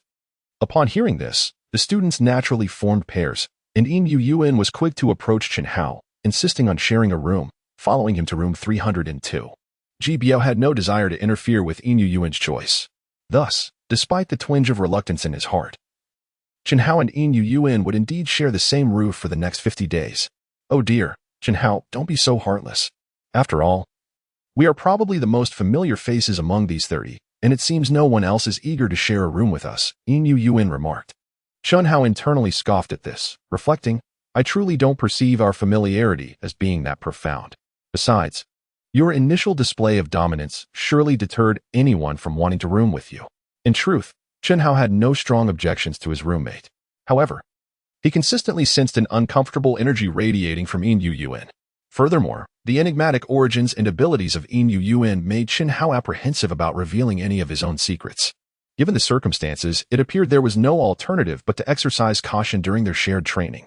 With a silent resolve in his heart, Chun Hao refrained from engaging further with Yin Yuan and turned to gather his belongings. Observing Chun Hao's indifference, Yin Yuan's eyes, which had previously narrowed in amusement, became even more slitted. Brother Chun Hao, considering our remarkable rapport, I have some news to share with you. Would you care to listen? Despite his reluctance to converse with Yin Yuan, Chun Hao found himself compelled to respond. Go ahead. Haha, splendid, replied Yin Yuan cheerfully, continuing. The instructor just announced that tomorrow marks the commencement of the Dark Night trial, and our first challenge will take place at the Tongtian Tower, one of the most revered sanctuaries of the Dark Night Legion. Upon hearing the name Tongtian Tower, Chun Hao paused in his actions. Previously, Yin Qianxue had mentioned this sacred artifact belonging to the Dark Night Legion. He had not anticipated that they would employ such a significant relic so early in their trainings, indicating the Legion's profound regard for this endeavor. With this realization, Chun Hao ceased his preparations and settled quietly on the edge of the bed, awaiting further elaboration from Yin Yuan. After all, both were students participating in the trial, destined to share the same dormitory for the foreseeable future. Since Yin Yuan was so keen to forge a connection, Chun Hao felt obliged to engage and discern his true intentions. Noticing Chun Hao's newfound willingness to interact, Yin Yuan's grin widened. After pondering briefly, he resumed his discourse. Chapter 57. A New Prophecy. The initiation trial of the Dark Night Legion is a time-honored tradition, primarily assessing the talents, potential, resolve, and disposition of the participants. The Tongtian Tower serves as the optimal measure of one's aptitude and potential. However, due to its availability to all members of the Dark Night Legion, it is seldom utilized as a standalone testing ground. Upon hearing Yin Yuan's explanation, Chun Hao confirmed his initial suspicions. The Legion indeed placed immense importance on this trial. Could you elaborate on the specifics of the Tongtian Tower? Chun Hao inquired. Taking the initiative, Yin Yuan smiled slightly and replied, Certainly, but since today marks our first meeting, shouldn't we first introduce ourselves? Upon hearing this request, Chun Hao silently scoffed. Reflecting, You are aware this is our first encounter. One might think we are old acquaintances given your familiarity. Despite his inner musings, Chun Hao proceeded with his introduction. I am Chun Hao, hailing from Lingzhou, Linhai. My sole contract beast is an entire clan of toads. Wow, a chosen master indeed. Such a remarkable talent. Yin Yuan exclaimed with a somewhat exaggerated expression, then introduced himself. I am Yin Yuan, and my sole contract beast is an Evernight War Dragon. I was born in Shuzhou but grew up in this Dark Night City alongside my father. By the way, I forgot to mention that my father is the commander of the Night Legion. If you encounter any difficulties within the Night Legion, feel free to seek my assistance. I would be more than happy to help. Upon hearing this, a flicker of astonishment and realization passed through Chen Hao's eyes. On one hand, he was surprised by Yin Yuan's candidness in revealing his identity so openly. On the other hand, he was aware of Yin Yuan's mysterious status, but had not anticipated that he was the young commander of the Night Legion. This revelation clarified why the instructors had shown such leniency towards Yin Yuan during the day. Observing Chen Hao's mild surprise, which did not seem to intimidate him, Yin Yuan smiled slightly and continued, Now that we are acquainted, I hope we can become friends. Allow me to introduce the details of the Tower of Heaven. With Yin Yuan's guidance, Chen Hao gained a clearer understanding of the experiences awaiting him the following day. The Tower of Heaven, a sacred artifact left behind after the fall of a powerful sovereign, consists of 99 levels. Available for all spirit masters of the spirit realm and below to engage in practical training. Additionally, as entry into the tower is purely conscious. Combat fatalities do not inflict physical harm on the climbers, aside from slight mental fatigue. Each ascent begins at the first level, where the challenges conjure beasts of equivalent realms based on the climber's strength. The higher the level, the greater the quality and quantity of the beasts encountered. Defeating all beasts allows passage to the next level. Moreover, the Tower of Heaven records the number of levels ascended by each climber and updates the rankings monthly. Based on these records and rankings, the Night Legion rewards climbers upon their advancement to the next level and bestows prizes on the top-ranking soldiers monthly. Consequently, the trials of the tower test the climber's talents and potential. Only those with higher quality and stronger spirit beasts can venture further in their challenges. As Yin Yuan and Chen Hao conversed, dusk swiftly enveloped the surroundings. The first floor of their dormitory housed a dining hall that provided meals. After sharing a simple dinner there, they returned to their quarters to prepare for rest. The initial unfamiliarity between them had evidently diminished, and Chen Hao felt less guarded around Yin Yuan. Although he remained unaware of Yin Yuan's true intentions, he found no issue in treating him as an ordinary friend. Later that night, seizing the opportunity to use the restroom, Chen Hao secluded himself in the private bathroom. He mentally reached out to the contract scroll he had signed, and shortly thereafter, a wisp of white smoke enveloped him, transporting him to the Mystic Wood Mountain. Unbeknownst to Chen Hao, at the very moment he vanished from the bathroom, Yin Yuan, lying in bed, abruptly opened his eyes, a smile playing at the corners of his mouth as he murmured to himself, I was not mistaken. I sensed the fluctuation of space. It seems my new friend is indeed remarkable. Having spoken, Silver Jade Yuan once again closed his eyes, showing no intent to delve further. At this moment, within the sacred grounds of Myobokusan Mountain, the formidable frog dragon had been awaiting Chen Hao's arrival and greeted him with unexpected news. The old master has awakened and is aware of your arrival. He has instructed me to take you directly to him. With that, the frog dragon turned its back, inviting Chen Hao to ascend onto its back, ready to escort him to the residence of the frog sage. After achieving a breakthrough to the 10th stage of soldier rank, the frog dragon had experienced a noticeable increase in size. Although it could not support Chen Hao standing atop its head, it now stood over 3 meters tall, effortlessly carrying Chen Hao upon its back. Thus, under the guidance of the frog dragon, Chen Hao swiftly arrived at an inner temple deep within Myobokusan Mountain. Inside the temple's main hall sat a colossal orange toad adorned with a string of prayer beads, lounging on a grand seat. Its tightly shut eyes opened a sliver upon Chen Hao's entrance. Ah, who has come this time? Upon hearing the frog sage's inquiry, the ever-watchful Shinzo sage promptly responded, It is indeed the child you foretold would save the ninja world. With this, Shinzo sage cast a knowing glance at Chen Hao. Receiving this unspoken message, Chen Hao bowed respectfully and introduced himself. Greetings, great frog sage. My name is Chen Hao. Upon hearing Chen Hao's voice, the great frog sage momentarily shed its usual languid demeanor, adopting a solemn expression. I am aware of you. In the prophecy, you are destined to inherit the remaining legacies of the ninja world and, upon reaching your zenith of strength, aid in its reconstruction. However, Your journey will not be without challenges. I have glimpsed betrayal, sacrifice, and a world ravaged by calamity. I hope Myomo Mountain can provide you with the utmost support. Without feigning ignorance or evading the matter, Chen Hao's significance surpassed the Frog Sage's previous prophecies to Jiraiya. Furthermore, given the ninja world's current state of near extinction, the Frog Sage could afford no ambiguity. The reason for summoning you is that I have dreamed of a time in the near future when you will encounter your greatest adversary. I urge you to exercise caution and not to recklessly jeopardize your future. Very well, you may leave now. I require further rest. Upon hearing the Frog Sage's words, Chen Hao's expression grew increasingly grave. However, just as he was about to inquire further, a loud snore emanated from the seat. With no other recourse, Chen Hao, accompanied by Shinzo Sage, had no choice but to exit the temple, focusing on the primary purpose of his visit. Along the way, he remained deep in thought, silent yet preoccupied with the implications of the great Frog Sage's words, setting aside the matter of rebuilding the ninja world for the moment. Chen Hao's foremost concern was the identity of the so-called greatest enemy he would face in his lifetime. Who could it be? Given the current circumstances, it appears that only one individual possesses such potential. With this thought, Chen Hao murmured to himself, Inu Yuan, could it be you?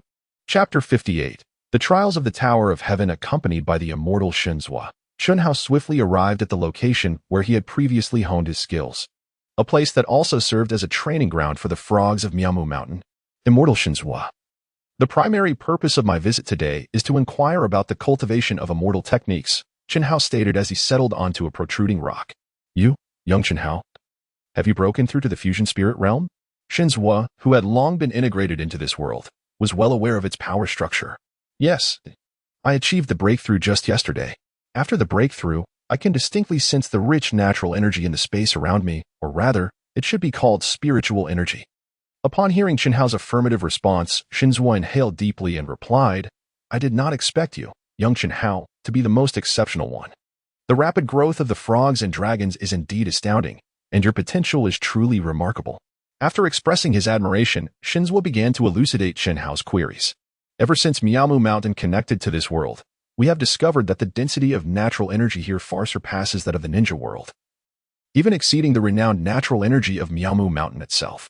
Thus, once humans in this world break through to the fusion spirit realm, they can naturally perceive this dense spiritual energy and, by mimicking the abilities of summoning beasts, create what is referred to as spiritual techniques. Casting a glance at the still listening Chen Hao, Shinzua continued his explanation. This situation also benefits us who use immortal techniques. With the increase in natural energy density, we can not only absorb natural energy to produce immortal technique chakra more easily, but we can also harness the surrounding natural energy while employing immortal techniques, thereby enhancing their power. Upon hearing this, a look of realization crossed Chen Hao's face. During his previous battle with Zhang Jia, he had inadvertently invoked the wind attribute spiritual energy while manipulating the wind attribute chakra within him, which had significantly amplified the power of the frog cannon. Does this mean I can begin practicing immortal techniques now? Chen Hao inquired, his excitement evident. Observing his enthusiasm, Shinzua nodded gently and proceeded to inform Chen Hao about the important details of practicing immortal techniques, advising him to act within his capabilities. While it is indeed easier to perceive and manipulate natural energy here than in the ninja world, and the risks of petrification or mental disarray associated with practicing immortal techniques are absent, the volatility of spiritual energy could still easily cause damage to one's internal meridians if one is not cautious. Having received the answers he sought, Chen Hao initially restrained his eagerness to try, instead continuing his inquiry. Immortal Shinzua, is there currently a legacy of sealing techniques at Myomo Mountain? As he could not afford to remain absent for long, Chen Hao prioritized fulfilling his objective, knowing he could pursue cultivation upon his return. Upon hearing Chen Hao's inquiry, the sage Shinzo first furrowed his brow slightly, then spoke, Indeed, Tsunade has entrusted all the ninjutsu and forbidden techniques mastered by Konoha to Myobokusan Mountain. However, at your current stage, delving into sealing techniques may hinder your growth and strength. Upon hearing the sage's concern, Chen Hao's face revealed a mix of excitement and indifference. While others might not comprehend his circumstances, he was acutely aware of them. With the aid of the system, the nurturing of his summoning beasts and the enhancement of his own capabilities were matters he need not fret over. If he did not occupy himself with other pursuits, he feared he might succumb to complete laziness. Thus, through Chen Hao's insistence, he acquired the training methods for a series of sealing techniques. including the 4-symbol seal and the 8-trigram seal. Not only that, but before departing, Chen Hao also made an agreement with Wentai. Once he had broken through to the 5th stage of the fusion spirit realm, he would summon Wentai and other toads to the outside world. By then, his strength would barely suffice to support and restrain Wentai for a brief period in the external realm.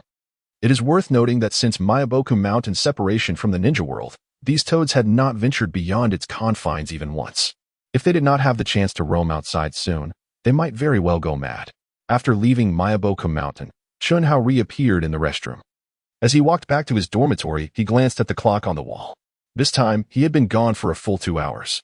Although it was unlikely anyone would pay attention to his restroom visits, he feigned a state of exhaustion as he lay back on his bed.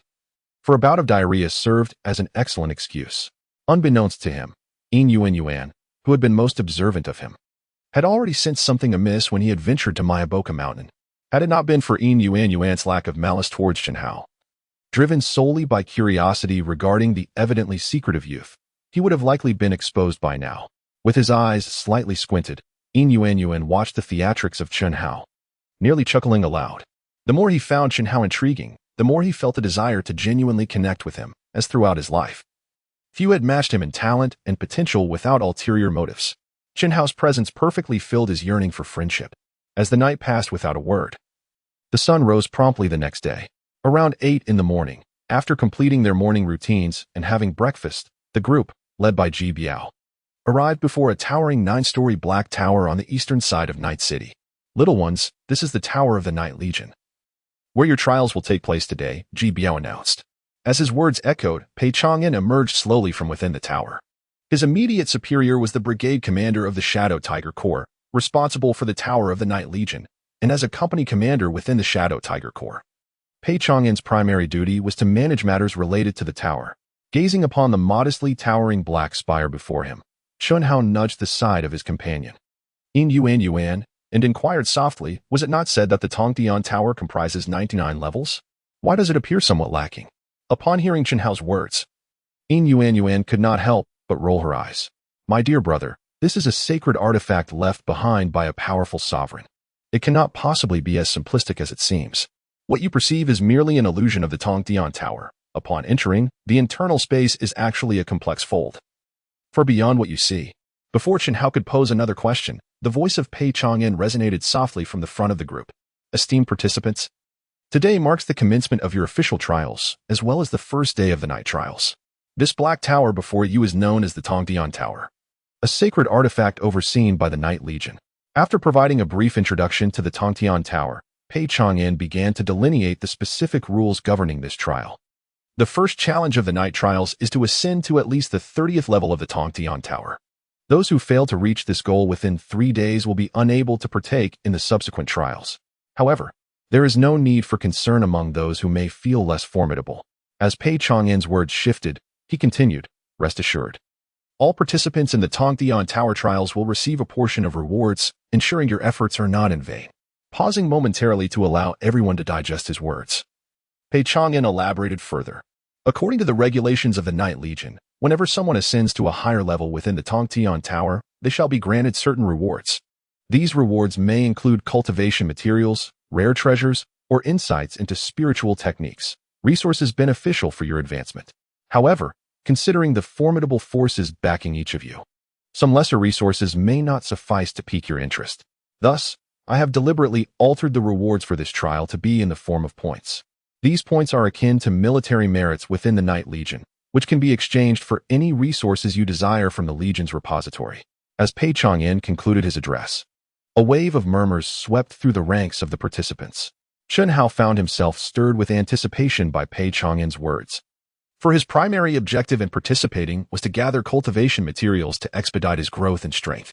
Now that he had finally heard the information he yearned for, his excitement was palpable. Observing Chen Hao's rapt attention, Yin Yuan could not help but scoff. Brother, the resources within the Night Legion's repository are hardly extraordinary. Most are merely cultivation materials acquired from exotic beasts. The truly valuable items are swiftly consumed upon acquisition. In the Night Legion, only resources that have been transformed into power are deemed worthy. Strangely, Yin Yuan's remarks did not dampen Chen Hao's enthusiasm. Instead, they intensified the fervor in his eyes. The spirit materials are truly exceptional. I possess the legacy of the ninja realm, rendering other resources entirely superfluous. Nurturing spirit materials is my paramount necessity. Silently musing to himself, Shinhao had no intention of revealing his true thoughts to Yuan. Despite the burgeoning familiarity between them, the prophecy of the great Toad Sage continued to echo in Shinhao's mind, until he could ascertain whether Yuan was truly the lifelong adversary foretold in the prophecy. His vigilance would remain unwavering. Clearing his throat, Pei Changjian interrupted the ongoing discussions. I have largely conveyed what needed to be said to conserve time. We shall now officially commence the trials. Those whose names are called should proceed to the Tower of Heaven. As Pei Changjian recited each name, 5 somewhat familiar practitioners stepped out from the ranks and entered the Tower of Heaven. This limitation of the tower as a sacred artifact is apparent. It cannot accommodate more than a certain number of individuals simultaneously, even within the normal operations of the Night Legion. Entry into the tower necessitates prior reservation and the expenditure of military merit. Moreover, the members of the Night Legion must not only guard the Night City but also oversee numerous spatial nodes, which barely allows the tower to support the training of 50,000 individuals. This is the true reason why Yuan previously stated that the tower could only occasionally serve as a venue for the night trials. As these 5 practitioners entered the tower, the crowd once again fell into discussion. Aside from those entering the tower, even its overseer could not discern what these individuals would experience within. Thus, apart from the stone tablet on the side of the tower that displayed the current progress of the climbers, Shinhao and the others were left in ignorance of any other information. At that moment, the names of the 5 practitioners were prominently displayed on the tablet, alongside the levels they had attained. Observing the ever-changing numbers on the tablet, many silently assessed the prowess of these 5 individuals. Half an hour later, the fluctuating numbers gradually stabilized: 27, 28, 25, 29, 31. Remarkably, of the 5 prodigies hailing from various major base cities, only one managed to meet the requisite standard in the first round of trials. This outcome was unexpected for all present. Fortunately, this was merely the first round. These individuals would have 3 more days to hone their practical combat abilities. After all, cultivation level merely signifies a tier of strength and does not equate to actual combat prowess. It is only natural that these privileged prodigies, having never faced the crucible of blood and fire, would be unable to unleash their full potential. As the 5 emerged from the Tower of Heaven, their faces somewhat pallid. A hint of disdain crept onto Yuan's lips. Indeed, they are nothing but spoiled wastrels. The opponent on the 30th floor is merely a legendary quality beast. Even though the creatures within the tower possess unparalleled combat prowess at the same quality, it is perplexing how these individuals, each with their own contracted legendary quality spirit beasts, appear so feeble. Upon hearing the derision from Yuan, Shinhao's heart began to race.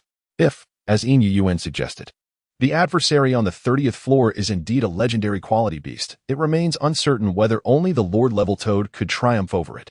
Unless, of course, the Celestial Tower fails to detect his mastery of the fusion realm, but such a possibility is nearly negligible. While Shinhao was embroiled in his thoughts on how to respond, Pei Changjian had already begun to call forth the names of the next batch of entrants to the tower. To his surprise, both Shinhao and Yuan were among the 5 named.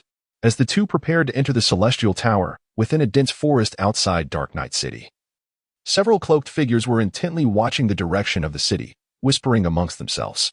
The Dark Night Legion's trial should be commencing now. Thanks to this exercise, the local province's geniuses have been completely gathered, providing us with great convenience in identifying our targets, a sharp voice remarked quietly. Poison Rose, your tone suggests you underestimate the Dark Night Legion. Even in the absence of that old coot, Daowen, there are still at least 2 captains of the Dark Night Legion at the Spirit God Realm stationed in the city. It is not as simple as you think to come and go as you please, another sullen voice countered immediately. Enough, let us temper our words. An aged voice interjected as the 2 were on the brink of argument. This mission has been personally assigned by Chief Bloodmoon, and there can be no room for error. Before we set out, the Wind Saint specifically instructed me to treat this matter with utmost seriousness. I would not wish for either of you 2 fools to jeopardize our operation, as the consequences are beyond what any of us could bear. Having quelled the dispute, the aged voice echoed once more through the thicket. Grey Hawk, have the whereabouts of that little girl from the Tang family been confirmed? In response to the inquiry, A voice, slightly hoarse, replied, reporting to the esteemed steward, "It has been confirmed that the Thunder Leopard has already departed for Yangzhou. I believe we shall receive news shortly." "Very well," came the approving response. Chapter 60. The True Genius. While the external currents surged tumultuously, Chen Hao, who had already entered the Celestial Tower, remained completely oblivious. His mind was preoccupied with considerations of how many trump cards to unveil. Whether to conceal his strength was secondary. Only by ascending to higher floors could he acquire sufficient nurturing materials, thereby amassing even more advantages. Realizing this, Chen Hao felt a growing resolve within him. As he stepped into the Celestial Tower, he was greeted by 5 doors shimmering with otherworldly hues. Adjacent to these portals, 2 scrolls, one large and one small, were displayed prominently on the wall. Upon the smaller scroll, the names of the 5 students who had recently participated in the trial were inscribed, followed closely by the number of floors they had just ascended. There was no need for further inspection. These 2 scrolls served the same purpose as the stone tablet outside, both being instruments for recording the achievements of the tower climbers. As he spoke, Yin Yuan glanced at Chen Hao with a playful smile and continued in a teasing tone. "How about we have a little competition to see who can ascend the highest?" Chen Hao, however, did not readily acquiesce to Yin Yuan's suggestion. He merely smiled back and proceeded to step through the first spatial door on the right. Noticing Chen Hao's lack of response, Yin Yuan shrugged it off. Muttering to himself about Chen Hao's apparent inclination to conceal his prowess, before also entering the adjacent spatial door. Outside the Tower of Heaven, a crowd had gathered, eagerly questioning the 5 students who had just emerged about their experiences within. "Xiao Tian, how was it? What was the strength of the beasts inside? Which tier of beast defeated you? Yufeng, do share. You've already reached the 31st floor. What was the strength of the beasts on the 30th floor?"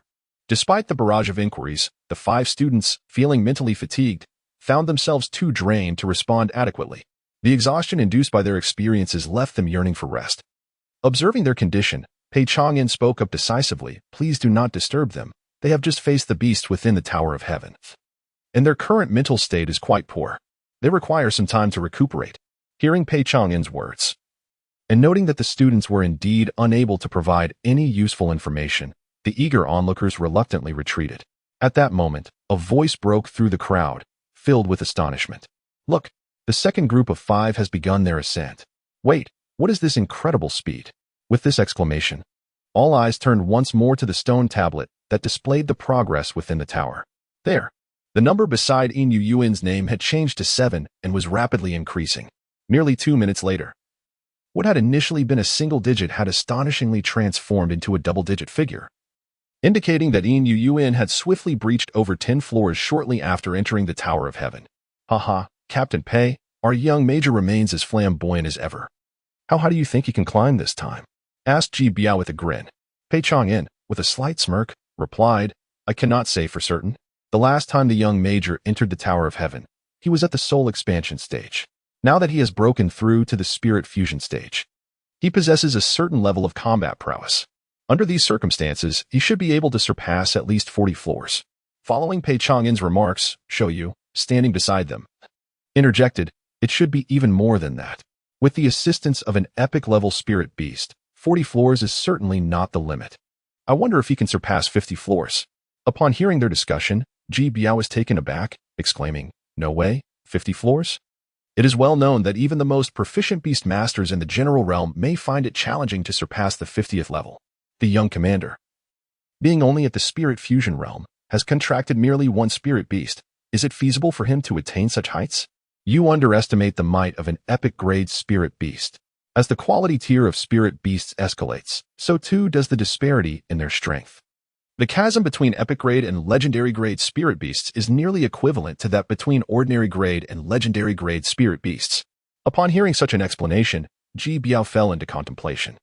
After a brief moment, he seemed to awaken to a realization and spoke again. "No wonder there are so few beast masters who can break through the 80th level. It appears that only those with immortal grade spirit beasts will have a chance to attempt the final 20 levels. Enough of this discussion, let us patiently await the outcome." Pei Chang'an interjected, silencing the 2 who were eager to continue. They turned their attention back to the name of Yin Yu on the stone tablet. At this moment, within the Celestial Tower, Chen Hao and his summoned toad, Liang, had already reached the 9th level.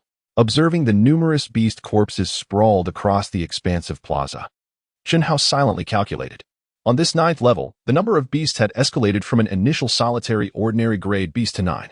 Could it be that the difficulty of each level of the Celestial Tower increases by merely one ordinary grade beast? This seemed rather simplistic.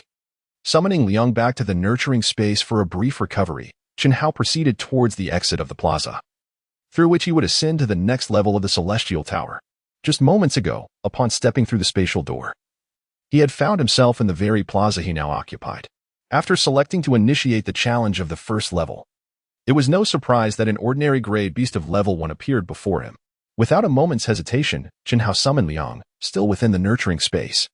Despite Liang being of Lord-grade quality, its proficiency in physical combat and level 1 prowess made it the optimal choice for this encounter.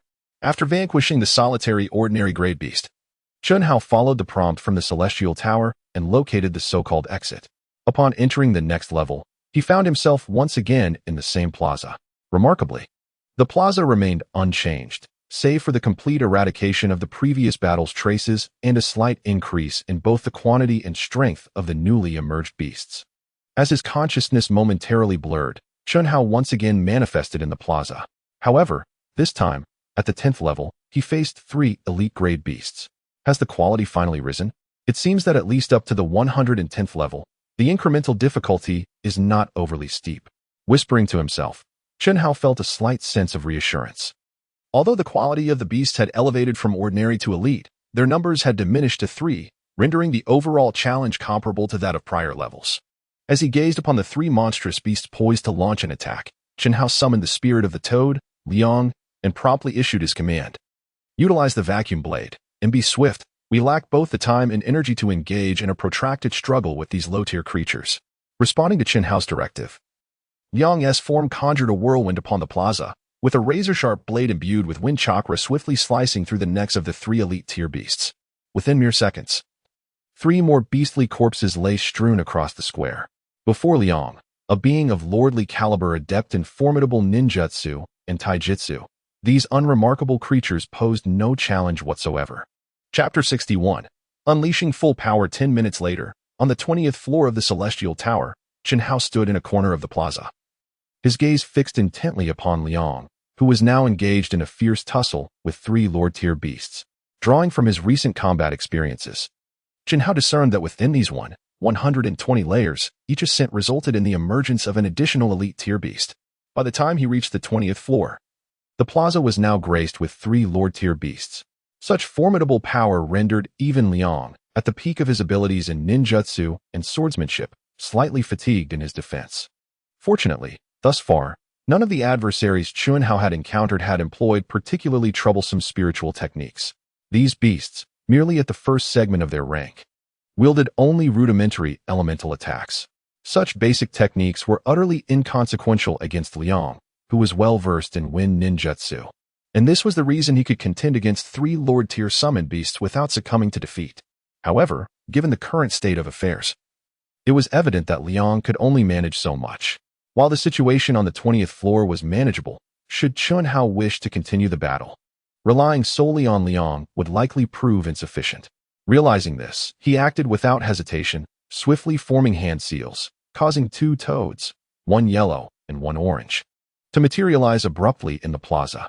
As the surrounding air shimmered with intense fluctuations of spiritual energy, chakra attacks of water and fire attributes swiftly coalesced in midair, aimed at the 3 Lord-tier beasts besieging Liang. Fire release, Phoenix fire technique. Water release, water iron cannon barrage. Under such a vast onslaught of ninjutsu, the 3 Lord-tier beasts were compelled to evade in a panic. Despite the fact that Toad Ji and Toad Long had yet to transcend their current level, the potency of their ninjutsu was not to be underestimated.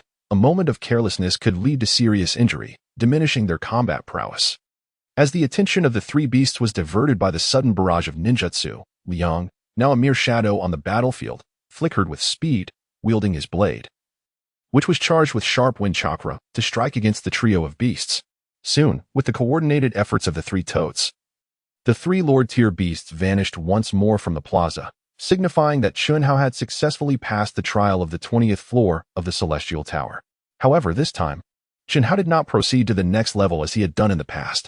Summoning 3 spirit beasts to engage in battle simultaneously posed considerable strain on Chen Hao, who had just recently broken through to the fusion spirit realm. At this moment, he could feel the significant depletion of his mental energy if he did not take a moment to meditate and recuperate. He would likely find himself at a considerable disadvantage in the forthcoming challenges. Furthermore, the frog dragon and frog spirit, both possessing only soldier-level strength, required time to restore their internal chakra. To recklessly embark on the next level would not be a prudent decision. While Chen Hao sat cross-legged on the ground, focused on regaining his composure, outside the Tower of Heaven, the crowd monitoring the progress within erupted in astonishment once again. Just moments ago, while the other 4 challengers lingered around the 20th level, the number beside Yin Yuanyuan's name had remarkably surpassed 30. In a mere 10 minutes, Yin Yuanyuan, who had entered the tower simultaneously with the others, had ascended to the 30th level. Moreover, despite having already met the standards of the trial, Yin Yuanyuan showed no intention of pausing. Within just 30 seconds, when the number beside Yin Yuanyuan's name changed to 31, the onlookers exhibited expressions of disbelief. Am I mistaken? Has he truly advanced beyond the 30th level so swiftly? What kind of formidable power does Yin Yuanyuan possess? Indeed, I believed I had already overestimated his strength. Yet this astonishing pace still surpassed my expectations. It seems that during yesterday's registration, he had not exerted his full strength at all. I never anticipated such a vast disparity between an epic-level spirit beast and a legendary-level spirit beast. I am eager to witness the extent of what an immortal quality spirit beast can achieve. Listening to the rising tide of discussions among the team, several instructors led by Pei Changjian remained composed. Yin Yuanyuan's rapid ascension beyond the 30th level had been anticipated by them. Although the speed was indeed remarkable, it was not entirely unexpected. The Eternal Night Dragon, an elite epic-level spirit beast, after reaching general-level strength, stood impervious due to its exceedingly rare spatial attribute techniques. Not to mention, the inherent physical prowess of dragon-type spirit beasts, combined with the potent and enigmatic offensive capabilities of the dark attribute, positioned the Eternal Night Dragon's combat strength far beyond that of an ordinary general-level spirit beast. Having breached the 30th level, the true test lay ahead. Beyond this point, there would be no appearances of beasts below the Lord level, compounded by their increasing numbers, making further advancement a daunting challenge. Listening to Pei Chang'an's musings, Ji Biao and others unusually refrained from joining the discussion. Their attention had become entirely fixated on the stone tablet displaying the trial's progress. After a brief moment, a soft exclamation interrupted the focused crowd. "Ah Biao, have you noticed that young man Chen Hao seems rather intriguing?" Upon hearing Zhou Yu suddenly mention Chen Hao, the others momentarily shifted their focus to him. Old Shou, Chen Hao's progress has only reached the 23rd level, which is not much different from the others. Is there anything particularly noteworthy? Upon hearing Pei Chang'an's inquiry, Zhou Yu continued, "Initially, I did not pay much attention, but Chen Hao's rate of advancement has been remarkably consistent, which piqued my interest." Consistent? Pei Chang'an echoed. Ordinarily, one would expect students challenging the Tower of Heaven to progress rapidly at first and then slow down. And given their abilities, the pace after the 20th level should considerably decelerate. However, Chen Hao's rate of progression has remained steady from the very first level. In fact, just a few minutes ago, his progress was the slowest among the 5. Listening to Zhou Yu's explanation, the somewhat impatient Ji Biao could not help but ask, "Is that a problem?" This indicates that Chen Hao's strength must be limited. Otherwise, he wouldn't be struggling with the earlier challenges. Ji Biao, looking somewhat perplexed, realized, after Zhou Yu's prompt, that the others had already noticed Chen Hao's peculiarities, maintaining a stable rate of advancement in the increasingly challenging Tower of Heaven, and doing so at a measured pace rather than a crushing one like Yin Yuanyuan, suggests only one possibility. Are you implying that he is concealing his true strength and gradually unleashing it? Indeed, Zhou Yu affirmed. I heard that this boy seems to have contracted an entire clan of spirit beasts, which likely explains his capabilities. The chosen beastmaster? Isn't that kid adept in physical techniques? How could he possess such formidable mental strength without sufficient mental prowess? Even having contracted an entire clan of spirit beasts would not allow him to summon many before reaching the beastmaster realm. At this moment, Ji Biao clearly began to comprehend, earnestly analyzing Chen Hao's abilities. Let us await the outcome. I hope this little fellow can surprise us. With that, Pei Chang'an turned his gaze back to the Tower of Heaven. Chapter 62. I will strive hard. Just as the instructors of the Night Legion began to notice Chen Hao's uniqueness within the 24th level of the Tower of Heaven, Chun Hao gazed solemnly at the 3 Lord-level aberrations and 12 Elite-level aberrations in the center of the arena. Is this truly the case? The difficulty level has indeed escalated after the 20th level. Calculating the implications, Chun Hao realized that Yin Yuen had not lied. The quality of the aberrations at the 30th level would likely reach legendary status. Silently musing, Chun Hao directed the 3 frogs in battle using his mental strength. Faced with such a multitude of aberrations, all reaching the Lord stage, even though his 3 spirit beasts possessed commendable combat prowess, they still required a cautious approach. At that moment, Frog Liang took the lead, single-handedly fending off the attacks of the 3 Lord-level aberrations. Meanwhile, the slightly weaker Frog Long and Frog G provided support from the rear, employing water and fire elemental techniques to continually eliminate the elite-level aberrations. Let us employ high-powered ninjutsu for a swift resolution. Prolonging this battle would incur excessive consumption on our part. Calculating the time discreetly, Chun Hao mentally conveyed instructions to the frogs. In truth, since his entrance into the Tower of Heaven, his guiding principles mirrored the patterns discovered by Zhou Yu and the others, except for the initial 10 levels, where the opponents were exceedingly weak. Chun Hao had managed to maintain the battle duration within a specific range for each level. Whenever he deemed that the combat strength of his side could not conclude the battle within the allotted time, he would strategically deploy his trump cards. The recent summoning of the Frog Dragon and Frog G on the 20th level was a testament to this strategy. This approach was not solely motivated by Chun Hao's desire to preserve his team's strength to the greatest extent possible, but also to afford himself and the frogs time to recuperate. With a thunderous roar resonating from the impact of ninjutsu upon the target, Chun Hao once again returned the 3 frogs to their nurturing space in Myobokusan Mountain, where they could achieve optimal recovery. Observing the gradually vanishing corpses of the otherworldly beasts, Chun Hao also settled into a meditative position, silently restoring his depleted mental energy. After 2 minutes, having regained some vitality, Chun Hao rose once more and headed towards the exit of the plaza. Although the challenges within the Tower of Heaven were not time-restricted, not everyone possessed a nurturing space like Chun Hao's. Perhaps due to the constraints of the rules, the spiritual energy present in the plaza could be absorbed and utilized. Yet it could not be stored within the body. This limitation rendered it impossible for other climbers to delay time in order to replenish their internal spiritual energy. This was the very reason why Chun Hao had refrained from engaging directly, uncertain if his chakra could be replenished after consumption in this realm. He resolved to avoid direct confrontation unless absolutely necessary.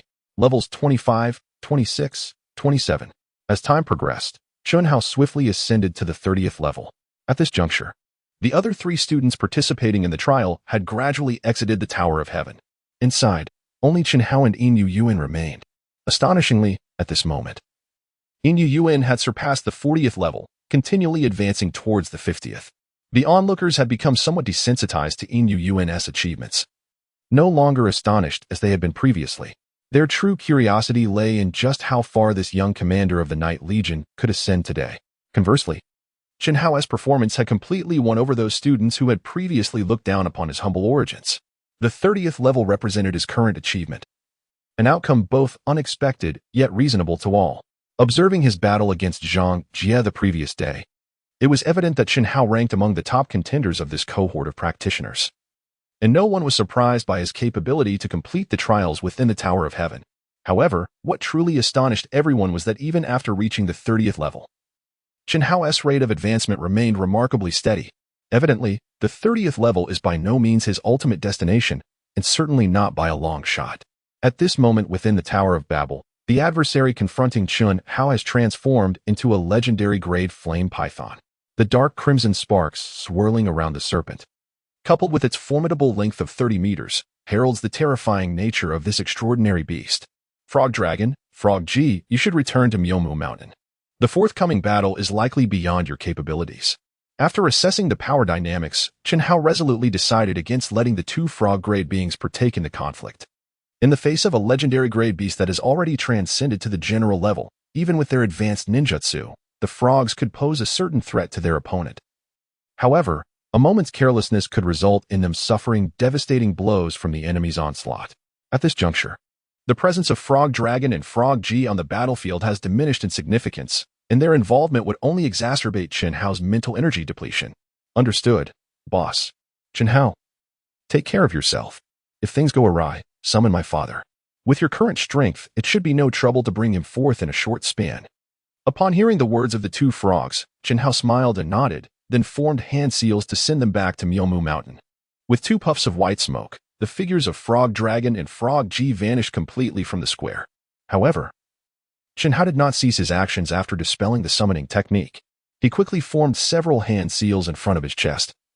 And following a surge of intense chakra fluctuations, a gigantic purplish-red frog, comparable in size to Frog Winta, materialized in the square. It was none other than Frog Jian. Winta's brother. Though Frog Jian does not match Winta in strength or talent, he possesses legendary grade quality and has already achieved the second stage of the general level. Indeed, after less than a day's training, Frog Liang's power, bolstered by 3 legendary grade materials, has ascended to the second stage of the general level, a singular advantage of having only Lord grade quality. Upon reaching the second stage of the Spirit Fusion realm, Chenhao's mental energy has significantly amplified, which is the fundamental reason he could sustain the presence of 3 frogs for such an extended duration. Thank you, Brother Frog Jian. The stage is now yours to shine. With the summoning of Frog Jian, who holds legendary grade quality at the second stage of the general level, Chenhao's heart gradually found tranquility. With the collaboration of Frog Jian and Frog Liang, Chenhao was confident that this flame python posed no real threat to him. His priority was to swiftly restore his mental energy to endure a prolonged confrontation. Rest assured, although I may be somewhat clumsy, I will certainly give it my all. With a swing of his spear, Frog Jian's deep voice resonated. Chapter 63. Approaching the limit after summoning Frog Jian, Chenhao once again retreated to the sidelines, taking on the role of an observing commander. Under Chenhao's guidance, Frog Liang initiated the assault, brandishing his long blade as he charged towards the flame python. Meanwhile, the hefty figure of the toad warrior, Fama Jian, advanced with deliberate strides towards the blazing python, whose massive form caused it to momentarily halt its charge towards Chenhao and his companions. In mere seconds, the agile Fama Liang had maneuvered to the rear of the fiery serpent, propelling himself swiftly towards its head along the length of its colossal body. However, the python, dismissive of the comparatively smaller Fama Liang, merely swatted at him with its heavy tail as one might shoo away a fly, its cold, piercing gaze fixated on Fama Jian, who was charging forth. With a swift motion, Fama Liang sheathed his long knife, executing a rapid sidestep to evade the python's tail strike, while simultaneously forming hand seals. In an instant, a powerful tempest erupted before him, swiftly dispersing the flames that clung to the python's body. Due to the threat posed by the python's tail, Fama Liang found it impossible to reach its neck, compounded by the flames enveloping the creature, which posed a significant danger to him. Reluctantly, he opted to target other areas instead. As the gale force winds of his technique unleashed their fury, the flames upon the python's serpentine form were swiftly blown away. With a secure foothold established, Fama Liang drew his long knife once more, now imbued with sharp wind chakra, and slashed swiftly across the python's body, causing crimson sprays to erupt. A hiss of indignation escaped the python as it felt the sting of pain coursing through its massive form, igniting a fiery rage within its eyes. In response, its cavernous maw yawned wide, unleashing a torrent of flames that surged towards Fama Liang. Despite the size of the creature, Fama Liang's attack had only inflicted minor damage. However, the gaping wound and the profuse blood it shed enraged the python, compelling it to disregard the approaching Fama Jian and unleash its mastery of elemental techniques in a fit of fury. Recognizing the imminent danger, Fama Liang infused his limbs with wind chakra and began to retreat rapidly. Unfortunately, the speed and breadth of the python's fiery breath were far too formidable to evade within mere seconds. Soon, the inferno engulfed nearly half of the plaza, and Fama Liang found himself unable to escape its fiery grasp. With a confident flick of its tail, the python reveled in its moment of triumph, preparing to focus entirely on the formidable Fama Jian. Yet, amidst its self-satisfaction, it failed to detect Fama Jian's south presence within the square. Just as the python pondered the whereabouts of its adversary, a harpoon, bristling with spikes, suddenly erupted from the flames, hurtling towards its vulnerable underbelly. Realizing the threat, the python swiftly twisted its massive body, its powerful tail striking the harpoon and sending it hurtling back. At that moment, the flames it had just exhaled began to dissipate. As the flames dissipated, a purplish-red toad wielding a colossal, lid-like shield emerged at the center of the square. Behind it, Toad Liang stood ready with a long knife, poised for another assault. Just moments ago, witnessing that Toad Liang could no longer evade the onslaught of flames, Toad Jian had forsaken his attack on the fire python.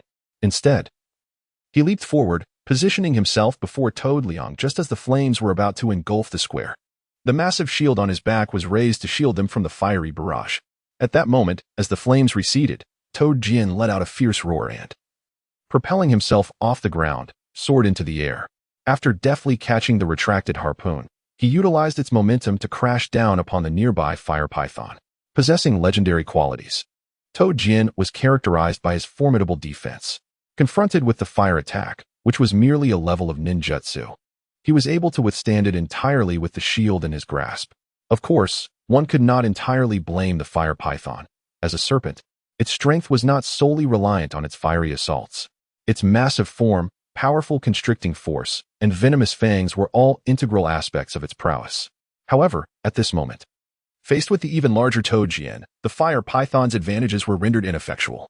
In a swift motion, Toad Jian landed heavily on the square, mounting the fire python and driving the harpoon into its neck, effectively pinning it to the ground. Simultaneously, Toad Liang raised his long knife once more. After a few agile maneuvers, he reappeared at the neck of the fire python, his knife transforming into a flurry of slashes, relentlessly striking at its body. Following a series of anguished roars from the beast, the now subdued fire python lay on the brink of death. Although Toad Liang was of only Lord-level quality, the augmentations from his ninjutsu allowed his attacks to pose a lethal threat to legendary-grade creatures. Thus, the fire python, having unleashed but a single spiritual technique and failing to utilize its venomous fangs, met its demise. After dispelling the summoning technique, Chen Hao, having rested for 2 minutes, resumed his ascent through the 31st level of the Tower of Ascension. 32nd, 33rd, 40th levels. Under the astonished gaze of the crowd outside, Chen Hao continued to climb steadily, layer by layer. However, unbeknownst to them, after challenging the 37th level, his summoned beasts had quietly transformed into a trio: Toad Liang, Toad Jian, and Toad Guang. Indeed, with the emergence of more than 2 legendary-grade beasts in the square, Chen Hao decisively summoned the other brother of Wen Tai, Toad Guang, also a master of blade techniques. The large green toad wielding dual knives far surpassed Toad Liang in combat prowess. This was the fundamental reason Chen Hao could maintain a consistent breakthrough speed even after reaching the 40th level. However, this pace began to falter as he approached the 50th level. In the 50th layer, Chen Hao now confronts 5 legendary-grade beasts, which are not merely ordinary creatures like the flame python. Among them is even one that has awakened a unique talent, marking it as a top-tier legendary beast. Given such formidable adversaries, even with Chen Hao personally engaged in the battle and frequently coordinating with Toad Liang and others to execute combined ninjutsu, achieving victory proves to be an exceedingly challenging endeavor. It has already been over an hour since Chen Hao and his companions entered the Tower of Heaven. Even Yin Yuan has completed his trial and exited the tower. However, the remarkable feat of reaching the 57th layer by Yin Yuan has ceased to captivate the attention of others. All eyes are now fixed on how far Chen Hao can ascend, and whether he might surpass Yin Yuan to reach the 58th layer. Even Yin Yuan himself watches intently, a grave expression on his face as he murmurs, "Brother, I know you are formidable, but I never anticipated you would be this extraordinary. It seems I truly did not misjudge you this time." Chapter 64. The capture list time ticks away, and the number representing Chen Hao's progress on the stone tablet outside the tower has reached the 52nd layer. Inside the Tower of Heaven, surrounded by the corpses of legendary-grade beasts, Chen Hao sits exhausted on the ground, striving to recover his chakra and mental energy. "I can't go on. I've reached my limit." The number of beasts now approaches 10, and the next layer may very well present epic-grade creatures. "With just myself and Toad Jian, we cannot secure a victory." Murmuring to himself, Chen Hao attempts to regain his strength while contemplating his next course of action. Thus far, he has employed all the trump cards at his disposal: newly summoned Toad Jian and Toad Guang, a multitude of various elemental ninjutsu and combined techniques, all of which constitute the full extent of his capabilities. Beyond this, his only remaining option is to summon the restrained Wen Tai. But that requires him to reach the 3rd stage of spirit fusion. He retrieves a sealing scroll from his robe, containing the frenzied spirit flower he harvested in the Wind and Thunder Canyon. If he consumes this spirit herb, his current strength would allow for a significantly longer summoning time for Wen Tai than before. But no, there are still 2 more rounds of trials ahead, followed by numerous arduous tasks. "I cannot afford to lie in bed for another week or 2. shaking his head to dismiss this impractical thought. Chen Hao resumes pondering alternative strategies. Given his present condition, briefly summoning the epic-grade Toad Wentai is not beyond the realm of possibility. However, that would only sustain the summoning for a mere few seconds, which would be insufficient for Wentai to defeat a beast of equal caliber. Such an action would be nearly futile. Very well, I shall leave it to fate. If victory is unattainable in the next layer, then today's journey will conclude here. Fortunately, the trial of the Tower of Babel lasts for 3 days. During this time, I am confident that my strength will surpass the 3rd stage of the Spirit Fusion realm. With Wentai's assistance, I may even dare to challenge a few more levels. Amused by my own thoughts, Chen Hao chuckled softly and murmured to himself, I wonder how many levels that Silver Jade Yuan has ascended. He possesses a truly epic-quality spirit beast, so it should be easier for him. While Chen Hao pondered the ascent of Silver Jade Yuan, outside the tower, a great many individuals began to speculate. What is Chen Hao doing? The number beside his name has not changed for over 10 minutes. Perhaps he is recovering his spiritual energy? Since he surpassed the 40th floor, his progress has evidently slowed, and he can no longer maintain the previous steady pace. Impossible. I just attempted to recover my energy within the tower, but it was utterly futile. The spiritual energy seems to be manipulated by an unseen force. It responds to my commands but refuses to linger within me. Observing the murmuring crowd, Pei Chang'an and others in the front of the line grew increasingly anxious. Although they were uncertain about Chen Hao's actions within the tower, they could not afford to wait indefinitely for his return. After all, there were still 20 participants yet to engage in the first round of trials, and they needed to complete it today. After deliberation, just as Pei Chang'an was about to call out the names of 4 students to enter the tower, Chen Hao's name suddenly flickered on the stone tablet, and the number beside it changed from 52 to 53. Immediately, amidst a renewed silence, Chen Hao's staggering figure began to emerge from the tower. It is Chen Hao. He has returned. He reached the 53rd floor, just 4 levels shy of Silver Jade Yuan. Is this truly the extent of Chen Hao's prowess? It is astonishing. The gap between us is indeed significant. And Chen Hao's spirit beast is undoubtedly more formidable than it appears. As Chen Hao exited the Tower of Babel, the crowd erupted in astonishment.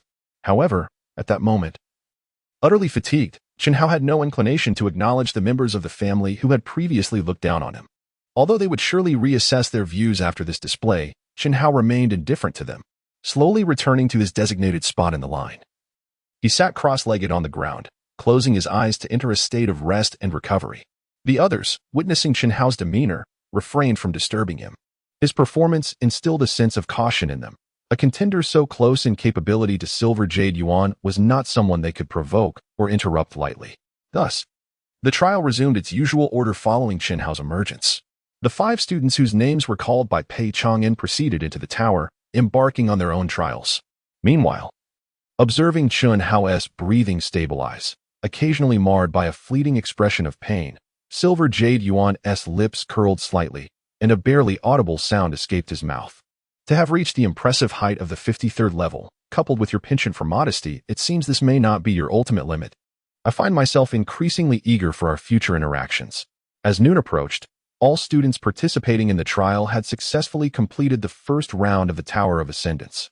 Apart from Yin Yuan and Chen Hao, none of the remaining 20 exhibited notably remarkable performances. It can be said that, aside from the 2 mentioned, the rest of the students, while possessing varying degrees of strength, essentially shared a similar caliber. After all, they are all elites meticulously nurtured by prominent families. And given the relatively short time since the soul expansion began, the disparities among them were yet to be distinctly apparent. Once the trial concluded, under the guidance of Ji Biao, the participants returned to the square where they had gathered initially. As everyone contemplated how to achieve better results within the limited 3-day trial period, they remained oblivious to the fact that the details of this morning's first round had begun to circulate throughout the Night City. The names of Chen Hao and Yin Yuan were spreading rapidly among the ranks of the Dark Knight Legion. Simultaneously, within an abandoned training ground in the Night City, several mysterious individuals disguised as soldiers of the Dark Knight Legion convened, scrutinizing a white sheet filled with names. If our intelligence is accurate, the order of this list should reflect the rankings from this morning's Tower of Ascendance trial. An aged voice spoke from among them. Chen Hao? I have not heard of this name before. To possess a talent comparable to that of a genius like Yin Yuan is indeed intriguing. Upon hearing Chen Hao's name, another darker voice chimed in. It appears that this Chen Hao, lacking any significant backing, should be our primary target. As for Yin Yuan, although his talent is exceptional, his father is not to be trifled with. We should refrain from acting against him lightly. Indeed, I concur that Xin Hao should be our first choice. The talents of the others are relatively similar. We can adapt as necessary and capture as many as we can. After all, they are merely from minor families. And I doubt they would dare to act against Blood Moon. Very well, since we are all in agreement, let us proceed with the plan. For now, aside from Grey Hawk, who will remain in the city to gather information, the rest should exit swiftly, ensuring that we do not alert the Dark Knight Legion and allow them to prepare. With unanimous consent among the group, the original aged voice concluded the discussion. Chapter 65. Resource Exchange. A night passed without incident, and on the following morning, a fully rejuvenated Xin Hao eagerly examined the cultivation space within his mind. At this moment, in the cultivation space where Frog Liang resided, the previously achieved boundary reduction time of 973 had entirely dissipated, and 3 legendary wind attribute materials had successfully fulfilled their purpose. This signified that Frog Liang's strength had successfully transcended to the 3rd stage of the foundational realm, and consequently, Xin Hao's own realm had reached the 3rd stage of the spirit fusion realm as well. Congratulations, my brother. It seems that yesterday's trials have greatly benefited you. And your realm has once again ascended, remarked Yin Yuan with a hint of playful mockery. Xin Hao's initial excitement gradually transformed into a serene composure. This was precisely why he preferred not to share a dormitory with others. Clearly, the fleeting shift in his aura during his breakthrough had not escaped the keen perception of Yin Yuan. It's nothing, merely the result of prior accumulation, Xin Hao replied dismissively, attempting to downplay his achievement. By the way, do you know what our plans are for today? Noticing Xin Hao's reluctance to delve further into the matter, Yin Yuan shrugged nonchalantly. I'm not sure, but the others should have resumed their challenges at the Celestial Tower. Over the next 3 days, we are free to pursue our training and scaling the tower, which constitutes the entirety of our existence here. Upon hearing Yin Yuan's words, Xin Hao's eyes brightened. Does that mean I can engage in other activities? As soon as he spoke, he realized the potential impropriety of his statement and quickly clarified. I expended a considerable amount of energy yesterday and have yet to fully recuperate. Plus, I need to digest the gains from yesterday's endeavors. Ignoring Xin Hao's attempt at damage control, a knowing smile graced Yin Yuan's face upon hearing that Xin Hao had other intentions. Do you have any plans? There isn't a place in the Night City that I am unfamiliar with. I can accompany you, making things more convenient. Reflecting on his desire to exchange the points earned from the Celestial Tower trials for cultivation materials, Xin Hao decided not to decline the offer. Yin Yuan was correct. Having a local guide would undoubtedly ease his journey. I simply wish to swiftly exchange the points I accumulated yesterday for resources for cultivation. As you know, with my background, I must rely solely on my own efforts for all resources. But since you have no pressing matters, let us go together. After all, I am unfamiliar with the paths here. Excellent. Let us not delay. We shall depart immediately. With that, Yin Yuan rose and took Xin Hao by the arm, leading him towards the dormitory exit. Wait. There's no need to rush. We should at least have breakfast first. Xin Hao's voice echoed with slight exasperation. At 9 in the morning, under Yin Yuan's guidance, Xin Hao arrived before an elegantly designed building on the northern side of the Night City. One must say, the training regimen of the Night Legion is quite lenient in terms of management. On this occasion, neither Yin Yuan nor Xin Hao needed to report to their instructors. As long as they remained within the confines of the Night City, they could come and go as they pleased. Of course, even if they wished to exit the city. The soldiers stationed at the city gates were no mere decoration. Strolling into the resource exchange building of the Night Legion alongside Yin Yuan, Xin Hao engaged in casual conversation. Yin, do you think any of the 30 of us will be eliminated in the first round of the Celestial Tower trials? Upon hearing Xin Hao raise this question, Yin Yuan cast a look of astonishment in his direction before responding. Who can say? It ultimately depends on their own efforts. Logically speaking, even if they possessed spirit beasts of the same legendary quality, their combat prowess could not be uniformly assessed. Furthermore, given their lack of practical experience, students who had only recently contracted spirit beasts that had merely crossed the threshold of legendary quality might indeed face considerable risks. Is that so? Xin Hao mused silently, his mind seemingly occupied with calculations. As their casual conversation continued, the two soon arrived at the hall on the first floor of the small building. Inside, a number of individuals were bustling about, evidently there to exchange for cultivation resources. Excuse me, May I ask where I can exchange my points? Chen Hao began to inquire of a staff member, but Yuan interjected dismissively. No need to ask. I know where to exchange points. This place was originally designated for military achievements to be traded for resources, but due to our presence, a temporary point exchange window has been set up in a room on the second floor. As he spoke, Yuan led Chen Hao directly to the second floor. After navigating a series of turns, they arrived at a standalone open window, where the words point exchange were prominently displayed on the glass. With a smile, Yuan nudged Chen Hao with his elbow and gestured for him to approach the window. Not hesitating any longer, Chen Hao took 3 steps forward, combining them into 2 as he reached the window and stated his purpose directly. Chen Hao, right? Let me check how many points you currently have. After a brief moment, the staff member behind the counter, casting a look of surprise at Chen Hao, continued speaking and handed him a small booklet. You successfully challenged the 53rd floor of the Sky Tower, earning a total of 1160 points. Here's a list of all the resources that can be exchanged by the Legion. You may select suitable targets based on the points required for each resource. With that, the staff member returned to other duties, leaving Chen Hao to peruse the booklet. To his surprise, after merely flipping through it, Chen Hao returned the booklet unchanged and inquired, I would like to ask if there is a limit on the quantity for exchanging for cultivation materials? Upon hearing Chen Hao's question, both the staff member and Yuan displayed expressions of confusion. Brother, you're not considering converting all those points into cultivation materials, are you? That would be quite a loss. Yuan continued earnestly. While I previously mentioned that the resource pool lacks superior cultivation resources, that pertains mainly to those whose strength has reached at least the Master Realm. For our level, there are still numerous other rare treasures that can significantly aid in cultivation, such as those that can enhance physical constitution. Sensing the sincerity and concern in Yuan's words, Chen Hao turned back and offered him a faint smile before redirecting his attention to the staff member at the window. His resolute gaze interrupted Yuan's attempt to continue speaking. Realizing that Chen Hao certainly harbored his own thoughts, Yuan refrained from further persuasion. Instead, he resumed his usual cheerful demeanor, leaning against the wall and patiently awaiting Chen Hao. Observing that Chen Hao seemed to have made a resolute decision, the staff member gradually came to understand. Cultivating spiritual materials, as the most abundant resource in the repository for cultivation, imposes no restrictions on the quantity of exchange. Everything listed in the pamphlet can be redeemed here. However, if the quantity of a particular type of spiritual material is excessively large when exchanged at once, it may lead to inventory shortages. Upon hearing the staff member's explanation, Chen Hao displayed a satisfied smile.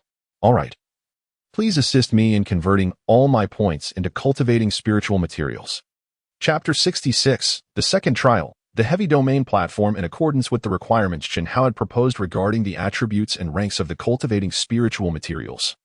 After undergoing the procedures of registration and withdrawal, he returned to the dormitory square with Yuan, possessing 3 pieces of wind attribute Lord-level cultivating materials, 6 pieces of water attribute Lord-level cultivating materials, 16 pieces of fire attribute Lord-level cultivating materials, and 1 piece of legendary-level water attribute cultivating material.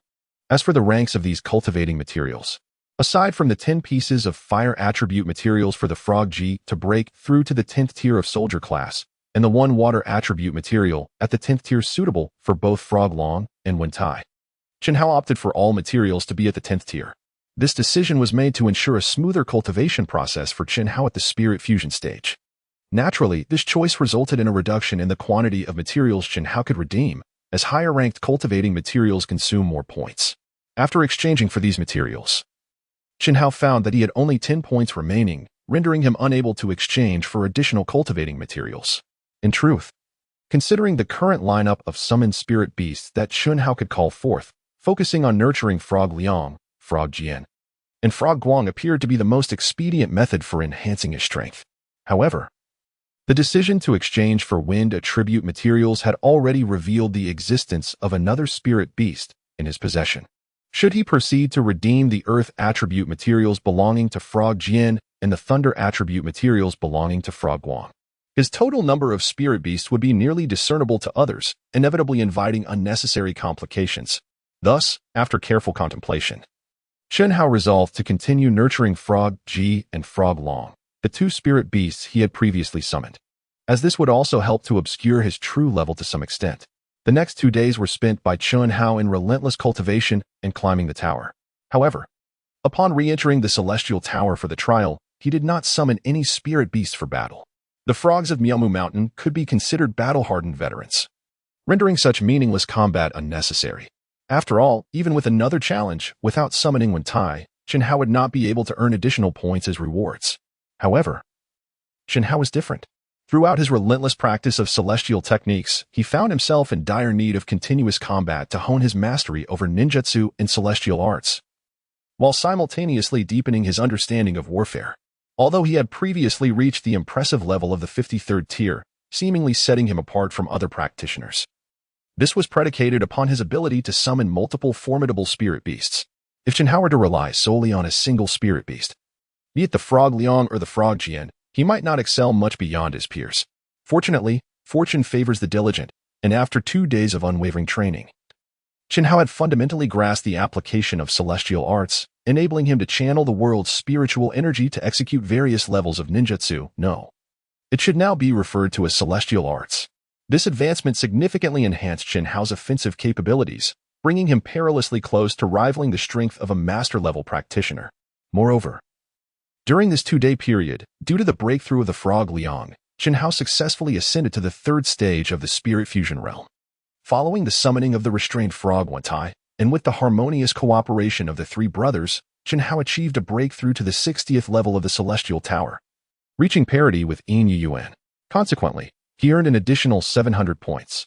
Regrettably, neither Chun Hao nor Yin Yuan could surmount the daunting challenge of the 61st level, where the difficulty escalated dramatically. With their current strength, they were ill-equipped to withstand the assault of 2 or more epic-quality spirit beasts. Thus, the first round of the night trial, a test of talent and potential, concluded. Among the 30 challengers, 2 were eliminated for possessing overly mundane legendary quality spirit beasts and lacking combat aptitude, failing to surpass the 30th level. That night, the 28 challengers who had just undergone the first trial were in a phase of rest and recovery. At this moment, Chen Hao lay in his dormitory bed, eyes tightly shut, a flicker of realization washing over his face. It dawned on him that this nurturing scheme drafting function was utilized in such a manner. As he silently reviewed the freshly drafted cultivation plan best suited for the Frog Ji in his mind, he inwardly marveled. Within the nurturing space, streams of information surged into Chen Hao's consciousness, each representing a different cultivation scheme tailored for the Frog Ji. The required nurturing materials for these plans varied, each offering differing probabilities of elevating the Frog Ji's quality from legendary to epic. After patiently examining all the system-generated cultivation plans, Chen Hao discarded the others and focused intently on one particular scheme. If he were to cultivate, he would choose the one with the highest probability of advancement. A mere 55 success rate? That was indeed a source of trepidation. From the patterns he discerned among these cultivation plans, Chen Hao estimated the probability of the Frog Ji ascending to epic quality to be approximately 50 to 55. To achieve the maximum success probability of 55, he would need to expend an additional epic-level nurturing material along with a considerable amount of legendary and lord-level nurturing materials. Such a price can only enhance the probability of promotion by a mere 5%. To be frank, the cost-effectiveness is rather poor. Moreover, although Chen Hao has once again accrued 700 points, it is insufficient to cover this expenditure. Fortunately, the time for attempting promotion has not yet arrived. It would be prudent to wait until Frog Ji breaks through to the 10th rank of the soldier level, lest the substantial amount of nurturing materials be squandered. Had he known, he would not have been tempted to exchange for the lord-level materials, for if Frog Ji were to successfully promote with such quality nurturing materials, they would become entirely useless. With a resolution in his heart, Chun Hao finally found peace and entered the realm of dreams. As for the materials required for Frog Ji's quality promotion, he intended to exchange for them from the resource bank when the need arose. After all, retaining some spare points would prevent him from being caught off guard when the moment truly called for it. On the following morning, in the square before the dormitory building, 28 students participating in the training gathered punctually once more. Today marked the day they would partake in the 2nd stage of the night trial. Observing the neatly arranged and spirited group before him, Pei Chang'an nodded in satisfaction. Children, first and foremost, congratulations on successfully passing the first assessment of the night trial. Next, we shall proceed to the 2nd stage of the trial, the climb of the heavy domain. Noticing the murmurs among the crowd, Pei Chang'an gestured for Ji Biao to step forward. Everyone, please settle down. You should be well acquainted with Instructor Ji, similar to my role in the Tower of Heaven. Instructor Ji is responsible for the daily affairs of the heavy domain. He will oversee today's trial. With that, Pei Chang'an smiled and nodded at Ji Biao before taking 2 steps back to join several other instructors. Seeing the situation, Ji Biao, who had been eager, stepped forward and grinned. Gentlemen, the time has come to test your resolve. If you believe yourselves to be cowards, it would be wise to withdraw now to avoid embarrassment later. Observing the audience's lack of action in response to his words, Ji Biao chuckled again and shouted, "In that case, let us embark." Chapter 67. I knew it would be like this. The heavy domain, another sacred artifact controlled by the Night Legion, enables trial participants to endure several times their own weight in gravity when entering different areas. It serves as a significant tool for practitioners specializing in physical techniques. And it is also a crucial means of testing the willpower of the trial participants. Unlike the situation with the Tower of Heaven, although the heavy domain matches the tower in both quality and function, it caters to a mere fraction of the physical cultivators in this world. Most beast tamers, upon breaking through to the spirit fusion realm, tend to opt for distant attack techniques, as this grants them a more pronounced advantage in battles against exotic beasts. Consequently, the number of individuals utilizing the heavy domain during routine training remains low, and thus, this sacred artifact frequently serves as a means of testing will in the night trial. Under the guidance of instructors like Ji Biao, the 28 trial participants soon arrived at the entrance of a grand domed building.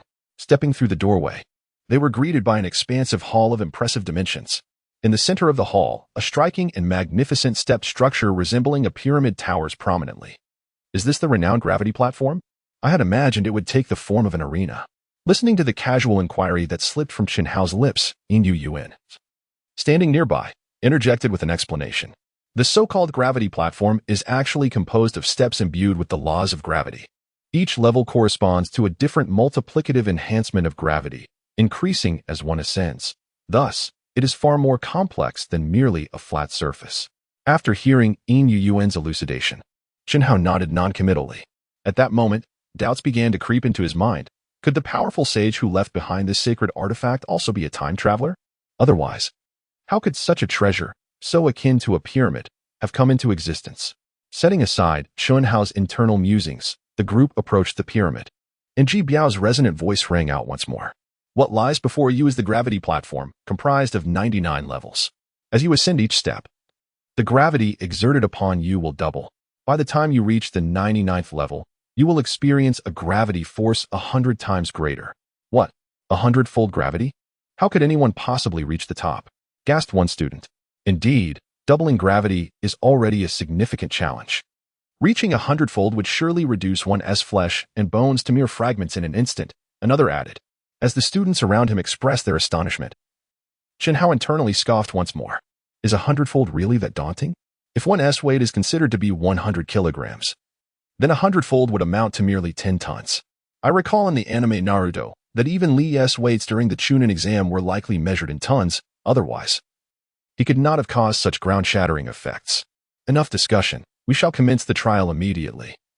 Ji Biao interrupted the ongoing chatter and proceeded to explain the rules of the trial. The gravity platform's challenge tests both physical endurance and willpower.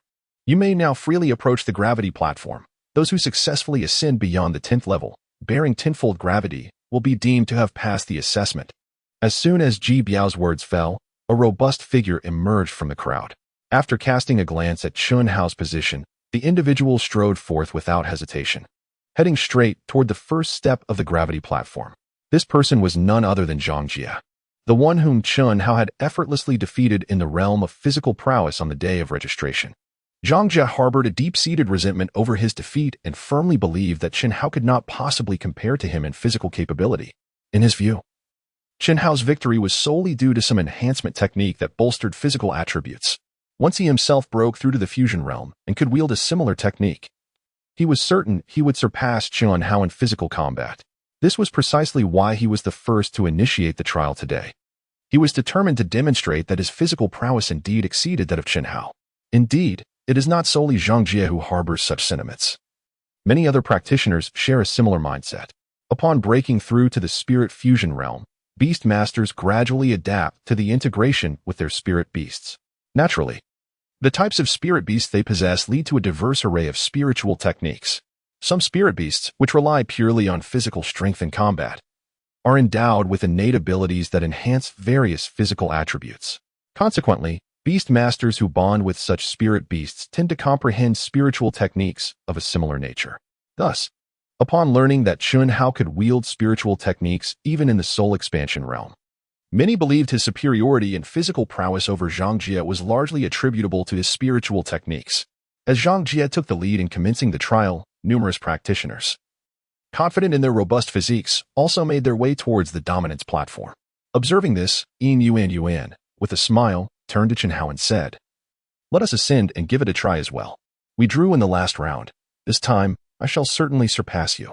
Watching the inexplicable enthusiasm of Yuan, Chen Hao could only offer a wry smile and followed behind, embarking on his own trial. The moment he set foot on the first step, a heavy sensation immediately weighed down upon Chen Hao. However, after a period of rigorous training in physical techniques, his physical condition was no longer that of the frail high school student he once was. Furthermore, chakra, being an energy extracted from the human body, fundamentally differs from the external surges of spiritual energy in its ability to enhance physical attributes. In other words, while others attributed Chun Hao's formidable physique to the augmentation of spiritual techniques, they were oblivious to the fact that it was entirely due to chakra. Silently circulating chakra within his body, Chen Hao quickly acclimated to the increased gravity, regaining his usual agility. As he ascended step by step 2 layers, 3 layers. For layers, many students found themselves immobilized, crushed under the sudden surge of gravity.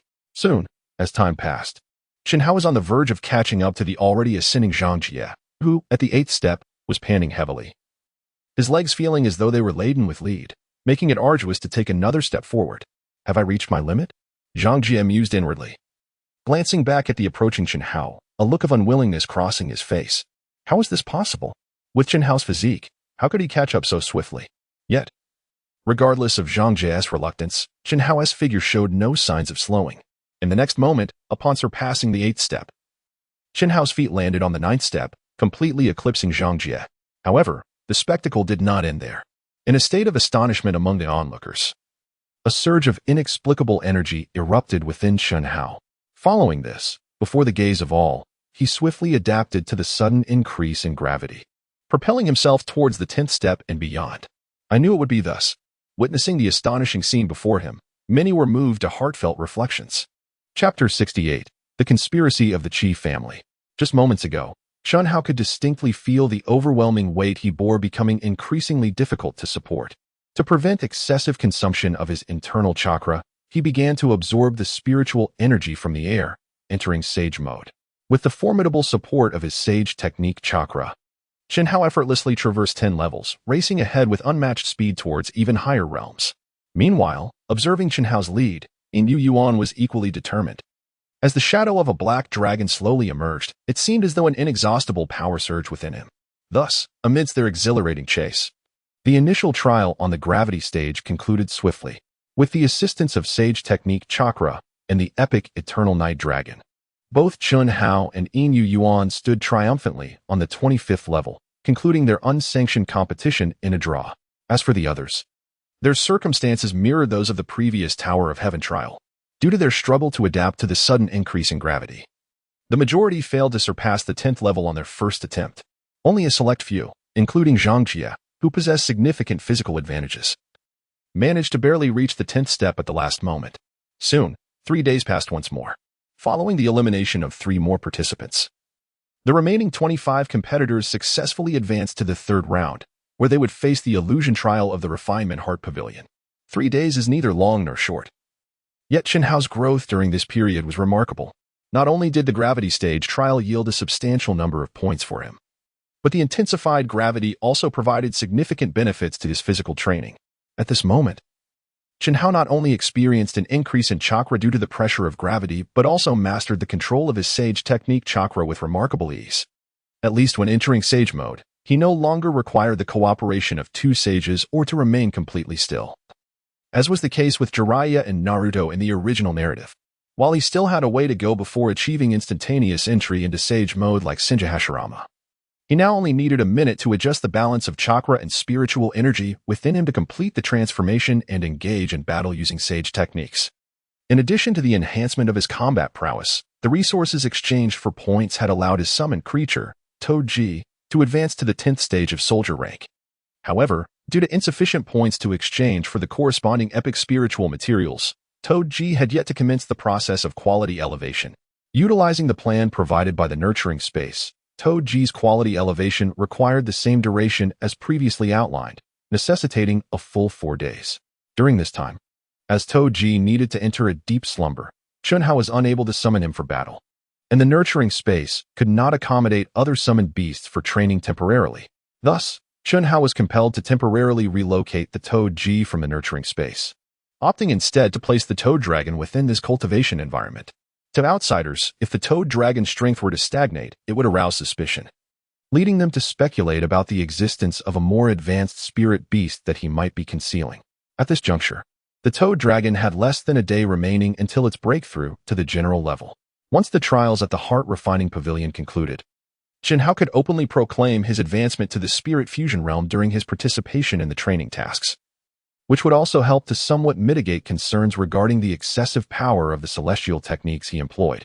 Meanwhile, in another space, Toad Liang was also progressing steadily in strength. With the enhancement of 3 pieces of Lord-level wind attribute spiritual materials, Toad Liang had managed to break through within just 5 days, reaching the 4th stage of general level. It would not be long before it reached the 5th stage. That night, in a secluded corner of Dark Knight City, a slender middle-aged man clad in a black robe was quietly reporting something into his mobile phone. Rest assured, brother, everything has been arranged. We only await tomorrow's commencement of the Heart Refining Pavilion trials, when that little beast will meet its end. Hearing his younger brother's report over the phone, Chi-hopping, far away in the coastal base city, furrowed his brow, still feeling somewhat uneasy. Third brother, do not let your guard down. In dealing with Chunhao, your safety must come first. If you inadvertently expose yourself, the Chi family will lack the ability to protect you. There is no need for concern, brother. You do not understand the Heart Refining Pavilion of the Dark Knight Legion. During the trials in that illusion, no one will know what the participants truly experienced. At that time, I will simply employ special means to infiltrate the illusion where Chunhao resides, and I will easily eliminate him on a soul level. After hearing Chi Hanshin's explanation, Chi-hopping's mood somewhat eased. However, after a few seconds, as if recalling something, he reminded, you previously mentioned that your name was not on the list of personnel responsible for acting as nodes in the illusion. How did you secure your participation? There must not be any oversight. Quickly explain, this is no jest. Whether it is the Dark Knight Legion or the Mu family and Zhou family on the coastal side. If they catch even a whiff of this, our Chi family will fall into an irretrievable predicament. Hearing the grave tone of his elder brother, Chi Hanshin's expression turned serious. Just as he was about to report the means he had employed, a sudden thought flashed through his mind. Wait, brother, you just mentioned the Zhou family? The Mu family, led by Mu Yuxing, is formidable, but when did the Zhou family ever reach a comparable status? Sighing heavily, Chi-hopping continued, this matter is difficult to explain. The Zhou family seems to have gone mad or employed some secret methods, suddenly producing numerous pinnacle spirit fusion realm beast masters. The head of the Zhou family, Zhou Tianan, has even broken through to the beast master realm in one go.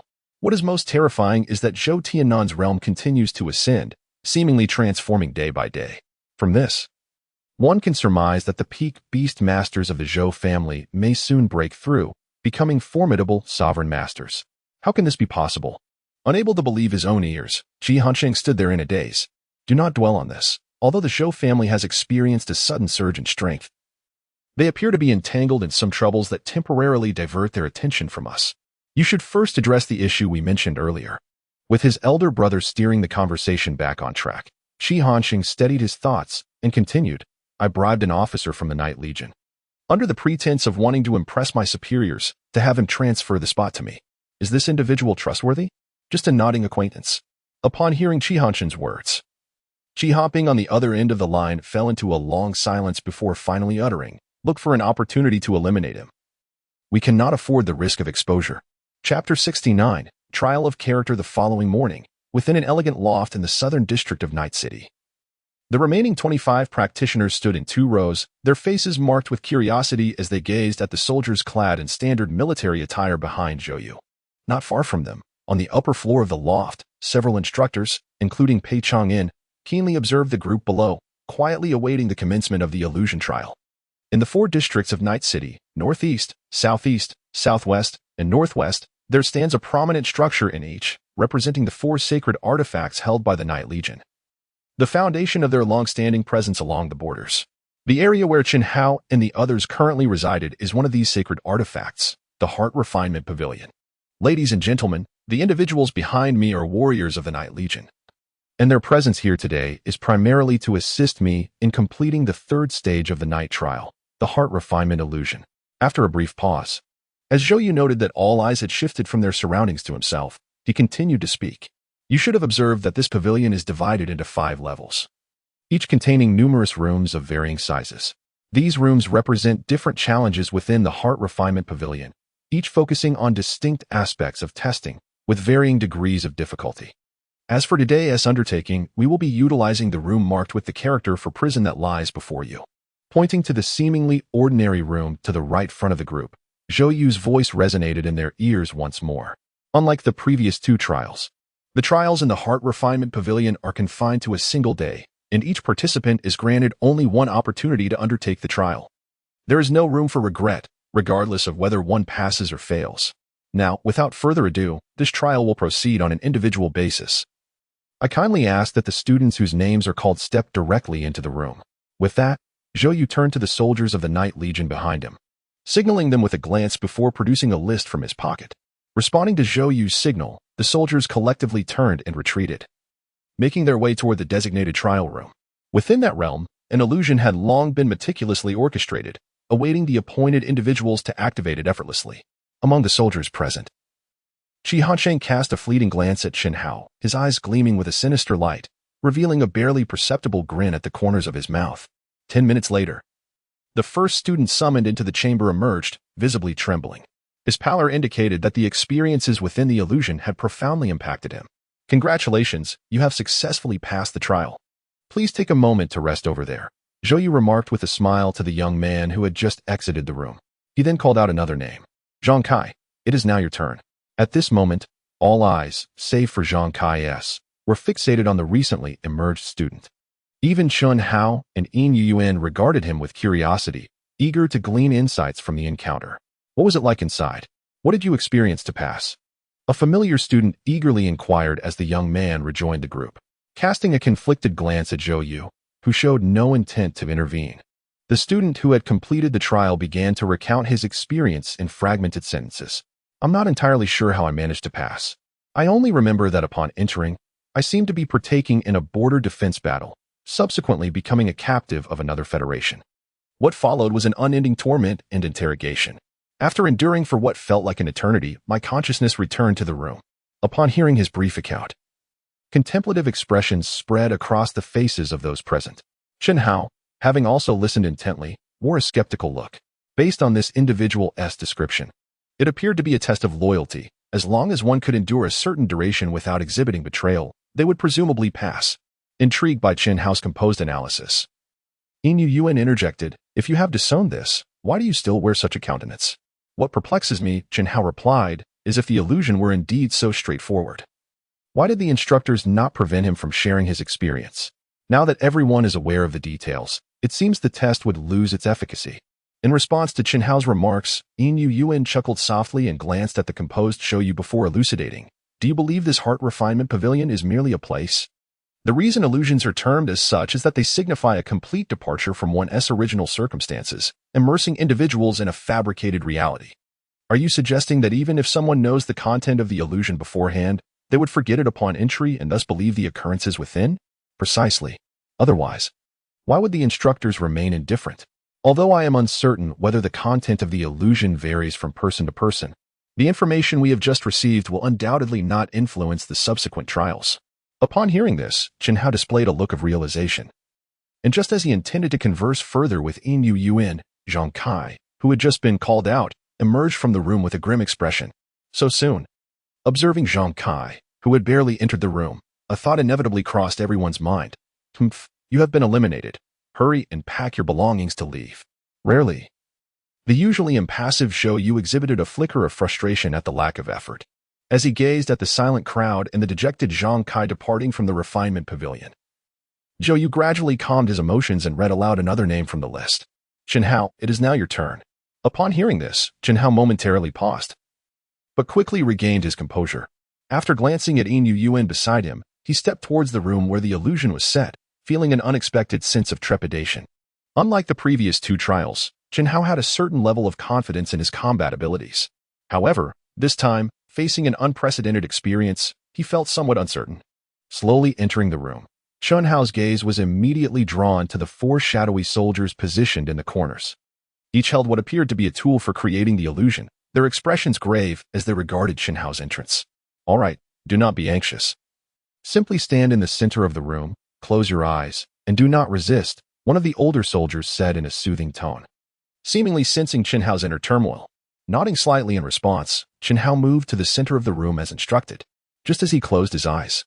Quietly awaiting the moment his consciousness would be drawn into the illusion, a glimmer of malice flashed in Qi Hanqing's eyes from the northeast corner of the room.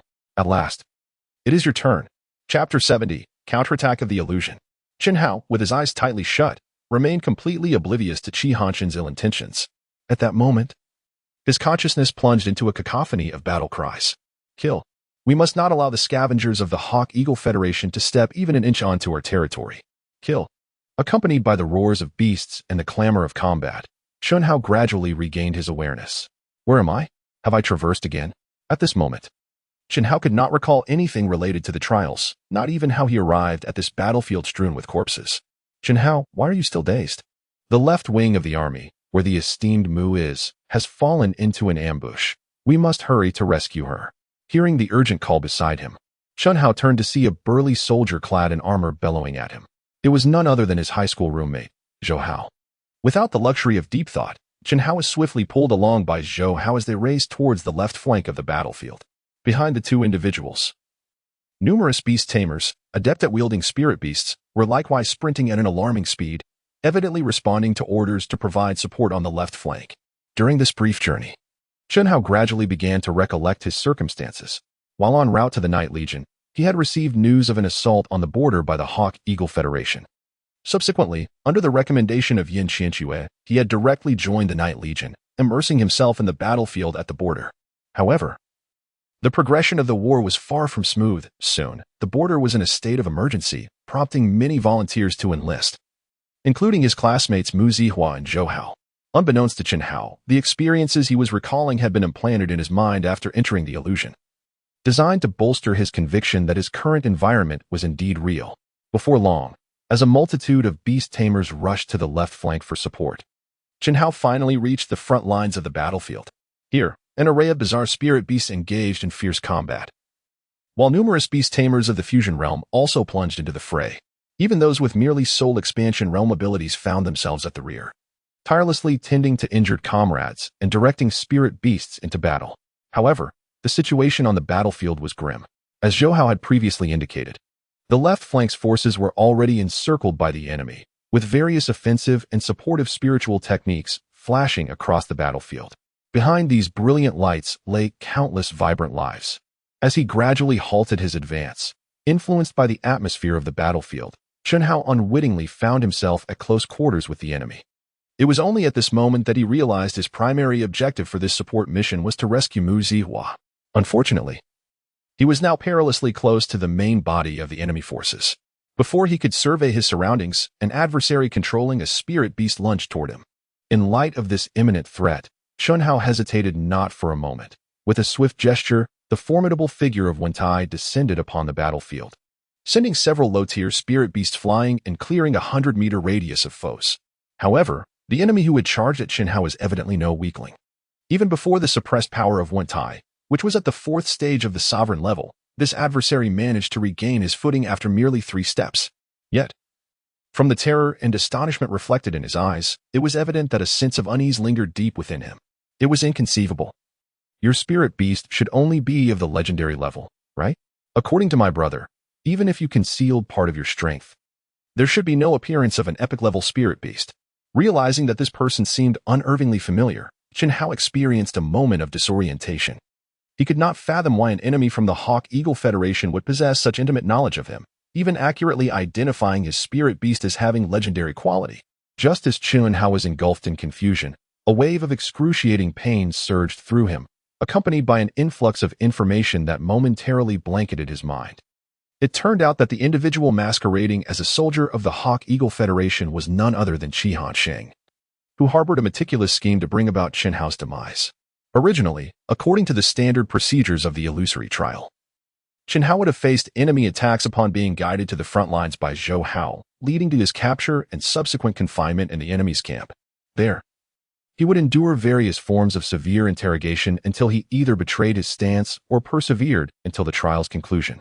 However, due to Qi Hansheng's intervention, the Beast Master from the Eagle Federation, who was meant to capture Chen Hao, was replaced by Qi Hansheng himself. In the recent battle, Qi Hansheng aimed to directly eliminate Chen Hao, causing him to perish within the illusion. It is essential to understand that the illusory realm of the Refining Heart Pavilion differs fundamentally from the Tower of Heaven.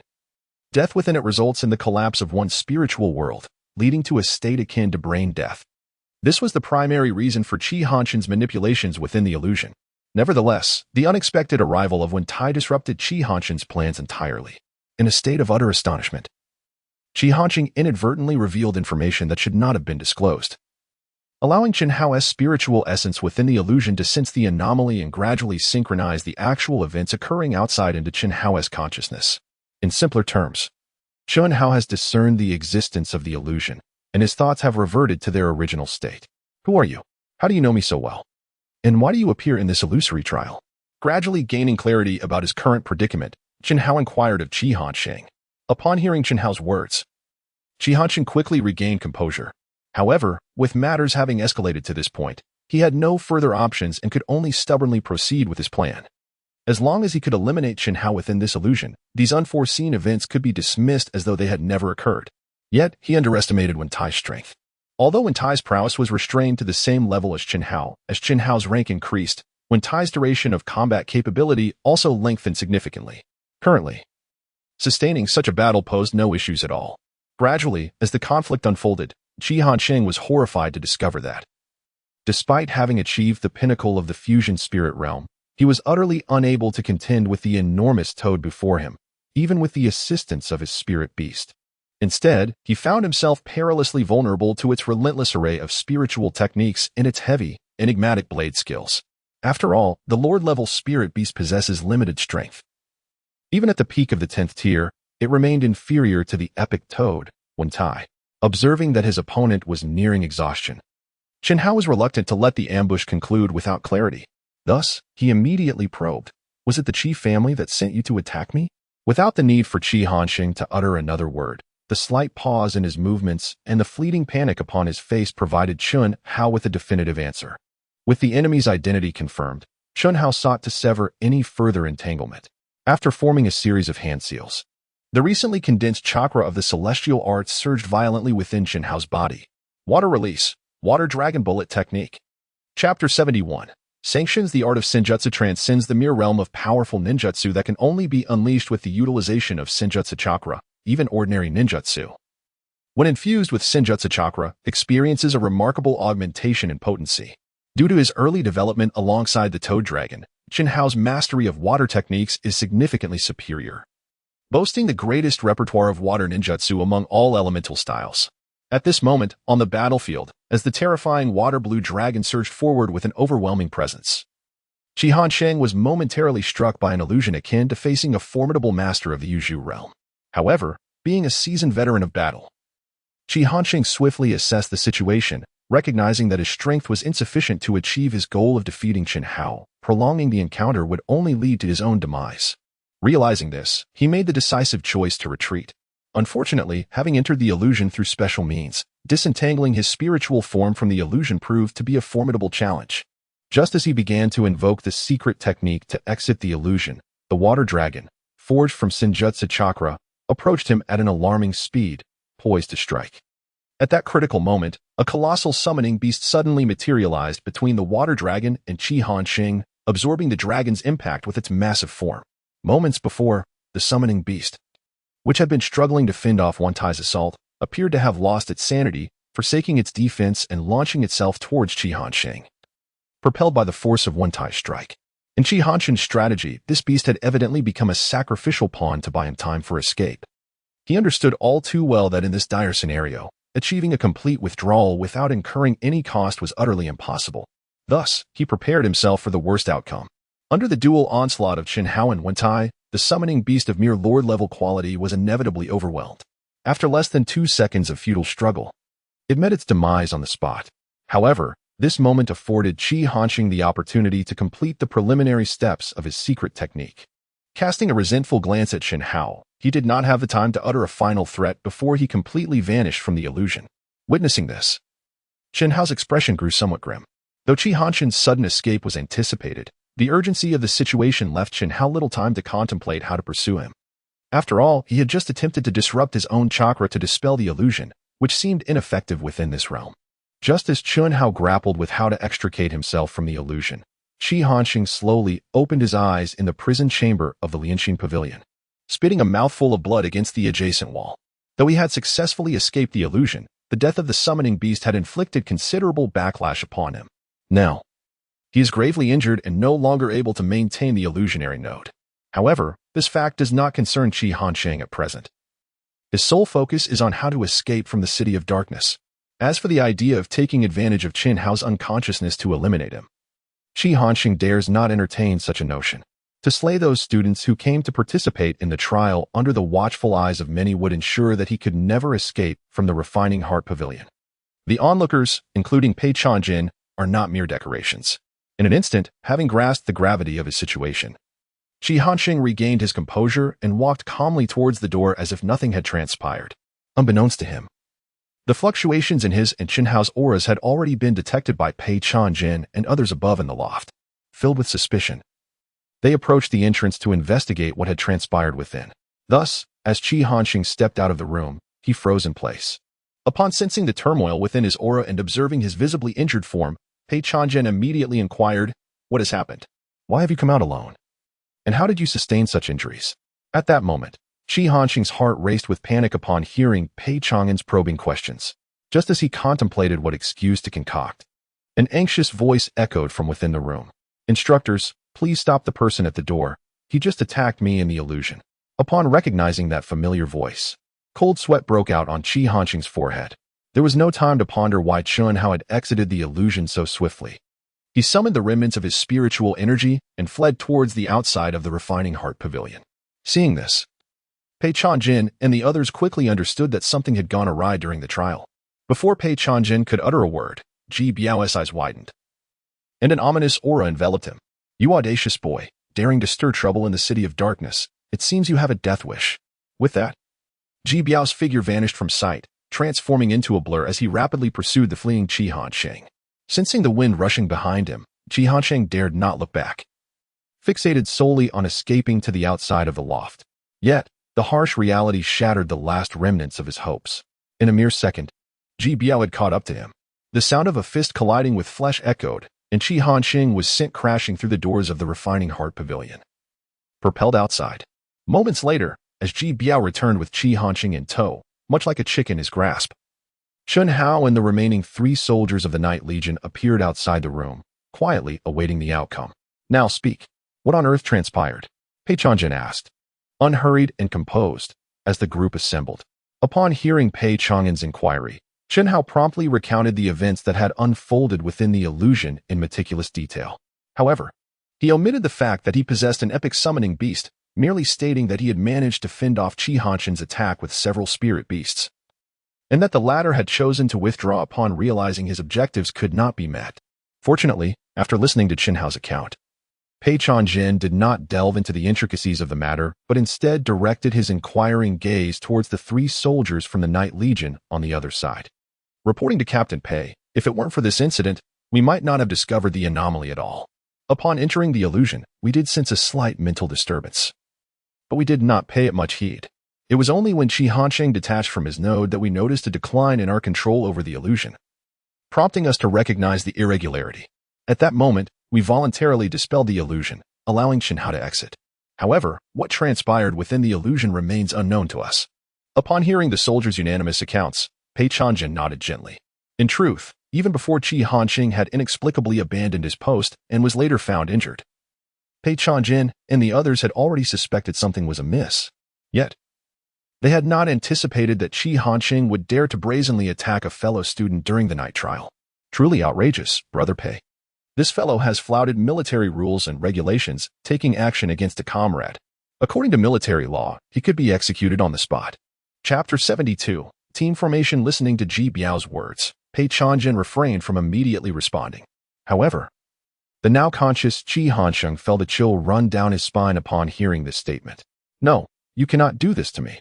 I am from the Qi family of Lehigh. You cannot proceed without facing the consequences from my family. Upon hearing Qi Hanqing, even at this juncture, still threatening them with his family, Pei Changjin's brow furrowed slightly. Meanwhile, Ji Biao, who had been observing Pei Changjin's expression, could no longer contain himself. Nonsense. If it were the Qi family of Yuzhou, Ji, might think twice. But the Lehigh Qi family? What significance do they hold? Let your so-called family confine me, and I shall see if I will allow you to reunite in the underworld. Before he could finish his words, an overwhelming aura of killing intent surged from Ji Biao. In an instant, a massive shadow of a black ape flashed and swiftly merged into Ji Biao's being. He stepped forward and unleashed a strike imbued with terrifying might, which appeared before Qi Hanqing in the blink of an eye, striking him squarely in the chest. As everyone stood in stunned silence, witnessing the gruesome scene, there was no trace of Qi Hanqing left within the refining heart pavilion, save for a faint mist of blood and specks of flesh on Ji Biao's fist, bearing witness to Qi Hanqing's previous existence. Attempting to invoke family ties in this realm? Do you not understand where you are? Observing Ji Biao still brimming with indignation, Pei Changjin lightly cleared his throat, redirecting everyone's attention once more. Esteemed guests, I sincerely apologize for the issues that have arisen within our Night Legion, which have undoubtedly provided you with amusement. That said, Pei Changjin glanced at Zhou Yu beside him and continued, Old Shou, please escort these children back for now. We shall resume the trials in the afternoon. Currently, there is a shortage of personnel in the arrangement of the illusionary realm. It is an opportune moment to find a replacement while they take a break. Understood, Captain Pei, Zhou Yu replied with a nod, immediately organizing the other students to return to the dormitory square. The rest of you may disperse as well. We shall thoroughly investigate this matter later. I am eager to uncover the audacity of the Qi family from the coastal region, daring to instigate unrest in the Night City. As he spoke, a glint of cold light flashed in Pei Changjin's eyes, causing a chill to run down the spines of those around him, including Ji Biao. Moreover, we must provide some compensation to that little fellow Chun Hao. After all, our legion bears some responsibility in this matter. We cannot allow such trivialities to tarnish our reputation. Afternoon, within the confines of the prison room in the refinement pavilion, the heart refinement trials were proceeding smoothly under Zhou Yu's supervision. However, the number of observing instructors had significantly diminished. Apart from Zhou Yu, who was overseeing the trials, only the spiritual arts instructor, Fu Mingyin, remained to assist. As for Pei Changjin and the others, they were likely occupied with investigating the morning's incidents or arranging matters for the upcoming formal training. The afternoon passed swiftly, and without any unforeseen events, Chen Hao and his cohort successfully completed the 7-day night trials. Regrettably, only 20 individuals emerged triumphant, alongside Zhang Kai, who had been eliminated earlier. 5 more students were disqualified due to insufficient resolve and other reasons. First and foremost, congratulations to the 20 of you for successfully passing the trials. You are now eligible to participate in the forthcoming task training phase, Zhou Yu announced with a smile, standing alongside Fu Mingyin before the group. Captain Pei is absent today, so I shall explain the rules of the upcoming training on his behalf. I hope you will take careful note, as this will undoubtedly benefit you. Upon hearing Zhou Yu's words, a solemn expression settled upon the faces of the students. They had finally entered the formal training phase, and their achievements before the examinations would depend on their own efforts. Naturally, the prerequisite was a thorough understanding of the training rules. As all attention focused on him, Zhou Yu smiled gently and began, the training with the Night Legion will span a total of 50 days, excluding the 7 days consumed by the night trials. The subsequent task training segment will last for 40 days. He gestured towards Fu Mingyin beside him. During these 40 days, U-20 will be divided into 4 teams, operating under the fundamental 5-member squad model. Throughout this period, you may utilize the previously acquired sacred artifacts, such as the Tongtian Tower, for your cultivation or consult any instructors, including myself and Mingyin, regarding your training. Zhou Yu paused for a brief moment before continuing. However, both cultivation and inquiries will require the expenditure of points. specifically the ones you earned during the trials. In this upcoming phase, the sole means of acquiring points will be through undertaking training tasks. The experience tasks vary in difficulty, and consequently, the rewards and points differ as well. During the execution of these tasks, you shall don the specialized recording devices created by the Night Legion. These devices serve not only as a safeguard for you, allowing us to monitor your movements for potential rescue, but also as proof for the distribution of task reward points. Observing the slight expressions of confusion among the crowd, Shoyu promptly elaborated that the experience tasks must be undertaken in teams. The reward points for these tasks will be allocated based on each individual's contribution within the team, thereby preventing any disparities in distribution that could affect the subsequent trials. Now that I have clarified the fundamental details, I shall leave the next steps to you. In 15 minutes, all of you must complete your team formations and report the composition of your groups to me. Once this is accomplished, you will be free to engage in activities of your choosing. Remember, tomorrow marks the commencement of the second phase of the trials. I urge you to act within your limits. With that, Shoyu exchanged a knowing glance with Fu Mingyan, and the two strolled to a spot against the wall to engage in conversation, leaving the entire hall to the 20 participants. Well, it seems we are destined to be in the same team, Silver Yuanyu and said with a smile to Chen Hao as she watched Shoyu and Fu Mingyan walk away. Indeed, Chen Hao nodded slightly, not rejecting Silver Yuanyuan's proposal. In truth, he preferred to act alone. However, since Shoyu had stated that the experience tasks needed to be undertaken in teams, and given that he required the points from these tasks to exchange for nurturing materials, forming a team became an inevitable necessity. Just as Chen Hao agreed to team up with Silver Yuanyuan, 3 others simultaneously approached their location. Noticing this, the remaining participants, who shared similar intentions but were a step behind, decided to hold off on their invitations and observe the situation for now. They understood that successfully joining Chen Hao and Silver Yuanyuan's team would not only enhance their potential gains from the trials but would also significantly bolster their safety. However, they overlooked the fact that given Chen Hao and Silver Yuanyuan's abilities and personalities, the difficulty of the tasks they would undertake might be quite formidable. Chapter 73. The first task 15 minutes later, Shoyu surveyed the team roster in his hands and nodded in satisfaction. Apart from the team of Chen Hao and Silver Yuanyuan, the core members of the other 3 teams were all prodigies, possessing top-tier legendary quality spirit beasts. Had it not been for the extraordinary talents of Chen Hao and Silver Yuanyuan, these 3 would undoubtedly have become the focal point of the trials. As for Chen Hao's team, the remaining 3 members were precisely those 3 students who had voluntarily expressed their desire to join. Chen Hao felt quite pleased with their abilities.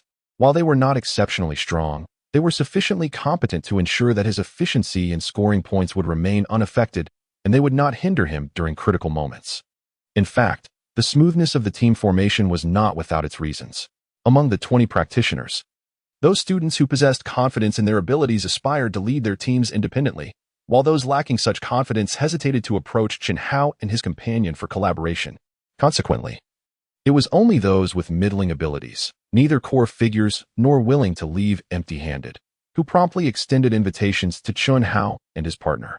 Soon, after Shoyu reiterated his instructions to everyone, Chen Hao and the others gradually departed from the Refining Heart Pavilion, making their way toward the dormitory square.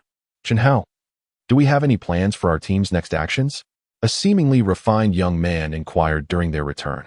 This was Chun Yi, a member of the Qin family from Shuzhou province, one of the 3 members of Chen Hao's team, who had reached the 8th stage of the soul-treading realm and possessed a legendary quality spirit beast, the Silver Moon Mantis. Not at the moment. We'll discuss it tonight. And we should have results by tomorrow morning, Chen Hao replied, referring to his partner, Yin Yuan, as they were the only 2 in the team with decision-making authority.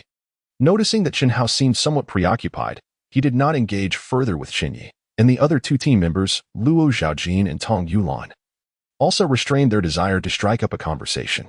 In truth, Chen Hao's mind was already busy organizing the strengths at his disposal and contemplating the necessary steps ahead. Considering the combat power of the spirit beast he frequently summoned, when Tai and the upgraded quality of the frog spirit undoubtedly represented his most crucial trump cards. The 3 legendary quality spirit beasts, Frog Dragon, Frog Strong, and Frog Broad, could serve as the primary forces in daily battles. As for Frog Good, should its quality promotion fail, its current Lord-level quality would increasingly lag behind Chen Hao's combat pace. Calculating further, aside from Frog Dragon, which possessed adequate nurturing materials to sustain its growth to the 10th stage. The remaining spirit beasts would require a substantial exchange of nurturing materials to enhance their strength swiftly. This assessment did not even account for the materials needed for Frog Goods quality promotion. Insufficient points, Jinhao sighed inwardly, shaking his head. With this thought in mind, he had already formulated a subsequent action plan to swiftly undertake tasks, complete them, and exchange the resulting points for nurturing materials to cultivate his spirit beasts. However, this plan necessitated discussion with Yin Yuan, for if Jinhao's assumptions were correct, after 7 days of the night trial, the members of other teams would certainly need time to rest and assimilate their experiences. If Yin Yuan required the same, it would be difficult for Jinhao to propose an immediate quest. Fortunately, when Jinhao conferred with Yin Yuan that evening, the latter readily acquiesced without hesitation. In Yin Yuan's words, the gains were not substantial enough to warrant a lengthy digestion period. It was better to accept tasks directly to expedite their strength enhancement. Upon notifying Chun Yi and the others, the following morning, the 5 members of Chun Hao's team arrived at Pei Chongyin's residence, eager to receive their inaugural mission. Concurrently, outside the city of Nightshade, within the temporary stronghold of the Blood Moon organization, an aged voice resonated. Lai Mao, how goes the task? Rest assured, boss. The little monkey has been placed in the previously agreed position, and I have arranged for guards to ensure its safety. There shall be no issues, replied the man. Codenamed Lai Mao, with a sharp tone. Excellent. And you, Poison Rose, what of your preparations? The elderly voice's owner nodded in satisfaction and inquired further. All is in order. I have gathered numerous individuals to infiltrate the mid-tier secret realm and brought along potent elixirs designed to incite frenzy among the aberrant beasts. This should sufficiently occupy the Nightshade Legion for a while, she replied, her alluring voice hinting at confidence. Pleased to hear, the elder continued, since everything is arranged, we can now patiently await our catch. Grey Eagle, the task issuance is the most fundamental aspect. Keep a vigilant watch. I understand, esteemed steward. However, there is one matter that has puzzled me, said Grey Eagle. The elder's voice took on a note of irritation. Speak, what troubles you? How can we be certain that Jinhao's team will accept this mission? If they choose not to, or if someone else claims it first, will not our entire scheme be in vain? Haha, the elder chuckled, stroking his beard. You need not worry on that front. The attention of the Nightshade Legion's regular forces has already been drawn. This task will likely be assigned to those fledglings currently undergoing training. Moreover, an epic tier Pinnacle-class aberrant beast will deter all but Jinhao's team from attempting to engage. Furthermore, I have prepared a contingency to ensure they accept this mission, though I am uncertain whether it will be necessary. Upon hearing the elder's words, the others exhibited expressions of realization, promptly exclaiming, Wise steward. At that moment, as the Blood Moon organization conspired against Chun Hao, within Pei Chongyin's residence in Nightshade City, Chun Hao and his companions, having resolved to accept a training mission that day, gazed expectantly at Pei Chongyin, who sat at the head of the table. Have you made your decision? Pei Chongyin's voice echoed in the room. Instructor, we are ready. They responded in unison, and we hope the difficulty of the mission will not be too low. In response, Pei Chongyin cast a peculiar glance at Chun Hao, who stood at the forefront, and retrieved a stack of mission briefs from his pocket. Take a look. There may be a task here that suits your needs. As Chun Hao took the mission briefs from Pei Chongyin, his attention was swiftly captured by one particular document marked with the words extremely dangerous. Eliminate the wild aberrant beast, three-headed Vajra, located in the Zio Forest, 300 miles east of Nightshade City. Reward, 3,000 points. As Chun Hao gazed with fiery intensity, Pei Chongyin felt a resolution forming within him. I must caution you. The wild three-headed Vajra possesses not only epic qualities, but also reaches the pinnacle of its class. Even a typical master-level practitioner would find it somewhat challenging to contend with. However, should you successfully complete the task, I shall grant you the privilege of allowing Chun Hao to handle the remains of the three-headed Vajra himself, as a token of compensation for the unforeseen circumstances encountered during yesterday's illusionary trial. Chapter 74. The Three-Headed Vajra. Upon hearing Pei Chongyin's words, a glimmer of determination flashed in Chun Hao's eyes once more. Instructor, we have made our choice. This is the task we will undertake. Seeing Chun Hao's decision, Qin Yi and the others, who initially intended to dissuade him, cast their gaze towards Yin Yuan. At that moment, Yin Yuan seemed utterly unconcerned with the nature of the task Chun Hao had chosen, leisurely leaning against the wall with a smile, arms crossed, feigning drowsiness. Observing this scene, Chen Yi and the others sighed heavily, tacitly acknowledging the outcome of the situation. Only then did they feel a twinge of regret. Had they known Chen Hao and his companion were so reckless, they would have unequivocally refused to join this team. A creature of epic quality at the pinnacle of its class could easily obliterate the three of them in an instant. Engaging with such a being, even with generous rewards at stake, raised the question of whether they would even survive to claim them. Evidently, their concerns fell on deaf ears. After successfully accepting the mission, the five of them turned and departed from Pei Chang'an's residence, each preparing in the shadows of the night city. Once they left, the previously smiling Pei Chang'an revealed a pensive expression. Why do I have this unsettling feeling? Is this task arriving at an inopportune moment? 3 hours later, the five of them found themselves in an off-road vehicle, driven by Luo Xiaojin. As they arrived at their destination, the Purple Mist Forest. When they parked the vehicle by the roadside and stepped into the forest, none noticed a shadowy figure emerging from the underbrush, murmuring to itself. They arrived remarkably quickly. I must inform the sly cat without delay. As they stepped cautiously into the Purple Mist Forest, feeling the remnants of a formidable presence around them, Chen Hao and his companions instinctively tensed. According to the intelligence, this three-headed Vajra had supposedly slipped out from a nearby secret realm, which, in strict terms, could be seen as a dereliction of duty by the guardians of that realm. As they followed the lingering aura in search of the three-headed Vajra, Chen Hao engaged in discussion with Yin Yuan. At this moment, Yin Yuan's demeanor took on an unusually serious tone, though the smile on his face rendered it somewhat incongruous. This matter is likely not as simple as it appears. The secret realms along the borders are typically manned by the Night Legion, who generally do not allow beasts to escape into the vicinity of the base city.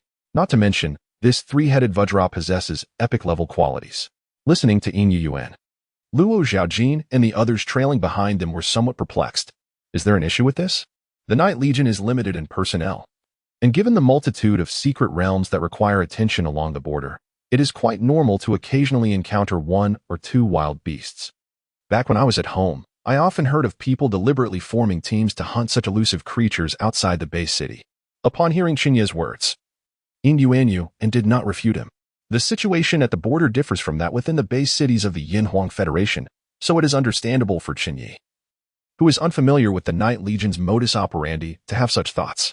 However, it is futile to dwell on this matter now. If there were inherent issues with the task, Instructor Pei and his team would undoubtedly be more aware than we are. Since the mission has been entrusted to us, our duty is to locate and eliminate this beast. Upon hearing Chen Hao's statement, Yin Yuan refrained from voicing an opinion. Yet his expression and demeanor reverted to their previous state, indicating his agreement with Chen Hao's assessment. Thus, as the group engaged in a fragmented discussion regarding their forthcoming actions, they gradually ventured deeper into the Purple Mist Forest, where the residual aura of the formidable beast became increasingly palpable. After a while, as they arrived at the entrance of a vast cave, Chen Hao gestured for everyone to lower their bodies and conceal themselves behind a large rock. What is it? Have we discovered the beast's trail? Yin Yuan inquired softly. Indeed, if all goes well, the three-headed diamond beast should be within this cave. I can sense that the aura here is the most intense within a 100-meter radius, replied Chen Hao. What shall we do now? Chen Yi and the others felt a surge of tension upon hearing Chen Hao's words. The prospect of confronting a peak-level beast posed a significant challenge for them, given their current strength had yet to transcend the fusion spirit realm. Noticing the apprehension among Chen Yi and his companions, Chen Hao addressed them. Chen Yi, you three will be responsible for perimeter surveillance. I will engage with Yuan shortly. You should disperse around the cave and prevent any potential interferences from other beings or beasts during our battle. With this arrangement, Chen Yi and his companions sighed in relief but also felt a twinge of regret. It appeared that even if their team accomplished the final task, the rewards would be meager. Nevertheless, Chen Hao paid no heed to their unspoken concerns. After assigning their roles, he swiftly formed a hand seal, summoning a small, light purple toad no larger than a palm. Watching Chen Hao converse animatedly with the toad sparked curiosity among Yin Yuan and the others. As it seemed Chen Hao had finished his instructions, the little toad hopped excitedly toward the cave. Unable to contain his curiosity any longer, Yin Yuan finally asked, Is this your spirit beast? Does the spirit beast lineage you contracted include such diminutive creatures? Observing the inquisitive expressions around him, Chen Hao smiled slightly and explained, Certainly. I have the ability to summon the entire lineage of toads, from the larval tadpoles to the fully grown frogs, though this is contingent upon my own level of power. Is this for real? Not to mention the tadpole of the juvenile form. What can that frog you just summoned even do? It would be easily dealt with in battle, exclaimed Tong Yulan, her large, watery eyes wide with disbelief. Well, being small has its advantages, at least in terms of reconnaissance. The smaller the spirit beast, the greater its concealment, Chen Hao remarked. However, before anyone could inquire further, his expression suddenly turned grave. A thunderous roar erupted abruptly from the depths of the cave, shaking the ground as a colossal three-headed gorilla charged forth, causing Chen Hao and his companions, who were hiding behind the rocks, to freeze in shock. Is this what you call strong concealment? Silver Yuan murmured, eyeing the three-headed giant that had clearly been startled by the little frog. Chen Hao felt a tinge of embarrassment at the remark. Yet, they soon found themselves too preoccupied to dwell on such details. As the astutely perceptive three-headed gorilla had already detected the five hidden behind the rocks and was thundering toward their position, fist pounding against its chest. Quickly, follow the plan. Qin Yi, the three of you retreat to the periphery, and Silver, prepare to strike. Understood. They all responded in unison. As Qin Yi and his companions dispersed rapidly, forming hand seals to summon their spirit beasts, Chen Hao and Silver Yuan exchanged a glance before swiftly darting toward the three-headed gorilla, one on each side. They decided to probe the creature first, rather than summoning their spirit beasts immediately, as doing so would escalate the battle to an intense level. The massive size of their spirit beasts would not afford them the same agility as their own forms.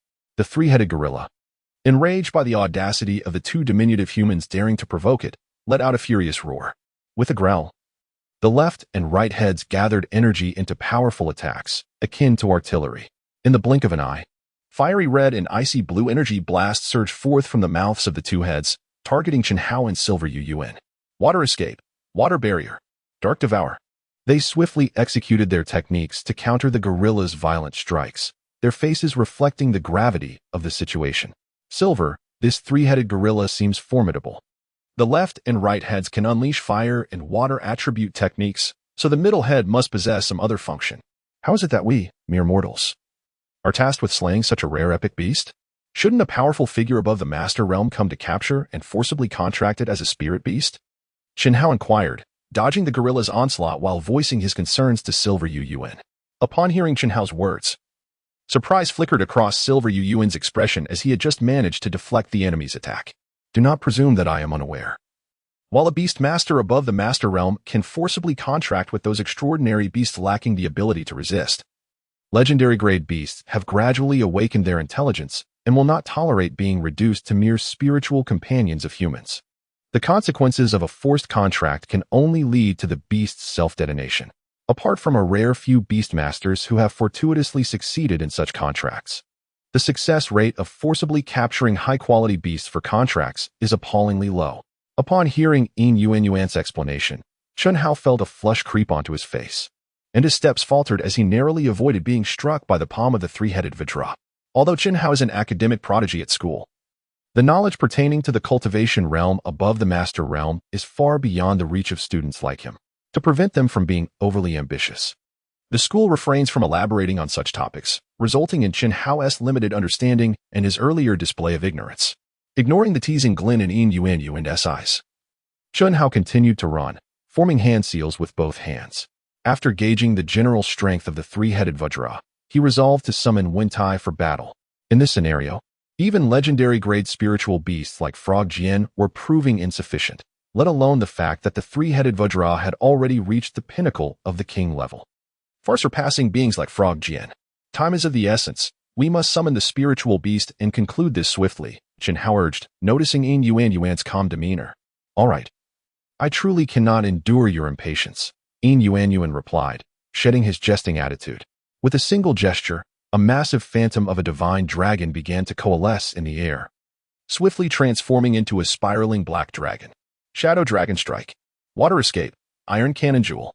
The two summoned spiritual beasts launched their assaults immediately, while Chen Hao and Yuan, working in tandem with the two epic-grade spiritual beasts, also initiated their offensive.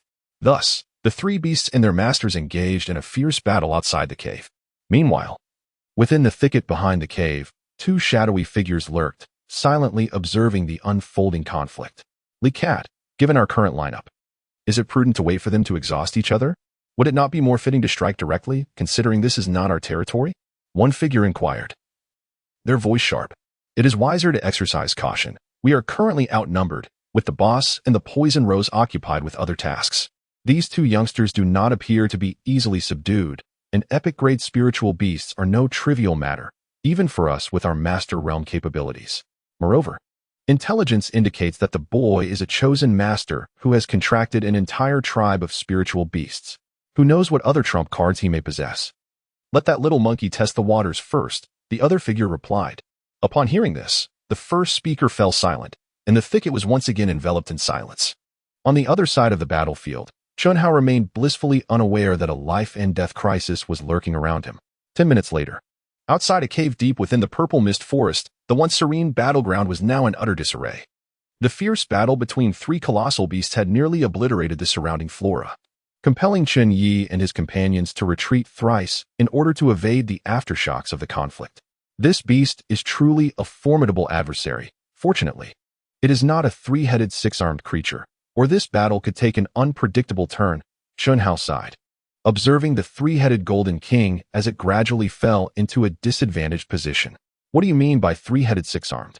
Silver Jade Yuan, panting heavily, inquired upon hearing Chunhao's remark. "Nothing much. How about we muster our strength and take it down in one swift move?" Chunhao quickly shifted the subject, intending to join forces with Silver Jade Yuan to decisively defeat the three-headed Golden King. "Absolutely, I still have plenty of spiritual energy left, enough for a powerful attack," Silver Jade Yuan replied, a glimmer of determination flashing in Chunhao's eyes. "All right, let's seize the opportunity in 30 seconds. This time, I aim to sever all three of its heads," Chunhao declared. Soon, under Chunhao's intentional guidance, the two of them, along with their beasts, encircled the three-headed Golden King from all sides. At that moment, as if sensing the impending threat, the three-headed Golden King roared and brandished its massive arms, with all three heads simultaneously gathering immense energy. It dawned on Chunhao and Silver Jade Yuan that the central head of the three-headed Golden King possessed a dark attribute, eliciting an unexpected smile of delight from Silver Jade Yuan. Unfortunately, the three-headed Golden King's reaction was a tad too late. As Chunhao and his companions established their positions, the outcome of the battle was already sealed. For formidable attacks, each reaching the pinnacle of general-level strength, surged toward the three-headed Golden King. With Chunhao employing celestial techniques and Silver Jade Yuan revealing his hidden trump card, their strikes subtly transcended what a general-level beast could withstand. With thunderous booms resonating across the battlefield, the figures of Wen Tai and Yong Yi Xiaolong vanished completely, leaving behind only the severely weakened three-headed Golden King and the exhausted Chunhao and Silver Jade Yuan. Chapter 76, Life and Death Crisis. Gazing at the three-headed Golden King, which was now gasping for breath, Chunhao and Silver Jade Yuan exchanged a knowing smile before collapsing onto the ground, panting heavily. The previous fierce battle had drained the remnants of their energy, rendering them incapable of even lifting a hand as they sat on the ground striving to recuperate their strength. However, just as they began to relax, two shadowy figures swiftly emerged from behind the cave, gracefully landing before them, their expressions mocking as they regarded the lifeless body of the three-headed Golden King. TSK, indeed worthy of being recognized as a genius by the organization. Such innate potential is truly formidable, a sharp voice cut through the air, startling Chunhao and Silver Jade Yuan. Their hearts sank further as they turned to behold the faces of the newcomers. Before the two individuals stood two middle-aged men, one tall and the other short, whose unremarkable appearances belied an ominous aura of blood and coldness. Most notably, the black robes they wore were adorned with a pale, luminous moon, exuding an air of both menace and mystery. They were members of the Blood Moon organization at the New Moon level. As Chunhao and Yin Yuen processed the sight before them, a voice approached, tinged with urgency. In the next moment, Ma Xiaoming, clad in the standard military uniform of the Night Legion, emerged at the cave's entrance, positioning himself protectively between the two men in black and Chunhao. "Instructor Ma, what brings you here?" Chunhao inquired, astonished by this unexpected appearance. However, before he could finish his question, the realization dawned upon him that Ma Xiao had indeed been following them, likely to counter any unforeseen dangers or crises that might arise during their training expedition. "It was Captain Pei who sent me along. I never anticipated that he would be correct. This training mission is fraught with peril," Ma Xiao replied. The two men in black appeared unfazed by his words. "Huh, Grey Hawk, what did I tell you? The Night Legion would never allow these youngsters to venture out alone. Fortunately, we have sufficient manpower. Otherwise, this mission would have been doomed," remarked the shorter of the two with a mocking tone. Indeed. But I doubt you possess the intellect to fathom such matters. Was it not arranged by the esteemed steward? The sharp-voiced man continued with a smirk. Of course. Our leader is astute. Such minor situations are well within his control, Ma Xiao retorted, taking a step back with Qin Hao and Yin Yuan, his expression hardening. The Blood Moon's reach is indeed extensive. Are you not wary of having your claws severed? To be frank, since your emergence, I have already sent out a distress signal. Neither of you will leave here unscathed. Haha, you truly believe that? The shorter man scoffed, laughter erupting from him. What can you do alone? As he spoke, a formidable aura emanated from both men in black, bearing down on Ma Xiaoming. To know we are members of the Blood Moon's new moon level and yet still dare to boast, how audacious of the Night Legion. In response, a powerful pressure surged from Ma Xiaoming, matching the intensity of the two black-robed men. What of two masters? If I can hold you off, reinforcements will arrive shortly. Moreover, I am not alone here. His gaze swept over Qin Hao and Yin Yuan.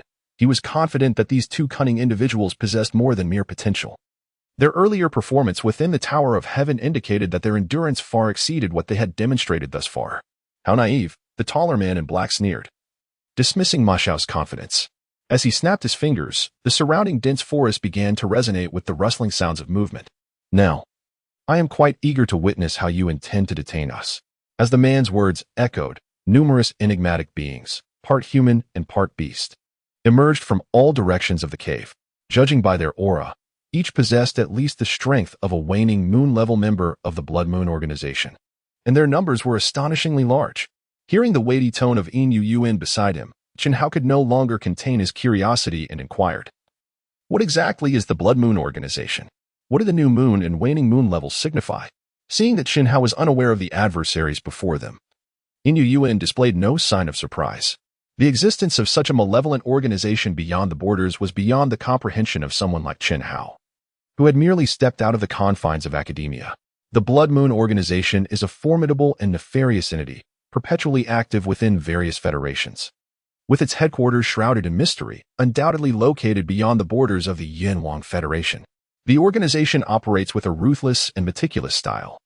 And despite the coordinated efforts of the four major federations to combat them, it has emerged as one of the titans of the underworld, controlling nearly a third of its power. Within this organization, a strict hierarchy exists. Beneath the leader, the Blood Moon level, are the four Moonlight level envoys, Wind, Flower, Snow, and Moon, each of whom possesses the strength of a holy king. Below them are 12 Spirit Realm stewards, codenamed after the Zodiac, and the numbers of new Moon level members, who have achieved the strength of the Master Realm, are unfathomable. Upon hearing this, Qin Hao was taken aback. An underground force boasting at least 5 holy kings and numerous formidable individuals. No wonder they had developed to such an extent that even the 4 federations were powerless against them. What, then, were these humanoid yet beast-like creatures? This leads us to the organization's core belief. Under the leadership of the Blood Moon, the members have relentlessly pursued the essence of power. In their view, for humanity to truly achieve a leap in evolution, it must evolve to the level of extraordinary beasts. This is also the reason behind their incessant human experimentation. These half-human, half-beast creatures are the failed products of such experiments, serving as the disposable pawns controlled by the Blood Moon organization, known as waning moon level members. At this moment, Qin Hao finally grasped a general understanding of the adversaries before him. Just as Qin Hao and Yin Yuan were exchanging thoughts, 3 entities, appearing more human than the others, approached the black-robed man, each carrying a young man and woman who had succumbed to unconsciousness. Witnessing this scene, the expressions of the 3 changed simultaneously.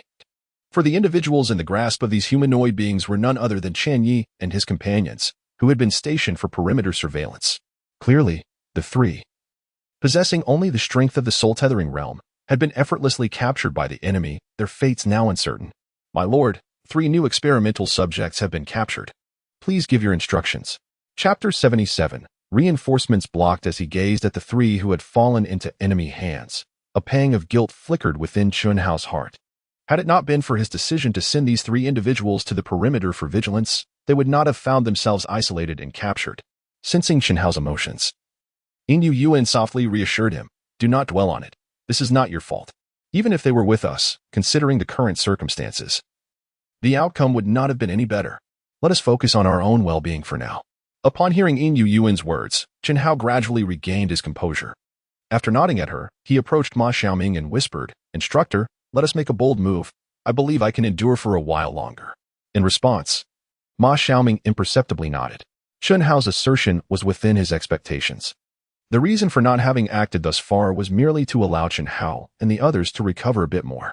At that moment, the two men in black robes spoke again. "Chen Hao, is it? You may not be well acquainted with our organization. We are not as ruthlessly murderous as the rumors suggest. Everything we do is aimed at advancing human evolution. Only when humanity can stand at the pinnacle of the food chain without relying on spiritual beasts will we truly deserve to reclaim control over this world." As the shorter man spoke, his voice grew increasingly animated, even fervent. "Join us.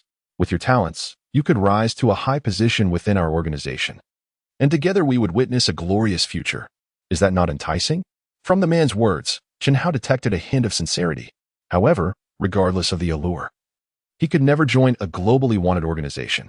Moreover, there was a greater likelihood that this individual was merely attempting to deceive him. How can you prove that what you say is true? Furthermore, what methods does your organization intend to employ to foster human evolution? Although the conclusion seemed predetermined, Chen Hao refrained from outright rejection, opting instead to buy time to recover. Unfazed by Chen Hao's cautious maneuvering, the shorter man burst into laughter upon hearing the inquiry. "Oh, showing interest is a good sign." He exchanged a glance with the taller man beside him, and as the remaining members of the organization tightened their encirclement, the shorter man continued, "Are you familiar with the term gene?" Stunned by the mention of the word gene, Chen Hao paused. It was a term he had often encountered in his previous life, yet in this world, very few seemed to know of it. He wondered how this shorter man was aware of such knowledge. Maintaining a calm facade, Chen Hao replied, "I have not heard of it." "Ah, of course. It is a term recorded in ancient texts before the surge of spiritual energy." The man explained, "Genes are the fundamental determinants of life as structure and characteristics. Different genes yield different forms of life, a fact our organization has already validated." At this revelation, Chen Hao became certain that this Blood Moon organization had indeed uncovered some scientific information long lost to this world. What had happened to the promised mystical realm of beast taming? Why was there suddenly a mention of scientific concepts? What kind of world had I truly traversed into? As Chen Hao silently criticized inwardly, he presented an outward facade of attentiveness. The ability of the aberrant beasts to manipulate the chaotic spiritual energy stems fundamentally from their distinct genetic makeup compared to humans. Thus, if we could successfully transplant these genetic fragments from the aberrant beasts into humans, humanity would ultimately ascend to dominion over this world and many others.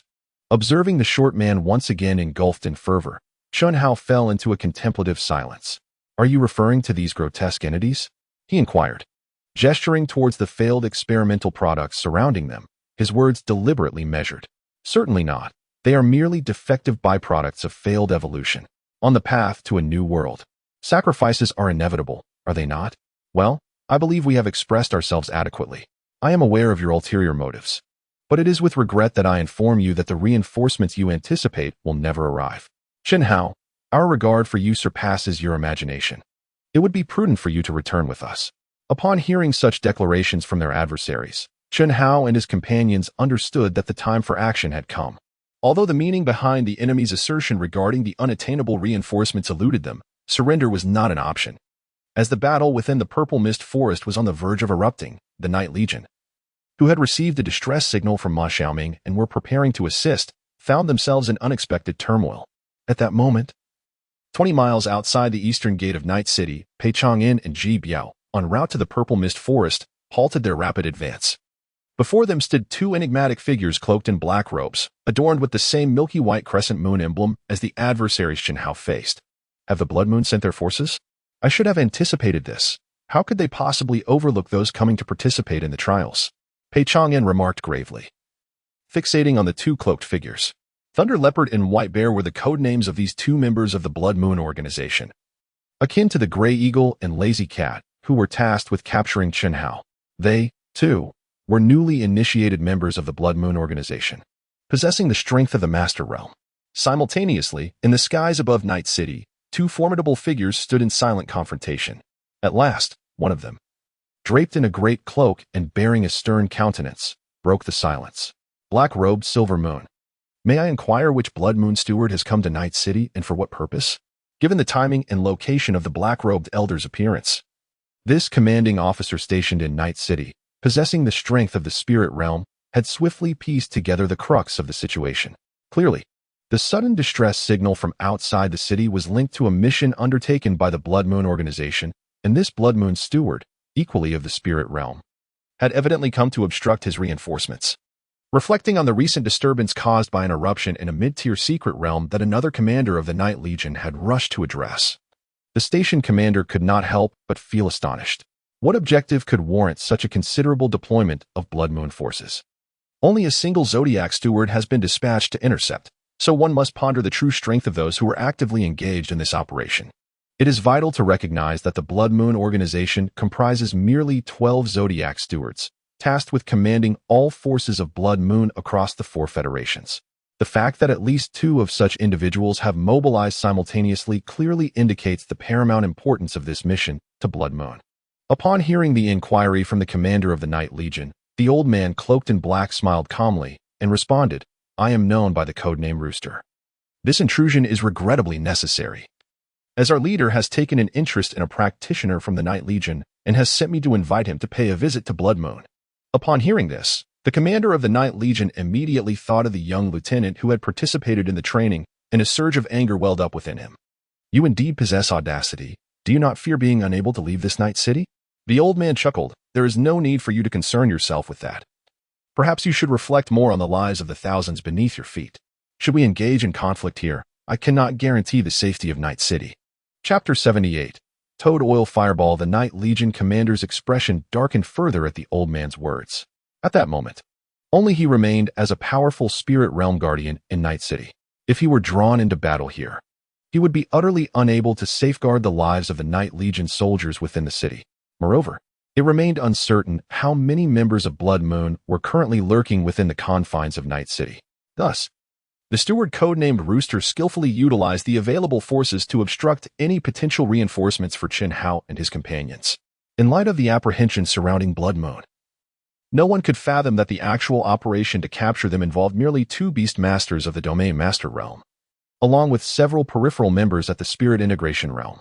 Meanwhile, on the battlefield of the Purple Ghost Forest, realizing that the enemy had seen through their delaying tactics, Chen Hao no longer hesitated and resolutely declared, "You might as well give up.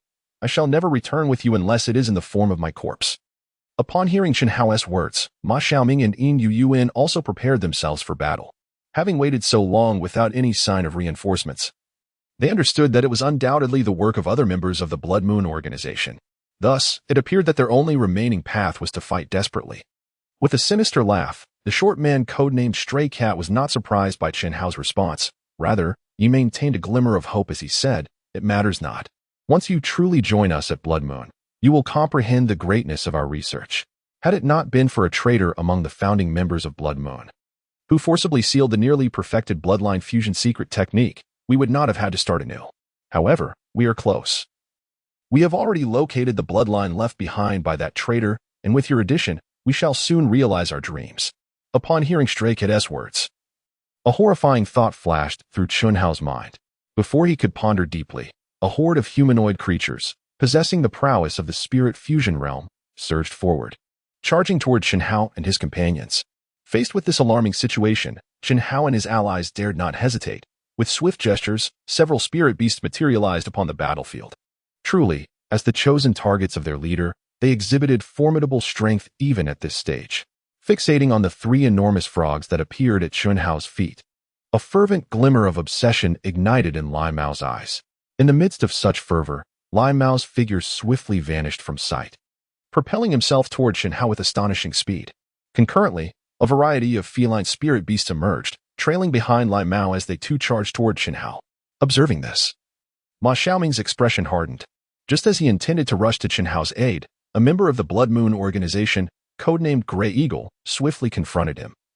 Engaging in battle alongside Ma Xiaoming and his spirit beast, chaos erupted on the battlefield. Aside from the clash between Ma Xiaoming and Grey Eagle, Chen Hao and Yin Yuan united against Lai Mao and his spirit beasts.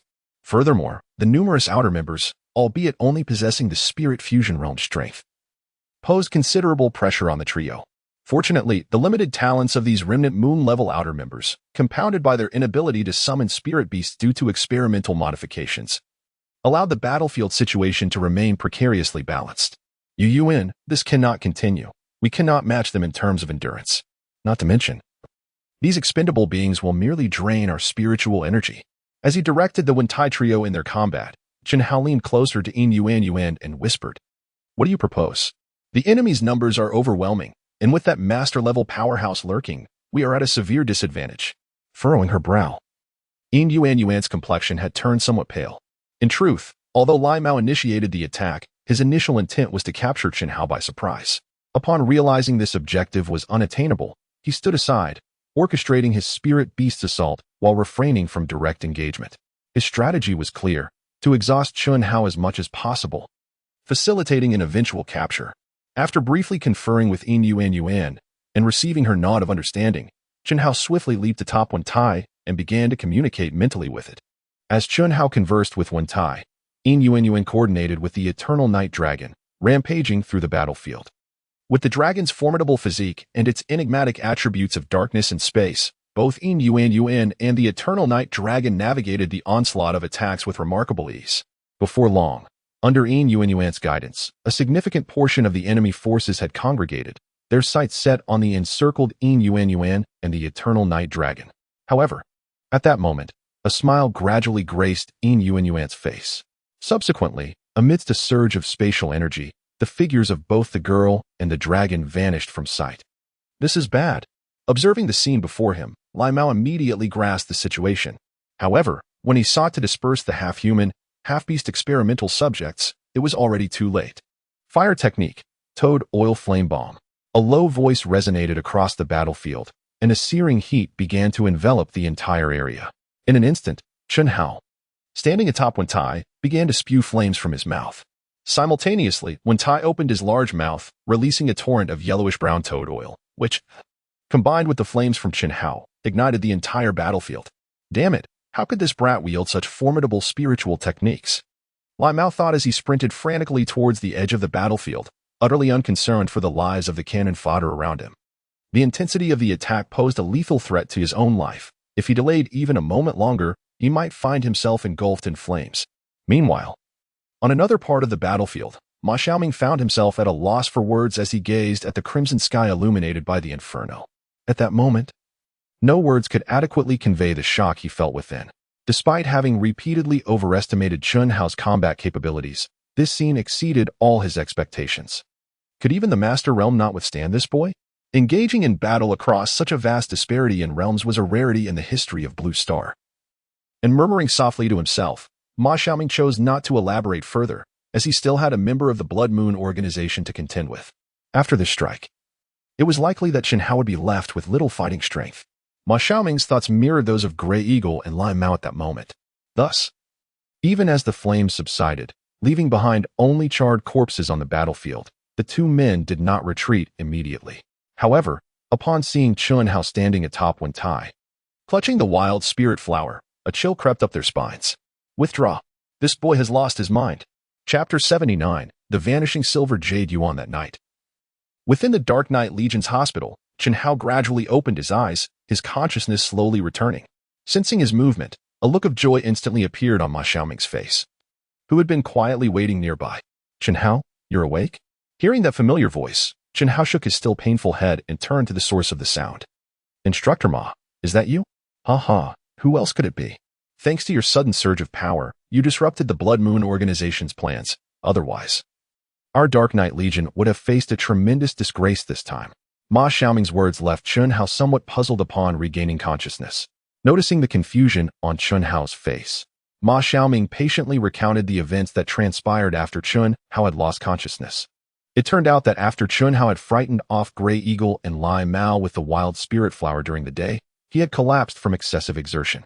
Shortly thereafter, upon receiving the news of their mission failure from Grey Eagle, the remaining members of the Blood Moon organization began to retreat in succession.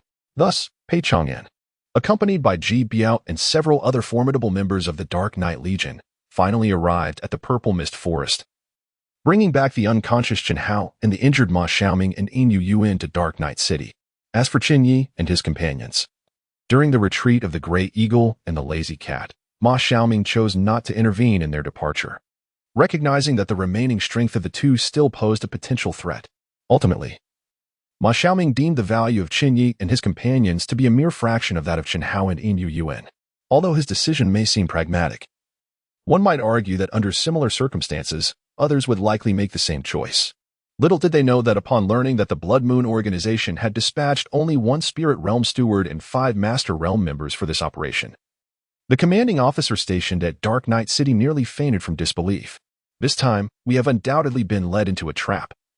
Had you and the young commander encountered any further mishaps, the Dark Knight Legion would have suffered significant losses.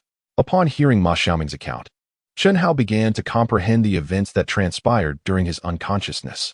Nevertheless, he felt a twinge of guilt towards the 3 teammates he barely knew.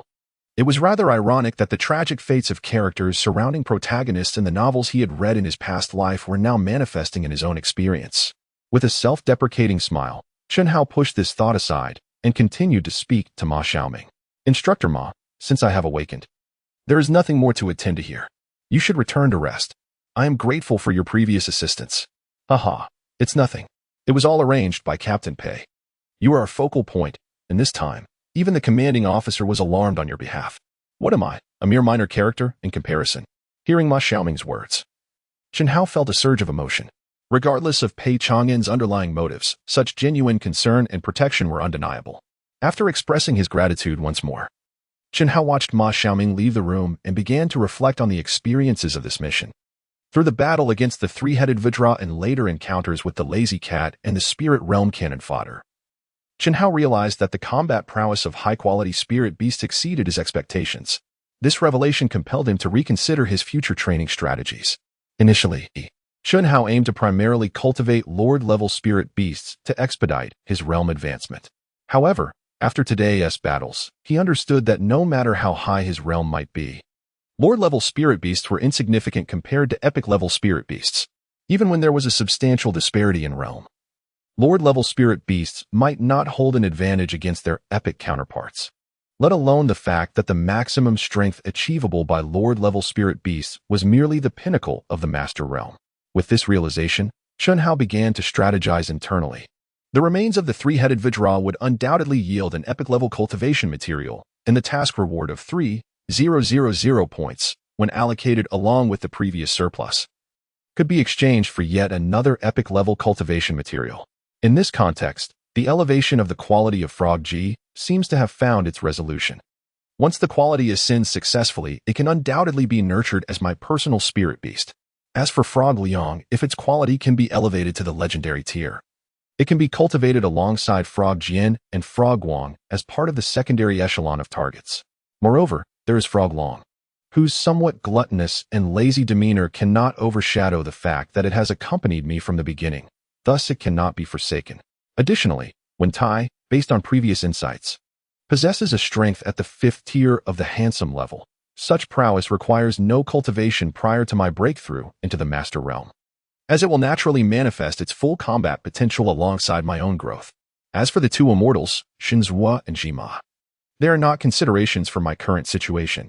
When I visited Miamu Mountain last time, I inquired about them. Given their true power, even if suppressed, they can only be summoned after I transcend into the Master Realm, making it implausible to rely on them as trump cards in the short term. Having clarified these thoughts, Chen Hao once again glanced at the nurturing plan for Frog G in his mind. It seems the time has come to exchange for the nurturing spiritual materials required for Frog G's elevation. Whether I can additionally procure another spirit beast of epic quality will depend on my fortune. As the night passed without incident, the sun rose as expected the following day. Just as Chen Hao was finishing his morning routine in his room, he heard the door of his hospital room burst open. Bad news. Chen Hao, the young major has disappeared. Upon hearing Ma Xiaoming's breathless exclamation, Chen Hao, who was tidying his clothes, halted his movements. Instructor Ma, what do you mean by disappeared? What happened to Yin Yuan? After the 3 of us returned yesterday, the young major was assigned to another room. Last night, before I left, I specifically went to check on him, but when I went back this morning, he was already gone. Upon hearing this, Chen Hao's brow furrowed deeply. Have you informed Instructor Pei and the others about this? Of course. I reported the situation the moment I discovered it. If I hadn't come to you for any leads, I might have already joined them in the search. At these words, Chen Hao immediately sensed something amiss. The mobilization of numerous individuals for the search indicates that Yuan is indeed no longer within the confines of the Night City. But who possesses the capability to silently abduct a living person from the Night City? It is worth noting that Yuan's strength is hardly inferior to my own. Even if the enemy is formidable, there should have been some commotion unless, as this thought crossed his mind, an absurd notion emerged in Chun Hao's mind. Instructor Ma, have you considered the possibility that Yuan left the Night City voluntarily? Chapter 80. Clue. Upon hearing Chen Hao's suggestion, Ma Xiaoming was momentarily taken aback. The notion of Yuan leaving voluntarily had not crossed anyone's mind until now. I will report this to Captain Pei immediately. If your reasoning holds true, then this matter may not be as simple as it appears. Having spoken, Ma Xiaoming swiftly departed the hospital room, hurrying towards Pei Chongyin's residence. Watching Ma Xiaoming's retreating figure, Chen Hao's mind was in turmoil. After spending several days together, Chen Hao had gradually come to accept the perpetually smiling youth. The sudden emergence of such a matter prompted him to recall the prophecy uttered by the Toad Sage on Miaomu Mountain. Could it truly be you, Yuan? Half an hour later, having organized his belongings, Chen Hao returned to his dormitory, now finding himself alone. On the other bed, some personal items belonging to Yuan were neatly arranged, concealing the fact that their owner had departed. Creak. As the door swung open, a robust figure swiftly appeared before Chen Hao. Zhongjie? Chen Hao, it seems you are indeed here. We have been searching for you for quite a while. Instructor Pei requests your presence. It appears there may be a lead regarding Yuan. Upon hearing this, a glimmer of hope flashed in Chen Hao's eyes, and without hesitation, he rose and made his way to Pei Chongyin's residence. Moments later, in the living room of Pei Chongyin's home, Chen Hao, Ma Xiaoming, Ji Biao, Fu Mingyan, and others sat quietly on the sofa, awaiting Pei Chongyin to speak. Very well, now that everyone has arrived, I shall share the information I have gathered thus far. Noticing the serious expressions on their faces, Pei Chongyin promptly conveyed the situation without preamble. Firstly, I must relay some unfortunate news. Old Zhou has also gone missing. What? Zhou Yu has vanished as well? After two exclamations of disbelief, Pei Chongyin raised his hand to silence Ji Biao and Fu Mingyan's inquiries, continuing to explain. This situation is indeed peculiar. This morning, Xiaoma relayed Chen Hao's suspicions to me, prompting me to conduct a thorough investigation into the actions of the young commander upon his return to the city. During my investigation, I discovered that Zhou Yu had sought out the young commander for a private conversation. This in itself was not alarming, as it was reasonable for Zhou Yu to visit, given the young commander's serious injuries. However, noticing Pei Chongyin's hesitation, Chen Hao calmly inquired about the crux of the matter. Do you know what Instructor Zhou discussed with Yuan? This is also the source of my confusion. During their meeting, Zhou Yu mentioned Tang Minjing, who had been captured by the Blood Moon organization. I have confirmed this with the attending nurse, who was outside the hospital room and overheard their conversation, wherein they mentioned Tang Minjing's name. Pei Chongyin sighed deeply and continued to elaborate. Tang Minjing? Is she not the girl that the young commander specifically traveled to Yangzhou to pursue? Fu Mingyan interjected, unable to contain herself. Indeed. She is the cherished jewel of the Tang family in Yangzhou. With Pei Chongyin's affirmation, the group fell into contemplation. Observing their silence, Pei Chongyin proceeded with his explanation. Initially, I paid little heed to this matter. However, when I sought to engage old Zhou in conversation regarding his interactions with the young commander, I discovered that old Zhou had long since vanished from the Night City, leaving no trace. It was only then that I realized this dialogue might hold crucial significance concerning the young commander's disappearance. After listening to Pei Chongyin's account, Chen Hao and the others found their minds swirling with complex thoughts. Just as the hall fell into a profound silence, Ma Xiaoming's voice unexpectedly broke through.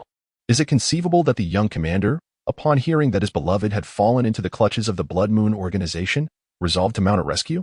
Under normal circumstances, this possibility seemed plausible. As his gaze swept over Ma Xiaoming, Pei Chang'an shifted his focus to Chen Hao and continued, however. If he intends to rescue Tang Minjing from the Blood Moon organization, it is utterly impossible for him to accomplish this alone. He should be acutely aware of this. Even with the aid of the Night Legion, such an endeavor would be akin to scaling the heavens. Feeling Pei Chang'an's probing gaze, Chen Hao raised his head and met his eyes in quiet contemplation. Chen Hao, you were the first to propose the notion that the young commander left of his own accord. Do you possess any insights? Observing the complex emotions flickering in Pei Chang'an's eyes, Chen Hao pondered briefly before responding. Although my acquaintance with student Yin is brief, I recognize him as a person of strong opinions and stubbornness. Once such individuals become resolved, it is unlikely anyone can deter them. I fear what? Pei Chong interjected. I fear that he is fully aware of the Night Legion's inability to contend with the Blood Moon organization. Yet he chose to undertake the perilous journey alone, infiltrating the Blood Moon to rescue someone. Upon hearing Chen Hao's words, a flicker of dread crossed the faces of all present. Has he lost his mind? What is his connection to Tang Minjing that he would go to such lengths for her?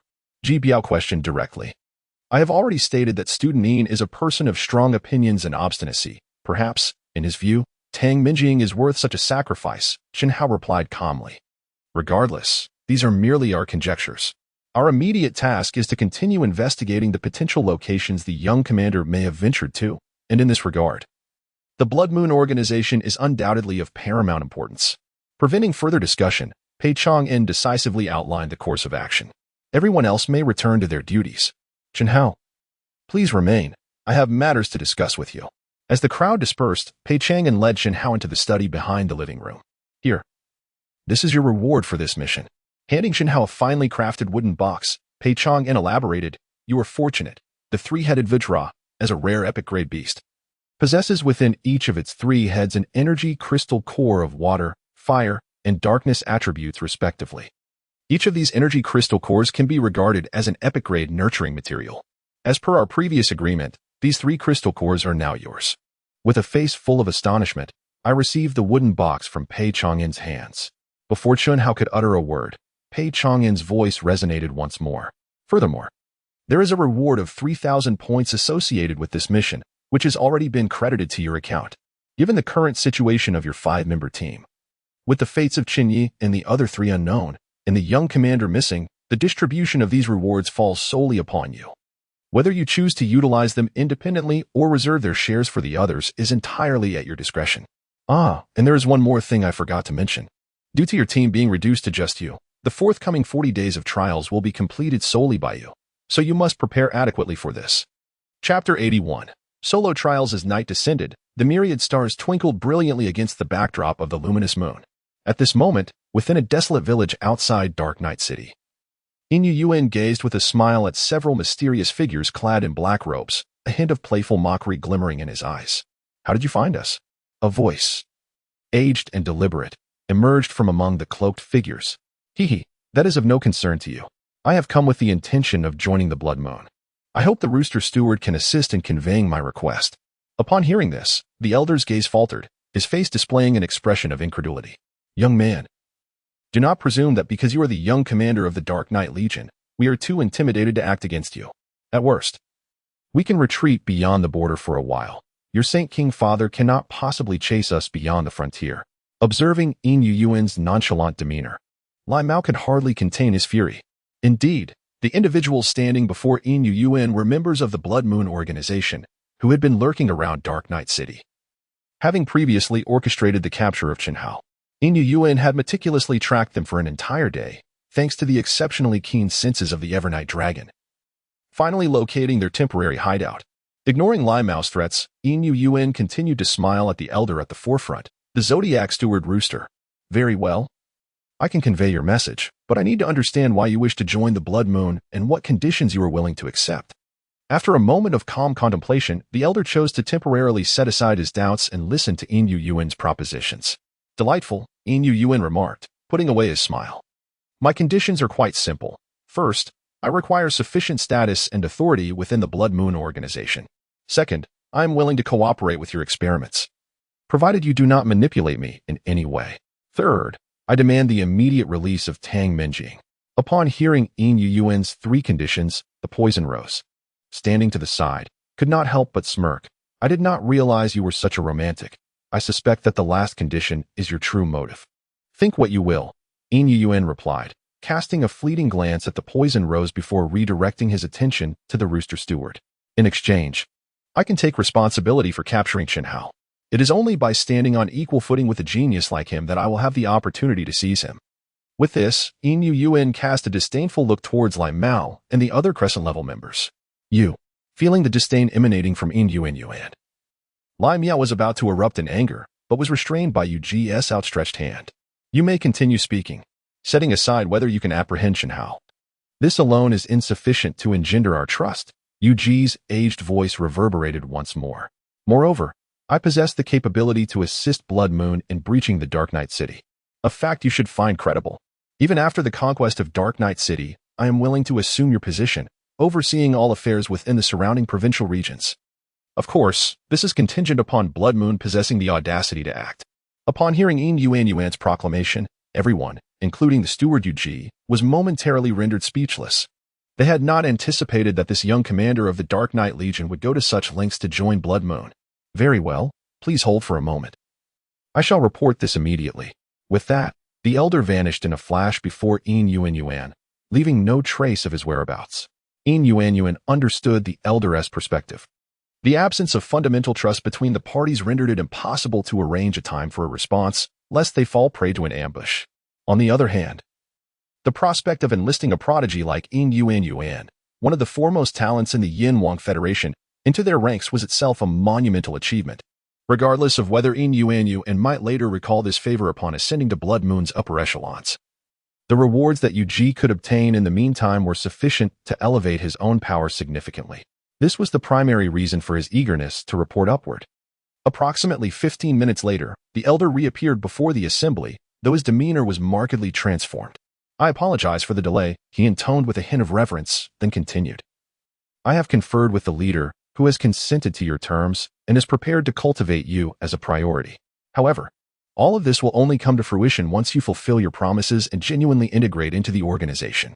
As he spoke, the elder dramatically produced a black robe emblazoned with the image of a radiant full moon. This is standard attire for our organization, symbolizing your status and identity within it. According to the leader, even if you are still merely at the spirit integration stage, you shall enjoy the privileges of the new moon level. Stepping forward, the elder extended the black robe to Yin Yuan. Receiving the robe, Yin Yuan secured it at his waist, storing it within his spatial artifact. Now, it is time to fulfill the conditions and promises we previously discussed.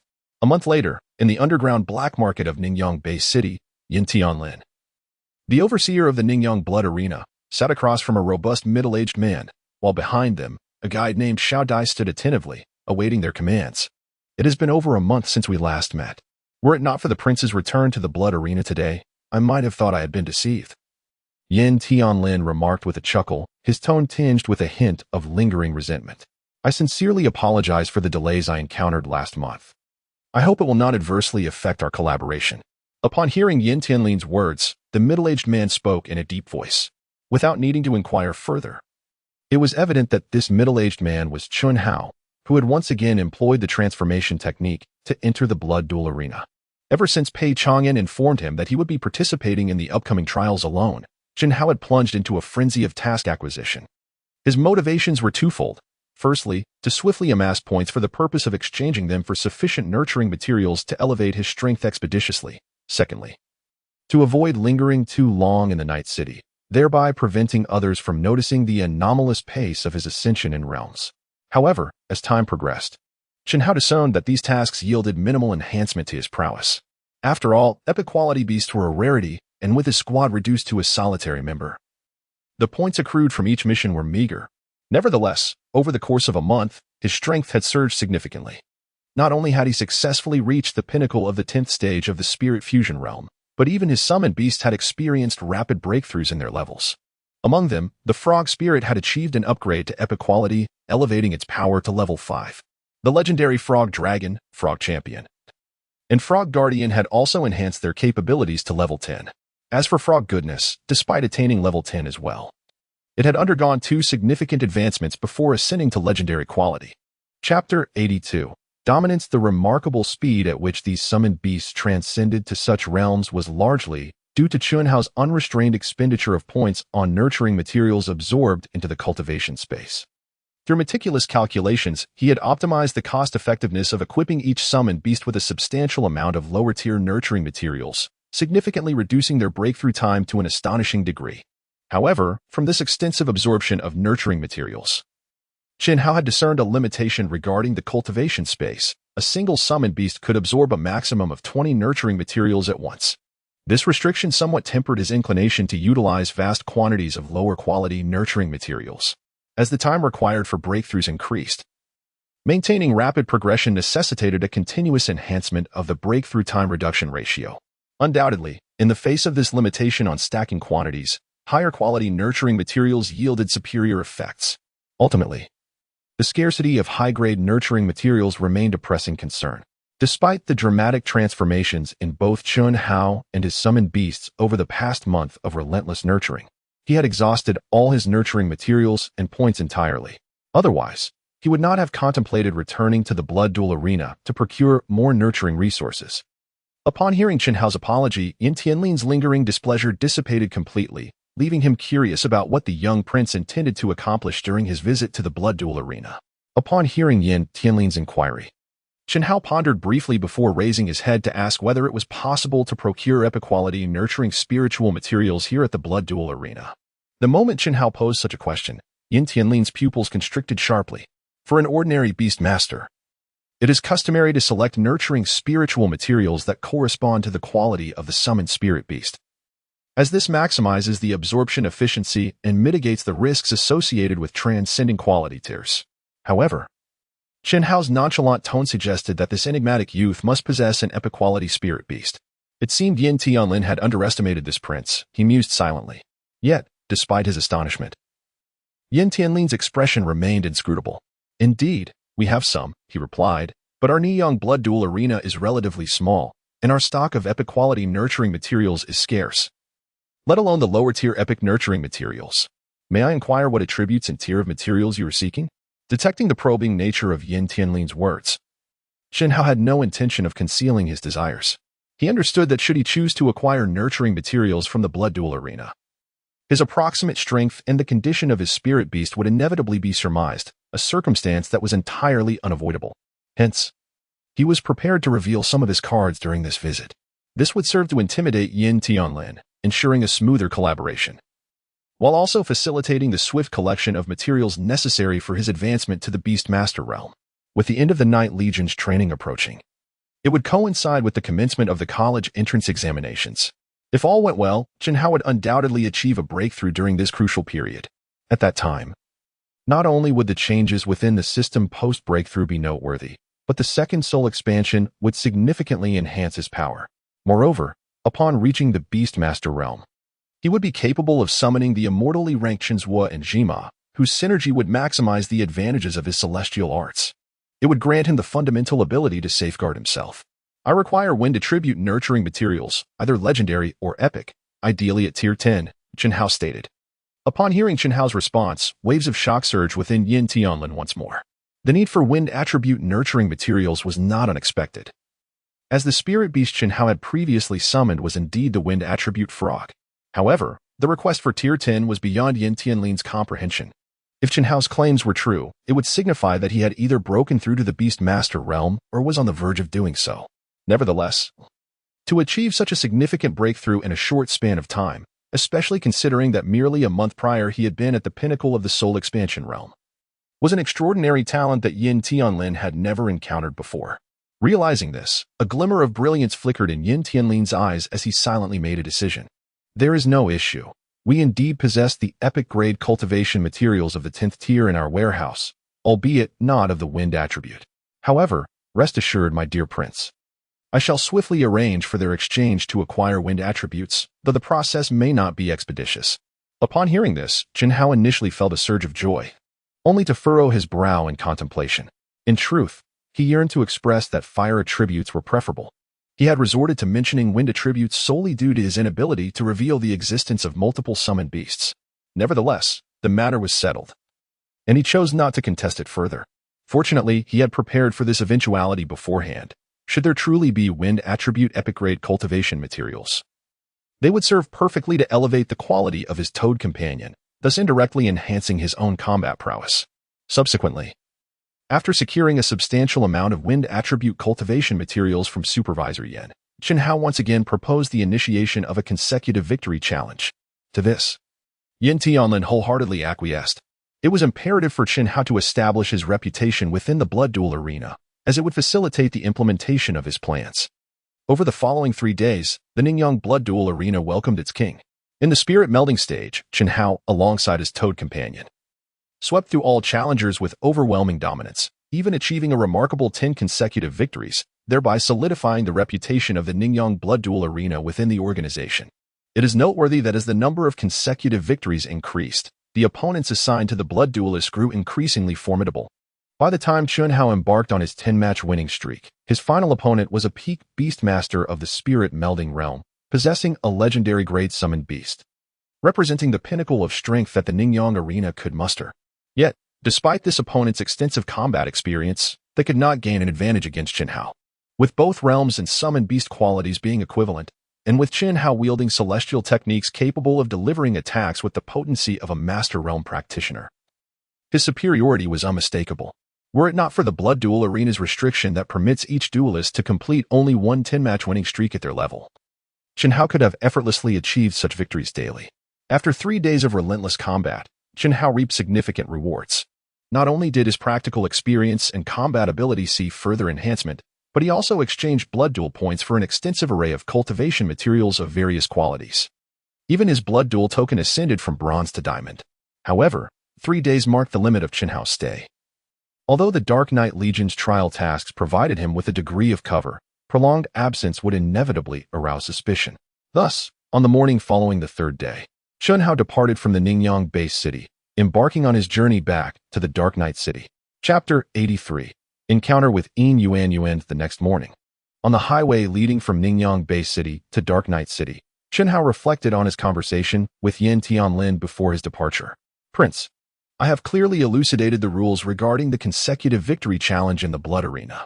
Once an individual achieves a 10-game winning streak, they earn the right to challenge a higher-tier Blood Arena, although the choice ultimately rests with the challenger.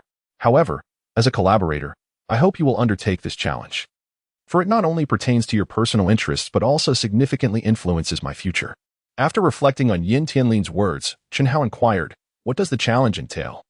And what benefits will I gain? Rather than merely a challenge, it can be viewed as an assessment. You are aware that, given your prowess, you are nearly invincible within the confines of the human-tier Blood Arena in Ningyang. This is primarily because the most formidable combatant in this arena is simply a beast master with a legendary quality spirit beast. In the same realm, the disparity in the quality of spirit beasts correlates directly to the difference in combat strength, thereby ensuring that few can rival you. However, the higher-tier Earth-tier Blood Arena presents a different scenario. Therein, combatants possess the potential to wield epic-quality spirit beasts. In other words, should you venture into the Earth-tier Blood Arena to pursue a 10-game winning streak, your final opponent will be a beast master of the same rank, equipped with an epic-quality spirit beast. Upon hearing this, Chun Hao curiously asked, if that is the case, why can I not simply challenge the higher-tier Blood Arena directly? What purpose does this so-called assessment serve? Observing Chun Hao's impassive demeanor, Yin Tianlin could not discern his true feelings and responded candidly. It is because you have been assigned to my command and belong to my contingent of combatants. Thus, you are limited to participating in the human-tier Blood Arena. At this juncture, Chun Hao comprehended the underlying rationale. This was the price he had to pay. From the moment he agreed to collaborate with Yin Tianlin, his identity as a prince became intertwined with Yin Tianlin's fate. Their fortunes were inextricably linked. Now, let us discuss the particulars of the assessment. Chun Hao remarked with a hint of resolve. The challenge is quite straightforward. You must defeat a beast master of the same rank who possesses an epic-quality spirit beast. Upon success, my rank will transition from human to Earth tier, thereby granting all my combatants the eligibility to engage in the higher-tier Blood Arena. This is precisely why I sought your partnership. After absorbing Yin Tianlin's explanation, Chun Hao gained a clearer understanding of the internal promotion mechanisms of the Blood Arena. It was evident that the advancement of members within these arenas was entirely contingent on the strength of their subordinates. The stronger he became, the more elevated Yin Tianlin's standing within the Blood Arena would be. It was no wonder that he had previously found it so easy to procure cultivation materials from him. He was relying on Chun Hao to aid in his ascent. Let us take a pause for now. I have little time of late. When I have the opportunity, I will inform Xiao Dai, and you may discuss how to arrange matters then. Upon hearing Chun Hao's agreement, Yin Tianlin was instantly filled with joy. Regarding Chun Hao's suggestion to take a pause, Yin Tianlin was utterly indifferent, as he had already occupied this position for an extended period and was not pressed for time. Very well, we shall settle on this, he said. I await your message. Should you require anything, feel free to contact me directly, and I will do my utmost to accommodate your needs. as Chen Hao continually analyzed the pros and cons of participating in this challenge within his mind. His thoughts began to crystallize. I currently stand at the pinnacle of the spirit fusion realm, and a breakthrough to the master realm should come within a short span. However, upon breaking through to the master realm, I will inevitably confront opponents who are peak master beast masters. Thus, if I truly wish to complete the challenge, prompt action is essential. Yet, upon further reflection, Chen Hao found himself less anxious, although I will be at the lower tier among my peers after breaking through. Being able to commune with two immortal beings of indomitable quality makes this challenge seem far from insurmountable.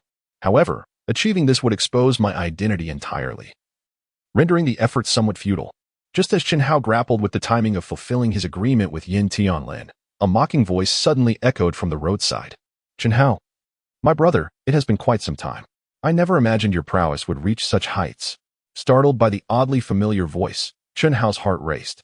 Yet, as he turned towards the source, the sight that met his eyes tightened his senses. Silver Jade Yuan, it is indeed you. Observing Chen Hao's expression grow increasingly grave, Silver Jade Yuan chuckled lightly, continuing in a tone reminiscent of an old friend reminiscing. Of course, it is I. Who else could possibly connect the illustrious Chen Hao with the Prince of the Blood Arena? Upon hearing Silver Jade Yuan's words, Chen Hao's immediate reaction was to suspect that Yin Tianlin had betrayed him. However, a moment's reflection led him to dismiss that thought. Do not overthink it. That Supervisor Yin has not divulged any information about you to me, even if he has likely surmised your identity. The Blood Arena, being one of the titans of the underground world, has intricate ties to the Blood Moon organization. Based on your performance in the arena, it is quite simple to deduce your identity. After all, the toad, a spirit beast, is rather uncommon. Aside from you, the chosen master who has contracted an entire toad tribe, I have not heard of anyone else nurturing such a spirit beast to this extent. Listening to Silver Jade Yuan's account, Chen Hao's emotions gradually settled. Exhaling deeply, he inquired in a calm tone, have you truly joined the Blood Moon organization? Noticing Chen Hao's lack of concern over his identity being revealed, a fleeting look of surprise crossed Silver Jade Yuan's face. In truth, when you ventured to the Blood Arena to partake in the blood fights, you must have been prepared for your identity to be exposed. Even if you deliberately chose to participate with a toad that had never appeared before others, and avoided even the ninjutsu you usually employ. Such precautions bear little significance in front of someone familiar with you. This elucidates why Chen Hao has only ventured to the Blood Duel Arena twice. However, despite the uncertainty of the truth, based on Yin Yuan's recent description, Yin Tianlin appears to be a trustworthy individual, regardless of his true motives. He at least aligns himself with Chen Hao regarding the matter of identity. Unfortunately, the current circumstances do not permit Chen Hao to dwell too much on the Blood Duel Arena, for Yin Yuan's subsequent words caused the atmosphere to become palpably tense. Indeed, I have joined the Blood Moon organization, and my inaugural mission is to capture you. So, what do you say, old friend? Would you grant me this favor? Yin Yuan continued to speak with a smile. Chapter 84.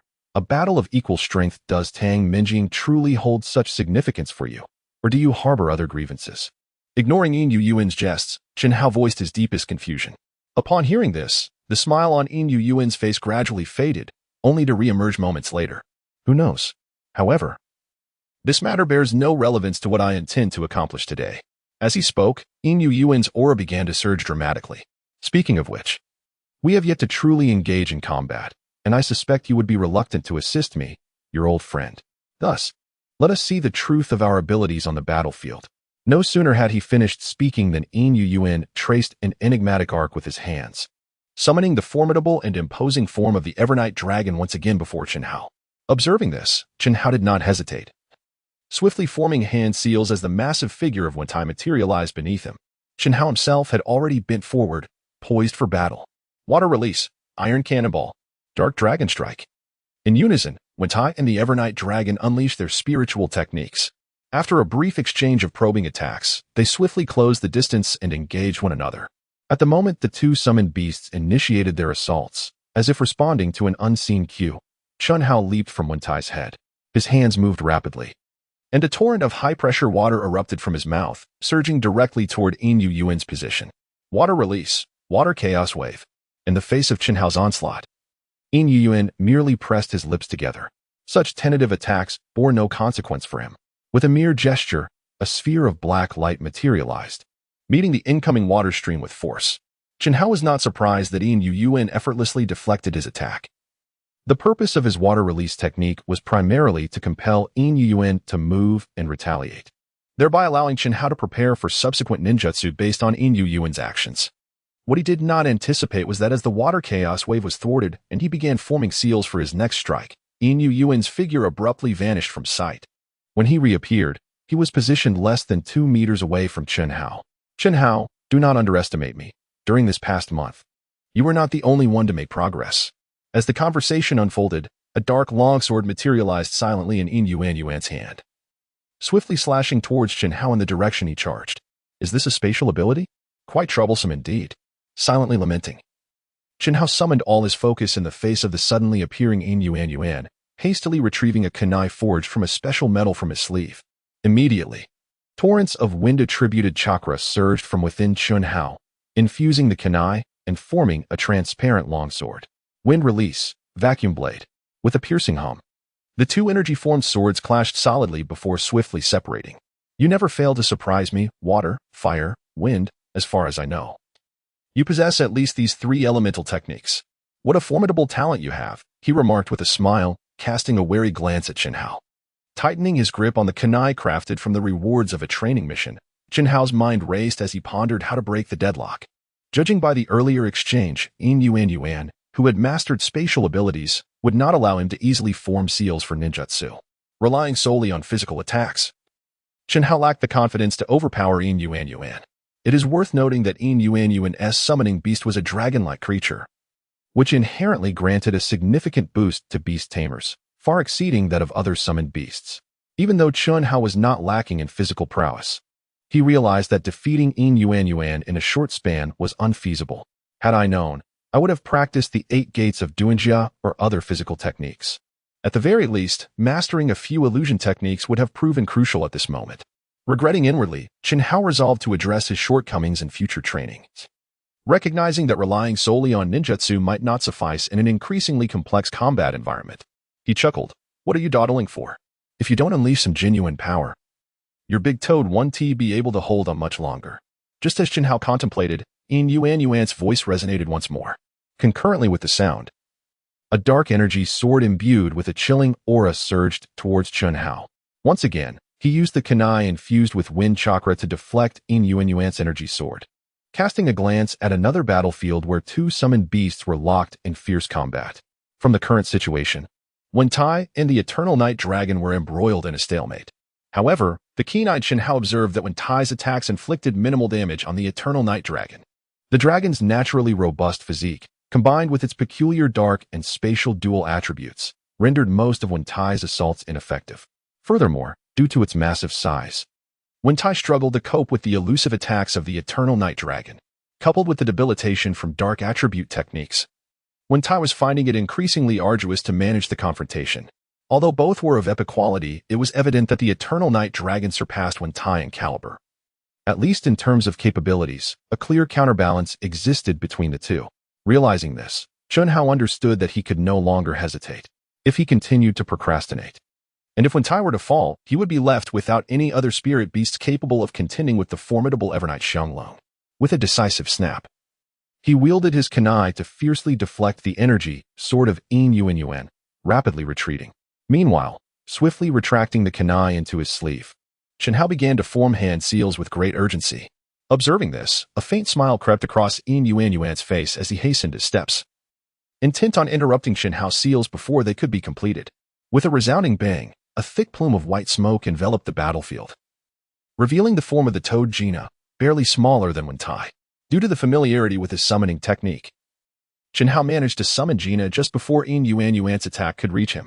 Now possessing the strength of a level 5 and elevated to epic quality, Gina's size and power were now comparable to its father, Wen Tai. Summoned at this crucial moment, Gina was poised to assist Wen Tai in stabilizing the current situation.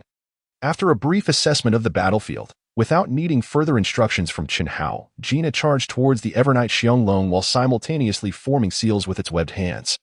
In an instant, a searing dragon-shaped flame rapidly materialized before Gina, hurtling towards the Evernight Xianglong at great speed. Fire release, dragon fire technique. With Gina's support, Wen Tai, who had been struggling to cope, finally exhaled a sigh of relief. You little rascal, your timing is impeccable. Today, Let us see what kind of strength this wretched loach possesses together. Taking a deep puff from his pipe, a rare spark of combativeness flickered in Wentai's eyes. Chapter 85.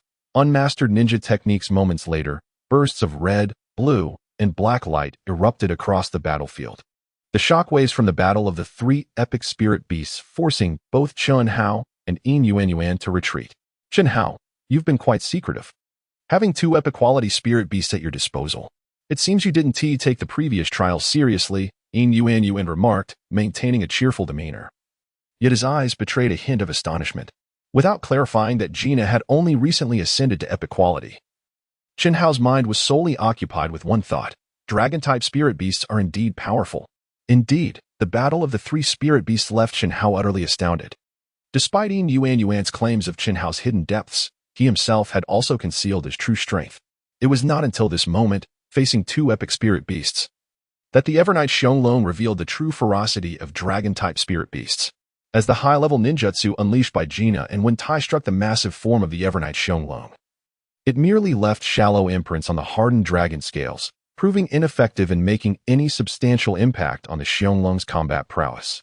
Evidently, the defensive prowess of the Eternal Night Dragon has transcended the realm of mere rank, rendering ordinary ninjutsu nearly ineffectual against it. This realization is not lost on Wertai and Toad Gigi, who have swiftly adapted their tactics.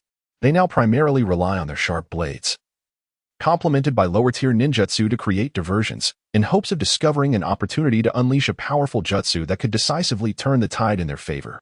Unfortunately, the Eternal Night Dragon exhibits an unusual level of caution when confronted by two epic summoning beasts, instinctively utilizing its spatial abilities to extricate itself from the battlefield at the slightest hint of danger, slipping away like an elusive eel.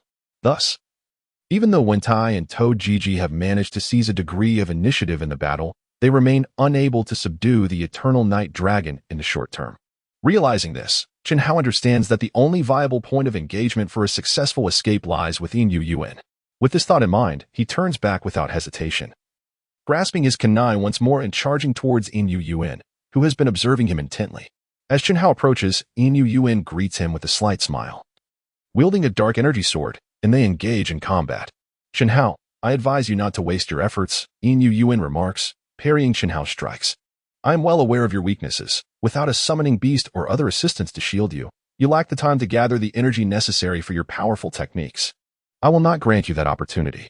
Prolonging this battle will yield no results. Focus on yourself first, Chen Hao retorts. Even if I cannot employ my techniques, neither can you. Protracting this engagement does not guarantee your victory. While verbally contesting, Chen Hao's mind begins to formulate a plan.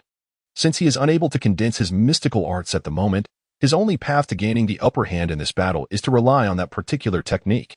With this in mind, he begins to deliberately maneuver both their positions in search of the most opportune moment. As Chen Hao continues his silent assault, Yin Yuan, though puzzled by his intentions, has no choice but to match his effort and persist in their combat. Soon, as their battlefield gradually distances itself from the three summoning beasts, Chen Hao finally identifies a promising opportunity. At this moment, the proximity between Yin Yuan and himself is minimal, their energy swords locked in a fierce struggle. Seizing the moment, Chen Hao suddenly wields his blade with one hand, freeing the other to grasp at Yin Yuan's collar. In response to this unexpected maneuver, Yin Yuan maintains a smirk, choosing not to evade immediately, instead intensifying the force of their clash.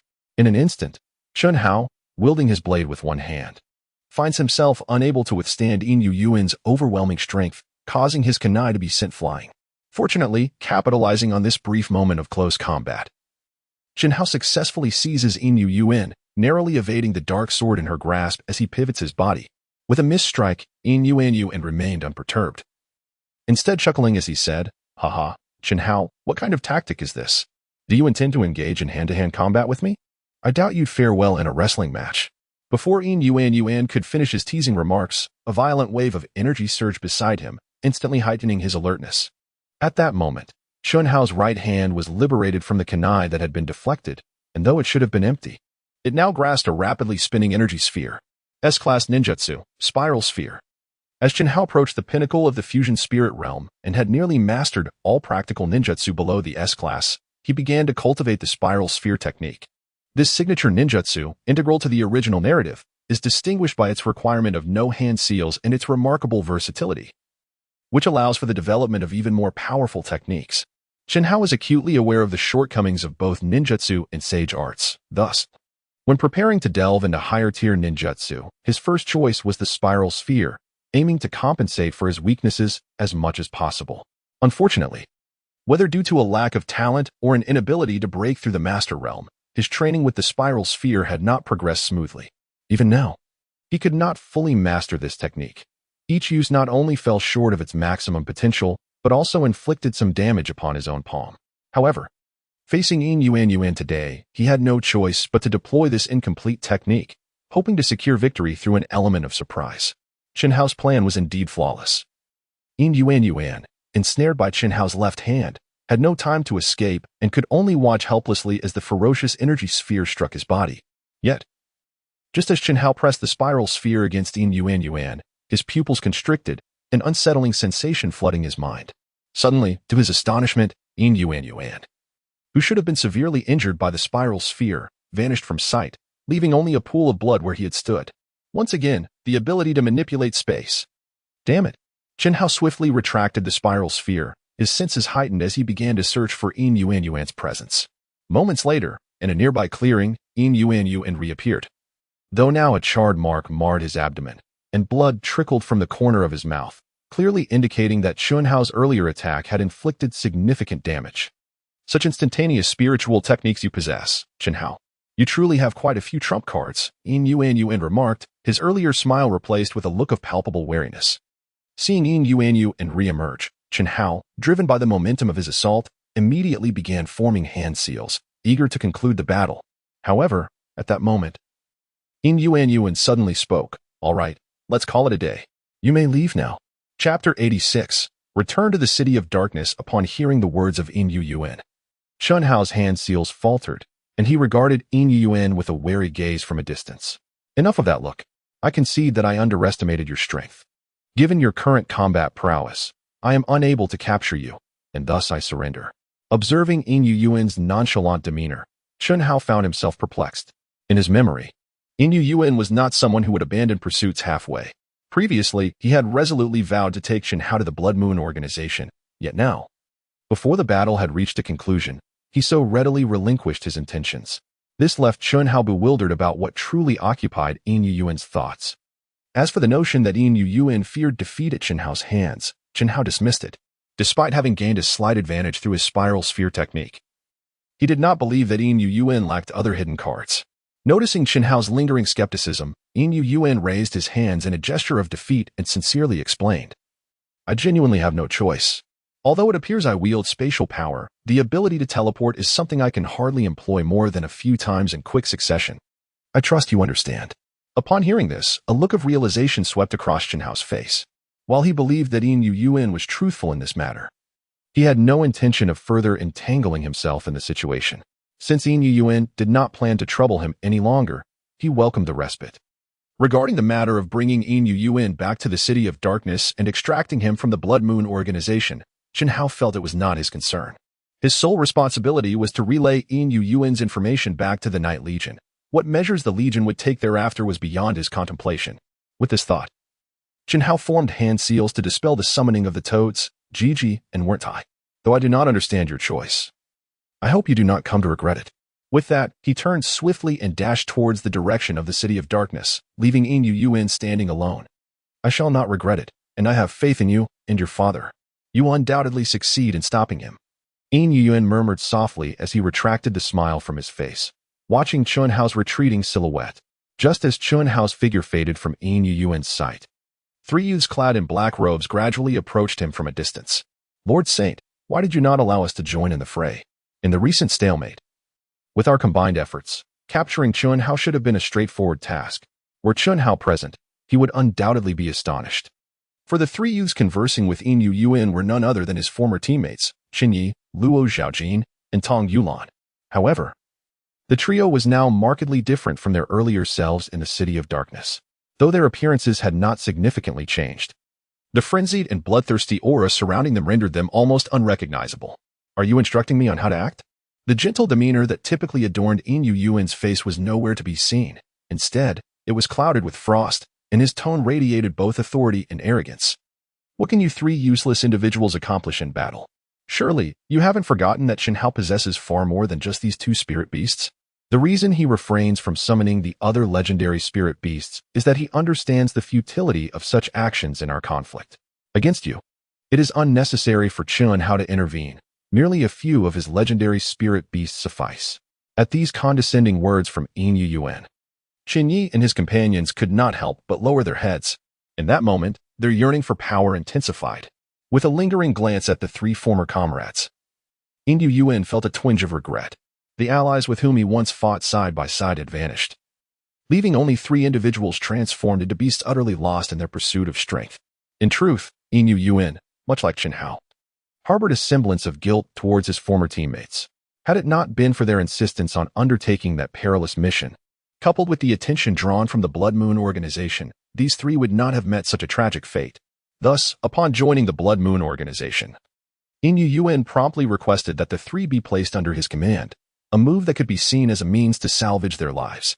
However, when he next encountered them, they had undergone genetic modification, and, due to their innate talents and the quality of their spirit beasts, their power had surged far beyond that of the previous half-human, half-beast failures. Most disheartening for Yin Yuan was that the three, now consumed by their lust for power, willingly aligned themselves with the Blood Moon organization in exchange for greater strength. The organization, in turn, was all too eager to comply with Yin Yuan's request, harboring intentions to monitor him through these three. Though Yin Yuan was being groomed as a successor within the Blood Moon organization, and even addressed as the Holy Son by other members, he had yet to earn their trust. This was evident, as Tang Minjing remained unfreed.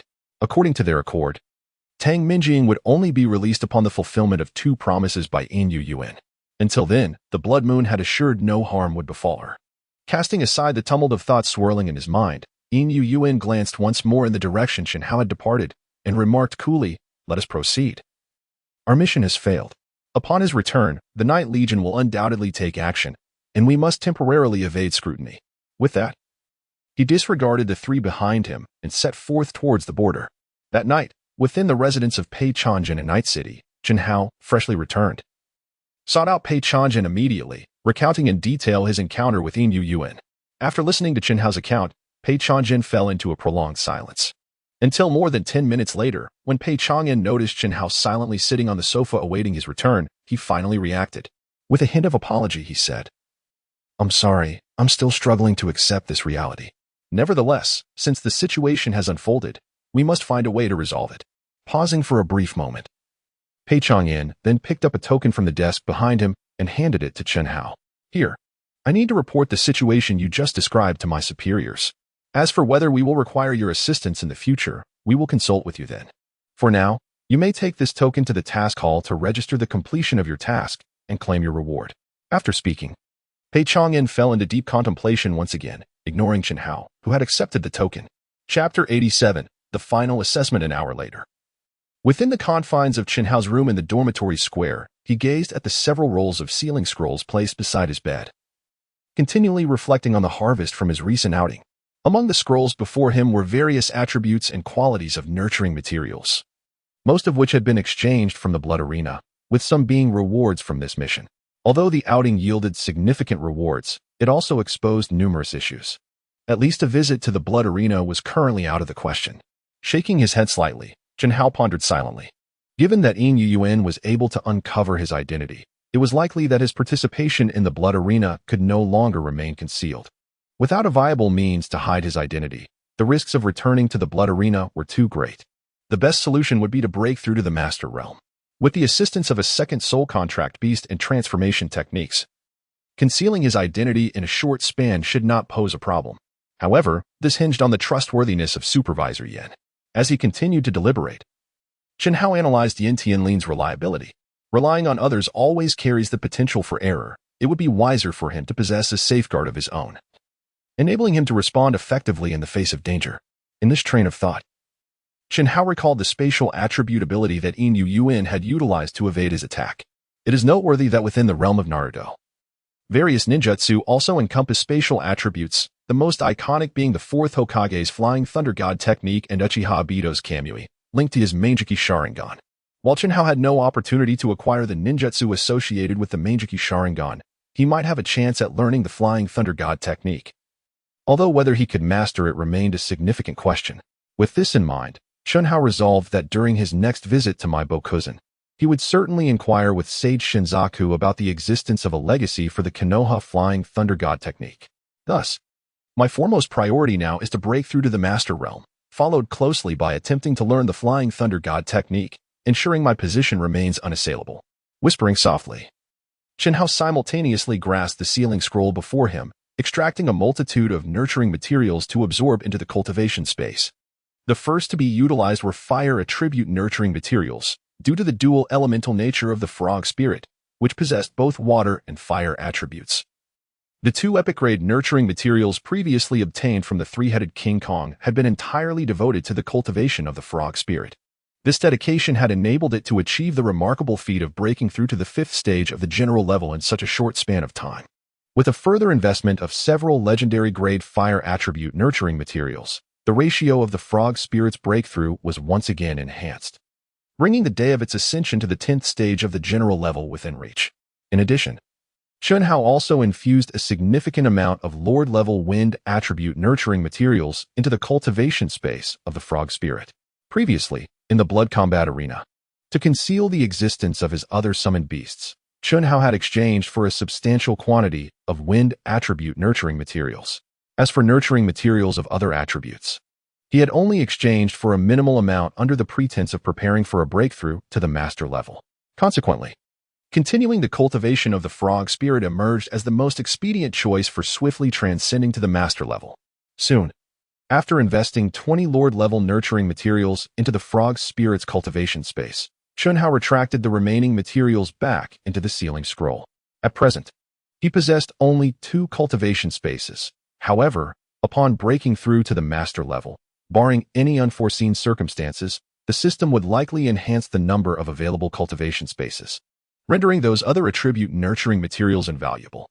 10 days later, in the City of the Night, the training of the Night Legion was nearing its conclusion, and Chen Hao, along with all participating students, ceased to accept tasks or engage in further cultivation, instead congregating in the square to await the impending final assessment. Throughout these 10 days, Chen Hao remained undistracted, diligently traversing between Miaomu Mountain and his dormitory, honing his mastery of advanced ninjutsu. Additionally, he occasionally made time to visit the Tower of Heaven and the heavy domain platform, pushing his limits to refresh his records while accruing substantial training points. However, aside from achieving a more refined control over ninjutsu and celestial arts, he made no progress in either the training of the Flying Thunder God technique or his breakthrough to the master level. In truth, by the second day of Chen Hao's return to the City of the Night, the frog spirit had already ascended to the 1st stage of the Lord level. Yet, due to the absence of a second soul expansion, Chen Hao found himself stagnating at the pinnacle of the fusion spirit realm, unable to advance to the master level. With his realm unable to elevate and influenced by the world's regulations, Chen Hao faced considerable difficulties in mastering the Flying Thunder God technique. Unlike the previously encountered level ninjutsu, the Flying Thunder God technique, which necessitated at least a mastery of level ninjutsu, could not be initiated unless Chen Hao achieved a breakthrough to the master level, let alone practiced further. This rule had gradually become evident to Chen Hao during his training with the Spiral Sphere. As for the reason he refrained from a second soul expansion, it was simply that he wished to keep his intent to break through to the master level under wraps for the time being. As someone already targeted by the Blood Moon organization, any ostentatious behavior could potentially bring forth greater crises. Moreover, given the previous infiltration of the Night Legion by the Blood Moon organization, Chen Hao harbored reservations regarding the safety of this Night City, until he discovered a reliable means. He would never recklessly attempt a second soul expansion. At this moment, in the square, Pei Chang'an stood before the assembly of 16 practitioners, elucidating the rules of the final assessment as he had always done. Behind him, Ji Biao and others awaited the commencement of the evaluation, engaging in hushed conversations. TSK. I must say, this Chen Hao is truly formidable. He has managed to compel the Night Legion to alter the rules of the final assessment. Ji Biao's resonant voice echoed among the crowd. Indeed, who would disagree? I recall someone fervently declaring their intention to recruit Chen Hao into the Iron Fist camp. I wonder if that endeavor bore fruit, came a teasing retort. You. I shan't stoop to squabbling with a woman, Ji Biao scoffed. His ire ignited by Fu Mingyan's jibe, followed by a resigned sigh. I've already approached that little rascal 3 times. Who knew he would not engage even once? I suspect the Night Legion's desire to retain him is futile. Upon hearing Ji Biao's words, Fu Mingyan fell silent. Like Ji Biao, she harbored aspirations of bringing Chun Hao under her wing. However, after witnessing Ji Biao's repeated setbacks and realizing the depths of Chun Hao's growing prowess, she had ultimately relinquished her ambitions. Just as the group lamented their missed opportunity with such an extraordinary talent as Chun Hao, Pei Chang'an's explanation reached its concluding phase. All right. In summary, the final assessment of this training will be conducted in teams, with the order of combat determined by a draw. We instructors will evaluate each participant based on the actual combat performance, which will in turn establish the final rankings. Are there any questions? No. Good. Then let the assessment officially begin. Chapter 88. The Despairing Gap. Although they profess to have no questions, each practitioner understood the underlying reason for the imposition of such rules in this assessment. Captain, is Chun Hao truly that strong? Do the instructors genuinely believe he can take on 5 of us? In a small team, the serious-faced In Hongyu directed a concerned gaze toward his captain. Uncertain. Aside from the trials at the Celestial Tower and the heavy domain platform, all other training tasks are executed independently by the teams. Moreover, Chun Hao's team has been reduced to him alone after completing a single mission. No one has witnessed his true capabilities in action, replied Qi Yang. A genius possessing a top-tier legendary spirit beast. Let us hope our team does not draw Chun Hao in the first round, this way. We can at least gauge his abilities first, suggested another member of Qi Yang's team, a demure-looking girl. Let us hope for that. Qi Yang gazed at Pei Chang'an, who was drawing lots, feeling an inexplicable sense of unease. Similarly, another team that had little interaction with Chun Hao also shared this anxious sentiment. As for Zhang Jie, after 2 encounters with Chun Hao, he was acutely aware of his own shortcomings in comparison.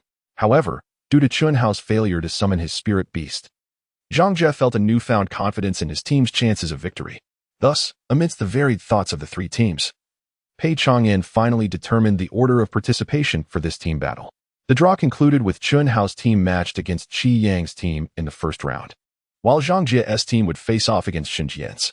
Following the first round, the winners would compete for first and second place, while the losers would contend for third and fourth. Pei Chang'an instructed the members of Chun Hao's and Qi Yang's teams to remain in the square, while the others retreated to the sidelines to observe. As Pei Chang'an's voice faded, the square quickly cleared, creating ample space for combat. Surrounding the square, Zhang Jie's team and Shen Jian's team stood at a respectful distance from the instructor group, their eyes gleaming with anticipation as they watched the unfolding events. Chun Hao, it is an honor to finally meet you, Qi Yang addressed, his tone imbued with humility. I am Qi Yang from the Jizhou province. Were it not for the team battle format of this assessment, I doubt I would have mustered the courage to stand before you alone. Standing face to face with Chun Hao, Qi Yang's demeanor was exceedingly modest. Yet, Chun Hao was not easily deceived by this superficial display of respect. The fleeting glimmer of cunning in Qi Yang's eyes suggested that he intended to induce complacency in Chun Hao. As the core member of a team and a prodigy from the Jizhou province, Chun Hao was not inclined to believe that Qi Yang truly lacked the courage to confront him directly. However, after this battle, whether Qi Yang's words would hold any truth remained uncertain. Greetings, I am Chun Hao. I look forward to your guidance in the upcoming match, Chun Hao replied courteously, choosing not to expose Qi Yang's clumsy act, and prepared himself for battle. Observing this exchange, Qi Yang's expression shifted to one of seriousness, dismissing any further dialogue. Brothers, summon your spirit beasts. I will take the brunt of Chun Hao's assault, while Mingjie, you will focus on restricting both Chun Hao and his spirit beast movements. The rest of you may attack freely, aiming to conclude this battle with minimal expenditure, Qi Yang commanded. Understood. In response to Qi Yang's orders, the remaining members of his team swiftly formed their seals, and in an instant, 5 uniquely shaped yet formidable spirit beasts materialized in the square. Qi Yang's team comprised 5 members in total. Team leader Qi Yang, a genius from the Qi family in Jizhou province, possessed a legendary grade spirit beast, the Xuanwu turtle. Renowned for its exceptional physical prowess and innate ability, Xuanwu armor. This endowment rendered the Xuanwu turtle's defense extraordinarily formidable, making it a challenge for others of the same tier to inflict damage upon it. The other 4 members of Qi Yang's team were also prodigies hailing from various other provinces, Chu Mingjie, Qin Shendong, Ji Anren, and Feng Chao. The 4 individuals each possess a legendary grade spirit beast, the wood element spirit beast, sky blue vines, the water element spirit beast, azure-scaled water python, the light element spirit beast, white jade lion, and the thunder element spirit beast, thunder leopard. As Chen Hao observed the 5 complementary spirit beasts of Qi Yang's team, a grave expression gradually settled upon his face. Unlike ordinary beast tamers, these 5 were all elite cultivators nurtured by prominent families, destined to become formidable figures in the future. It would be unrealistic to claim that Chen Hao felt no emotions at the prospect of facing all 5. However, he remained unperturbed regarding the possibility of defeat. From the aura of these individuals and their spirit beasts, it was evident that, aside from the leader Qi Yang, who had reached the 3rd stage of spirit fusion, the others had merely just broken through to this realm. Such a level of power posed little threat to Chen Hao, who also commanded several legendary-grade spirit beasts. Yet, his confidence did not ensure that others shared his optimism. At that moment, among the spectators on the eastern side of the plaza, a student beside Zhang Jie quietly inquired, "Brother Jie, do you think Chen Hao can win?" After all, his opponents possess 5 legendary-grade spirit beasts. Even if Chen Hao has an epic-grade spirit beast, it must be exceedingly challenging for him, especially considering the formidable combat prowess of Qi Yang and his companions. Upon hearing his teammates' words, Zhang Jie couldn't suppress a disdainful smirk. He can't win at all. Just the defenses of Qi Yang's Xuanwu turtle are daunting. I doubt Chen Hao can breach them.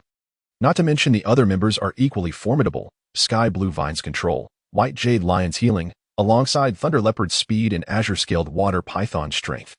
The synergy among Qi Yang's team is exceptional. If they engage in team combat, their collective fighting capacity far exceeds that of a typical 5-member squad. As he spoke, a hint of regret crossed Zhang Jie's face. What a pity. I had hoped to leverage this advantageous rule to redeem myself. But now it seems that hope is but a distant dream. His sentiments found resonance among his teammates, even the members of Shen Jian's team, upon witnessing Qi Yang's lineup, harbored doubts about Chen Hao's chances of victory.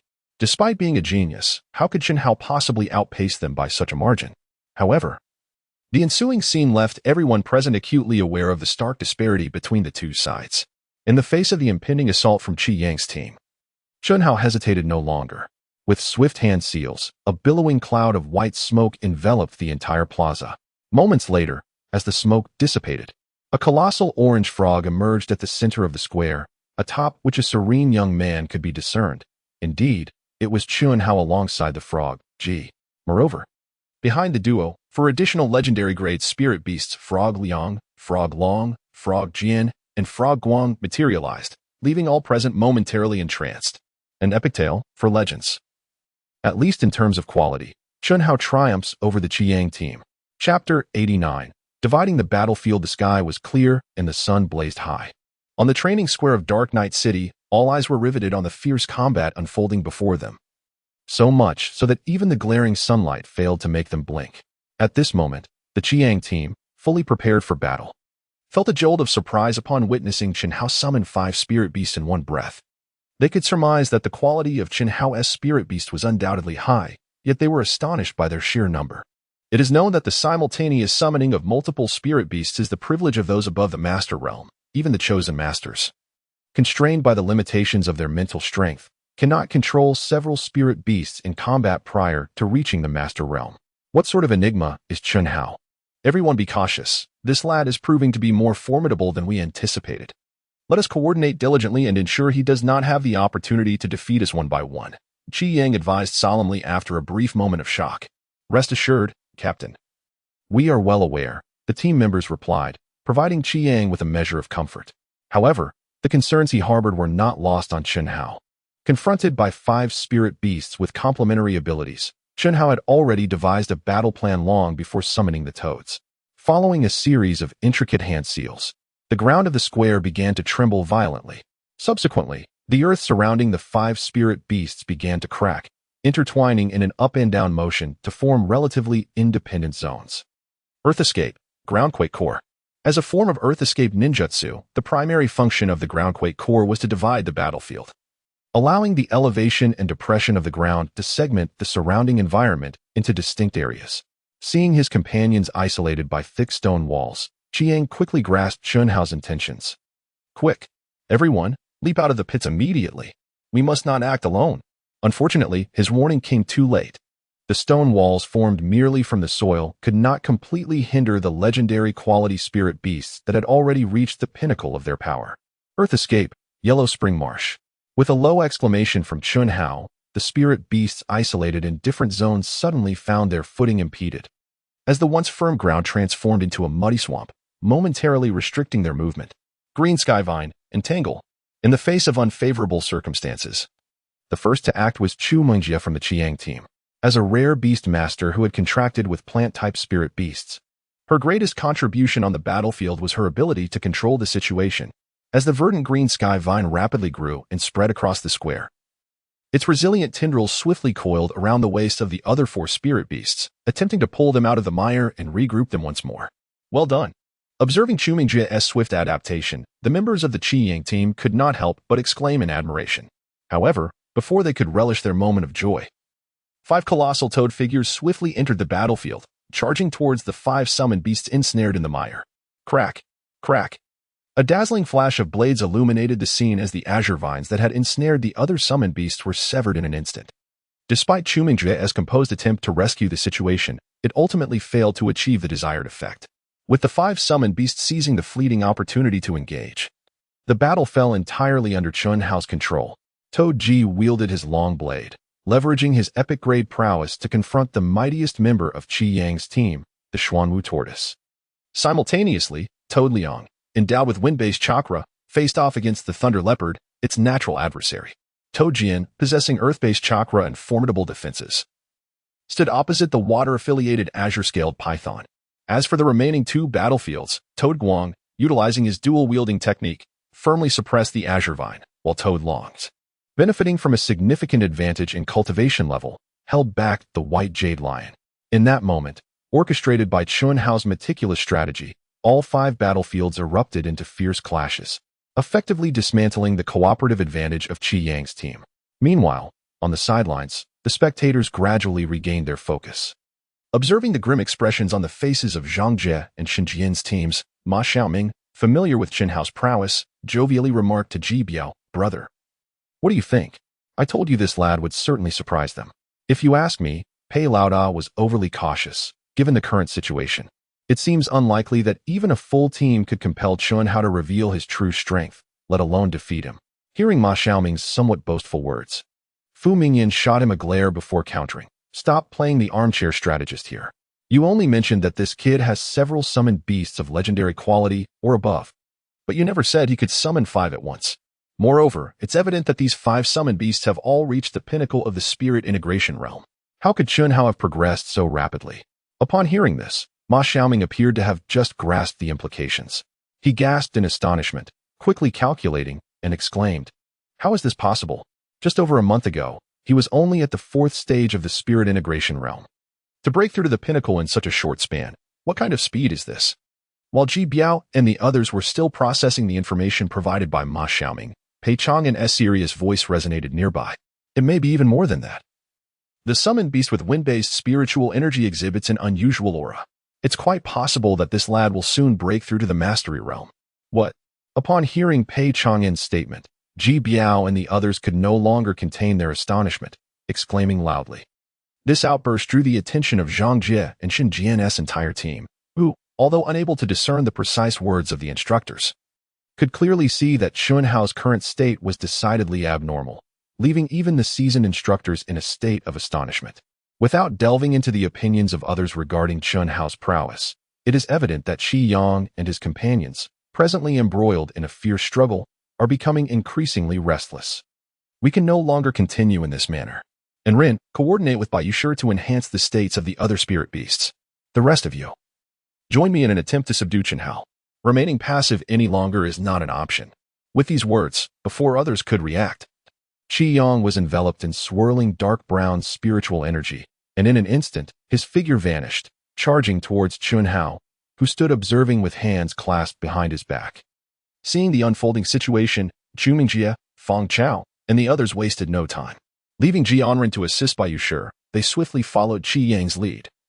Rushing towards Shen Hao had anticipated this scenario. However, the approach of these 4 was not a concern should they insist on surrounding him. The battle might conclude even more swiftly than expected.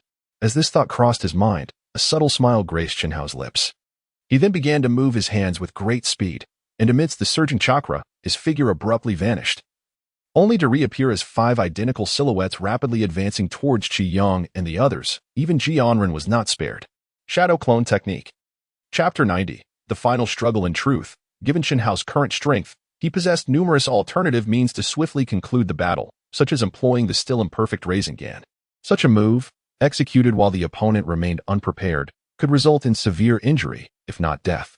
After all, not everyone possesses the extraordinary combat talent and spatial manipulation abilities of a Silver Jade Yuan. Nonetheless, Chenhao opted for a more tempered approach, utilizing the Shadow Clone Technique to confront the 5 challengers, which served as a form of indirect protection. He bore no enmity towards these practitioners. And considering this was the ultimate assessment of the Night Legion, both emotionally and rationally, he wished to avoid an excessively bloody confrontation. Even if, by mischance, the Shadow Clones proved inadequate for the current situation, he could always summon Wen Tai. At that point, it was likely that Qi Yang's team would reconsider their approach. Though his mind wandered through such thoughts, Chenhao's actions were swift. With the 5 Shadow Clones intercepting, Qi Yang and his companions found themselves easily obstructed midway. One should not underestimate the Shadow Clones. Even with merely 1/5 of Chenhao's full chakra, his realm stood at the peak of the spirit fusion stage. Thus, even a fraction of his chakra equated to that of a 5th-tier beast master. Furthermore, these clones could also wield ninjutsu and sage techniques, which posed a significant challenge for Qi Yang and his team. Indeed, as Chenhao had anticipated, his shadow clones, akin to the spirit beast like the Toad God, quickly subdued Qi Yang's team, preventing them from even directing their own spirit beasts. After a minute of this relentless pressure, realizing that their chances of victory were diminishing rapidly, Qi Yang gritted his teeth and addressed Chu Mingzhe and the others nearby. Utilize the final gambit. Should we succeed, a glimmer of hope remains, but if we fail, we shall concede defeat outright. Continuing in this manner, victory seems unattainable. Upon hearing their captain's words, Chu Mingzhe and the others nodded in agreement. Observing this scene, Chenhao grew curious about the hidden trump cards they had yet to reveal, yet this did not imply that he would grant them the opportunity to do so. As he spoke, Chenhao communicated telepathically with the likes of Frog Chi, urging them to accelerate their offensive. Simultaneously, Chenhao's 5 shadow clones unleashed their might, launching a barrage of ninjutsu and taijutsu attacks with heightened frequency, leaving Qi Yang and his companions, who had intended to retreat and execute their spiritual techniques, bereft of any openings. Damn it, can we not even handle a single clone? Faced with Chenhao's relentless onslaught, Qi Yang's brow furrowed deeply. Captain, allow me to take action. You all prepare yourselves, urged Feng Chao, unable to restrain himself as the situation grew dire. After a brief pause, Qi Yang nodded. He was aware that Feng Chao possessed a technique he had gleaned from the Thunder Leopard, capable of propelling him into a state of rapid eruption. Though it bore significant side effects, necessitating a recovery period of 10 days to half a month post-use. Fortunately, with the college entrance examinations still some time away, utilizing it in this scenario would have no adverse effect. However, even if they triumphed over Chenhao, any hope of contending with the other squad would be extinguished. Yet, there was no point in further discussion. Upon seeing Qi Yang's ascent, Feng Chao's gaze sharpened, and his body began to shimmer with brilliant arcs of lightning, his hair standing on end as though struck by a thunderbolt. Goodness, a super scion, exclaimed the shadow clone battling Feng Chao, only to be obliterated by the ferocious lightning in a burst of white smoke. Swiftly, as Feng Chao maneuvered across the battlefield, Chenhao's shadow clones fell one after another, leaving him no time to dispel them and recover a portion of his chakra. Seizing the moment while Chenhao's clones were dispersed, Chu Mingjie and Ji Anren exchanged glances, swiftly forming hand seals as the spiritual energy within them began to surge. Moments later, a colossal azure figure ascended, its massive form composed of intertwining azure vines appearing remarkably sturdy. Waves of white light danced around the azure figure, gradually coalescing into a milky white barrier that enveloped the entire form. Azure Vine, Vine Clone, White Jade Barrier. As the incantations escaped the lips of Chu Mingjie and Ji Anren, it seemed as though they had exhausted every ounce of their strength, their legs trembling incessantly. Upon witnessing the emergence of the towering giant, Chenhao's expression turned grave. Regardless of the true strength of this vine giant, its sheer size was enough to instill trepidation. Just as Chenhao prepared to summon Wen Tai to decisively conclude the battle, the azure vine giant suddenly disintegrated, splitting into 5 slightly smaller azure figures that descended onto the battlefields of the summoned beasts. Was the meaning of the vine clone truly this? Observing the scene before him, Chen Hao couldn't help but pause his actions, silently marveling at the ingenuity of the Qi Yang team. They had remarkably employed this method to unravel the battlefield I had meticulously constructed. The reason he refrained from further actions was that he recognized his previously established advantage had dissipated. What lay ahead was an authentic clash of strength, rendering the use of ninjutsu to partition the battlefield impractical. The Qi Yang team had liberated 5 summoned beasts at the cost of nearly depleting the combat capability of 3 of their members. Now, the only participants still able to engage in combat on the battlefield were those 5 summoned beasts, along with Qi Yang and Qin Shanong. Moments later, as the dust swirling in the square settled, the 5 summoned beasts of the Qi Yang team had regrouped. This time, they huddled closely together, seemingly wary of repeating their previous mistakes. At this juncture, having completed their task of delaying, the 5 Azure Vine clones gradually vanished. In the absence of their adversaries, the Toad Gigi and the others reassembled around Chen Hao, awaiting his next command. Opposite them stood Qi Yang's tortoise, the vanguard, while the other 4 summoned beasts and Qi Yang himself concealed behind it, patiently biding their time for an opportunity to strike. Clearly, they had pinned all their hopes of a comeback on the tortoise's formidable defense. Seeing this, Chen Hao hesitated no longer. After instructing Gigi to unleash 2 advanced ninjutsu as a probing tactic, he understood the source of his opponent's confidence. Gigi, Dragon Toad, let us employ that technique. The large tortoise's defenses are formidable. We need not fear striking too hard. With that, Chen Hao closed his eyes, gradually entering a state of concentration for the sage mode. Upon hearing his words, Gigi and Dragon Toad instantly comprehended his intent and swiftly prepared themselves. Moments later, just as Qi Yang and his companions were perplexed by Chen Hao's sudden cessation of attacks, a surge of intense energy began to emanate from across the square. Composite Sage Art. Wind Release Toad Oil Fireball. Chapter 91. The trial comes to an end. Behold, this is the spiritual technique I mentioned. That rascal Chen Hao once employed it against the Blood Moon organization, and its range and power are astonishing, boasted Ma Xiaoming. However, before he could finish his sentence, upon sensing the might of this composite sage technique, he immediately recognized the peril. This is bad. His strength was not this formidable before, nor was it combined with 2 summoned beasts. Qi Yang and the others are in grave danger. Hearing Ma Xiaoming's alarm, the previously spectating Ji Biao and the others instantly turned pale. Yet, before they could react, Pei Chang'an, who had already discerned the problem, had vanished from the spot. Unfortunately, their reaction was still a fraction too late. At this moment, that colossal fireball, radiant as the sun, had swiftly reached the forefront of Qi Yang and his companions. Feeling the searing heat wash over him, even the normally defensive Xuanwu turtle could not help but emit a pained roar. "Captain, what should we do?" Qin Shandong, standing behind Qi Yang, asked with a tremor in his voice. Ignoring his teammate's query, Qi Yang had already focused all his mental energy on the perilous situation before him. After fully cooperating with the Xuanwu turtle to establish a defense, the innate ability of the Xuanwu armor was pushed to its limits. In an instant, a transparent shield wall, spanning over 100 square feet, appeared before the Xuanwu turtle, rapidly shifting its shape in an attempt to envelop all members of Qi Yang's team. Meanwhile, those still capable of fighting were not idle. Water Curtain, Heavenly Splendor, White Jade Barrier. In conjunction with the azure-scaled water python, Qin Shandong unleashed a large-scale water-based defensive spell. However, before the massive fireball ignited by the toad oil, such ordinary water techniques proved utterly ineffective. Not only Qin Shandong, but Ji Anren, who had nearly exhausted his spiritual energy, also summoned the White Jade Lion to conjure a defensive barrier, hoping to contribute to the resistance against Chen Hao's attack. Yet, how could the toad oil fireball, already enhanced by celestial chakra, be easily countered, especially with Chen Hao's wind attribute chakra bolstering it? As the colossal fireball made contact with the thick water curtain, it instantaneously vaporized it, remaining unharmed itself.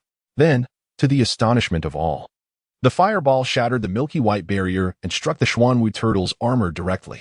Fortunately, the innate ability of the Xuanwu turtle proved formidable, managing to withstand the toad oil fireball for a fleeting second before gradually crumbling. It was precisely during that precious second that Pei Chang'an's figure appeared on the battlefield. Faced with the immense and blazing fireball, Pei Chang'an's expression revealed an unusual gravity. Not daring to be careless, he had already prepared for battle as he rushed to the fray. With a colossal beast resembling a lizard merging with his body, his muscles began to swell rapidly. In the blink of an eye, his seemingly towering figure raised a massive fist to meet the oncoming fireball. Boom! Accompanied by a deafening roar. Pei Chang'an's body was instantly propelled backward.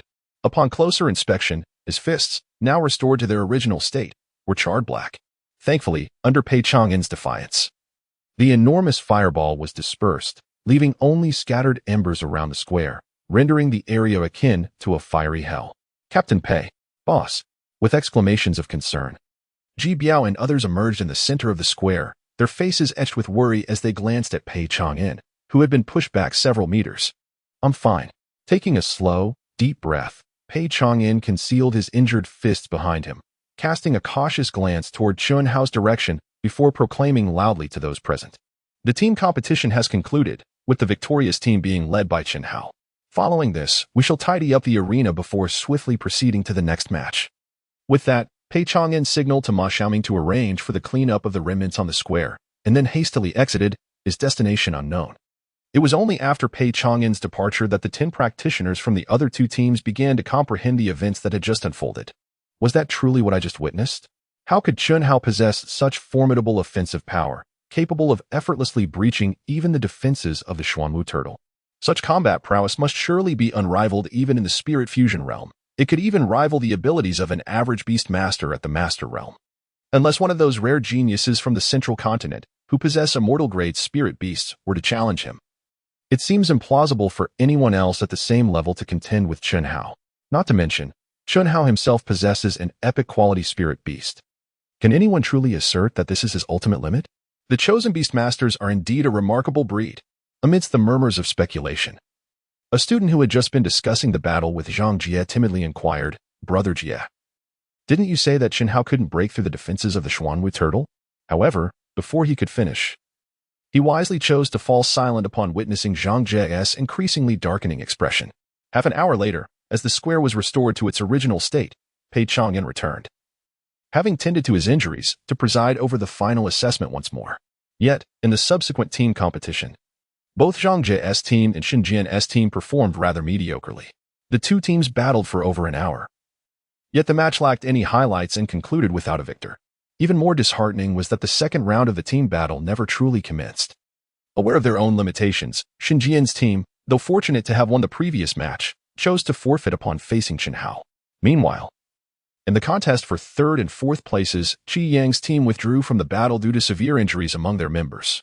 Thus, the team competition ended abruptly, and the training of Chun Hao and his comrades in the Night Legion came to a close. The final assessment, originally intended to span 3 days, was concluded on the same day due to Chun Hao's overwhelming dominance. Undoubtedly, he claimed first place with an absolute advantage, garnering a substantial amount of training points. While the others faced significant psychological setbacks, they also experienced considerable gains through this training. In the following 2 days, everyone continued to rest and recuperate at the dormitory in the square, awaiting their respective factions to escort them from the Night City. Following the appearance of the Blood Moon organization, neither the Night Legion nor the factions behind these practitioners felt secure allowing them to depart unaccompanied. During this time, Pei Chang'an, Ji Biao, and others sought out Chun Hao in succession, attempting to persuade him to join the Night Legion, offering numerous privileges in return. However, Chun Hao, who had already made plans in his heart, politely declined one by one, merely expressing that should the need arise in the future, he would undoubtedly be the first to appear. 2 days later, as others gradually departed from the City of Darkness, Chun Hao finally awaited the arrival of Yan Qianxue, who had come to escort him back to the Linhai Bay City. Yet, this time, Yan Qianxue was not alone. She was accompanied by Song Ningxuang, the captain of the Exorcist Organization S. Ningxuang team. Isn't it a bit excessive for you to come all this way just to take me back to Linhai Bay City, Sister Qianxue? Chun Hao remarked helplessly, gazing at Yan Qianxue as he rode on a special spirit beast outside the City of Darkness. Just moments ago, through Yan Qianxue's introduction, he had met Song Ningxuang, whose beauty was on par with Yan Qianxue's, but whose demeanor exuded a more frigid aura. From Yan Qianxue, Chun Hao learned that this extraordinary talent, possessing the cultivation of a spirit realm master, had come specifically for him. Why wouldn't it be so, Xiao Hao? You may not yet realize the extent of the attention your talents have attracted, Yan Qianxue explained softly. her demeanor revealing a hint of irritation absent in her interactions with others. Not to mention the Blood Moon organization that has already set its sights on you. Numerous factions from other federations have also obtained your information through their intelligence networks and are likely already on the move. Upon hearing Yin Xinshue's words, a look of confusion crossed Chenhao's face. What do other Federation factions want with me? Of course, they seek to sway and recruit you, should they fail. They might even opt to eliminate you before you pose a threat. Yin Xinshue's tone carried an undercurrent of indignation. This is precisely why our captain has accompanied us. Without a spirit realm master present, your safety cannot be assured. At this, Chenhao's gaze shifted to the silent Song Ningxuang sitting beside him. Indeed, what you just said is correct. Our visit is not solely for the purpose of escorting you back to Linhai. Yin Xinshui continued, drawing Chenhao's attention back to her. Oh, is there another purpose? To formally recruit you into the Exorcist organization, making you a member of the Phoenix Wing Group, under the Ningxuang team. Song Ningxuang interjected for the first time, her voice cutting through the air. Chenhao was momentarily taken aback, shock etched across his features. Song Ningxuang's declaration completely disrupted his train of thought, leaving him momentarily dazed. After a prolonged silence, he gazed earnestly at the icy beauty before him and solemnly asked, Captain Song, you must be jesting. Isn't the Exorcist organization supposed to select reserve members only after the college entrance examinations? Upon hearing Chenhao's words, Song Ningxuang and Yin Xinshui exchanged glances, finally realizing that Chenhao genuinely knew nothing of his own situation. In truth, even though Chenhao had endeavored to conceal his true abilities, the talent he had thus far displayed was undoubtedly comparable to the top geniuses of the Central Plains. It is essential to understand that Zhangzhou differs from other provinces. It is the true heart of the Yanhuang Federation and a gathering place for the majority of the most prominent families. Naturally, the core descendants of these families far surpass the talents found in other provinces. The chosen master, within 3 months, can break through to the pinnacle of the spirit fusion realm, transcend the boundaries to employ high-level spiritual techniques, summon multiple spirit beasts for battle, and contract an epic-grade spirit beast during their initial soul expansion. The talents exhibited by Chenhao, regardless of which aspect one considers, are sufficient to classify him as a genius. When all these advantages coalesce in Chenhao, his potential is unparalleled, even within the vast expanse of the Yanhuang Federation. However, few are aware of this, including Chenhao himself.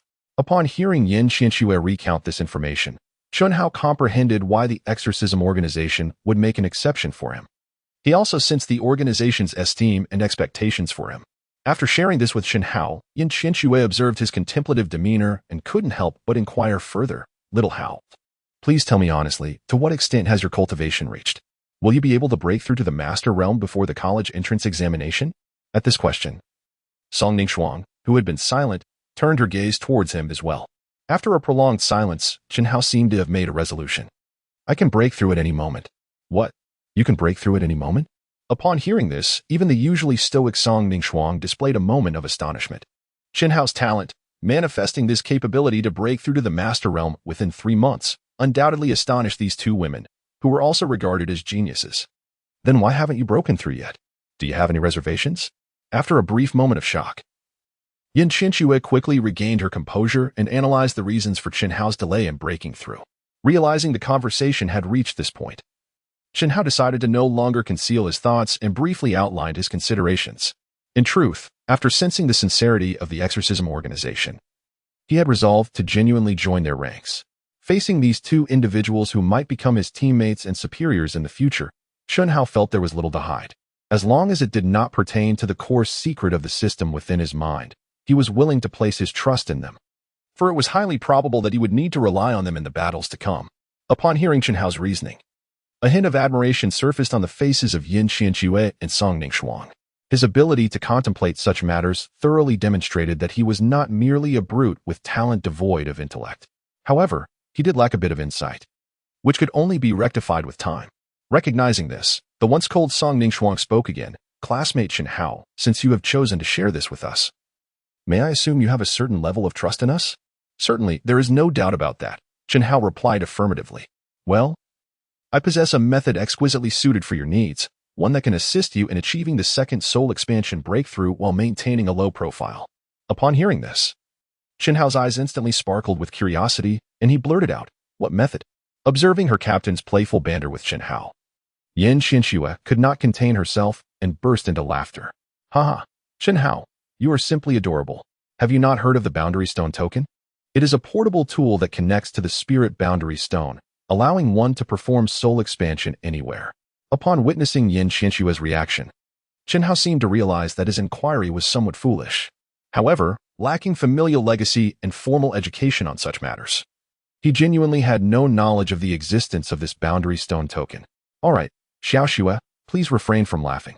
It is entirely normal for Chen Hao to be unaware, as these tokens are indeed scarce, and it is not surprising that ordinary people do not know of them. Hearing Songming Shuang come to Chen Hao's aid, Yin Qianxue muttered softly, I wonder who was the first to tease him, now pretending to be the Good Samaritan. Faced with the concealed facets of these two ice-cold beauties, Chen Hao found himself at a loss for words. Nevertheless, after the jest, Songming Shuang steered the conversation back on track. So, have you considered it? Shall we find a place to complete the second soul expansion now? At her words, a subtle smile graced Chen Hao's lips, and he replied, of course.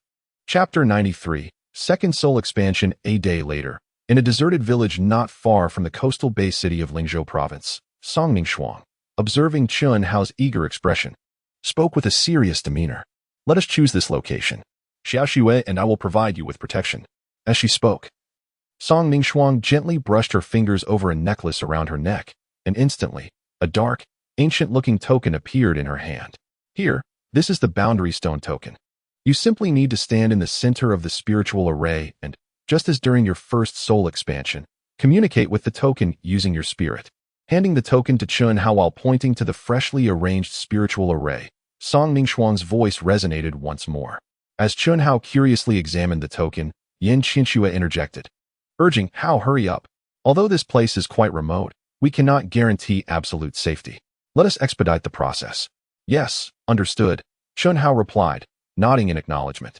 He then positioned himself in the center of the spiritual array as instructed by Songming Shuang. Moments later, as Chen Hao closed his eyes and began to communicate with the token using his spirit, enigmatic energies gradually emanated from the token, and a towering shadow of a black stone stele began to materialize in the air, appearing both mysterious and profound. Sensing that Chen Hao had commenced his second soul expansion, Songming Shuang and Yin Qianxue's expressions grew increasingly solemn. After exchanging a glance, they positioned themselves on either side of the spiritual array, their vigilant gazes sweeping across the various corners of the village. At the same time, in the coastal city of Linghai, at the chief family residence, Father, what is the response from the Yi family regarding my Uncle S situation? How should we proceed? With a hint of anger on his face, Qi Shiji inquired solemnly of his father. The Yi family claims this is a matter for the Qi family to resolve on our own, Qi Hamping replied, an expression of ire also shadowing his features. They truly know how to play their cards. Do they consider us mere pawns? Qi Shiji's voice rose in indignation once more. Hush, be wary of eavesdroppers, Qi Hamping cautioned, restraining his son, who was about to voice further protests. The Night Legion has already issued an ultimatum, demanding we provide an explanation within a month and impose severe punishment on the instigator behind the attack on the practitioners. With time running short, we cannot afford to delay any longer. At the mention of the Night Legion, a flicker of trepidation crossed Qi Shiji's face. If even the dominant Yi family of Lingzhou province dares not defy the Night Legion's orders, how can a Qi family with only one master-level warrior hope to resist? Father, is there truly no glimmer of hope in this matter? Perhaps we should offer up my second uncle to quell the Night Legion's wrath. After all, their intent may merely be to set an example. Do you think the Night Legion can be so easily deceived?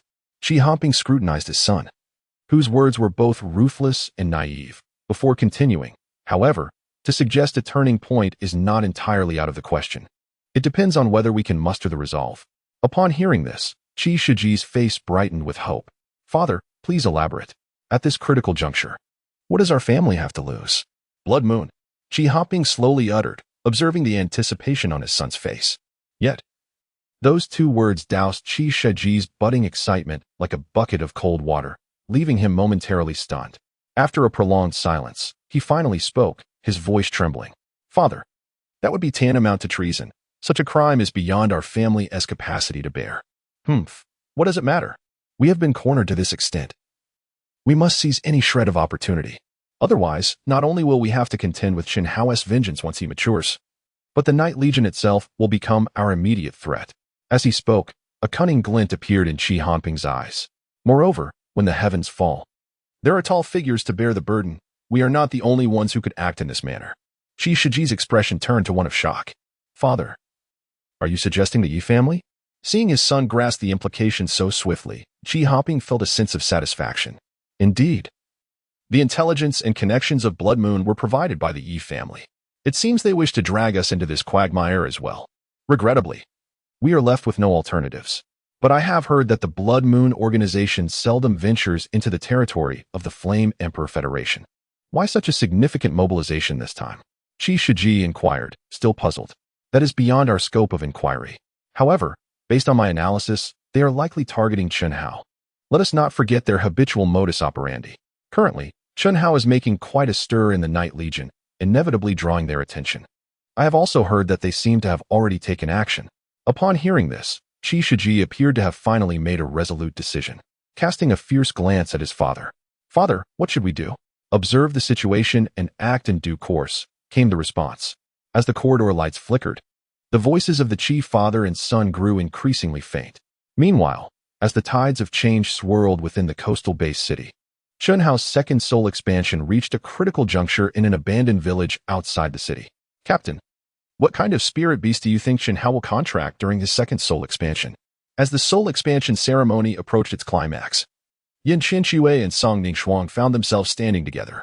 Although they remained vigilant, their focus was sharper than before. I am uncertain. Logically, as a beast master's realm increases, the quality of the contracted spirit beast should also improve. This is why the first soul expansion often indicates the potential talent of the beast master, said Yin Qianque. Could it be that Chen Hao might contract a beast of immortal quality this time? Shaking her head lightly, Song Ningxuang disagreed with Yin Qianque's assertion. It is unlikely. Chosen beast masters are exceedingly rare, and each spirit beast clan has its own rules. If Chen Hao's frog clan is powerful enough to possess an immortal quality beast, it is almost impossible for him to contract a high-quality spirit beast again, much like that person. Upon hearing Song Ningxuang's words, an imposing figure flashed through Yin Qianque's mind. Are you referring to the head of the Mu family, Mu Yuxin? Nodding slightly, Song Ningxuang chose not to elaborate further, evidently unwilling to delve deeper into the matter. However, the head of the Mu family is an exceptional case.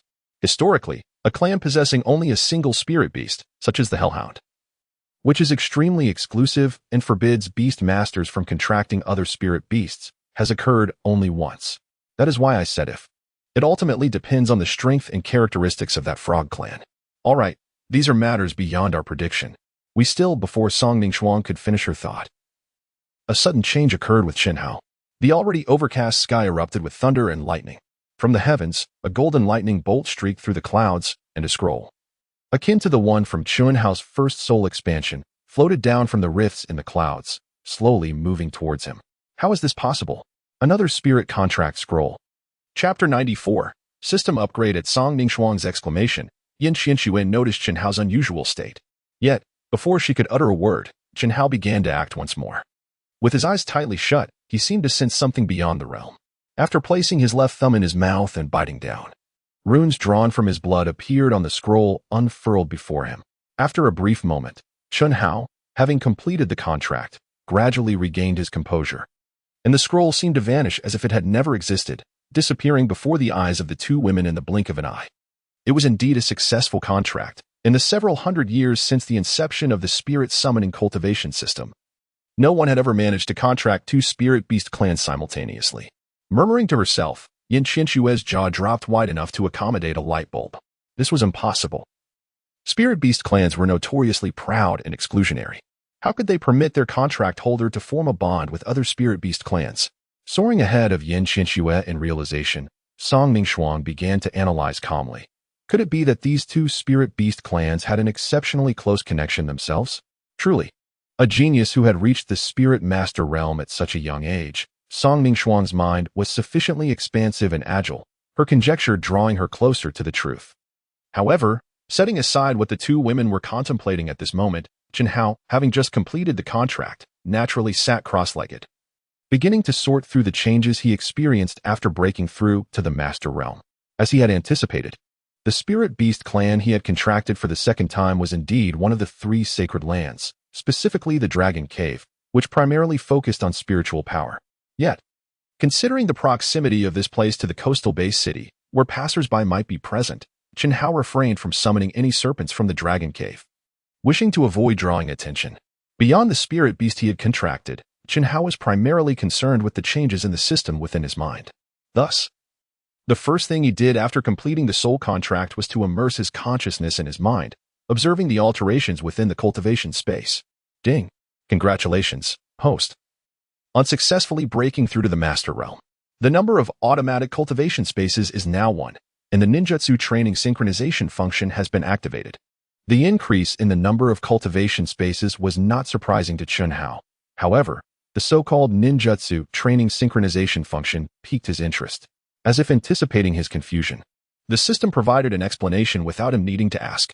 The ninjutsu training synchronization function could synchronize the progress of ninjutsu training for spirit beasts within the cultivation space to the host, allowing the host to master more ninjutsu in a short period. Upon hearing this, Chen Hao's eyes lit up. The world of Naruto was filled with a myriad of intricate ninjutsu, and relying solely on himself to learn them was an insurmountable task, even if his learning pace was not at all slow. With this system function, it was akin to having a shadow clone perpetually training alongside him, devoid of any potential risks. He wondered if Myobokusan Mountain and the Dragon Cave possessed spirit beasts with spatial attributes. If they did, he could finally have hope for mastering the Flying Thunder God technique. With a light chuckle, Chen Hao couldn't help but be amused by his peculiar thought. Not to mention the spirit beasts, even in the original Naruto world, there were few ninjas capable of training in the Flying Thunder God technique. To expect a spirit beast to master it was less feasible than hoping to learn it himself at a much faster rate. Casually tossing the toad dragon into the newly added nurturing space, Chen Hao began to experiment with the latest functionality of the system. In but a moment, guided by his thoughts, a torrent of information surged into his mind. Techniques such as water release, water cannon, and water release, iron cannon were swiftly comprehended by Chen Hao, who found himself mastering the various ninjutsu the toad dragon excelled at, achieving a proficiency indistinguishable from that of the toad dragon in its current state. How truly remarkable! He mused with delight as his thoughts drifted to the other 2 nurturing spaces. Moments later, after mastering several fire release and wind release techniques, he finally withdrew his attention from the system space, feeling quite satisfied. Having just completed the soul expansion, the surrounding environment was still uncertain in terms of safety. Now was not the time to continue exploring or training. As Chen Hao slowly opened his eyes, both Yin Qianxue and Song Ningxuang displayed complex expressions. Xiao Hao, have you succeeded? Yin Qianxue inquired tentatively. Indeed, it went smoothly, Chen Hao replied. Noticing the unusual demeanor of the 2 women, anxiously, he asked, "What's wrong? Is there something amiss? Xiao Hao, tell me honestly. Have you formed a contract with another spirit beast tribe?" Despite having witnessed Chen Hao sign the contract with her own eyes, Yin Qianxue still sought confirmation. "Yes, Sister Qianxue. Is there a problem?" "That's hard to say, but you are indeed the first beastmaster in hundreds of years to contract 2 spirit beast tribes simultaneously." Upon hearing Yin Qianxue's words, Chen Hao finally grasped the gravity of the situation, his expression turning serious. "Sister Qianxue, Captain Song, is this true?" Seeing that Chen Hao had finally reacted, Song Ningxuang interjected, "It's fortunate that you chose to perform the second soul expansion here. Otherwise, you would likely be in even greater trouble now. But rest assured, regarding this matter, Xiao Shui and I will act as if we know nothing. At least until you possess sufficient self-defense capabilities, we won't divulge it." However, upon hearing this, Chen Hao immediately understood. "Captain Song, you need not worry. I will exercise restraint and endeavor to keep my contracts with 2 spirit beast tribes a secret." At this juncture, Chen Hao suddenly realized something and continued, "Captain Song, I've heard that once one reaches the Master Beast Master stage, they can contract with beasts that have lost their ability to resist. Do you think if I chose such a beast to serve as my spirit beast for the second soul expansion, I could conceal it from others?" At Chen Hao's words, both Yin Qianxue and Song Ningxuang were momentarily taken aback, struggling to grasp the implication. Yet soon, a glimmer of understanding flickered in their eyes. The reason they had initially failed to react was that even after breaking through to the Master Beast Master stage, the number of Spirit Beast one could contract remained limited, primarily dependent on the Beastmaster's mental strength. Given this, no Beastmaster would squander such a precious opportunity on hiding their true capabilities. However, for Chen Hao, such a strategy might indeed prove to be a viable option. As a beast master who has forged contracts with 2 spirit beast clans, he is never short of spirit beasts. At this moment, casually binding a spirit beast to conceal his true circumstances would not impose a significant burden on Chen Hao's mental strength. Let us not return to Linhai City just yet. I happen to know where wild beasts can be found nearby. After aiding Xiao Hao in his disguise, we can attend to other matters, Song Mingshuang articulated, thereby establishing their forthcoming itinerary. 3 days later, within the dormitory of Linhai No. 1 High School, Chen Hao gazed at the newly hatched lark in his hands, his eyes brimming with delight. Since Song Mingshuang suggested that Chen Hao first contract a wild spirit beast to complete the facade of a secondary soul expansion, the trio journeyed to a grove not far from the Linhai base city. Originally, Song Mingshuang intended for Chen Hao to form a contract with a docile adult lark residing in that area. However, inexplicably, upon first sight of the lark, a wave of affection surged within Chen Hao, igniting a desire to raise one from infancy. Consequently, he disregarded Song Mingshuang's advice and opted for a lark egg, stealthily taken from the nest, which is now the very fledgling he cradles. Although larks are gentle creatures, their quality and combat prowess are rather modest. Typical larks possess only elite-level qualities, and the adult lark initially chosen by Song Mingshuang was a rare case, having ascended to lord-level capabilities by fortunate circumstance. Furthermore, due to the inherent nature of larks, they are averse to conflict, seldom engaging in battles with other beasts or humans, which explains why the adult lark managed to thrive around the Linhai base city for an extended period. Initially, Song Mingshuang was not in favor of Chen Hao's choice. However, upon his insistence and recognizing that this spirit beast would merely serve as a cover for his true spirit beast contract, she ultimately acquiesced. Thus, a freshly hatched lark, still in need of nurturing, became Chen Hao's first spirit beast contract. After playfully interacting with the fledgling lark, Chen Hao transferred it into his third nurturing space, where the rich spiritual energy would ensure its growth remained unaffected even without sustenance.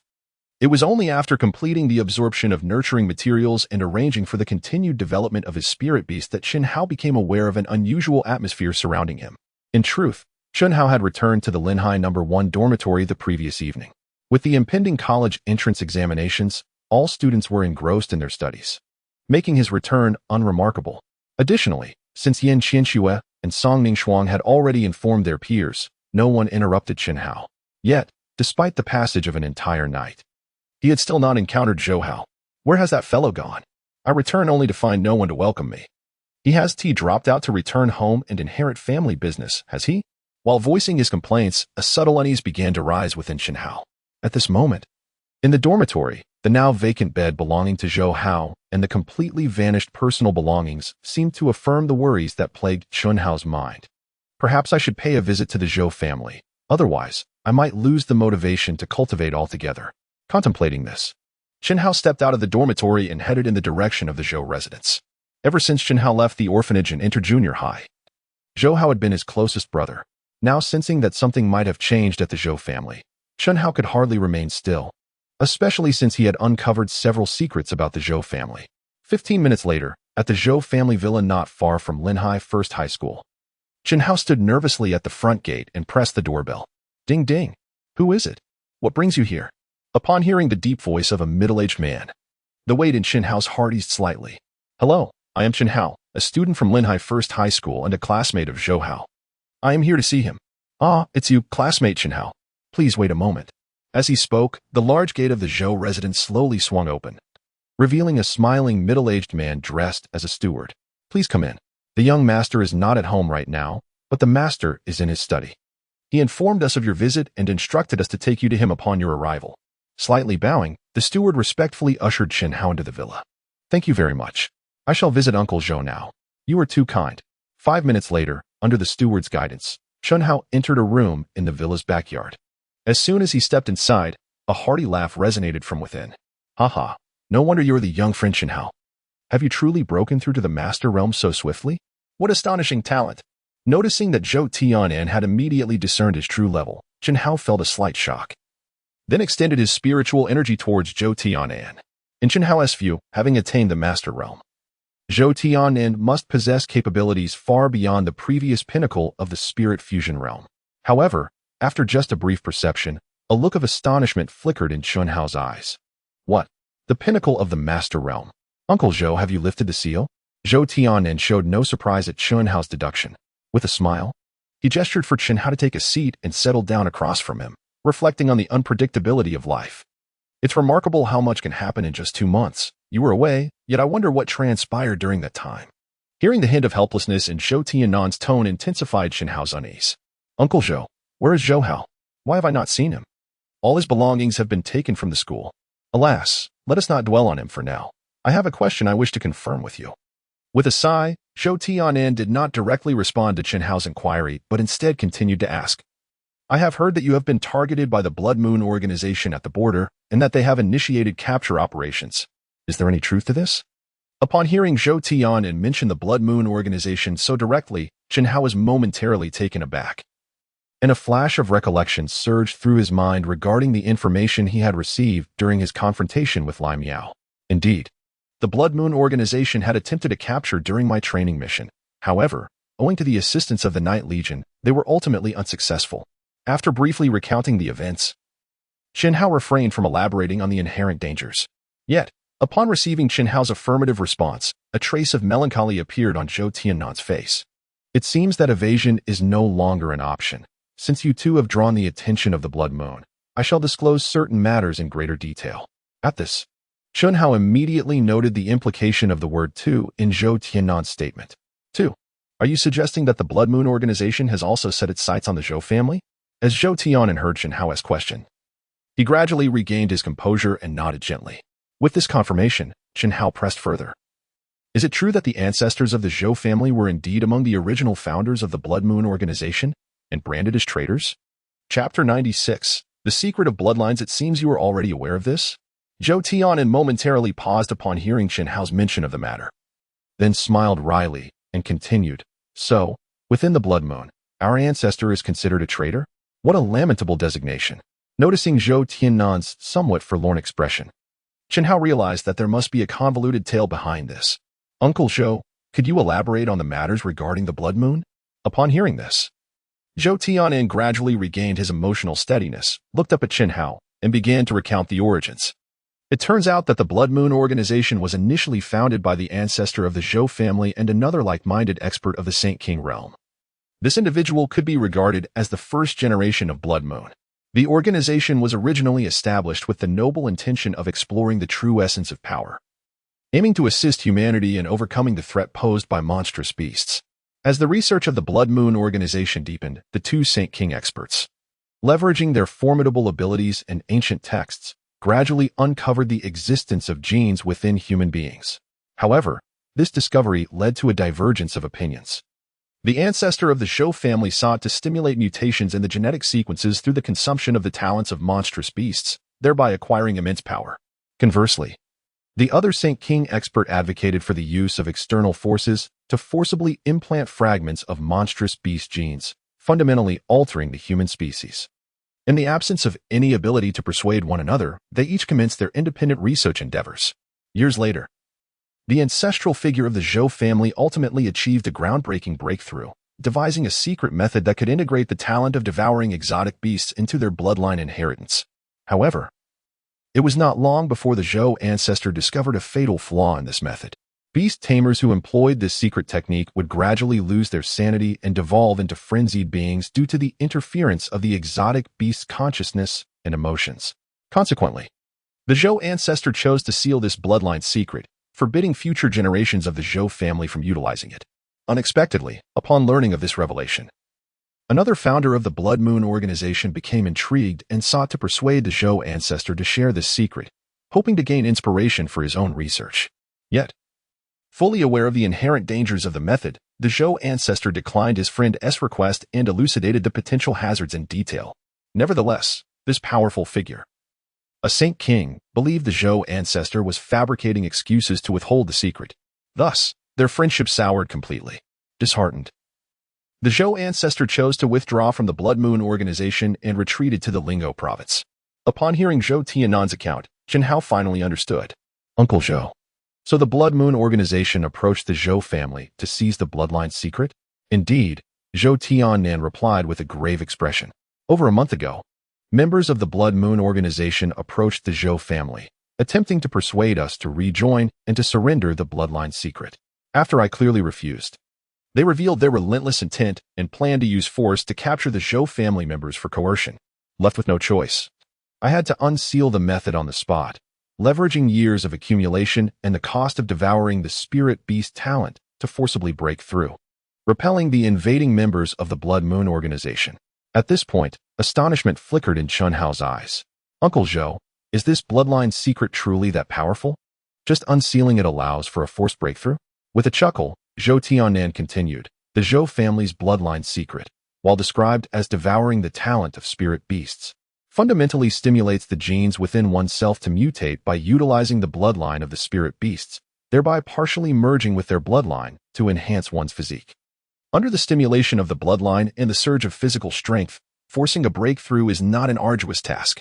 Moreover, not only does it allow for a breakthrough, but upon unsealing, the members of the Zhou family also experience a brief period of significant power increase. This is why I was able to ascend to the pinnacle of the Beast Master realm in just over a month. Enhancing one's physique? Chen Hao silently echoed Zhou Tianan's words, a thought flashing through his mind. Noticing that Chen Hao had no further questions, Zhou Tianan continued, since that day, I realized that the peaceful days of the Zhou family had come to an end. Although the Blood Moon organization only sent a new moon-level member with Beast Master strength this time, it was due to the stringent control within the territory of the Yin Wang Federation. Once their objectives remain unfulfilled, the next encounter shall undoubtedly be far more challenging to navigate. To this end, I have directly commanded all members of the Zhou family to lift their seals, striving to enhance the overall strength of the Zhou clan in the shortest time possible.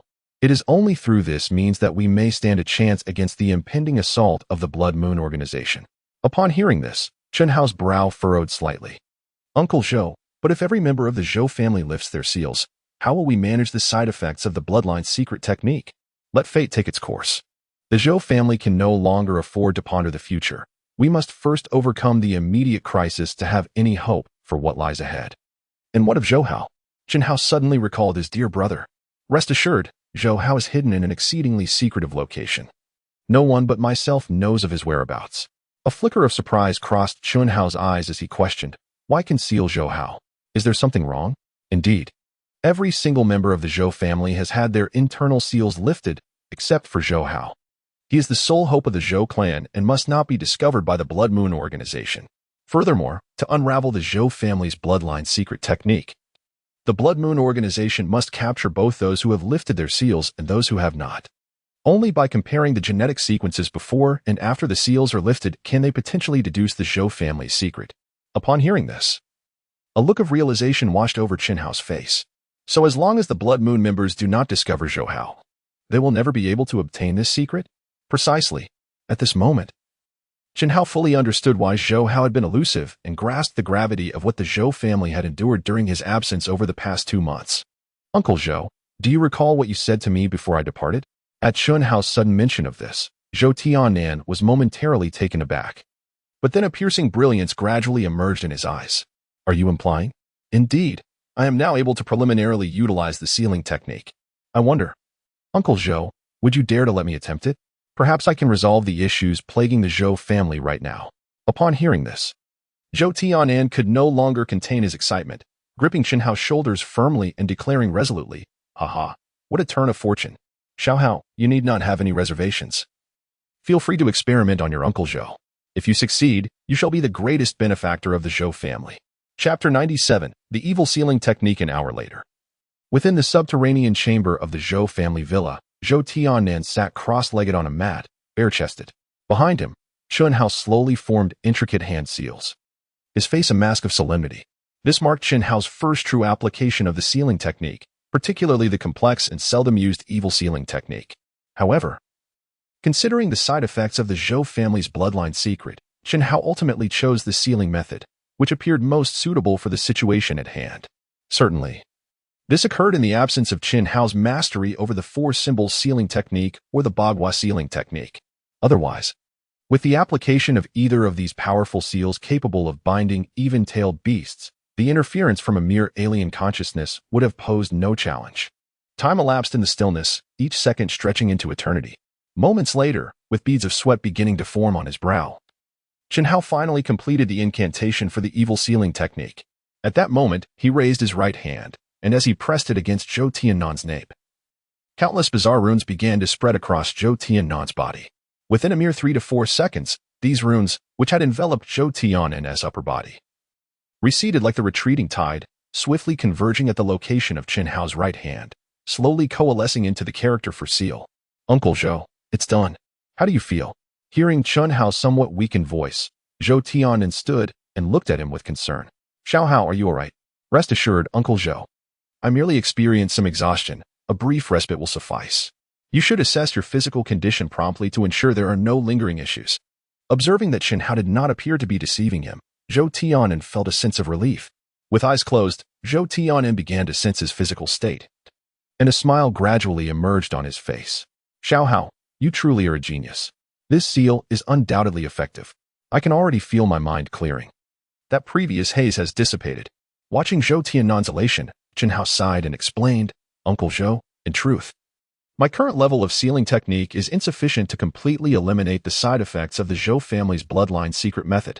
This seal, known as the evil sealing technique, can only last approximately 3 months. After that, unless it is reapplied, the previous state will inevitably return. Haha, this is already splendid, Zhou Tiannan reassured with a smile, seemingly unfazed by Chen Hao's words. As you mentioned, this situation arises from your current level of sealing technique. I believe that with your talent, it won't be long before you find a thorough solution. Moreover, even if a final resolution is unattainable, I am quite content with this outcome. Seeing Zhou Tiannan's relaxed demeanor, a smile crept onto Chen Hao's lips. Suddenly, as if struck by inspiration, he continued, by the way, Uncle Zhou, since the issue of the bloodline's secret method side effects has been temporarily resolved, can we bring Zhou Hao back? Once he releases the seal and unleashes his bloodline talent, the threat from the Blood Moon organization should be eliminated. Indeed, you are correct.